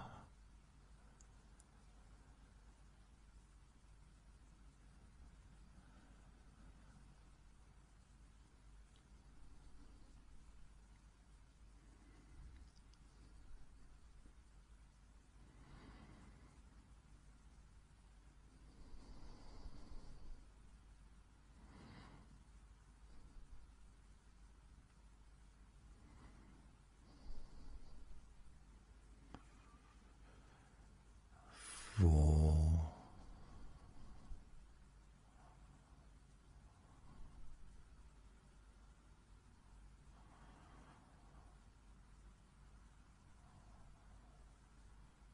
3,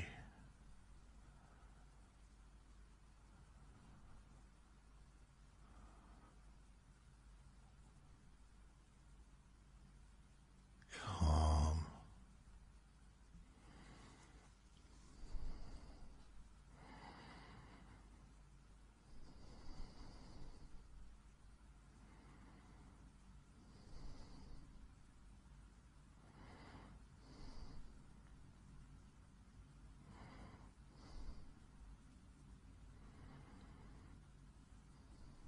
2,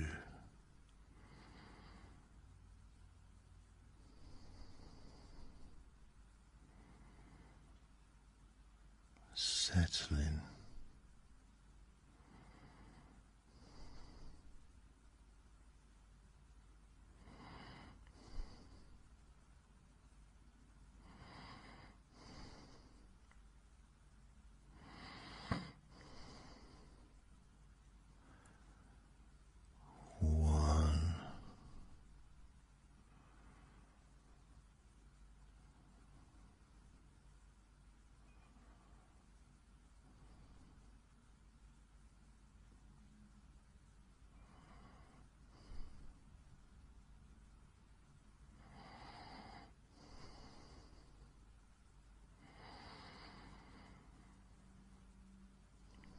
simply resting.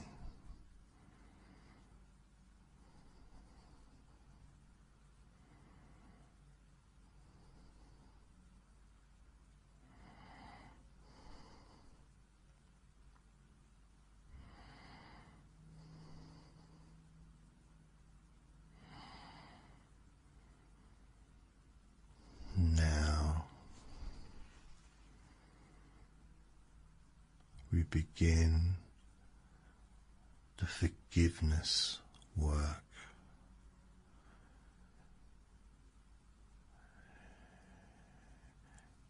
In the safest way.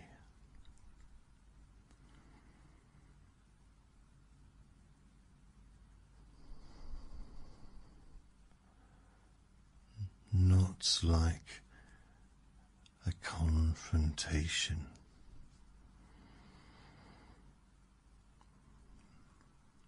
and not like ripping off a plaster or band-aid.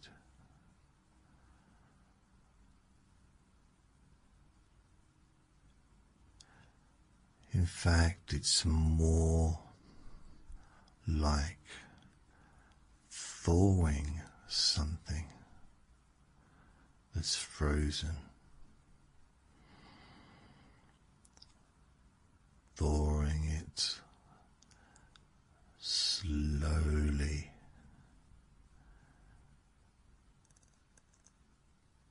and at the right temperature.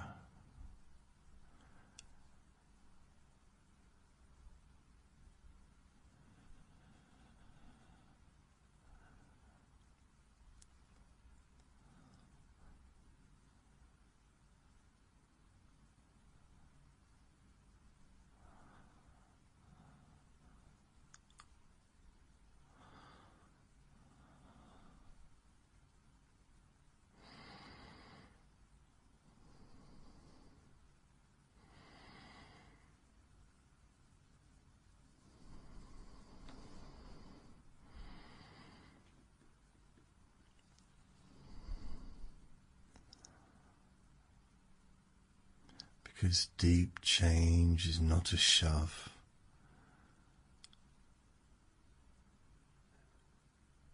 Deep change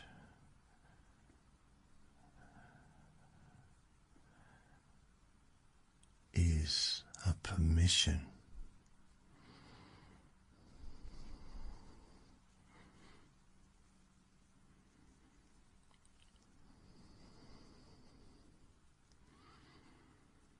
Now, imagine that inside you there is a private place.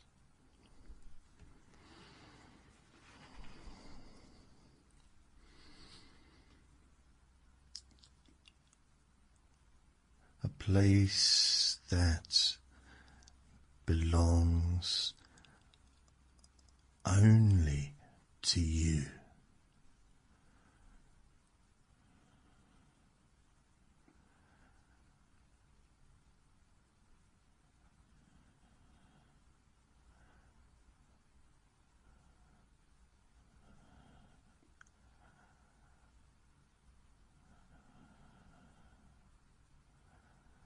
It may look like any other room,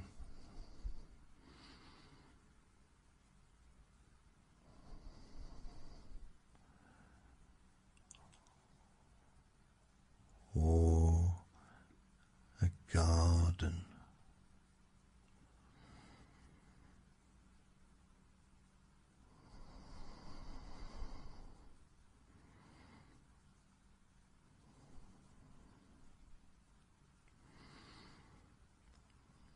or a quiet shoreline.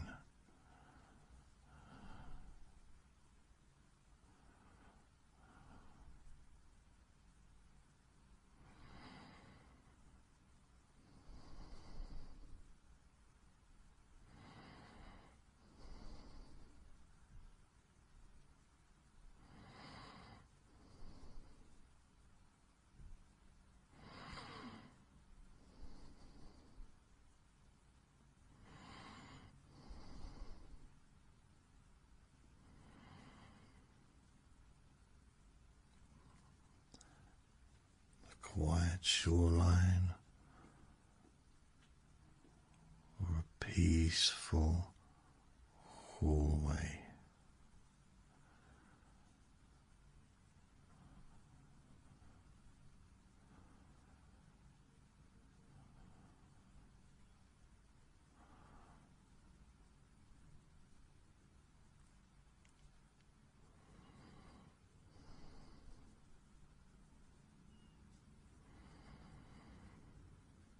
And this place has only one rule.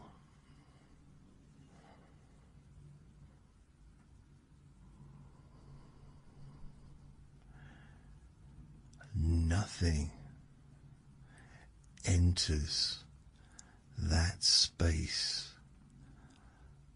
unless you allow it.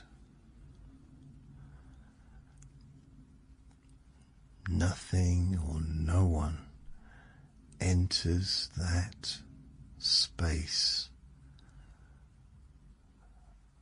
unless you allow it.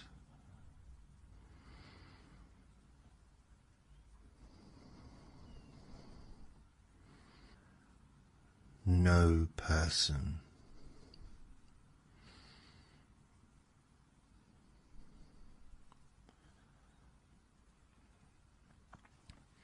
no memory,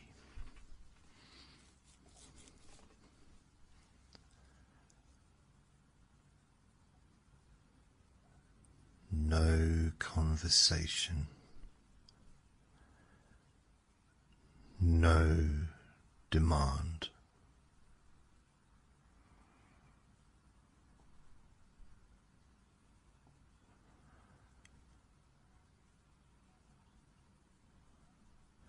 Only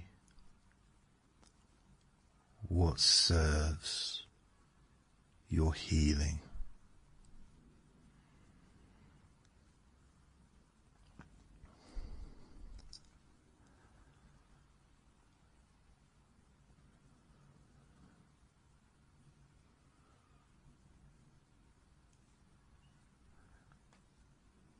And let that place appear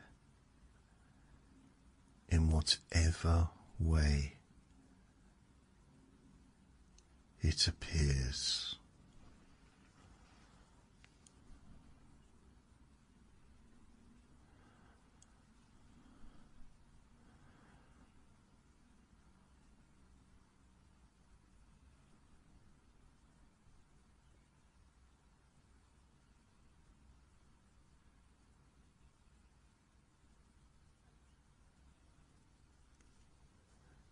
And somewhere in this inner space,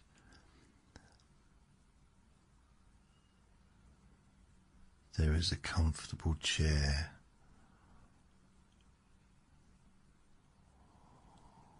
or a bench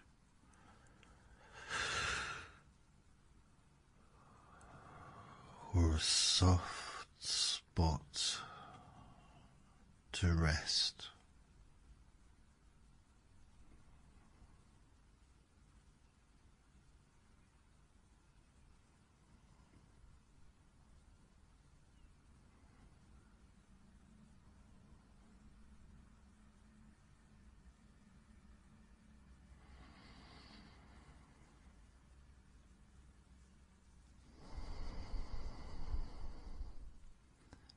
And as you settle, you may notice that in this place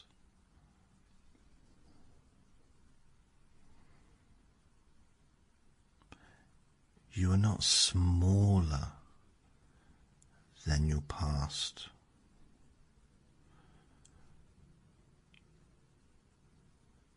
And you are not trapped in old moments.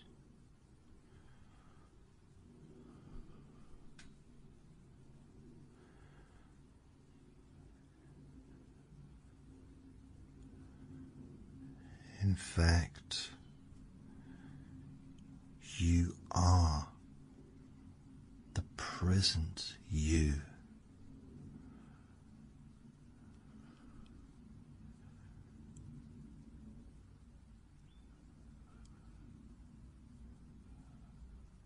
With choices now.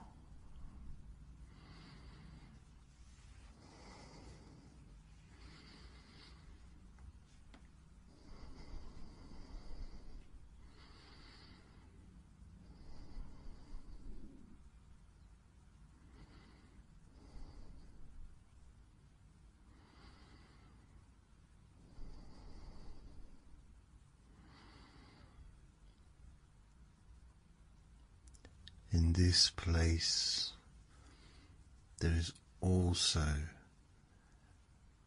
a gentle light.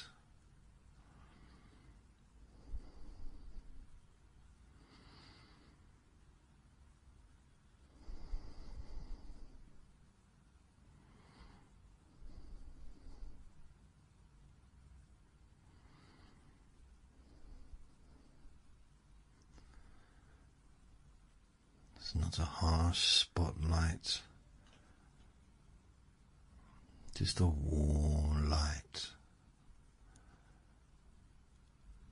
that simply shows you what is ready to be seen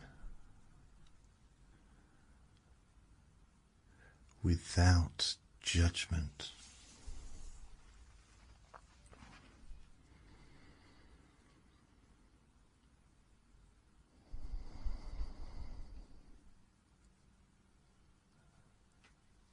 And this light is not here to expose you. It is here to soothe you.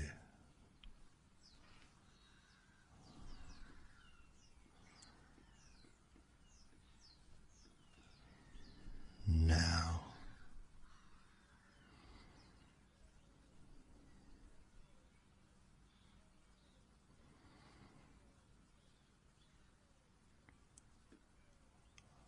I want to introduce an idea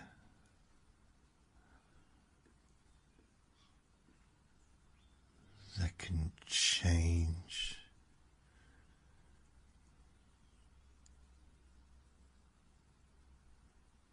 everything.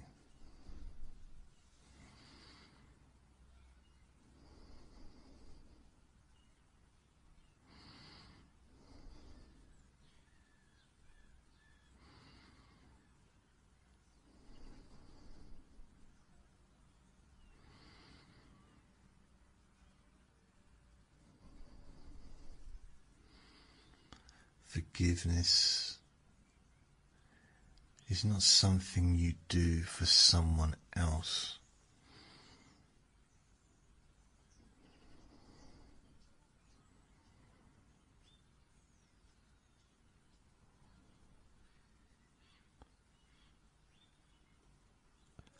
Forgiveness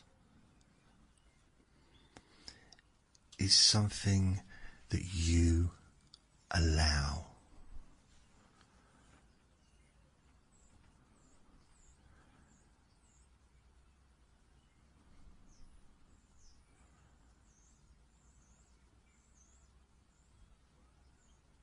So that you can stop paying the cost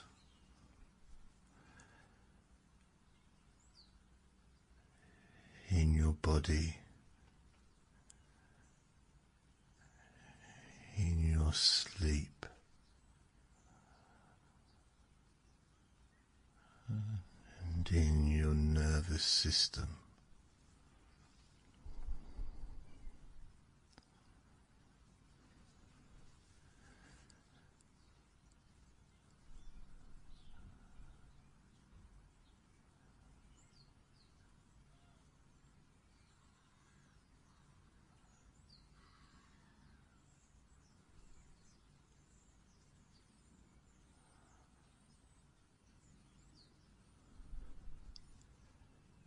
Forgiveness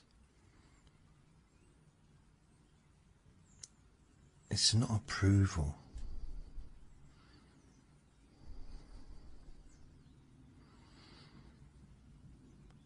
Forgiveness is not agreement.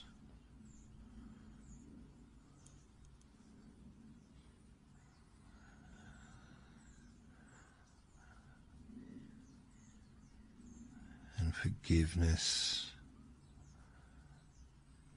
is not reconciliation.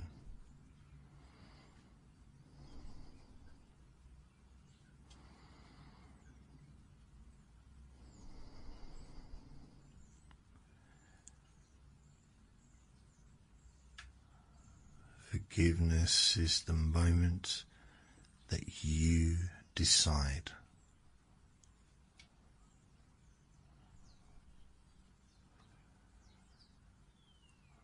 I will not keep bleeding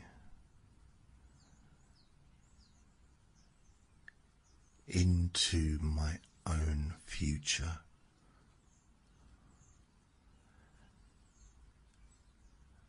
Because of what happened in the past.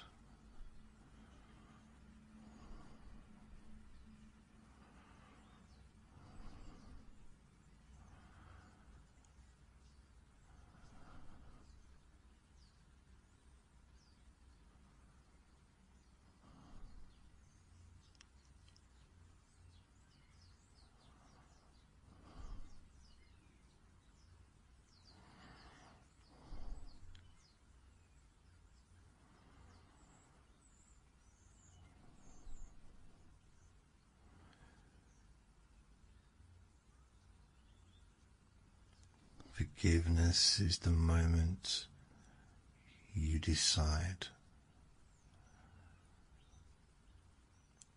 I will not keep bleeding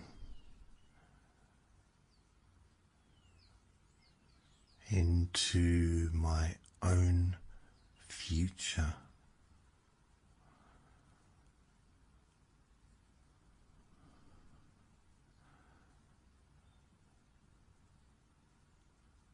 Because of what happened in my past.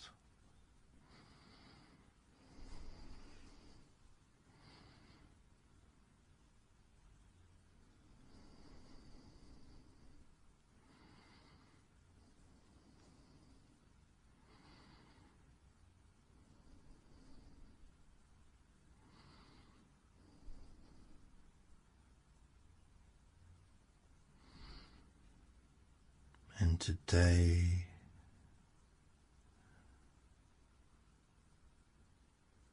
we do this really carefully.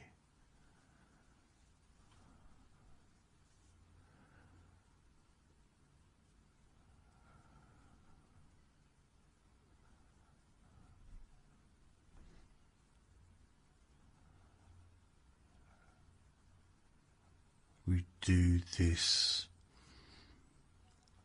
in layers.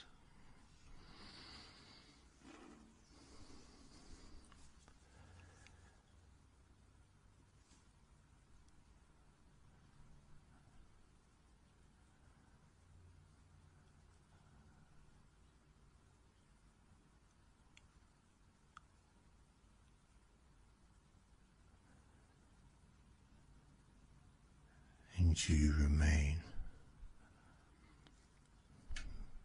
in control.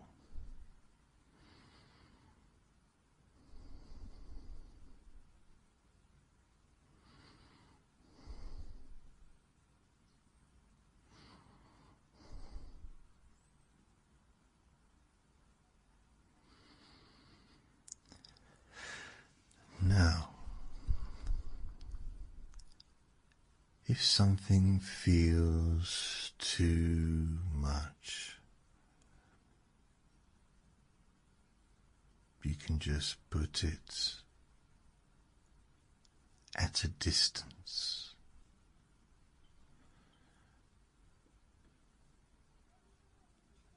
And if something doesn't belong here today,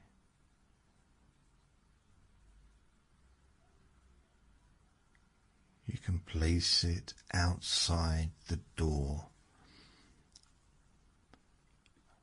of your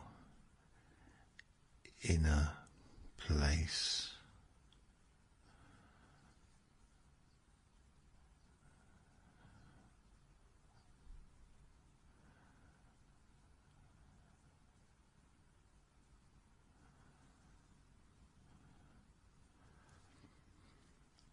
You can return to it another day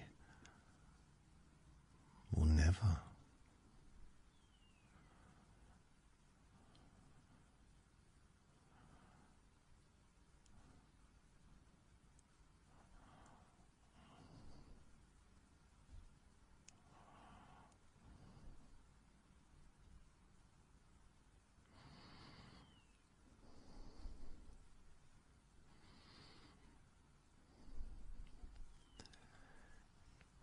Healing is not a performance.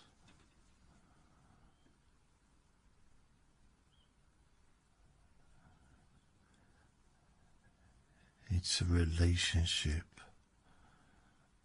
with yourself.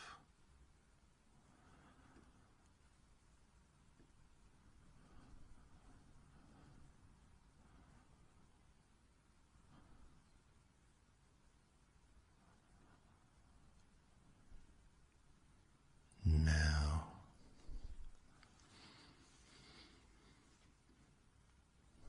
in your inner place,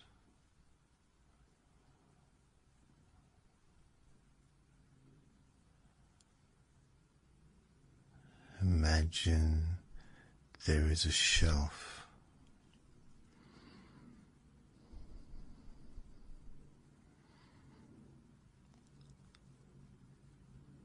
A simple shelf.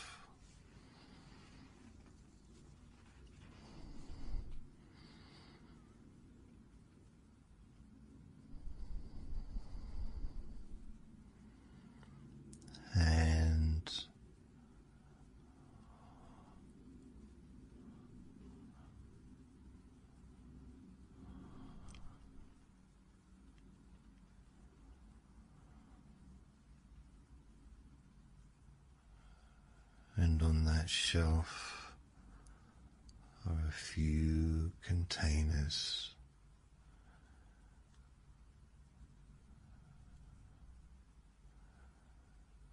Each container holds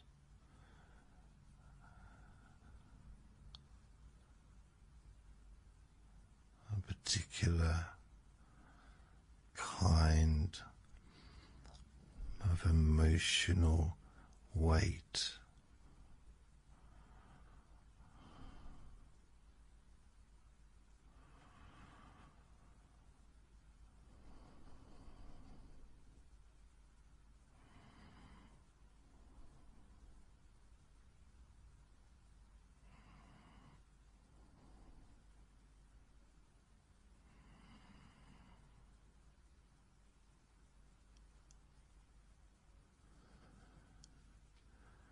With each container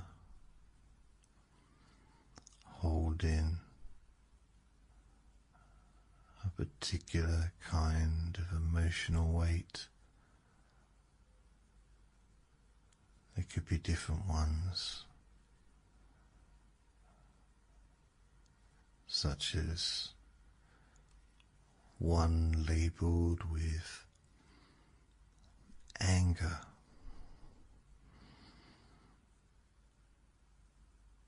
one with hurt,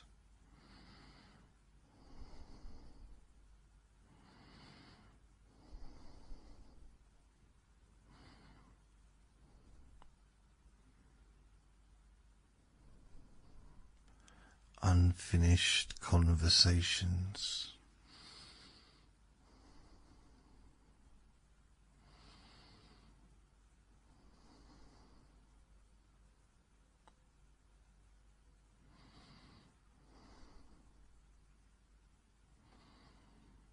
Things I never said.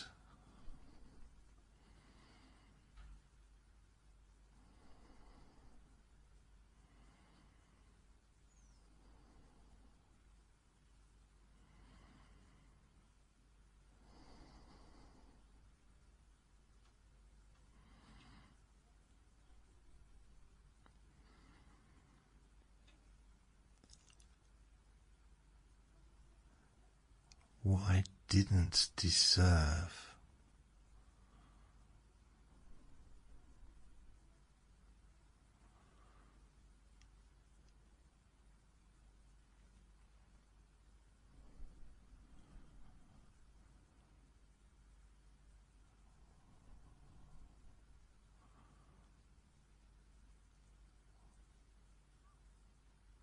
What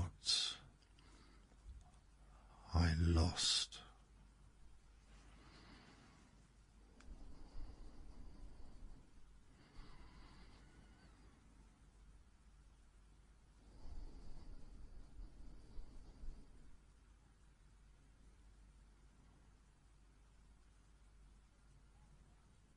And you don't have to open them all. In fact, we don't have to open any.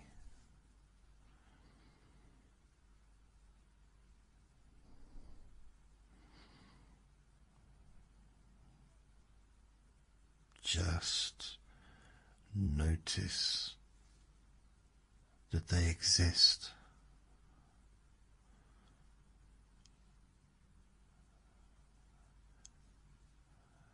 And that they are no longer scattered everywhere.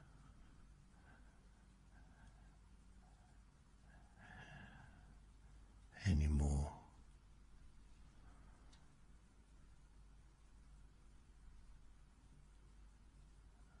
Because they are contained, and you are safe.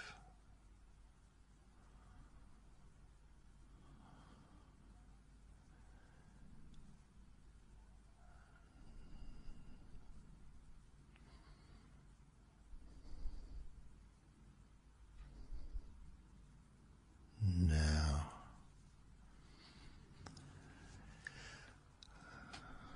I want you to imagine a second shelf.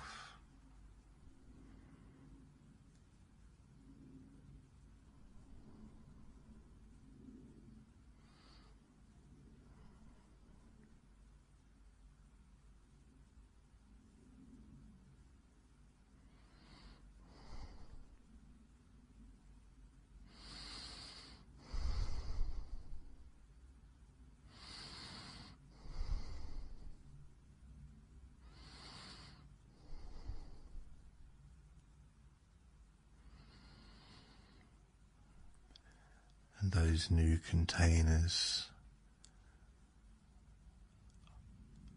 are empty containers.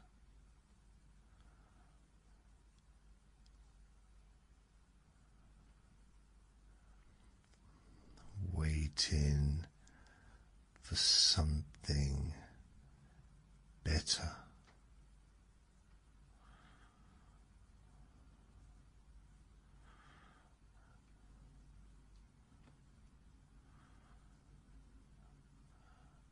A container labeled peace.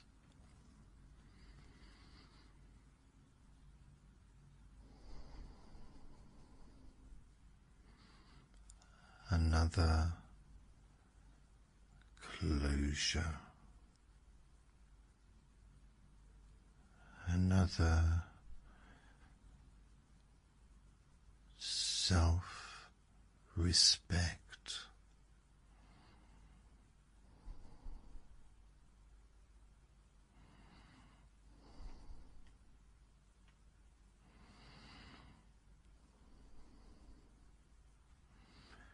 Calm nights.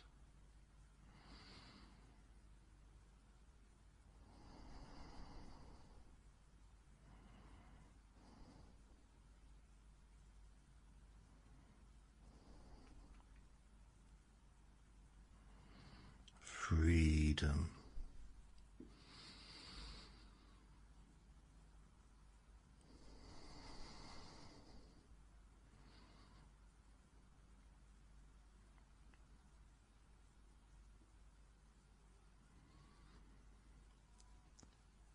There's no one that's labeled my future.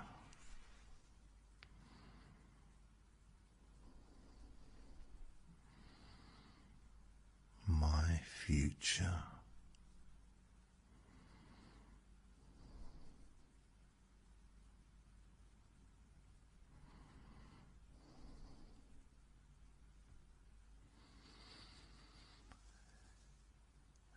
And when the work we do today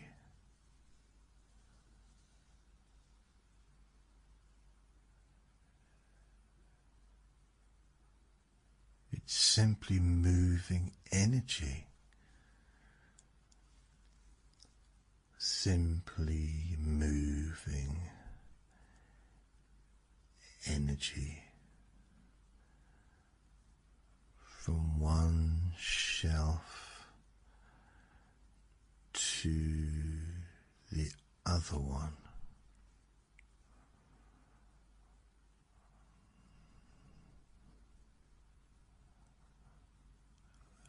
And you're moving that energy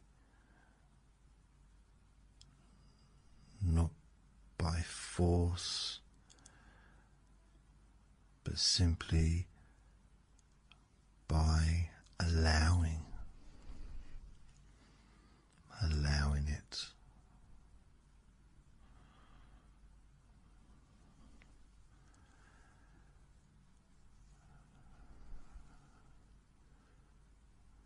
Now,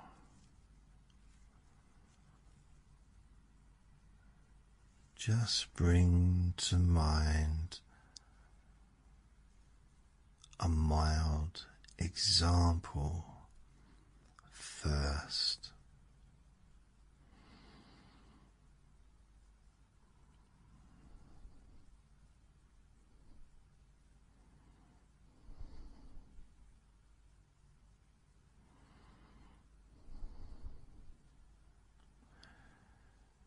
Something small,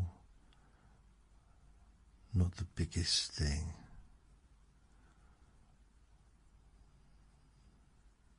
Not the worst thing, because we start where it is safe.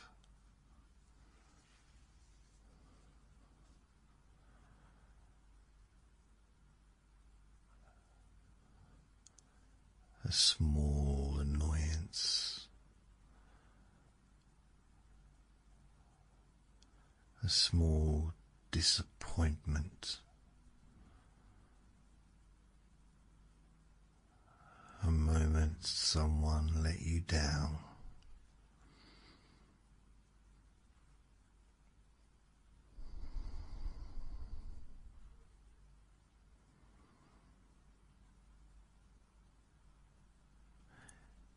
And you can notice where in your body do you hold that memory.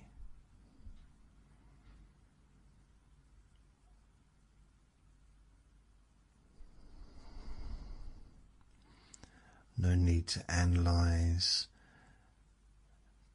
just notice.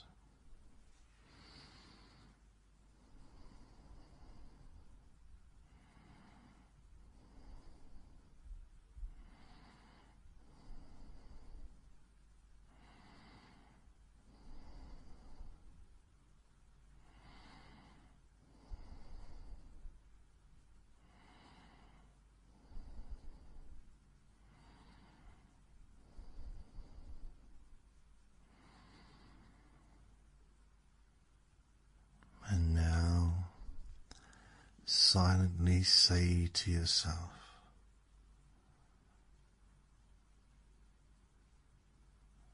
and you can repeat this idea over and over again. I don't excuse it. I don't approve it.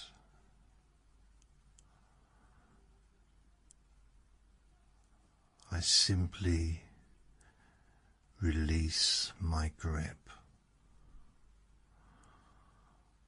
on carrying it.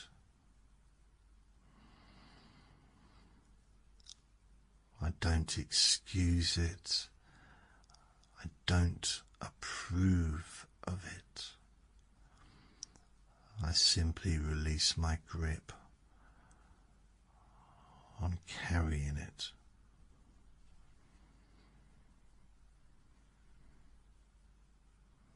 And you may imagine your hand unclenching slightly, not all the way, but just enough to feel the beginning of release.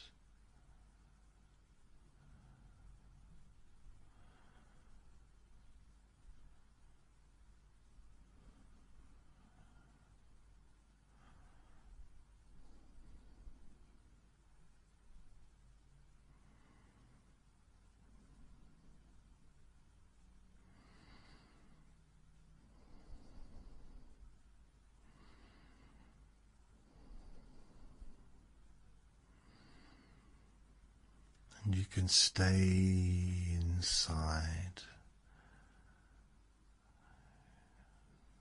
that safe place, saying to yourself, I can keep my boundaries and still set myself free. Because boundaries protect you, and release frees you.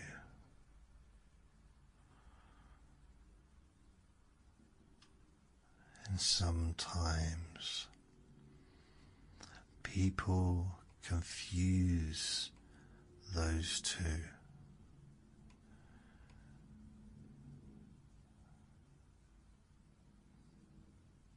But you can have both.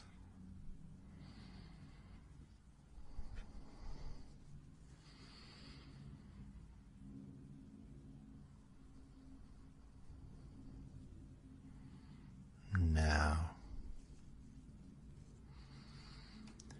imagine that small memory is written on a piece of paper.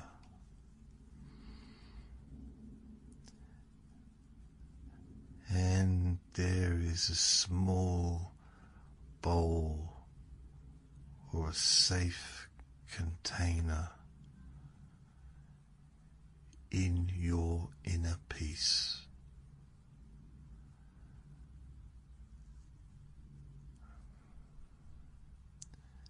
And you place that paper into the bowl.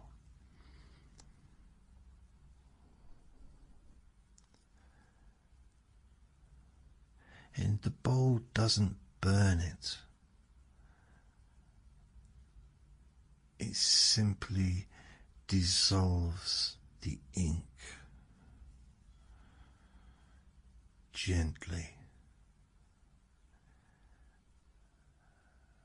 until the paper becomes blank again.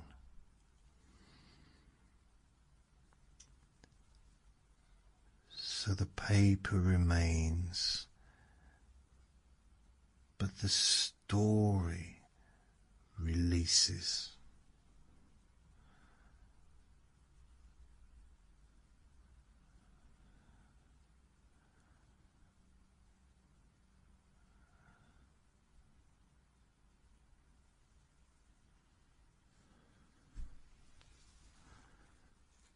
notice any shift,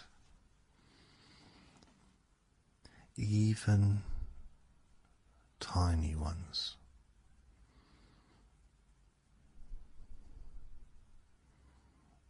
Good.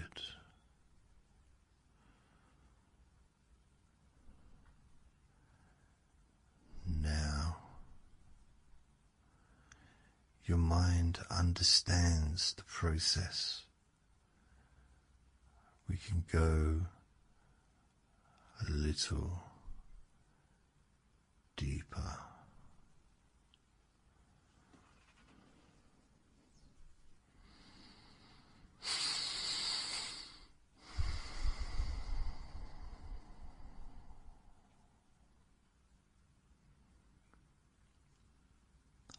Because one of the most painful things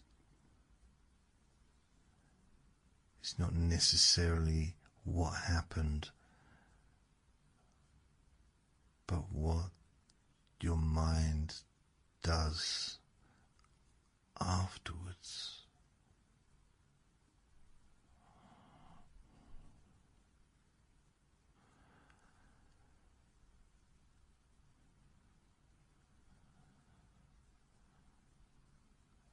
The replay, the re-arguing, the I should have said this, or the why didn't I do this, say blah blah, or how could they?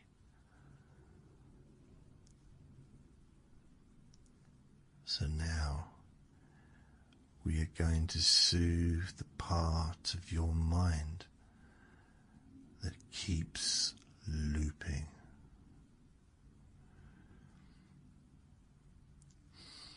Not because it enjoys pain, but because it tried to protect you by staying alert.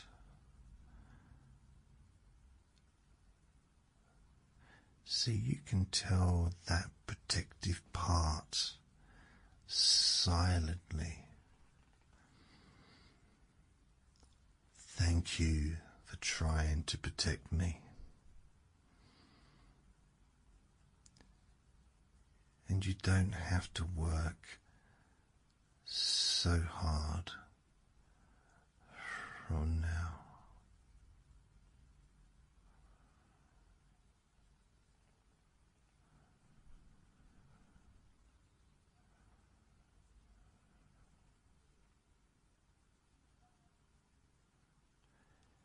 And you might imagine that part of your mind is a tired guard who's been on duty for far too long, scanning the horizon.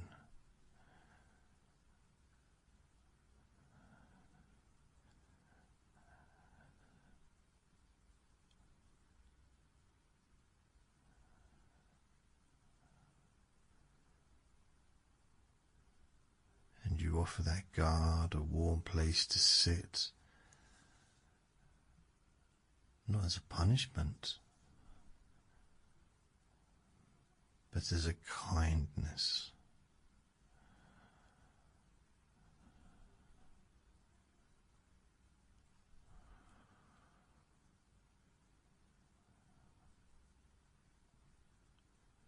And you say, you can rest.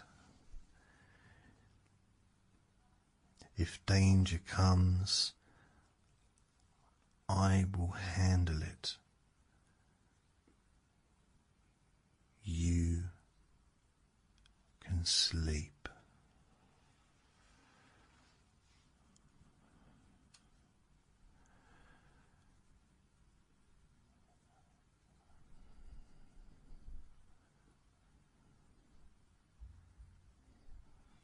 Now, imagine that every time your mind tries to replay that same old scene,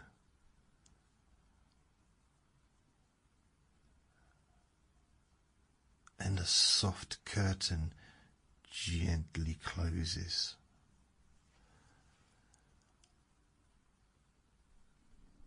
blocking it from view.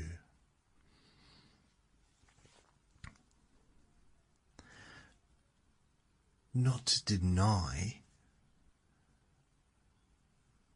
and not to erase, just to stop the endless replay.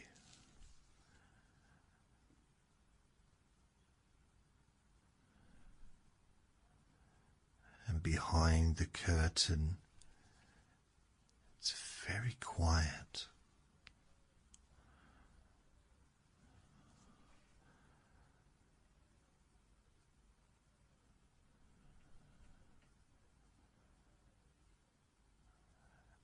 And you may notice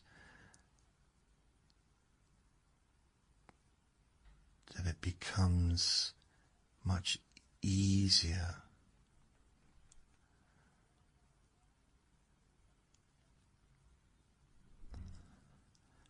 to let that scene be in the past.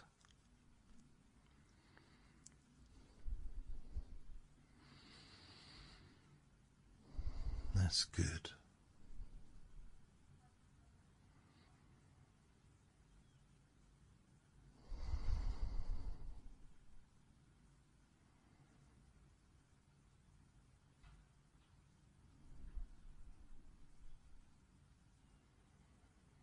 Now we turn to the deepest, most powerful kind of forgiveness.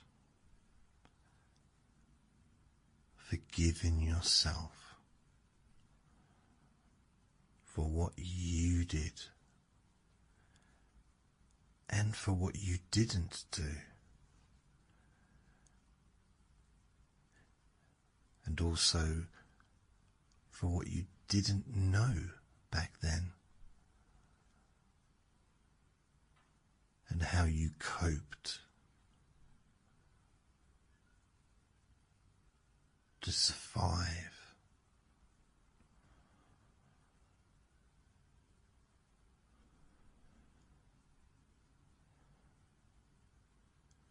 Because sometimes the harshest voice is inside us.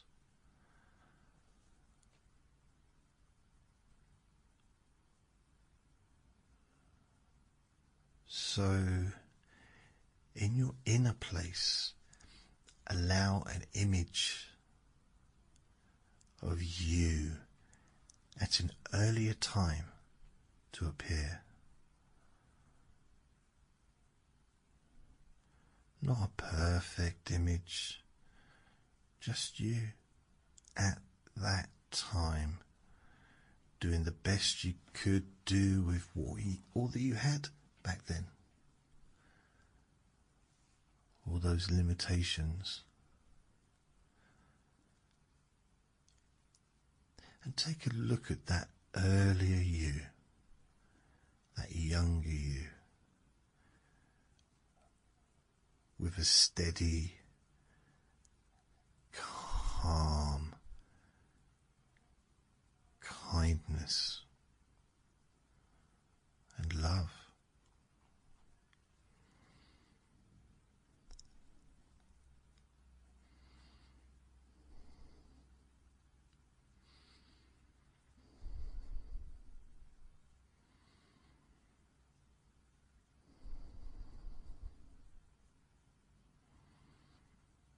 And say to that earlier you,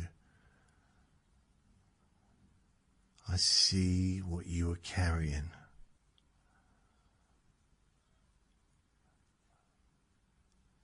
I see what you are trying to do.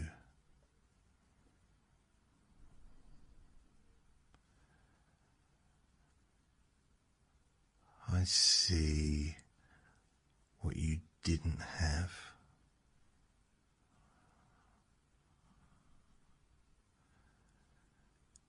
And I see why you made the choices you made.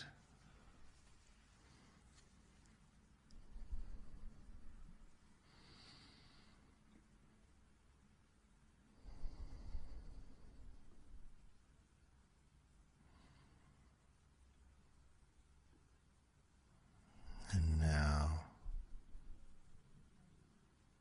say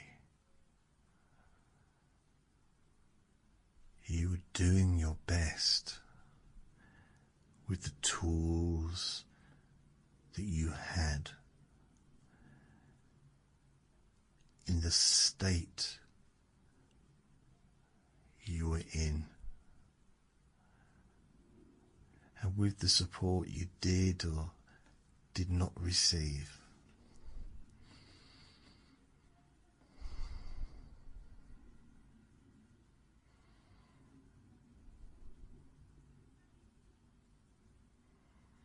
And now, this is important.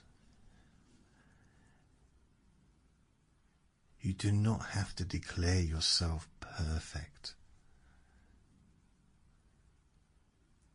You only have to declare yourself human.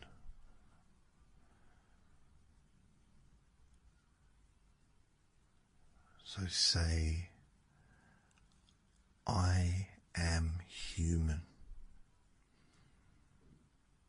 I learned.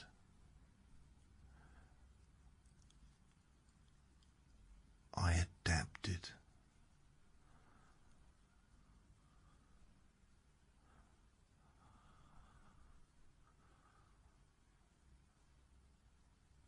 I survived.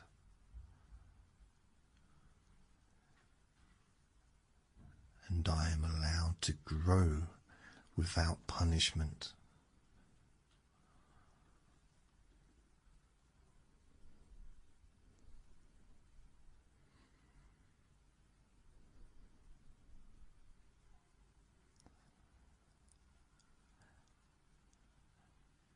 Now imagine you place a warm hand on the shoulder of that earlier you.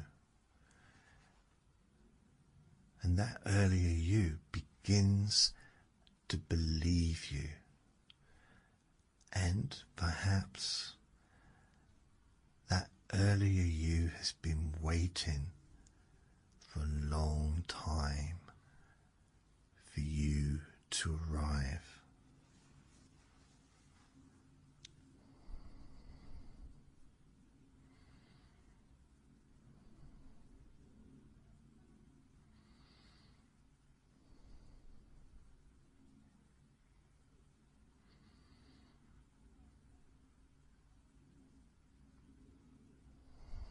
Now say,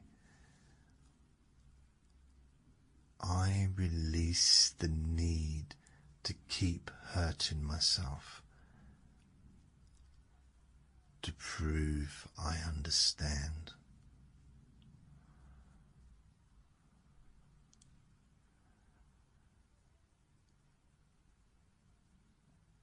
I can understand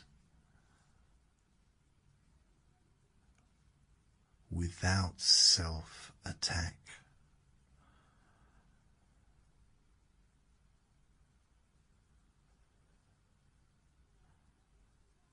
I can remember without reliving.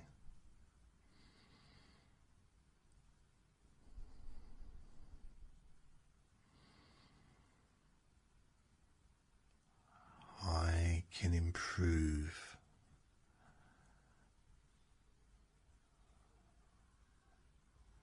without punishment.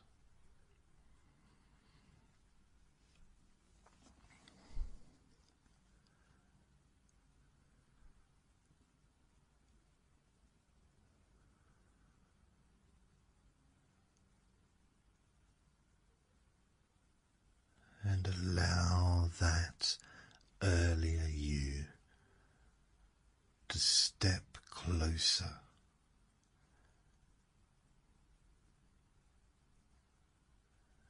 and merge gently with you.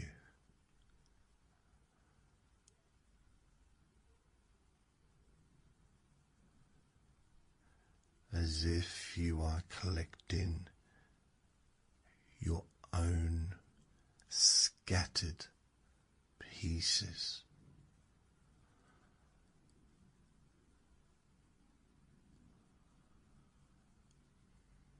Not dramatic, just peaceful.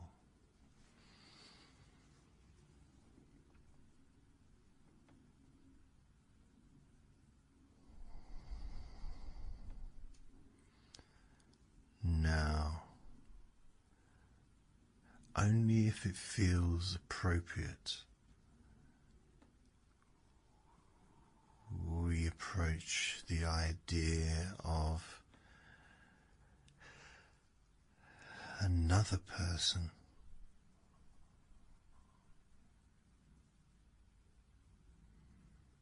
And we do it safely.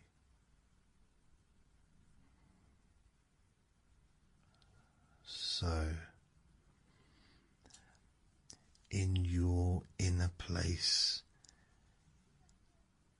there is a screen, like a cinema screen.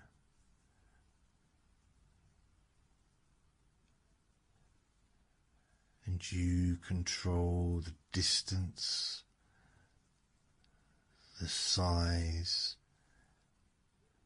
and the volume.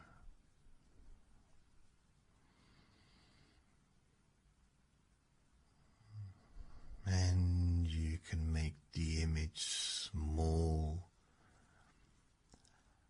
far away, silent, or even blurred.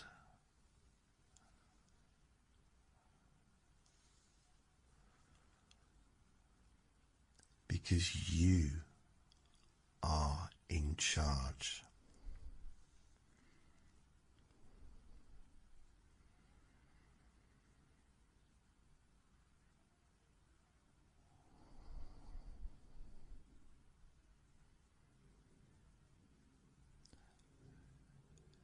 And on that screen,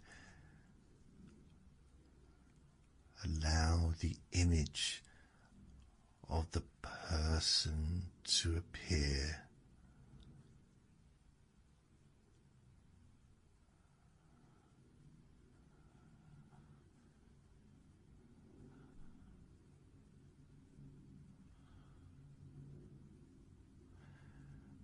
Only as much as you choose.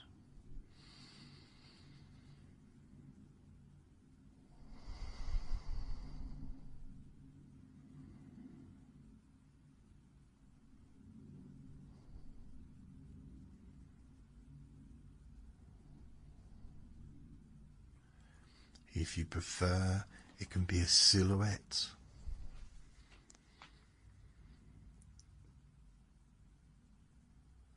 A blurred outline.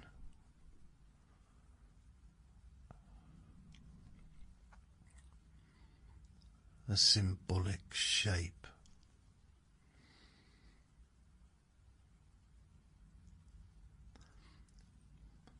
Or just the idea of them.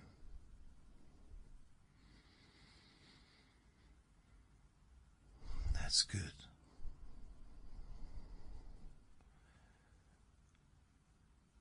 Now,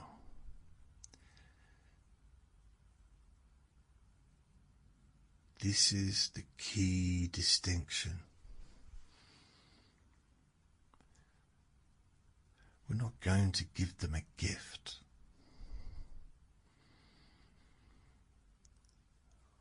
we are here to stop giving them space inside your body.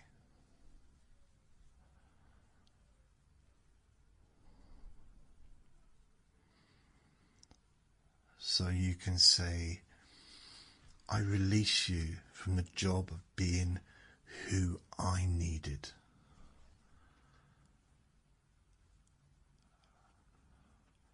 I release you from the job of making sense. I release you from controlling my nervous system.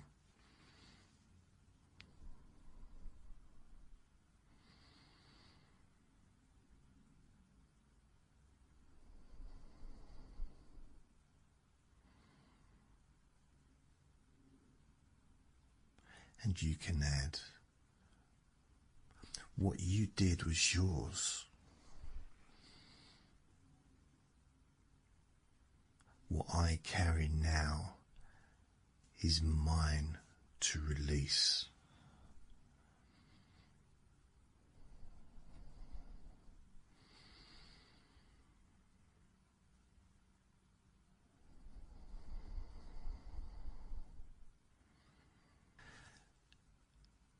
Now imagine there is a cord connecting you to them.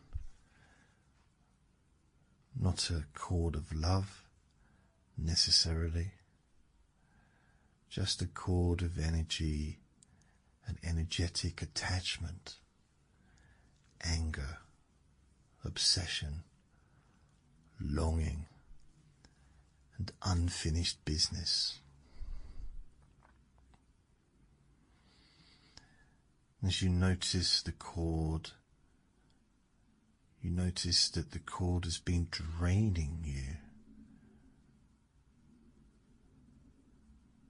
Now, you don't cut it with violence. You don't rip it. You simply loosen the grip on your end.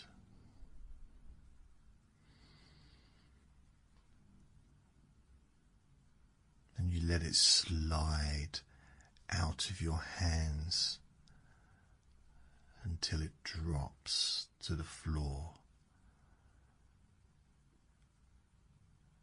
and lies on the ground, lifeless.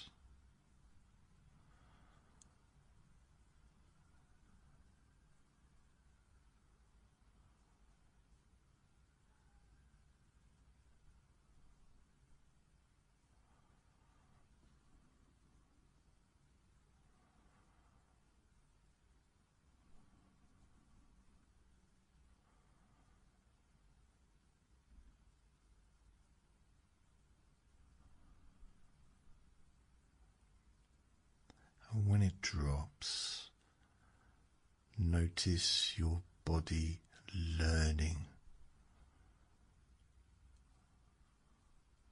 Oh, I don't have to hold that.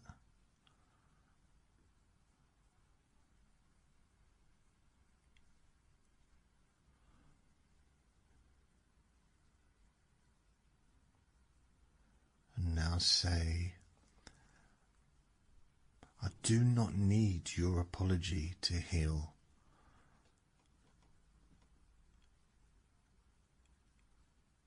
I do not need your understanding to move on.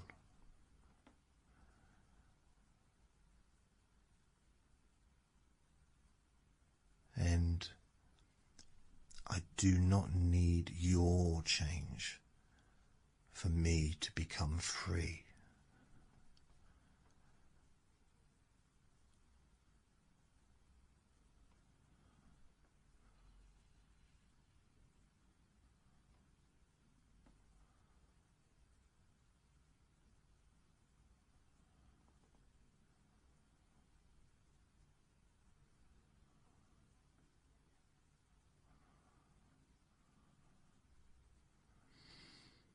And if you ever do receive an apology,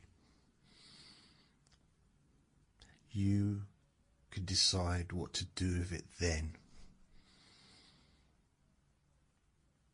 But your freedom does not wait.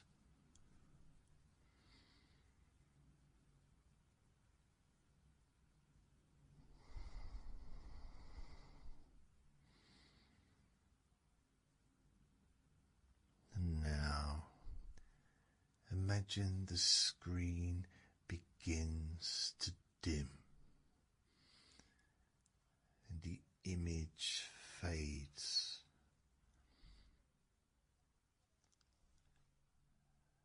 And the space it leaves behind fills with calm